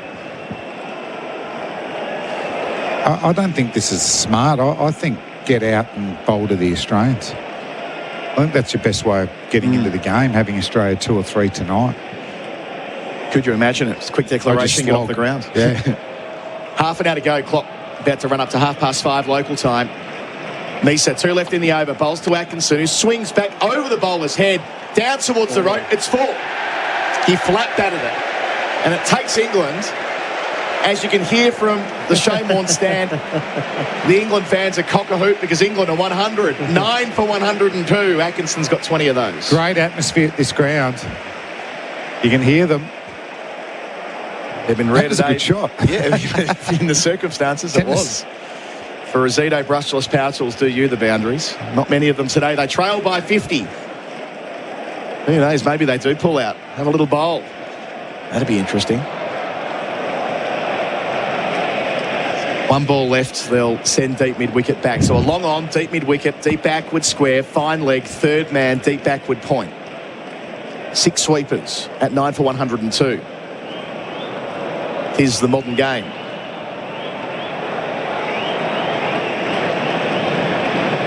Nisa's got 4 for 40. 1 more crack at Atkinson here. Bowls and Atkinson swings. Out through cover for more. Got a nice old chunk of that. Gave him the stumps. Went back of a length. Sat up nicely. Takes England to 9 for 106. Atkinson playing his role here. He's 24 from 20.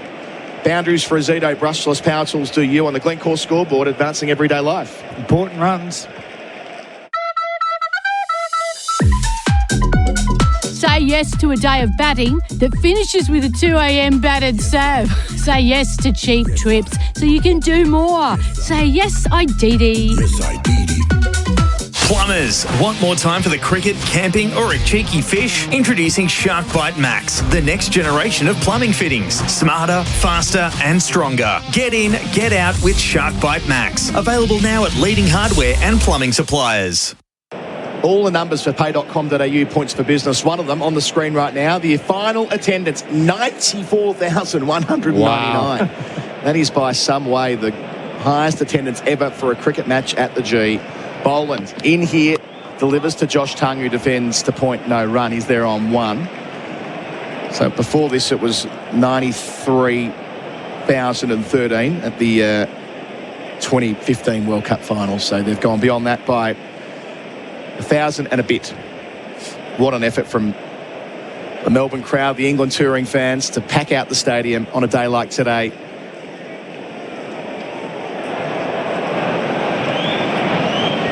And Scott Boland give them 1 more treat. Can the Victorian get a 4th and finish England off? He's into Tongue, bowls here, Tongue defends. Fairly decent gap between bat and pad there for him to aim for though, Baz. You can smell a 4th wicket here. Scott Boland, it's been a long spell for him. It's not a very hot day. He wouldn't mind it. How's this being received next door in the press box, Baz? Well, I must say, a few English journals were a bit unhappy with me, Adam, because I said two of them are checked out.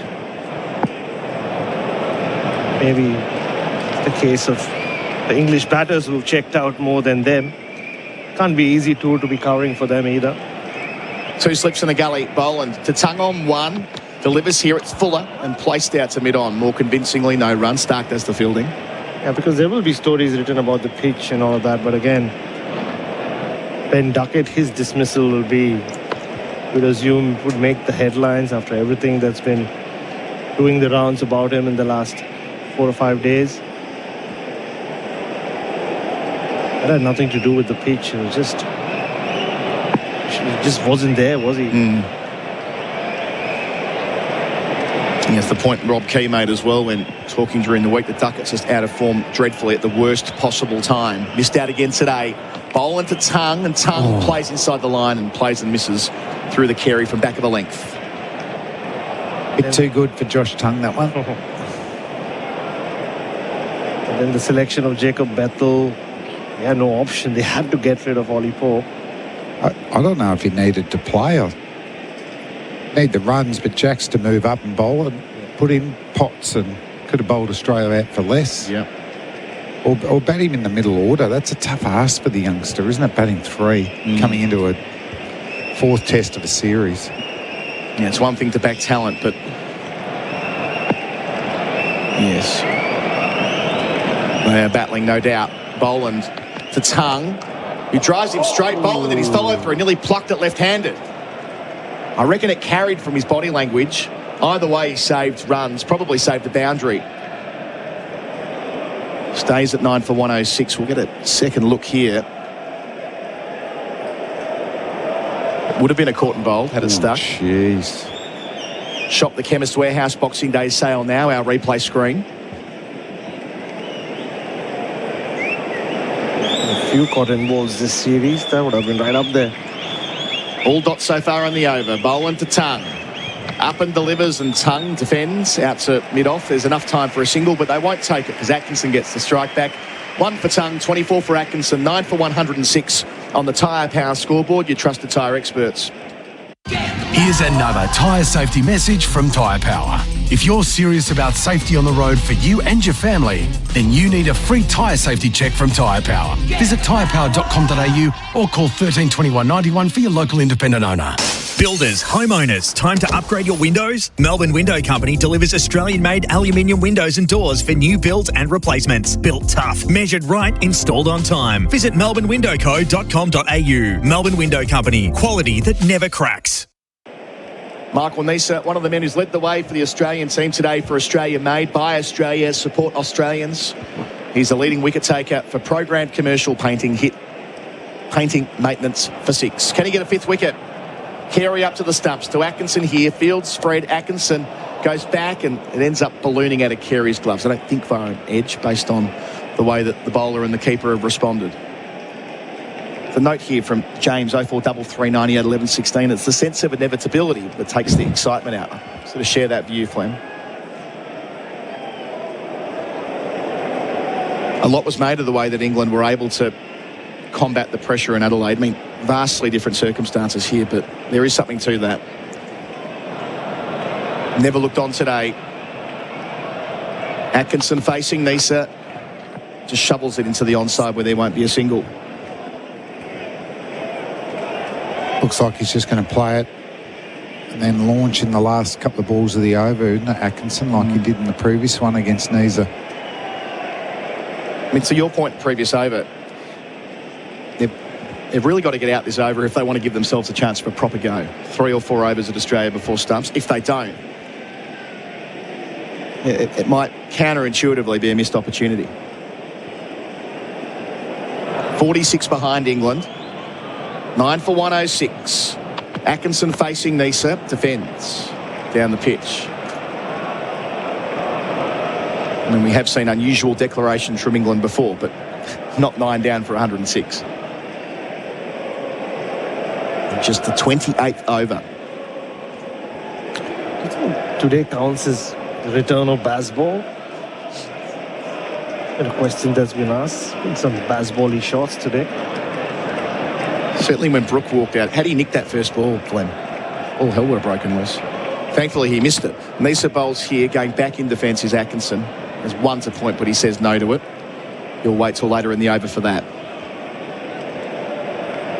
2 more balls to go. I think he'll go this one. What are they doing with the field?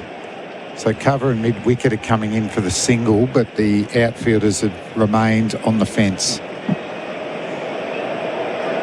It's just unrecognisable to cricket even half a generation ago, isn't it? What we're seeing here. 1 more crack here. 2 more to go, sorry. Nisa bowls and Atkinson does play through the offside. He'll want 2 there. Well, actually, maybe he won't. happy with the ones. He'll give Tongue one ball to look at. There would have been two had they hustled. 25 for him, 9 for 107. Partnership up to 16 for the final wicket.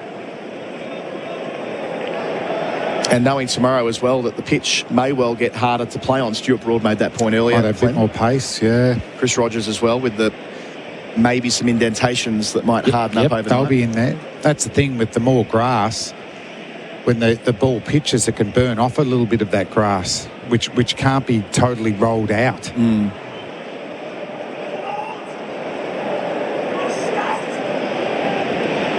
So 45 behind. An auspicious number on this ground between these teams. Next time they play here will be the sesquicentenary test, March 27. Last ball here, Nisa delivers to Tongue, finds the outside part of the bat, but he keeps it down to the gully where Green will eventually do the fielding. 9 for 107, 45 behind with Atkinson 25, Tongue on 1. And that is on the Tyre Power scoreboard. Your trusted tyre experts, Gerard, Whateley, in for me to take you through to the close. Ozito brushless power tools, tested by Grit and built to work. When it comes to doing tough jobs, do it yourself. Ozito, home and garden brushless power tools. Do you. Only at Bunnings Warehouse. Navigating a building dispute? With over 30 years of experience, Oldham Construction Lawyers are your trusted specialists in construction and property law. So whether it's VCAT, the courts, or the Building and Plumbing Commission, Oldham Construction Lawyers can provide you with expert legal solutions. Visit oclawyers.com.au.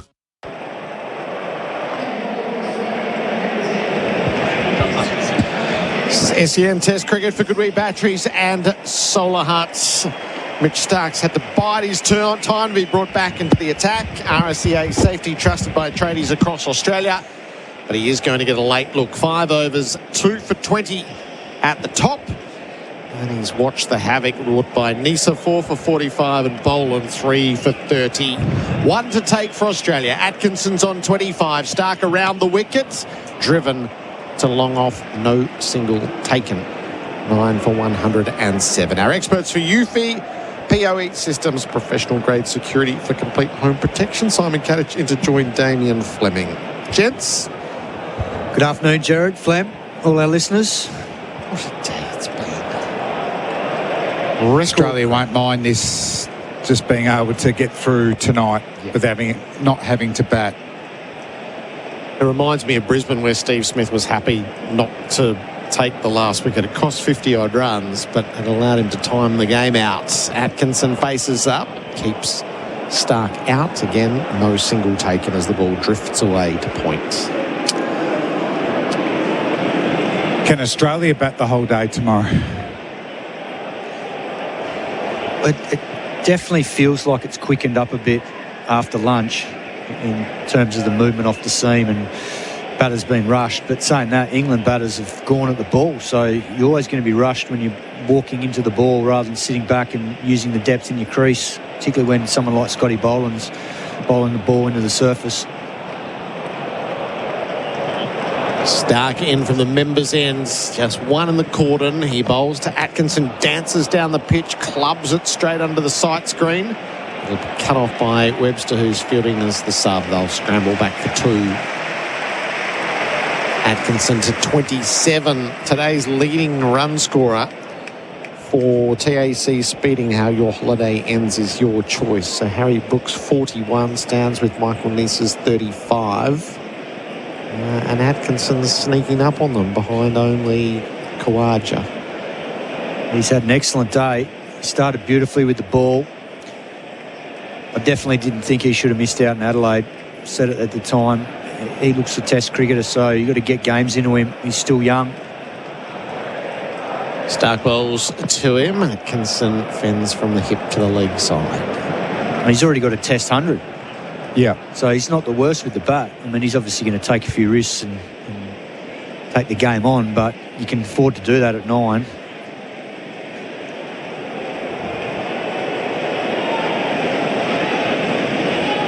Stokes kept the sleeveless sweater on.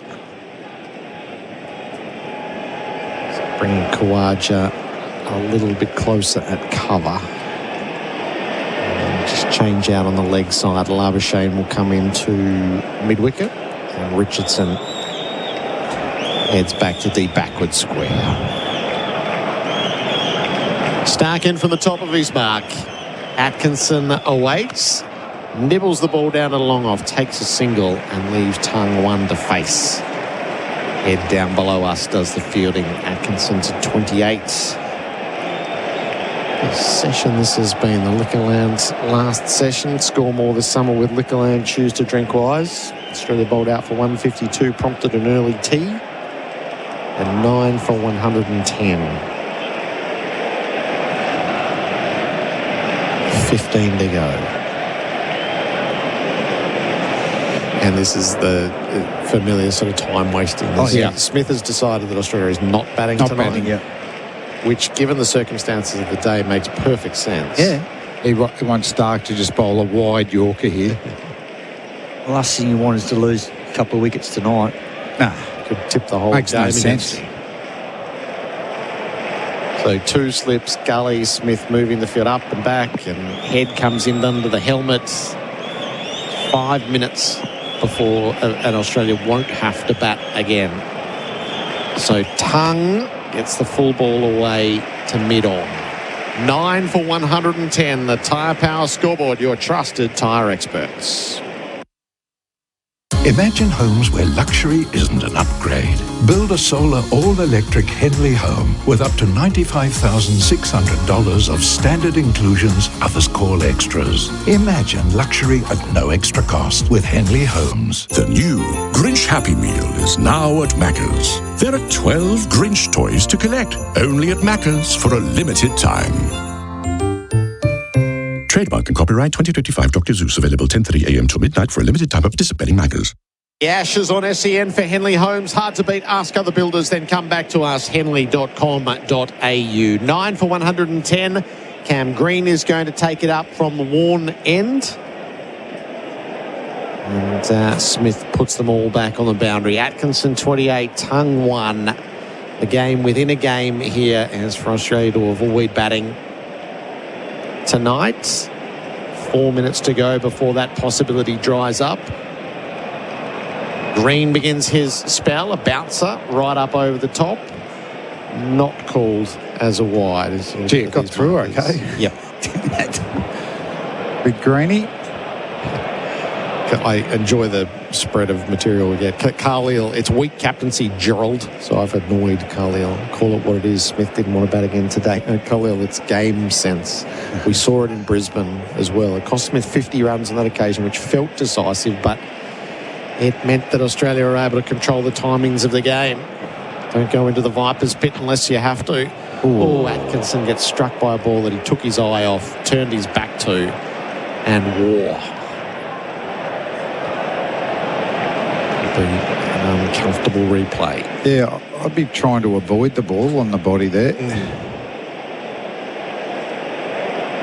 It's the last thing England need to go a bowler down, particularly one of their better ones today. Really, they got a good effort from both Atkinson and Tongue. And Cast was disappointing again today. Cam Green bowls. Atkinson hooks the ball down to Feinleg. He came right inside the line. He was trying to drag that almost past Carey. No. He dragged it down to Mitch Stark. No run. He started looking down to fly slip on the offside. He thought he'd hooked it around the back. Dragged it offside. Off cutter, slower ball. He totally lost that. Gee, he gets inside the line, doesn't he? Yeah. It's going to go in the air. England trailing by 42. Smith himself makes the move to mid-wickets. Green bowls. Atkinson backs away. It followed him. He bunts it away to deep point. No run yet from the 4th ball of the over. Probably take it here or see if he can manipulate it from the last. It's not easy finding the boundaries at this field. At this ground. No, I feel like it has to go for 6. Yep. There's been a few of those hit in the flurry of wickets. Harry Brook a couple of times. Atkinson on the move, opened his stumps up, got bowled. So Green gets through, and Australia have the awkward proposition of 1 over. 1. England all out for 110. Atkinson, the last man to fall for 28. Tongue, the not-out batter, on 1. And it'll be the first time in 74 years that 20 wickets have fallen on day 1 of a test match in this country. It's all rather staggering. And I reckon I've just seen Steve Smith here signal, because I don't think they're sending out both openers. I've got a feeling that he's making sure that one of the bowlers faces up. So because if you lose a wicket, it stumps. Yeah. So send Boland in, and he's if he looking gets for knocked someone over, who reckons off the field at the moment. So I'm not sure who he was looking for, whether it's Boland. I don't think he'll gamble with Stark or Neser, or maybe Richardson. He might use Richardson. That's when you miss Gaza. Yeah. The permanent night watchman. But a great effort from Australia. You know, you don't know until both teams have batted on this pitch what is par. And the 152 has got them a 42-run lead. Excellent bowling partnerships from the Australians. Knees are 4 for 45 and Boland 3 for 30. Stark picked up a couple as well. And really, Harry Brook threw the bat for 41. Atkinson very good in the end. But, yeah, lack of runs again from this England team. So they're going to have to be right on the money for the 1 over tonight and have a win the first session tomorrow morning, or the test match is gone. It's a lot to digest there, Simon, isn't there? Yeah, it is. I've got Michael Neser alongside me. Is Scott Here's Boland Michael going to Neser. batting? I don't know yet. He is down there, so I know he's allowed to, but we'll wait and see. Okay, well, he sprinted off, so we'll wait and see up in the commentary box. Your own performance, slightly easier pitch to bowl on than up at the Gabba, but you're still in the wickets. Obviously, different way of bowling here on this surface. The pitch just does it for you, I guess. Yeah, definitely.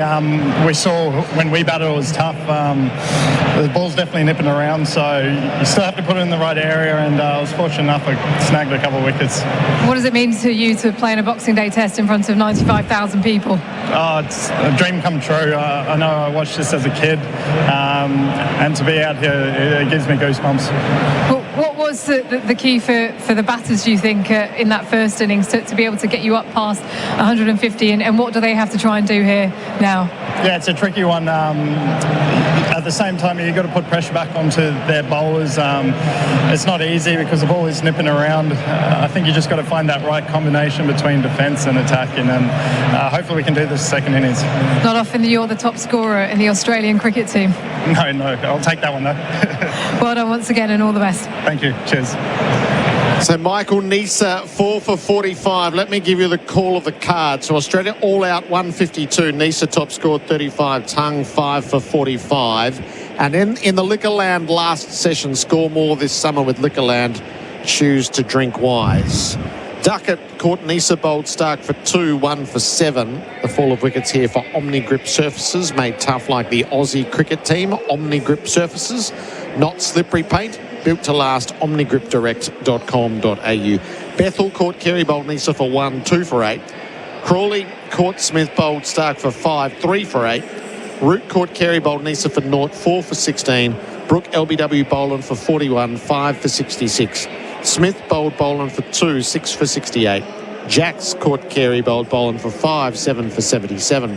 Stokes caught Smith bowled Neser for 16, 8 for 83. Cass caught Boland bowled Neser for 4, 9 for 91. Atkinson bowled Green for 28, all out 110. Tongue not out on 1. Australia's bowling figures. Mitch Stark 6 overs, no maidens, 2 for 23. Michael Neser 10 overs, 1 maiden, 4 for 45. Scott Boland 9 overs, 1 maiden, 3 for 30. Joe Richardson 4 overs, 1 maiden, none for 8. And Cameron Green 5 balls, 1 for none.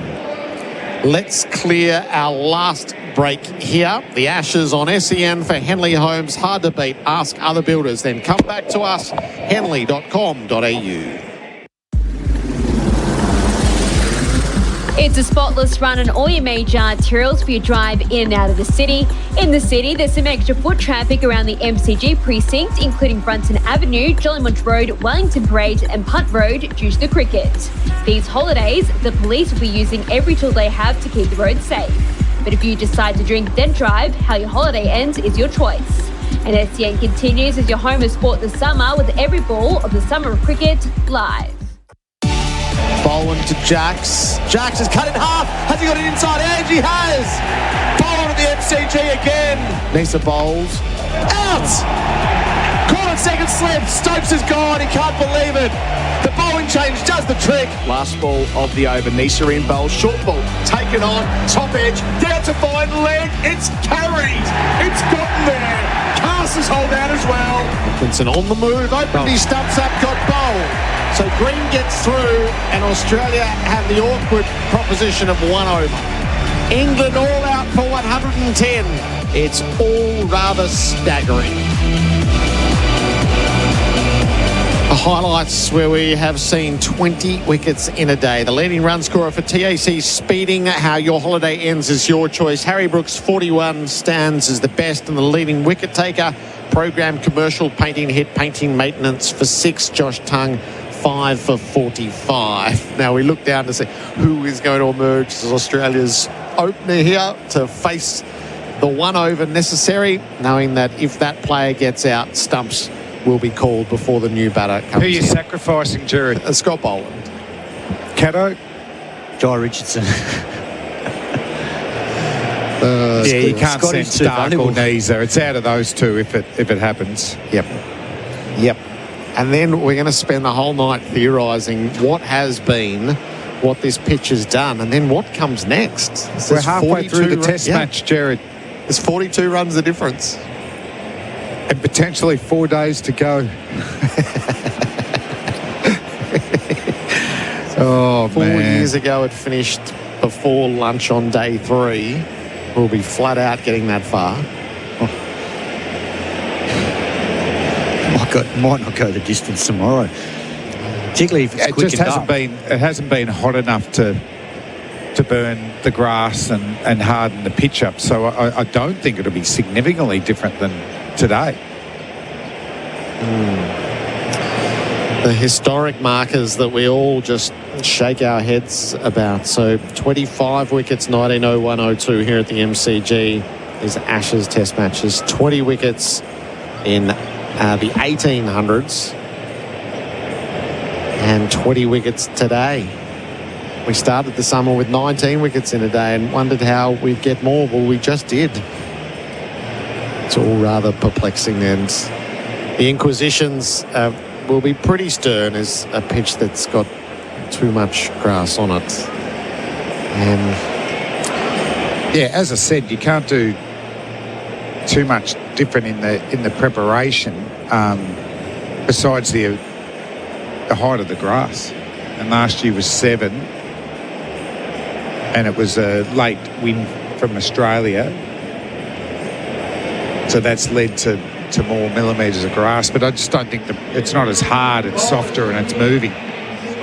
Scotty Boland is going to open the batting for Australia as the night watcher. He's going to get 100 at the MC. Then they would be talking statues if he could get 100. The Ashes on SEN for 4 and 20, Australia's original fan food. England come out with 1 over remaining in this day's play. So Travis Head comes out with Scott Boland. Haven't we had some combinations? So imagine if 2 months before the test you said, oh, by the way, by the MCG, the opening partnership will be Travis Head and Scott Boland. Okay, what in the Sam Hill's going on here?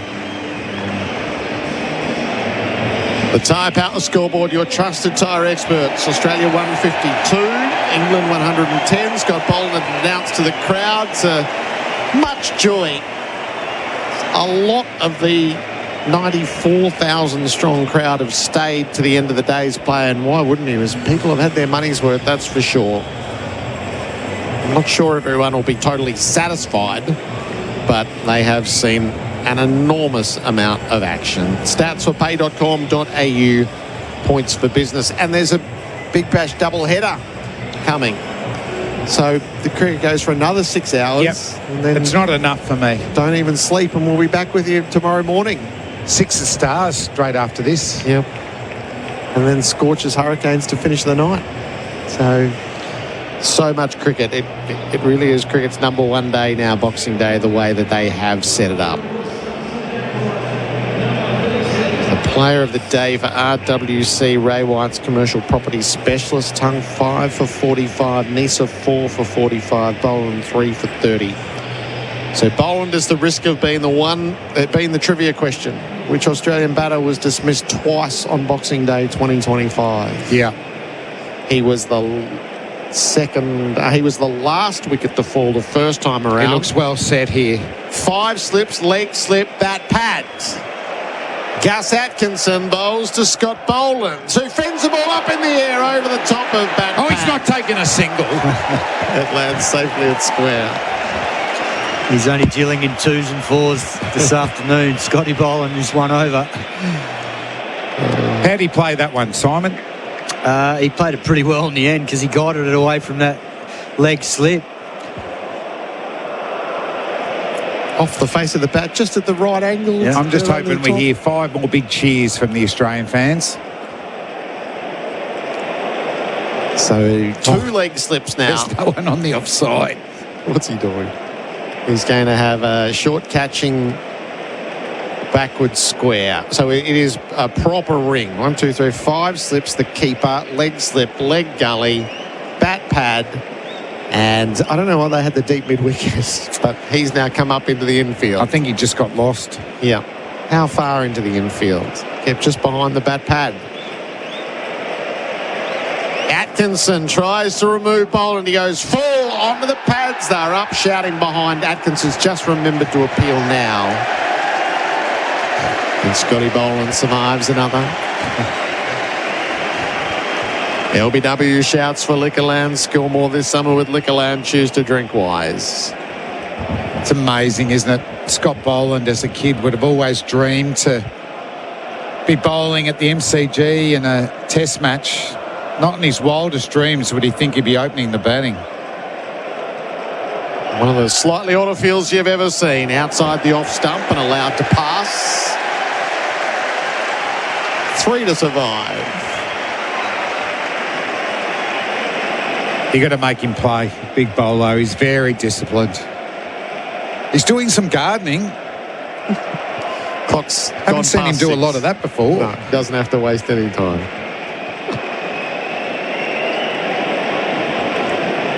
3 balls remaining in this rather remarkable day. Atkinson to Boland for defending to points.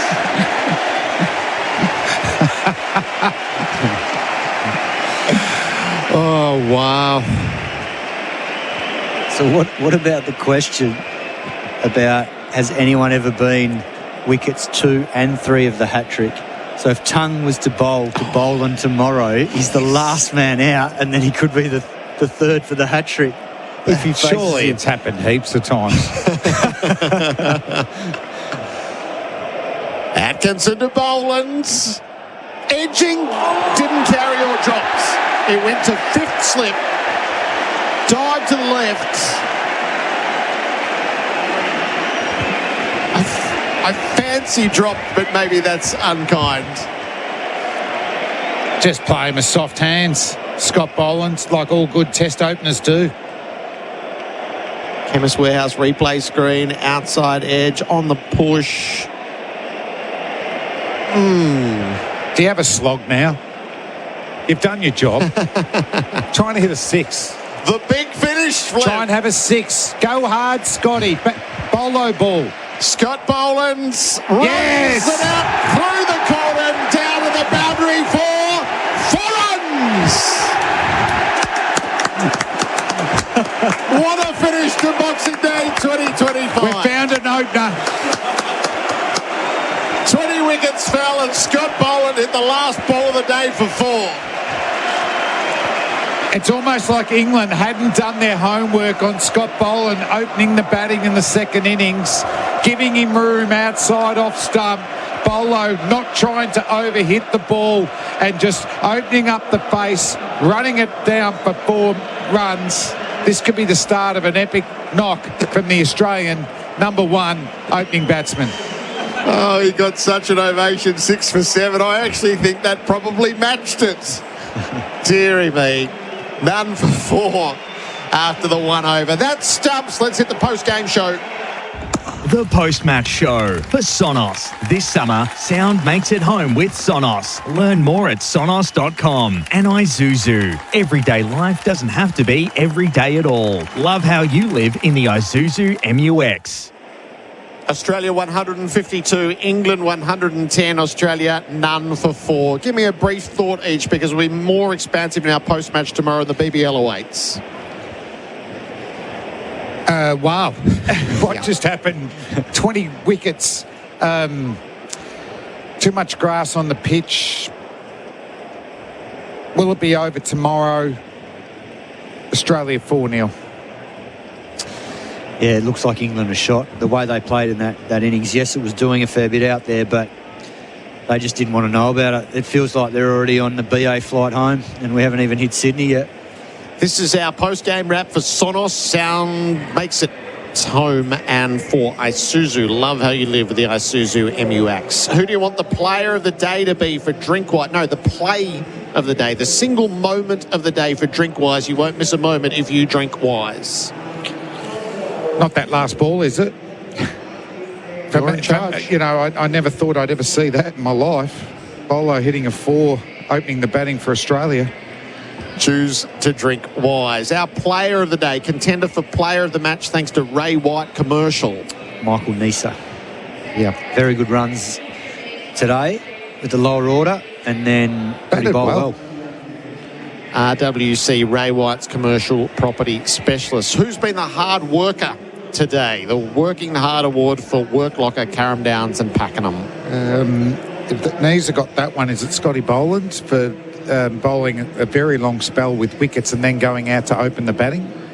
Work Locker, Carrum Downs and Pakenham, workwear for wherever you work. 152, 110, none for 4. Our post-game wrap for Sonos this summer. Sound makes it home with Sonos. Learn more at sonos.com. And for Isuzu, everyday life doesn't have to be every day at all. Love how you live in the Isuzu MUX. Can Australia bat an entire day in this test match? Well, I want them to. I want this to go into a 3rd day. Australia outbowled England. Cass is a concern for England, but the other 3 English bowlers bowled very well. If Cass comes to bowl well tomorrow, I mean, it could be over tomorrow. Well, they're not getting much of a breather. Their batters aren't batting long enough to give their young quicks. Yeah, that's another thing. So how they back up again tomorrow too. Yeah.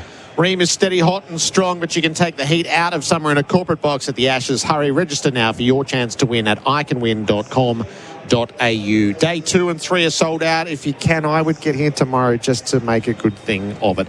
That's been our post-game wrap for Sonos. 20 wickets on Boxing Day 2025. This summer, sound makes it home with Sonos. Learn more at sonos.com. And for Isuzu, everyday life doesn't have to be every day at all. Love how you live with Isuzu MUX.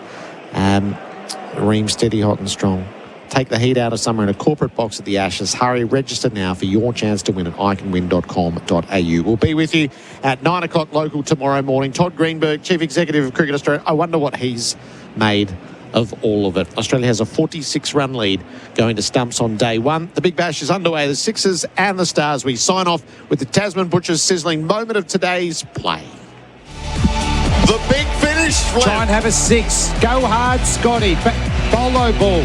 Scott Boland's runs it out through the corner, down to the boundary for 4 runs.